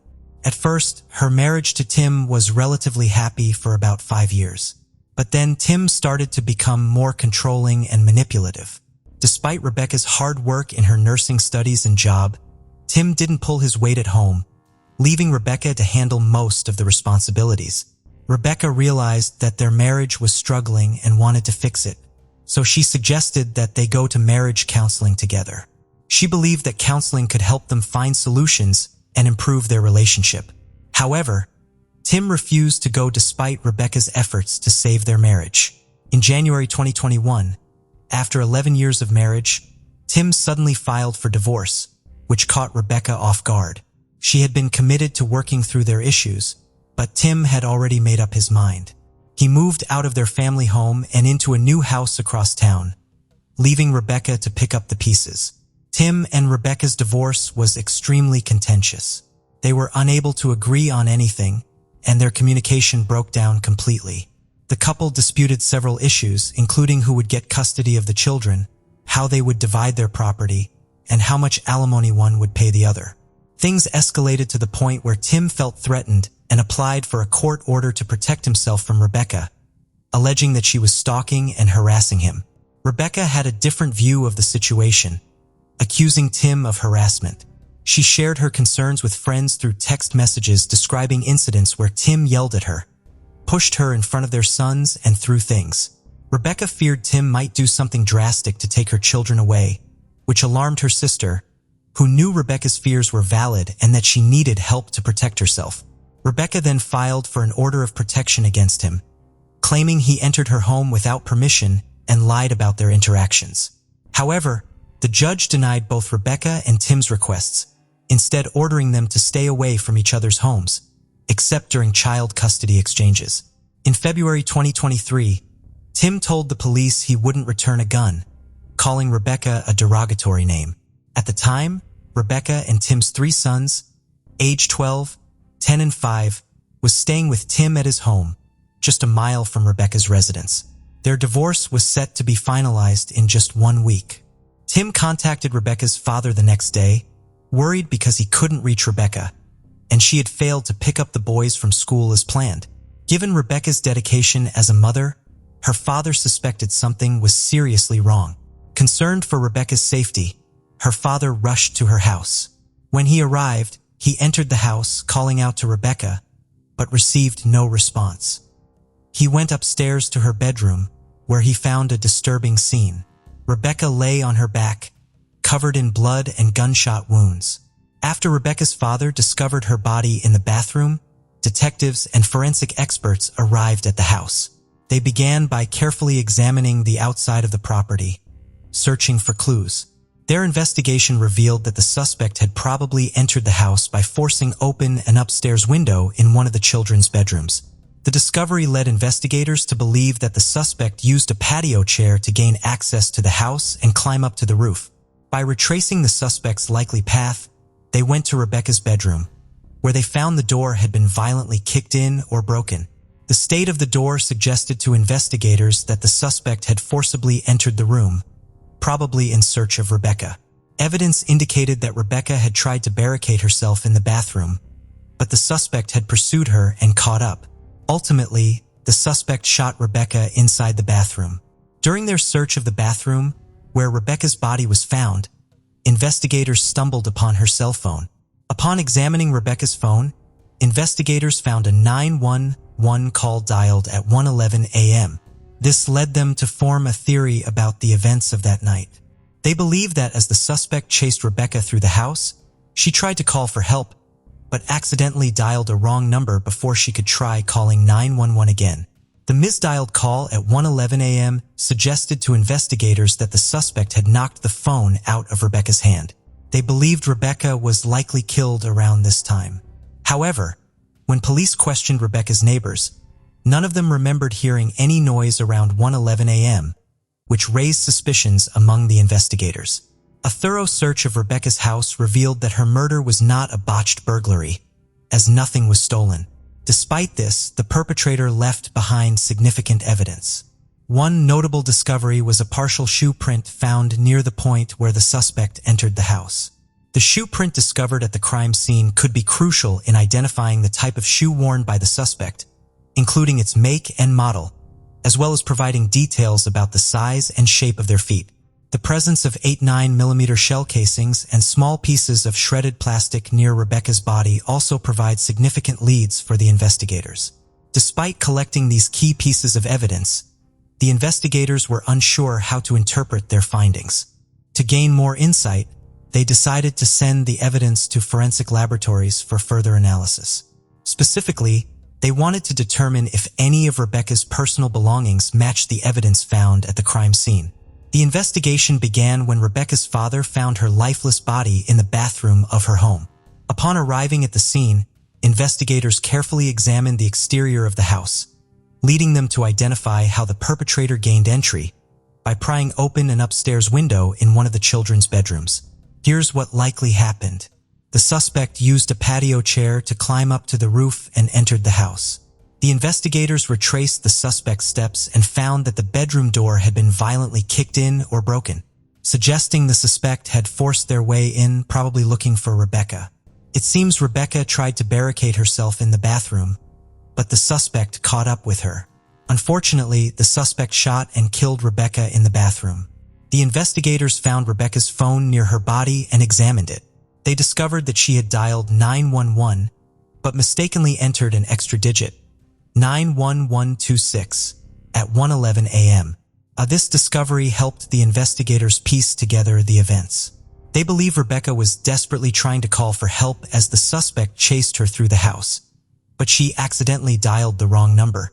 Before she could try calling 911 again, the suspect likely knocked the phone out of her hand. The timing of the misdialed call, at 1:11 a.m., led investigators to believe that Rebecca's murder likely occurred around that time. However, when they questioned Rebecca's neighbors, none of them reported hearing any suspicious noises, which was surprising given the fact that she had suffered multiple gunshot wounds. A thorough search of Rebecca's house revealed that her murder was not the result of a burglary gone wrong, as nothing was stolen.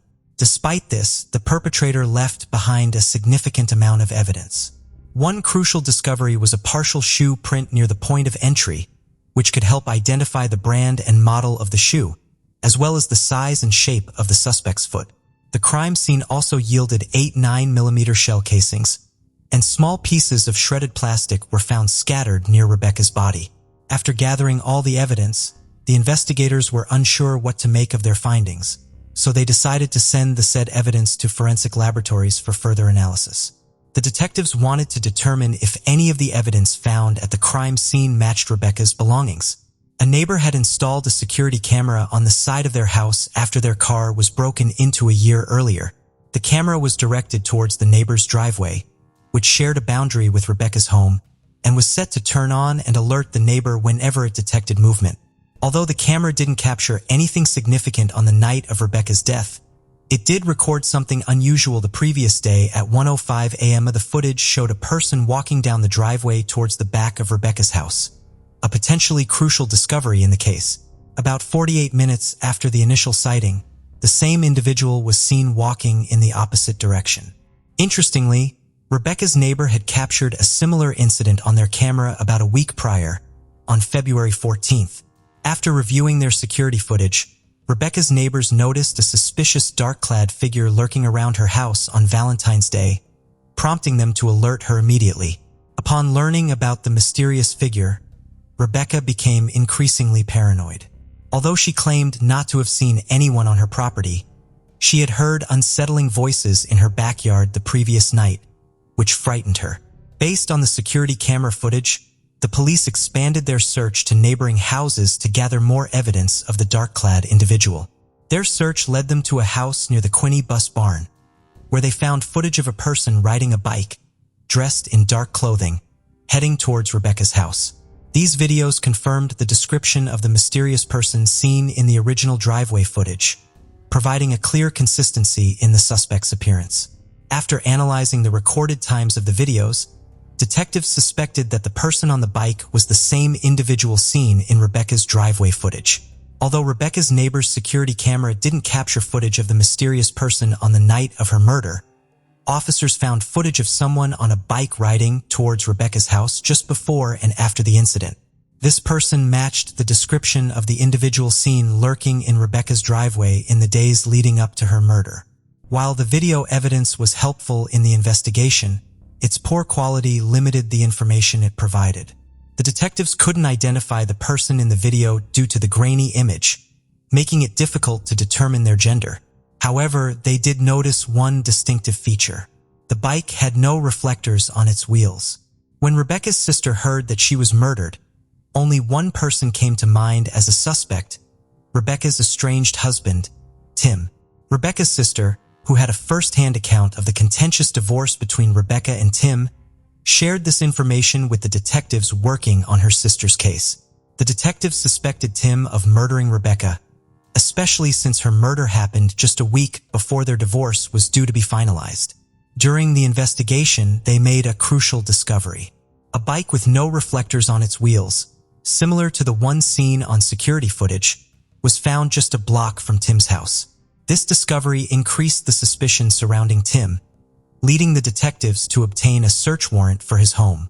When the police executed the warrant, Tim cooperated fully, standing outside his home with the officers as they searched his belongings.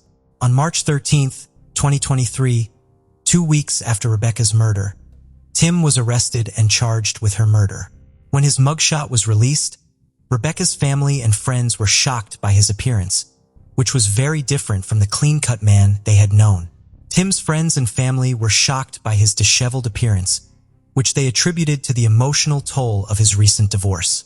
His once neat and tidy hair was now unkempt, and his clothes were messy. They speculated that the divorce had affected not only his physical appearance, but also his mental well-being. However, Tim had a surprising explanation for his changed look. He revealed that he was growing his hair out to support a charity campaign for cancer research. Despite this, a viral video clip showed Tim's appearance on Family Feud, where he made a bizarre statement about regretting his marriage, which took on a disturbing tone after he was arrested for murdering his wife.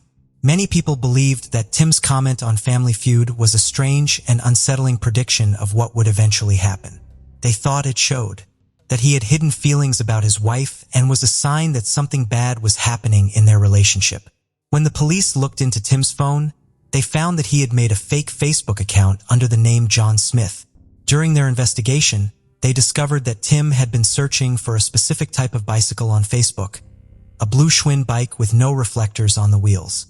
This was an important discovery because it matched the description of a bike that was found abandoned just 1 block away from Tim's house. Despite having strong evidence against Tim, the detectives faced a significant obstacle when they arrested him.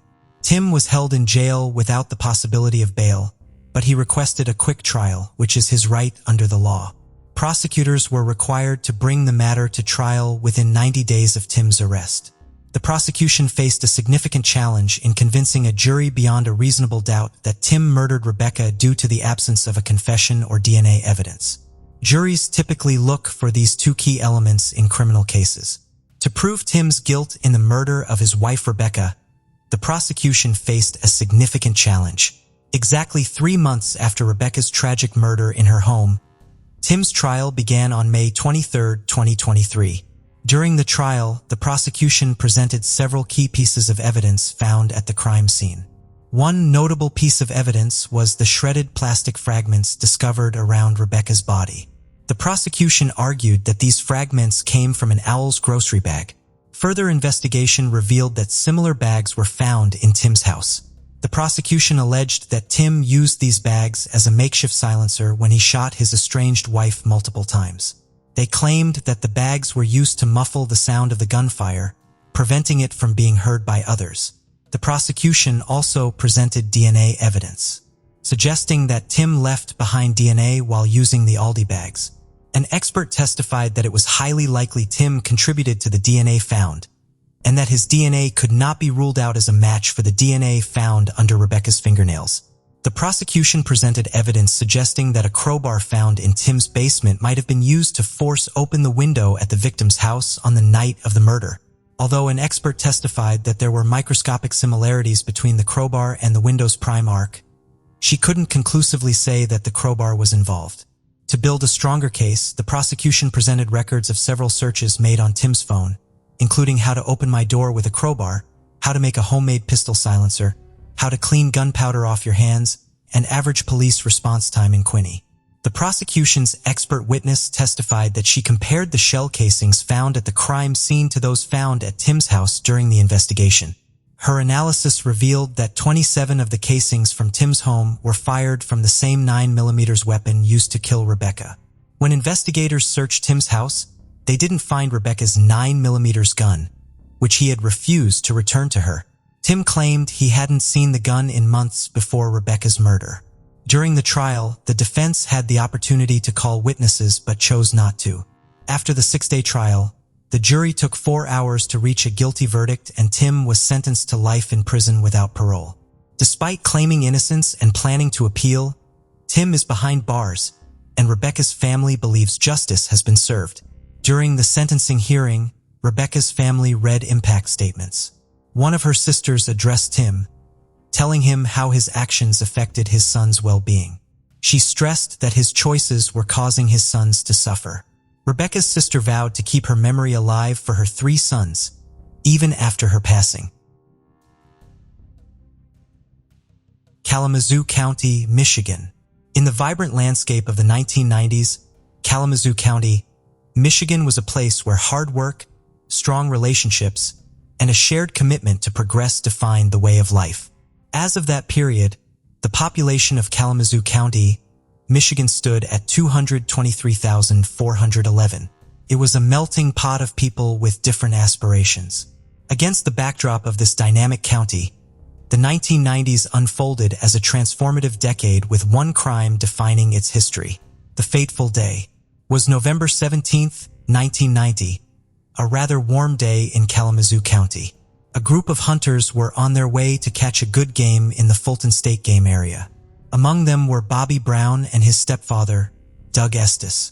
The group decided to split up and thought that it was a good strategy going in different directions. Doug, Bobby, and others were focused on hearing even the slightest of sounds to detect the deer's movement.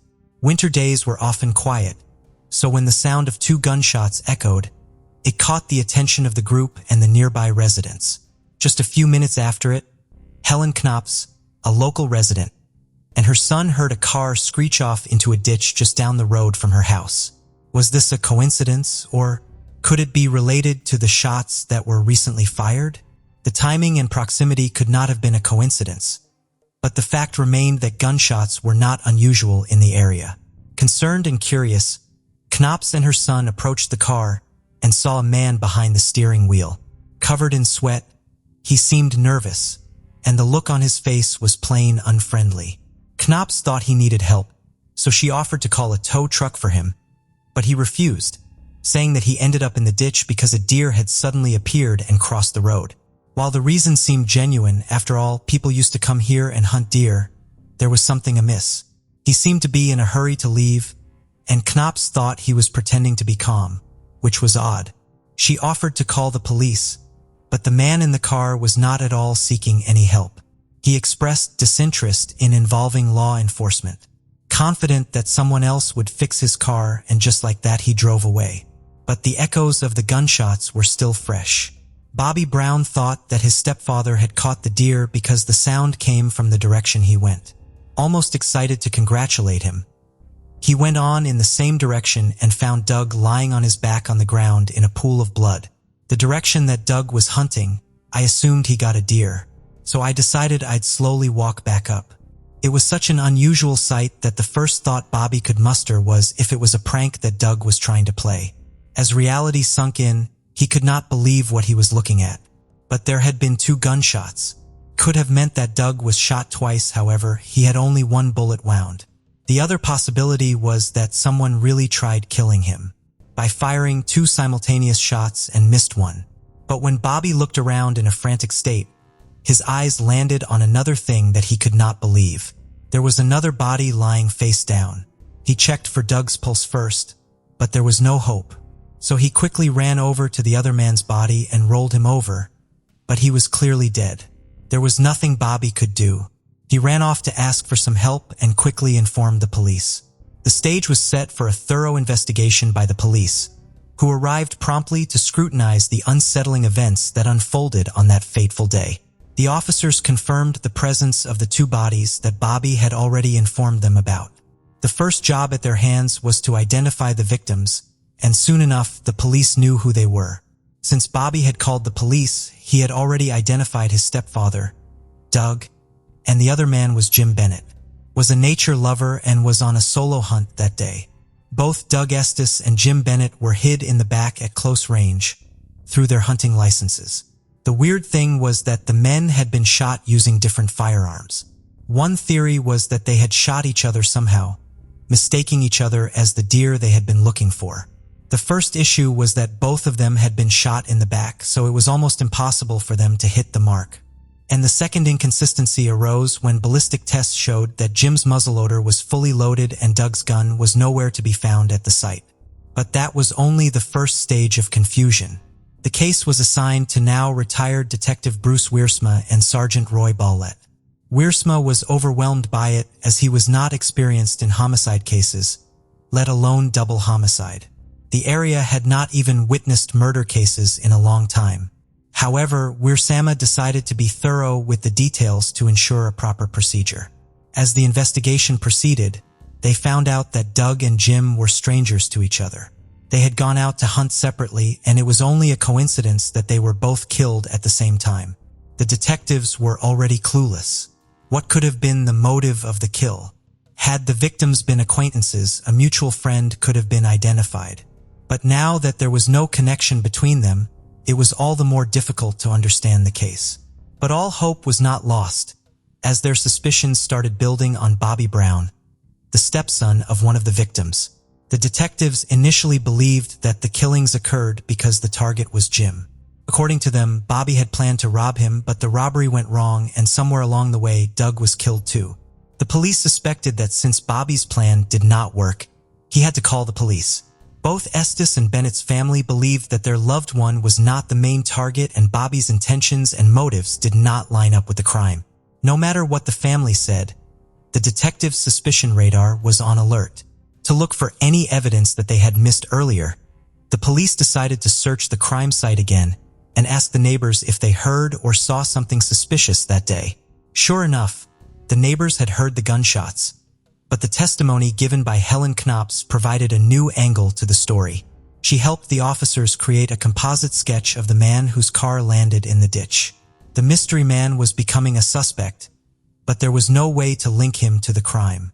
So the detectives proceeded to talk to other neighbors. After thoroughly conversing with them and delving into their accounts, a new name emerged from the shadows: Jeff Titus. Born in 1952, Jeff Titus was the owner of the property right behind the Fulton State Game area, where it shared a boundary. He served as a police officer in the U.S. Marine Corps and later worked in the security detail for President Richard Nixon. Later, he found employment as a security guard at a VA medical center. Alongside his professional pursuits, he enjoyed hunting and spending time outdoors, but he was protective of his property. He used to get mad when hunters used to wander into his estates. So, could Doug and Jim have angered Titus by crossing the border into his place? The question on the detectives' minds was, where was Titus at the time of the murder? When he was available in the evening of the same day, the detectives took him in for interrogation. As it turned out, Jeff Titus was on a deer hunting trip himself. He had gone off with a friend to an area near Battle Creek, more than 27 miles away from the Fulton Game State area at the property of an elderly couple. After several hours, Titus and his friend went to Burger King and drove back home. That was the moment when the story started mixing up. The missing gun that belonged to Doug Estes had finally been found fully loaded. It was with Titus. He said that he had found it about 30 yards away from the crime scene and thought to keep it after wiping it clean, so it could not be traced to someone else and no one could claim it. Although the discovery put Titus under the threat of a major suspicion, it proved that Doug and Jim hadn't killed each other, and someone else was responsible for their death. It definitely raised suspicions, but there was no way to prove if Titus' story was fake. And the most important fact was that he had a rock-solid alibi, so he was cleared. But the detectives knew something was not right. No matter how much they tried, the case seemed to get even more twisted. Ultimately, with no further leads or clues, the case went cold. In the year 2000, the double homicide case of Doug and Jim was reopened, and the case files were transferred to a new team of detectives led by now retired Sergeant Mike Workema and Detective Mike Brown. They started their investigation of the case by revisiting the neighbors, rechecking the clues, and reconsidering the old suspects. And sure enough, their initial suspicion landed on Bobby Brown. After a lot of back and forth, he was cleared. So, if there were no leads and clues, and the main suspect was cleared, who had killed those men that day? It seemed like a simple answer in hindsight, but the cold case detectives took their time and finally decided that no matter what the initial officers believed, the killer had to be Jeff Titus. More than a decade had passed since the crime. The memories of the people were foggy, and their statements were different. It was proving to be more difficult than they had expected. However, the detectives soon came up with a plausible theory. It suggested that, on November 17, 1990, the day of the murders, Titus had departed from the hunting property he was initially and returned to his own adjoining property near the Fulton State Game area. This action was driven by his suspicion that unauthorized individuals might have trespassed onto his land. Subsequently, it was believed that he perpetrated the killings before making his way back to the property in the Battle Creek area and returning home with his friend. In 2001, Titus, a married man and a father, found himself under arrest following reports from his co-workers at the Veterans Affairs Hospital. They disclosed the same thing, that Titus disliked trespassing hunters during the deer hunting season. According to the detectives, it was a good enough motive. Moreover, his co-workers also alleged that he openly discussed and boasted about the killings. The trial of Jeff Titus was conducted in 2002, led by the now retired Kalamazoo County Assistant Prosecutor Scott Brower. Unfortunately, the passage of time had taken a toll on Titus' alibi witnesses, rendering them unable to provide a testimony in his favor. His neighbor, Helen Knops, came to the witness stand, but nothing about the mystery man in his car came up, and the original investigators who had thoroughly cleared Titus of any wrongdoing were not summoned to testify during the trial. So despite the prosecutors not contesting the credibility of Titus' alibi, he was convicted and sentenced to 2 life terms in prison without the possibility of parole. He was incarcerated at Lakeland Correctional Facility in Coldwater, Michigan. But this story was far from over.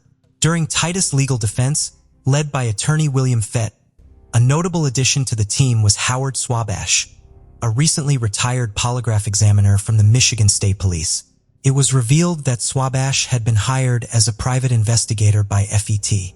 The court records indicated that Swabash's wife initiated divorce proceedings in January 2002, merely 5 weeks after Titus was charged with murder.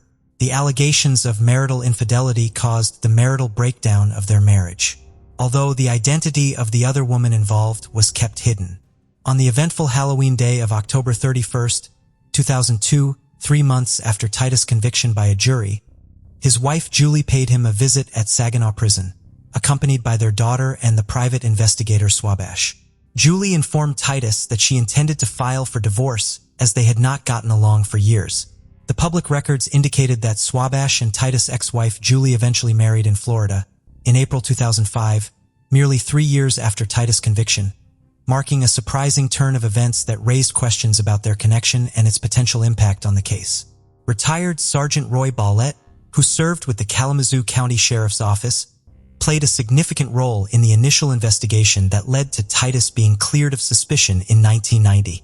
Ballett, feeling perplexed and dissatisfied with the course of events, confronted Swabash, the investigator, at Kalamazoo County Courthouse shortly after Titus' conviction. Ballett expressed his disappointment, questioning why Swabash had not even bothered to contact him to discuss his insights and sentiments regarding the case, particularly if he had taken on the role of investigating to establish Titus' innocence. Neither Ballett nor the other original detective was called as witnesses by the defense. They would have provided crucial testimony regarding Titus' alibi. The confrontation grew heated, with Swabash responding in a confrontational manner and using inappropriate language. He abruptly departed, leaving Ballett to reflect on the encounter. In an interview conducted over the phone from prison, Titus openly wondered if this defense team's private investigator had been truly committed to serving his interests. He said, "It's a shocker, And then I wonder, was he working for me? Was he working for an ulterior motive? I don't know. Titus consistently maintained his innocence throughout the entire course of events. However, it was a pivotal moment when Bruce Weirsamer and Roy Ballett, the two detectives involved in the initial investigation, made a public announcement, expressing their willingness to testify in support of Titus' alibi. This development caught the attention of the Innocence Clinic at the University of Michigan, prompting their involvement in the case. Simultaneously, the Michigan Attorney General's office initiated its own independent investigation. As both entities delved into the evidence, a significant revelation emerged. They found that there were several other hunter killings in the area, and it seemed like the work of a serial killer, a crucial detail that had not been disclosed to Titus' defense team during the original trial in 2002. Without any doubt, it raised doubts about any potential connection between Titus and the tragic deaths of Doug and Jim. These findings, coupled with other compelling evidence, prompted the Innocence Clinic to file a motion for a relief of judgment and a new trial on Titus' behalf. But the real turning point came in 2019, when Jacinda Davis, a 47-year-old esteemed producer renowned for her work in the true crime genre, stumbled upon her most captivating story. As she traveled the roads in search of inspiration for her upcoming series, The Killer in Question, her path led her to the heart of Michigan, drawn by the allure of Jack White's famed Third Man Records. Amidst her online exploration, a fascinating case of Jeff Titus caught her attention. Davis's journey intersected with that of Susan Simpson, a 34-year-old former attorney-turned-podcaster. Simpson, together with Rabia Chaudhry and Colin Miller, were the hosts of the acclaimed podcast Undisclosed. They met, talked together, discussed, and finally, Davis and Simpson found themselves embarking on a collaborative endeavor, uniting their narrative prowess to shed light on the enigmatic Titus case. The forthcoming season of Undisclosed, Simpson's podcast, was scheduled to be released on October 26, 2020. After it was aired, the audience was able to delve deep into the intricate details surrounding the controversial conviction and learn some things that were earlier shrouded in mystery. Simultaneously, on November 1, 2020, viewers tuned in to the debut episode of Killer in Question, a compelling 2-hour documentary that aired on Investigation Discovery. While researching for their podcast and the series, Davis and Simpson found that something in the story did not sit right. Davis said, "I can't think of another case where there are two sets of detectives that don't agree. The original detectives in this case absolutely, 100% cleared Jeff Titus and believe he is not guilty. And the cold case team is the opposite. They believe beyond a doubt that they have the right man." During their extensive investigation, they uncovered a significant breakthrough involving two crucial witnesses who had observed a car stuck in a ditch immediately following the gunshots. The fact that Helen Knops, a neighbor of Titus, could have easily identified Titus if he was in the car, raised more questions. Since the driver turned out not to be him, it left them wondering about the stranger's true intentions and why he was in such a frantic rush to flee the scene. Could he be the elusive murderer they were seeking? To their surprise, the composite sketch that was generated based on Knopf's testimony closely resembled Thomas Dillon, a notorious serial killer active in Ohio. Dillon had a history of targeting hunters, fishermen, and outdoor enthusiasts. In fact, according to FBI reports, Knopf herself had even identified him from a police lineup when he was eventually apprehended in 1993 for the murders of other hunters. Filled with hope, both Simpson and Davis believed that their stories would encourage individuals with crucial information about the Estes and Bennett murders to step forward. As Simpson pointed out, the mere act of sharing these narratives often leads to a ripple effect, prompting individuals to come forward with valuable insights that can be incorporated into the ongoing investigation. Davis shared their sentiment, believing that people hold untold stories within them. She acknowledged that memories may change over time, with small details sometimes fading away. However, original recollections tend to endure. Naturally, as they delved deeper into the case, both investigators began forming their own opinions regarding Titus' guilt. Simpson, initially unimpressed by the evidence, discovered compelling corroborations that aligned with the initial conclusions of the case's original investigators. The evidence against Jeff Titus simply did not hold up.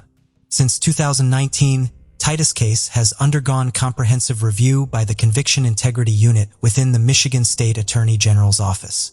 As the investigation into this possible wrongful conviction continued, none of the motions submitted by the Innocence Clinic had been granted, leaving Jeff Titus behind bars at the Lakeland Correctional Facility in Coldwater Branch County, Michigan, where he had to serve 2 life sentences. In the face of adversity, the Innocence Clinic made efforts in 2021 to secure Titus' release from the facility due to the COVID-19 outbreak. With a significant number of inmates at Lakeland testing positive for the virus, they sought an exceptional circumstance release on bond. Unfortunately, their plea was administered by a district judge who deemed it unwarranted. Davis and Simpson, the podcasters, were the initial sleuths who stumbled upon a potential link between the 1990 murders and the serial killer Dylan. Their investigative instincts led them to uncover Dylan's dark past, as he had confessed to the chilling murders of 5 hunters and outdoorsmen in Ohio back in 1993.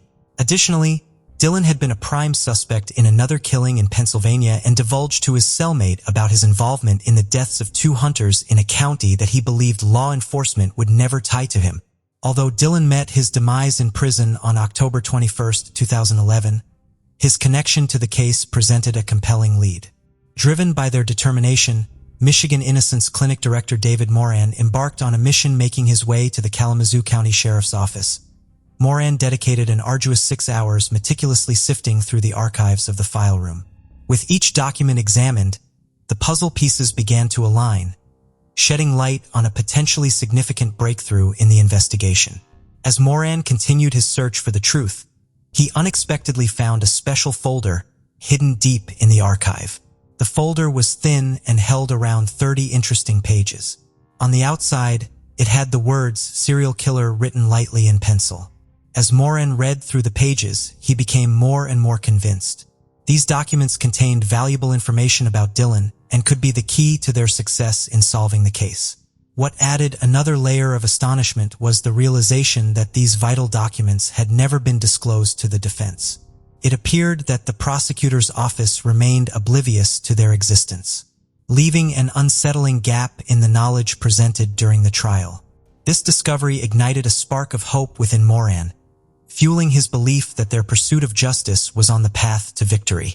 According to Bruce Wiersma, the original detective who compiled the serial killer file, the reports concerning Dylan were included in the case file, and he strongly believed that Dylan was the perpetrator behind the crimes.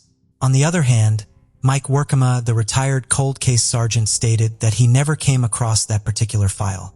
He and other detectives on the cold case team claimed to be unaware of the alternate suspect.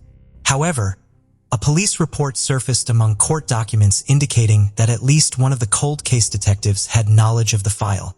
Stuart Fenton, a former Kalamazoo County assistant prosecutor, held a different perspective. He expressed his belief that Titus was responsible for the murders. He firmly believed that the jury made the correct decision and that an innocent man was not wrongfully convicted. In light of the recent allegations, Fenton opined that the newfound information would unlikely have altered the outcome of the original trial. During his time in prison, Titus made a personal vow not to trim his beard until the day he regained his freedom. When the long-awaited call finally came on February 16, 2023, informing him of his impending release, overwhelming emotions flooded over him. "I just started bawling," Titus recalled. Moments later, as he resumed his work on the cards, tears of joy would often well up again, prompting him to momentarily bury his face in his hands. However, Kalamazoo County Prosecutor Jeff Gettings said that a decision has not been made about if new charges will be filed. He said, "We're in the process of reviewing the case. It is a complicated factual and legal analysis that will take some time to process."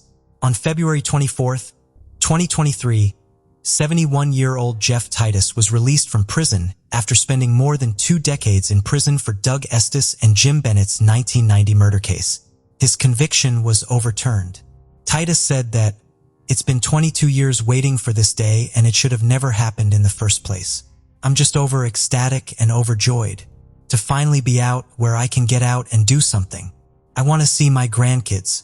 I haven't seen them. I want to see them." The moment of liberation from prison brought a flood of emotions that Titus struggled to put into words. As he stepped out into the free world, he was met by a supportive group of individuals who had played pivotal roles in his fight for justice. Attorney Moran, along with dedicated students from the Michigan Innocence Clinic, investigative podcasters Jacinda Davis and Susan Simpson, and the sons of the late Detective Roy Ballett, all stood by Titus' side during his newfound freedom. Detective Ballett, a stalwart believer in Titus' innocence, had passed away in January 2022, but his unwavering support left a lasting impact. While the cold case detective, Workema, agreed with the judge's decision to release Titus from prison based on the lack of awareness regarding Dylan, he remained convinced of Titus' guilt. "I still believe Jeff Titus is the killer," Workema asserted. "Considering his character and the actions he took, I believe he is the perpetrator. He is a dangerous individual, and I have apprehensions about him. I hope that now that he has gained his freedom, he will use it responsibly and make the right choices." With his newfound freedom, Titus engaged in activities he was deprived of for 2 decades. He immersed himself in the company of cherished friends and family, indulging in the food he had long missed. During his absence, rediscovering the joys of life, he enjoyed being with his grandsons, whom he had never met before, and even secured his driver's license. He said, "I can't express enough how grateful I am to be free and have the freedom to simply live again." Titus delighted in feeding deer and songbirds, and his artistic spirit remained alive as he continued to design and draw greeting cards. After almost 2 decades, justice was finally served to Jeff Titus, but the case of Doug Estes and Jim Bennett remained a mystery after the death of the serial killer Thomas Dillon. The case of Jaden Parkinson. Jaden Parkinson, born on September 26, 1996 in Folkestone, United Kingdom, Jaden is the youngest of 3 children. Her parents had a strained relationship. Family problems led to her parents' divorce when Jaden was only 7 years old. Jaden lives with her father. Although Jaden lives with her father, the relationship with her mother Samantha Shuri remains strong. Jaden and her mother talk on the phone every night. As Jaden entered her teenage years, her life became increasingly unstable. Her father often ignored her. She began smoking and drinking and spent time living with both parents. At the age of 13, Jaden ran away from her father's house and moved in with her mother, eventually winning a court order allowing her to stay there. Jaden was in a relationship with Ben Blakely, whom she met at the age of 14. Blakely had a profound influence on her, gradually changing her over time. Jaden was 15 when she started dating Ben, 20. The significant age gap worried Jaden's mother, but she couldn't stop her daughter from falling in love. Initially, their relationship was loving and romantic, but it gradually deteriorated over time, and their relationship became increasingly strained. Ben controlled every aspect of Jaden's life. She stopped wearing makeup and became increasingly withdrawn. He dictated what clothes she wore and isolated her from family and friends. As a result, Jaden moved out of her mother's house and into a shelter for women who were victims of domestic violence. Although the shelter's rules forbade Ben from visiting, he continued to exert complete control over Jaden's life. Jaden and Ben frequently had arguments, and at one point, Jaden even warned the hostel staff about Ben's aggressive behavior towards her. Ben exerted significant control over Jaden, dictating her every move and restricting her freedom. He took away her mobile phone, convincing her that she didn't need anything else as long as she had him. Ben also prohibited her from interacting with men and monitored her social media activity. As a result, Jaden stopped attending school. Jaden's communication with her mother, which was once a daily occurrence, dwindled to just 1 or 2 conversations per month. Her mother, Samantha, urged Jaden to return home and end the relationship with Ben, but Jaden refused. Ben's control over Jaden was both psychological and physical, and where Jaden was seen with visible bruises on her face. On November 30th, 2013, Jaden announced to her mother that she was pregnant. Hoping to change Ben, she believed that the baby would bring positive changes to their relationship and his lifestyle. Jaden envisioned the baby would bring them closer together and that Ben would return to the caring person she first met. Unfortunately, Ben has not changed. Once Ben gained complete control over Jaden, his true nature emerged. He He isolated her from friends and family, leaving her financially dependent on him. The situation escalated to the point where Jayden was confined to her room, even restricted from using the bathroom without permission. Unbeknownst to Jayden, Ben was secretly dating other women, exerting the same manipulative control over them. Samantha learned about her daughter Jayden's pregnancy and asked her to come home, but Jayden declined, not wanting to cause her mother more trouble. When Jayden told her Ben about the pregnancy, he became enraged and denied being the father. He even threatened to post intimate photos and videos of Jayden on social media. Fearing Ben would follow through on his threat, Jayden reported him to the police a few days before she went missing. Ben had around 30 explicit photos and 13 videos of Jayden, which she desperately wanted to keep private. On December 3rd, Jayden failed to return to her hostel for the night. Knowing about the problems in Jayden's life, the police tried to find her, but were unsuccessful. They contacted Jayden's mother Samantha by phone, but she did not know where Jayden was. On December 4th, 2013, police received a report that Jayden was missing. Police contacted Jayden's boyfriend, Ben, to see if he had any information about her disappearance. However, Ben was uncooperative and hung up several times, claiming that he did not know where Jayden was, Jayden having run away from home several times before, so her initial disappearance didn't raise immediate concerns. The next day, Ben was arrested and taken to the police station, but not in connection with Jayden's disappearance. The arrest was due to a report that Jayden had filed a few days earlier, stating that she feared Ben would post private photos of her online. The police questioned Ben. Ben denied any intention to post the photos and was released on bail the same day. Samantha distributed flyers with Jayden's picture. In addition to distributing flyers, she also used social media platforms to publicize Jayden's disappearance, hoping to get clues for the case. The police analyzed security footage. They collected surveillance camera footage from the motel where Jayden lived. The footage showed the girl going out to meet Ben, but then did not return to her residence. On December 3rd, Jayden was seen again at Oxford railway station. Surveillance footage captured her walking inside with Ben, and nothing unusual occurred in the video. After tracking their movements, police discovered that Ben and Jayden had taken the train to Didcot, a town about 10 miles from Oxford. Jayden's last known location was the railway station in Didcot, where the footage showed her and Ben leaving the building. In the past, whenever Jayden ran away, she would usually contact her family within a day or two to let them know she was safe. This time, however, was different. Jayden had not contacted her family or friends, and there was no activity on her social media accounts. After reviewing surveillance camera footage showing Jayden boarding the train with Ben, he became the prime suspect in her disappearance. Police were certain that Ben knew where Jayden was and what had happened to her.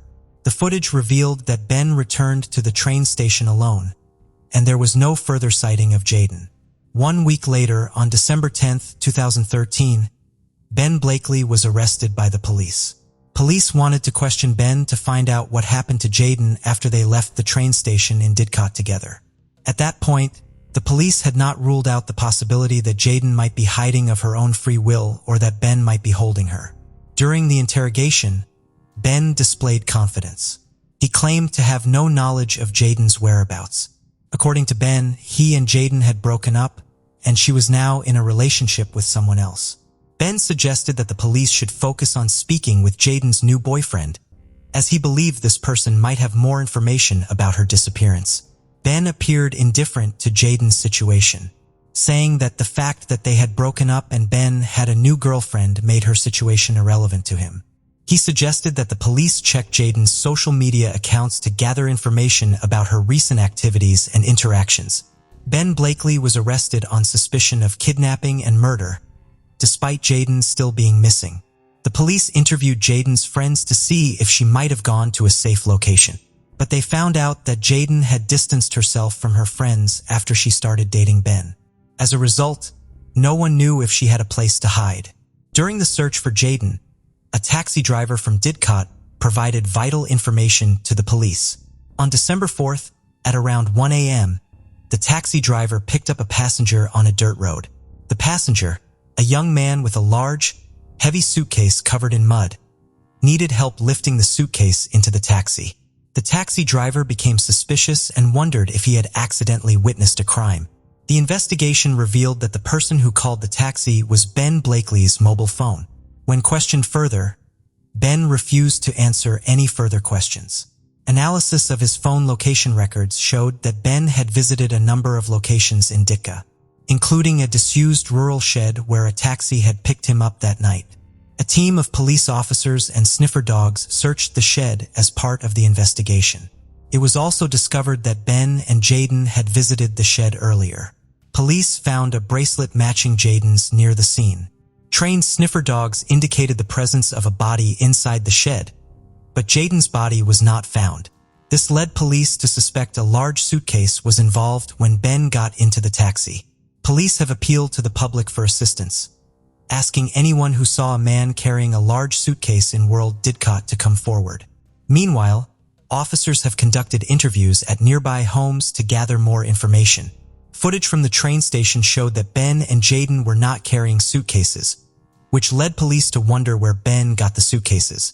It is also possible that the man described by the taxi driver was not Ben. On December 14th, police discovered that Ben Blakely's grandmother, grandfather, and younger brother Jake lived near the abandoned warehouse. When police visited Ben's grandmother, she later explained that Ben had taken a suitcase from her a few days earlier. He had arrived in a hurry, dumped the contents of the suitcase on the floor, and left without explanation.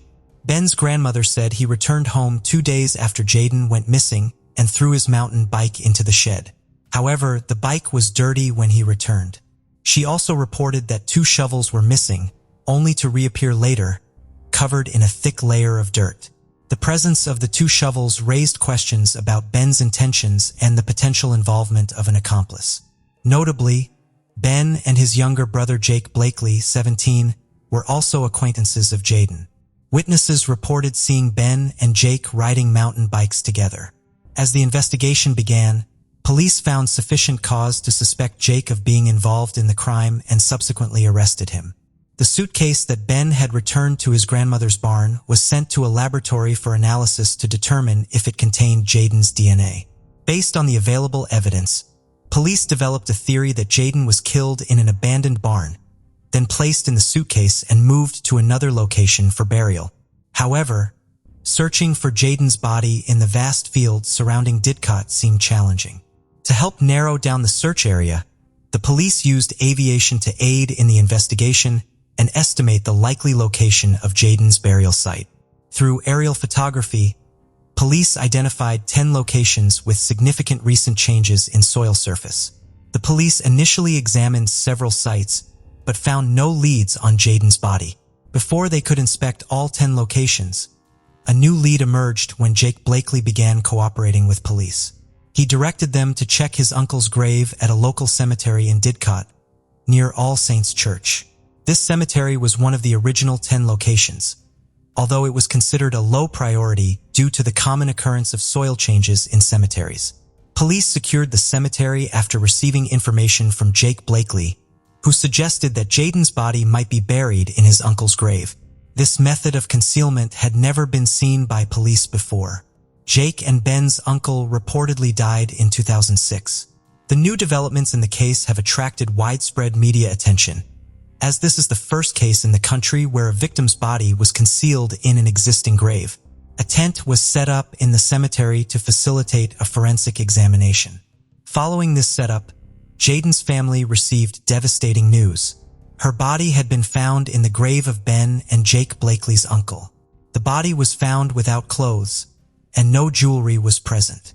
Forensic experts discovered evidence that Jaden had been severely beaten before her death. Specifically, her neck showed signs of strangulation, which was confirmed as the cause of death by the pathologist, with asphyxia being the official cause. While in prison awaiting trial, Ben Blakely changed his defense strategy, and he and his attorney drafted a confession letter stating that Ben was indeed responsible for Jaden's death. However, he maintained that the act was not intentional. According to his testimony, a heated argument led him to push Jaden, causing her to fall from a bridge near an abandoned warehouse. Ben tried to revive Jaden, but was unsuccessful. He initially buried her in another location. He then moved the body to the cemetery, where it was buried in his uncle's grave. However, the autopsy results contradicted his story. There was no evidence that she had fallen, but instead, her face showed signs of blunt force trauma. The official cause of death was asphyxiation by strangulation, suggesting that Ben's story was not true. Ben Blakely was trying to reduce his guilt in Jaden's death. Jaden's father passed away due to heart problems before the trial started. On June 23, 2014, Ben Blakely was in court, and it became clear that he showed no regret for his actions.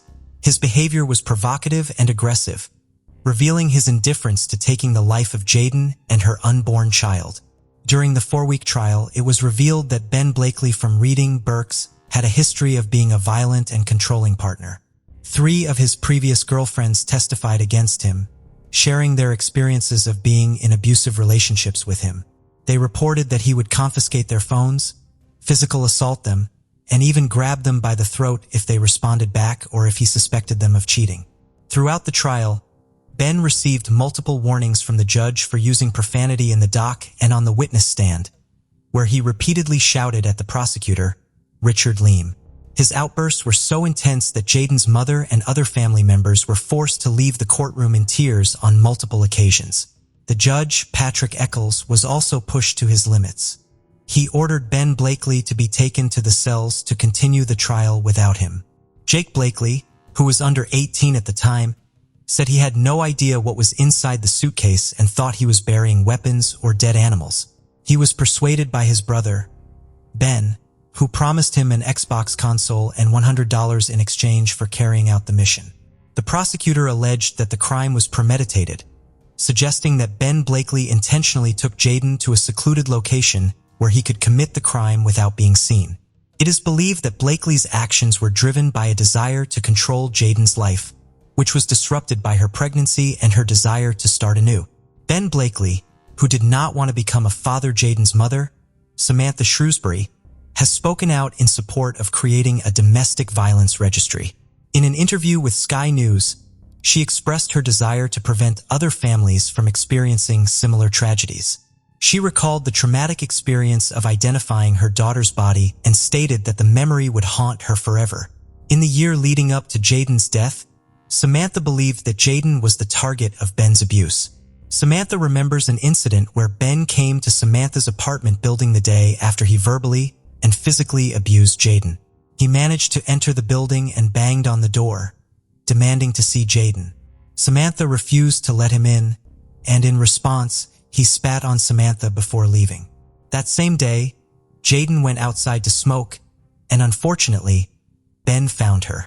Samantha did not see or hear from Jaden for the next 2 weeks. During that time, Samantha assumed that Jaden had gone to Ben's house. As a result, it became difficult to contact Jaden because Ben had destroyed her phone or SIM card. Despite his horrific behavior, which included burning, beating, and starving Jaden, Ben remained in denial about his true nature. The jury deliberated for 20 hours before returning their verdict. Ben Blakely was found guilty of willfully murdering Jaden Parkinson. The judge told Ben Blakely that he took 17-year-old Jaden Parkinson to a remote area near Upton, where he strangled her to death. The judge also noted that Ben's behavior towards Jaden was marked by irrational jealousy, physical abuse, and emotional manipulation throughout their relationship. The judge found that Ben Blakely had taken control of Jaden's daily life. To isolate her, he took away her phone and restricted her movements while she was in the boarding house, even to the point of not allowing her to use the toilet, forcing her to urinate in plastic bottles. Despite Ben's abusive behavior, Jaden fought to leave him.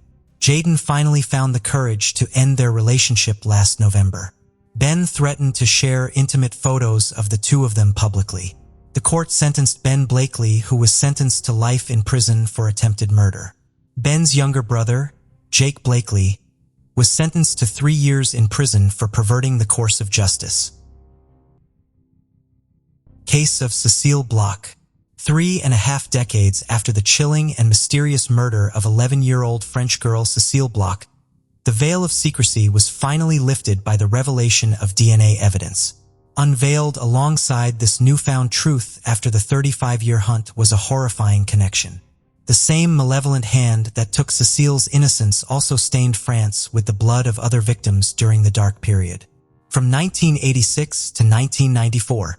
To make it worse, the chilling revelation was that the very person responsible for these heinous acts was someone who was supposed to be a guardian of the law, a gendarme and a policeman at the time of the murders. This is the tragic tale of Cécile Bloch. It is the fateful morning of May 5, 1986. The universe seemed to conspire against 24-year-old Luc Bloch, with the day kicking off on the wrong foot. At first, his alarm clock didn't go off, and to make matters worse, nobody in the Bloch household had the foresight to rouse him from his restless slumber. Luc, now in a mad dash to get to work, also had to make sure his young sister wasn't late to school. With a sense of urgency gnawing at his heels, he calls out to his little sister, telling her to hasten her preparations for school as he hurriedly leaves the apartment. In those days, it was common for children to go to school on their own. Every morning on weekdays, the parents Jean-Pierre and Suzanne Bloch would embark on their own journeys to work by 8 a.m. Luc too would depart the family apartment, leaving just before Cécile, who typically set off for her classes around 8:45 a.m. Lunchtime brought a cherished routine. Cécile would return home alone, savoring a comforting bowl of soup before serenading the household with her beloved violin. This gifted young girl was a maestro of melodies and really loved music. She harbored an affection for dogs and also excelled at school. At noon, her loving mother, Suzanne, would routinely dial the family apartment to make sure her daughter got home safely and had taken her lunch. But on that fateful day, an eerie silence met her call. The girl didn't pick up the phone, and this would lead to a horrific revelation that would create many questions of what had truly transpired on this fateful day. Let me take you back to the moment Luc Bloch embarked on his daily journey to work. As he stepped out of the apartment, the darkness of the landing greeted him yet again. There was no light for the third consecutive day. Frustration coursed through him as his fingers fumbled in the inky darkness to find the elevator button. The only functioning elevator glided to a halt on the third floor, and inside stood a well-dressed young man. This man, possibly in his late 20s, possessed an athletic build with a pockmarked face. Luc, feeling a twinge of embarrassment, extended a cordial greeting, then disembarked on the first floor. The stranger wished him a strangely emphatic, "Good day." Something about this encounter struck Luc as peculiar. The man's politeness appeared excessive for a stranger. It was almost unnerving. In hindsight, Luc would recall the haunting final words uttered by this strange man. "Have a very, very good day." Little did he realize that in a matter of minutes, this very man would perpetrate the unspeakable to his young sister that would forever leave a scar in his heart. The clock struck 8:20 a.m. and within the building, the concierge perused a fresh newspaper while neighbors bustled about their morning routines. None among the building's residents could fathom that in just half an hour, young Cécile would meet her tragic fate. A fate that awaited her lifeless form in the shadowy depths of the building's basement, a staggering 3 floors beneath the building that was once her peaceful home. Suzanne, her heart sinking with each unanswered call, began to entertain a glimmer of hope that Cécile might be at her friend's house. She dialed the number, praying for a reassuring voice on the other end, but her fear intensified. As her friend confirmed the chilling truth, Cécile hadn't been to school, and she hadn't seen her that day either. By 1 p.m., panic had engulfed the parents, driving them to sprint back into the apartment, their frantic voices echoing as they desperately called out for their beloved daughter.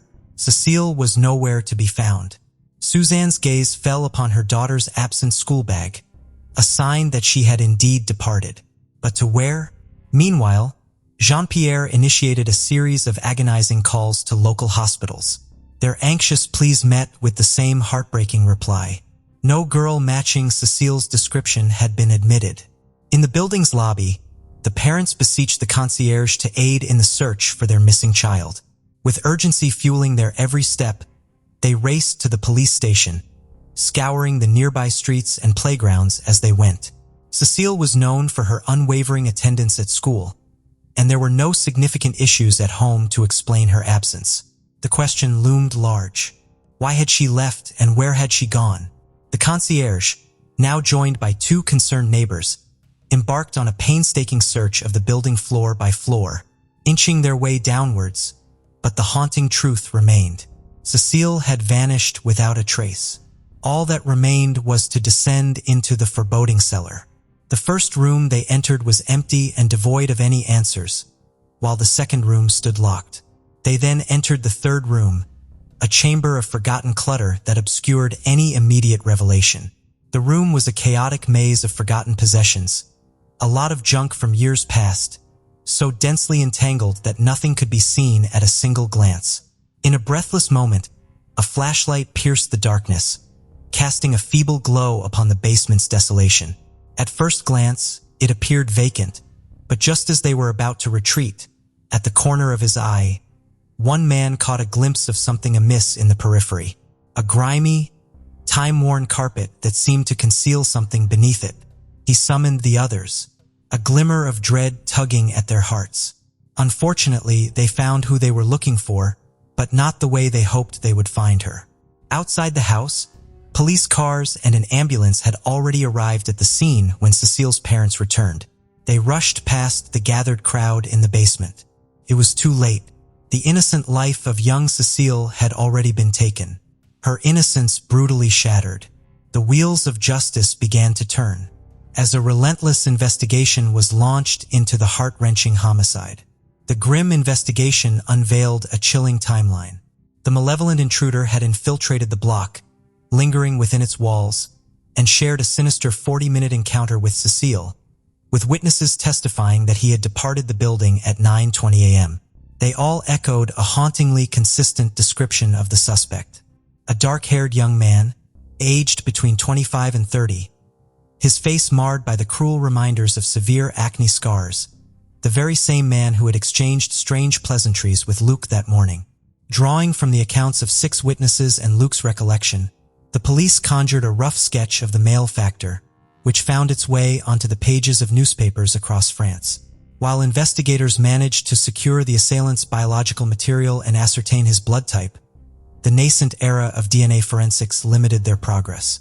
The evidence, a tantalizing puzzle piece, remained locked in a cold, waiting silence as the promise of breakthroughs in forensic science beckoned from the shadows. Yet the revelations remained scant, leaving a trail of unanswered questions and a community haunted by uncertainty.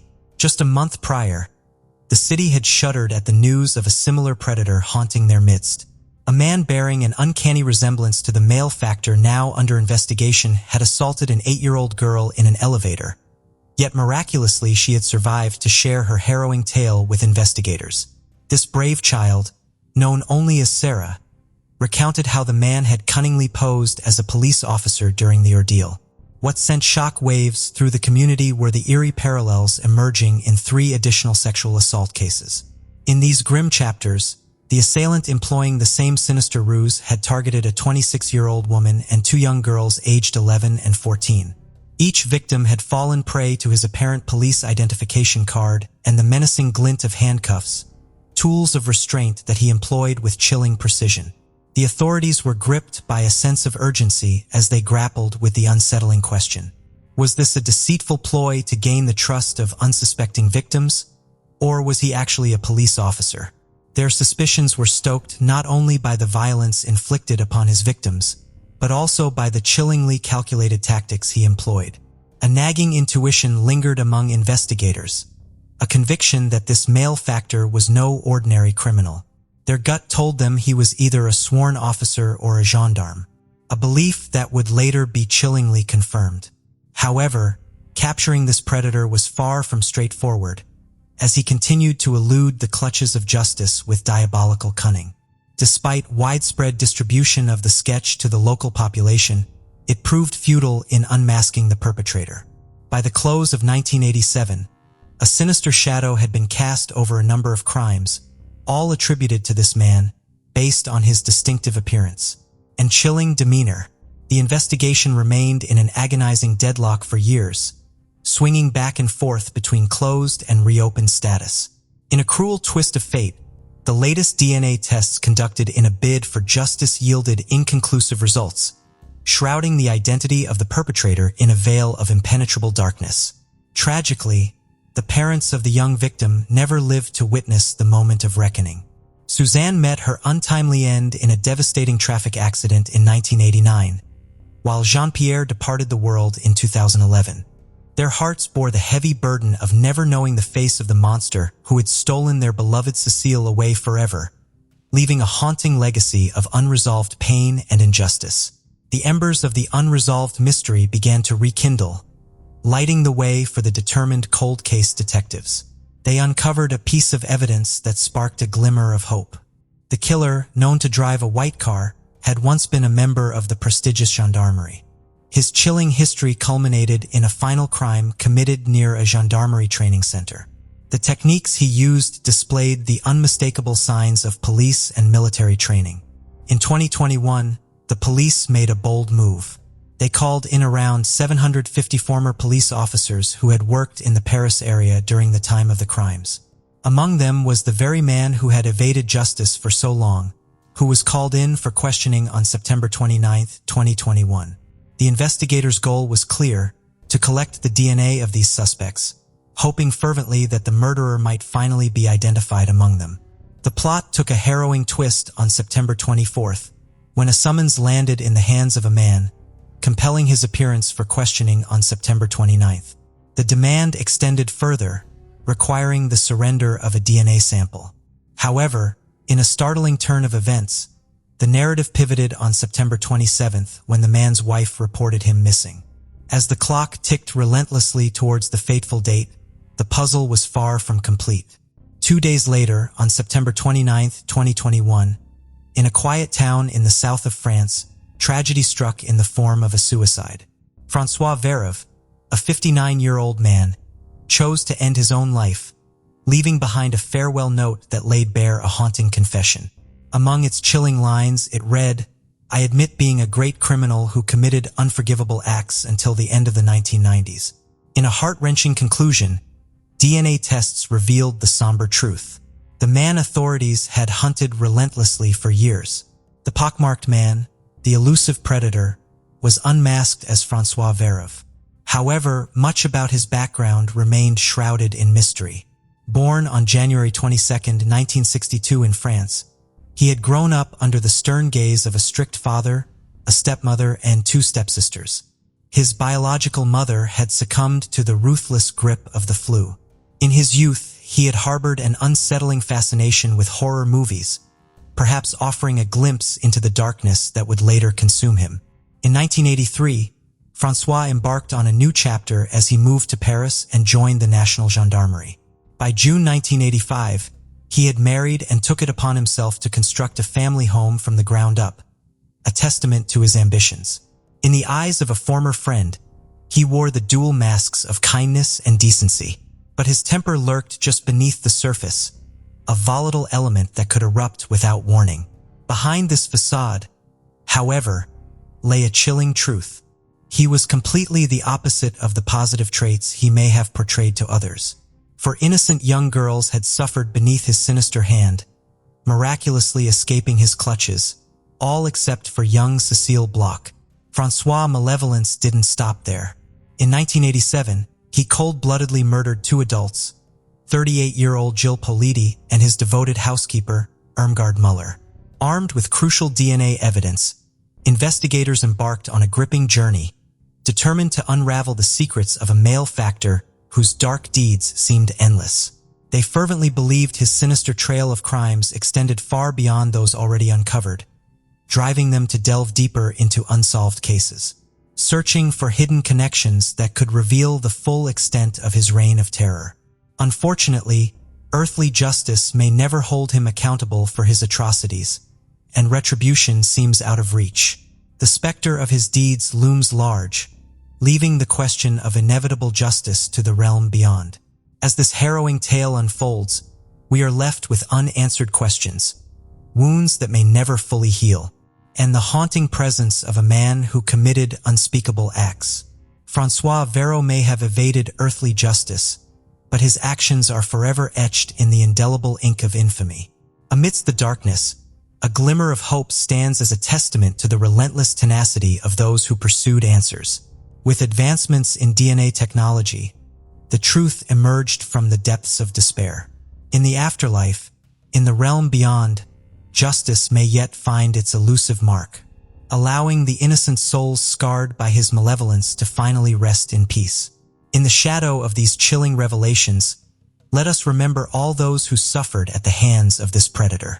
Their memory lives on as a reminder that even in the darkest corners of our world, the relentless pursuit of justice can be a beacon of hope. As we close this chapter of human frailty and malevolence, let us remember Cecile, not for the darkness that took her, but for the vibrant spirit she once embodied. For every life taken too soon, there remains a legacy that defies the shadows, a testament to the unwavering hope that someday justice will prevail. May the souls of Cecile and all the other victims rest in eternal peace. Thank you for joining us on this journey into the depths of unsolved mysteries. Cold cases not only challenge our understanding of the past, but also ignite our curiosity and determination for answers. Remember to subscribe to stay updated on our latest investigations.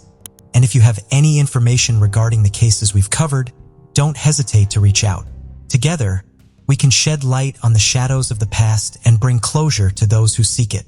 Until next time, stay vigilant, stay curious, and never stop seeking the truth.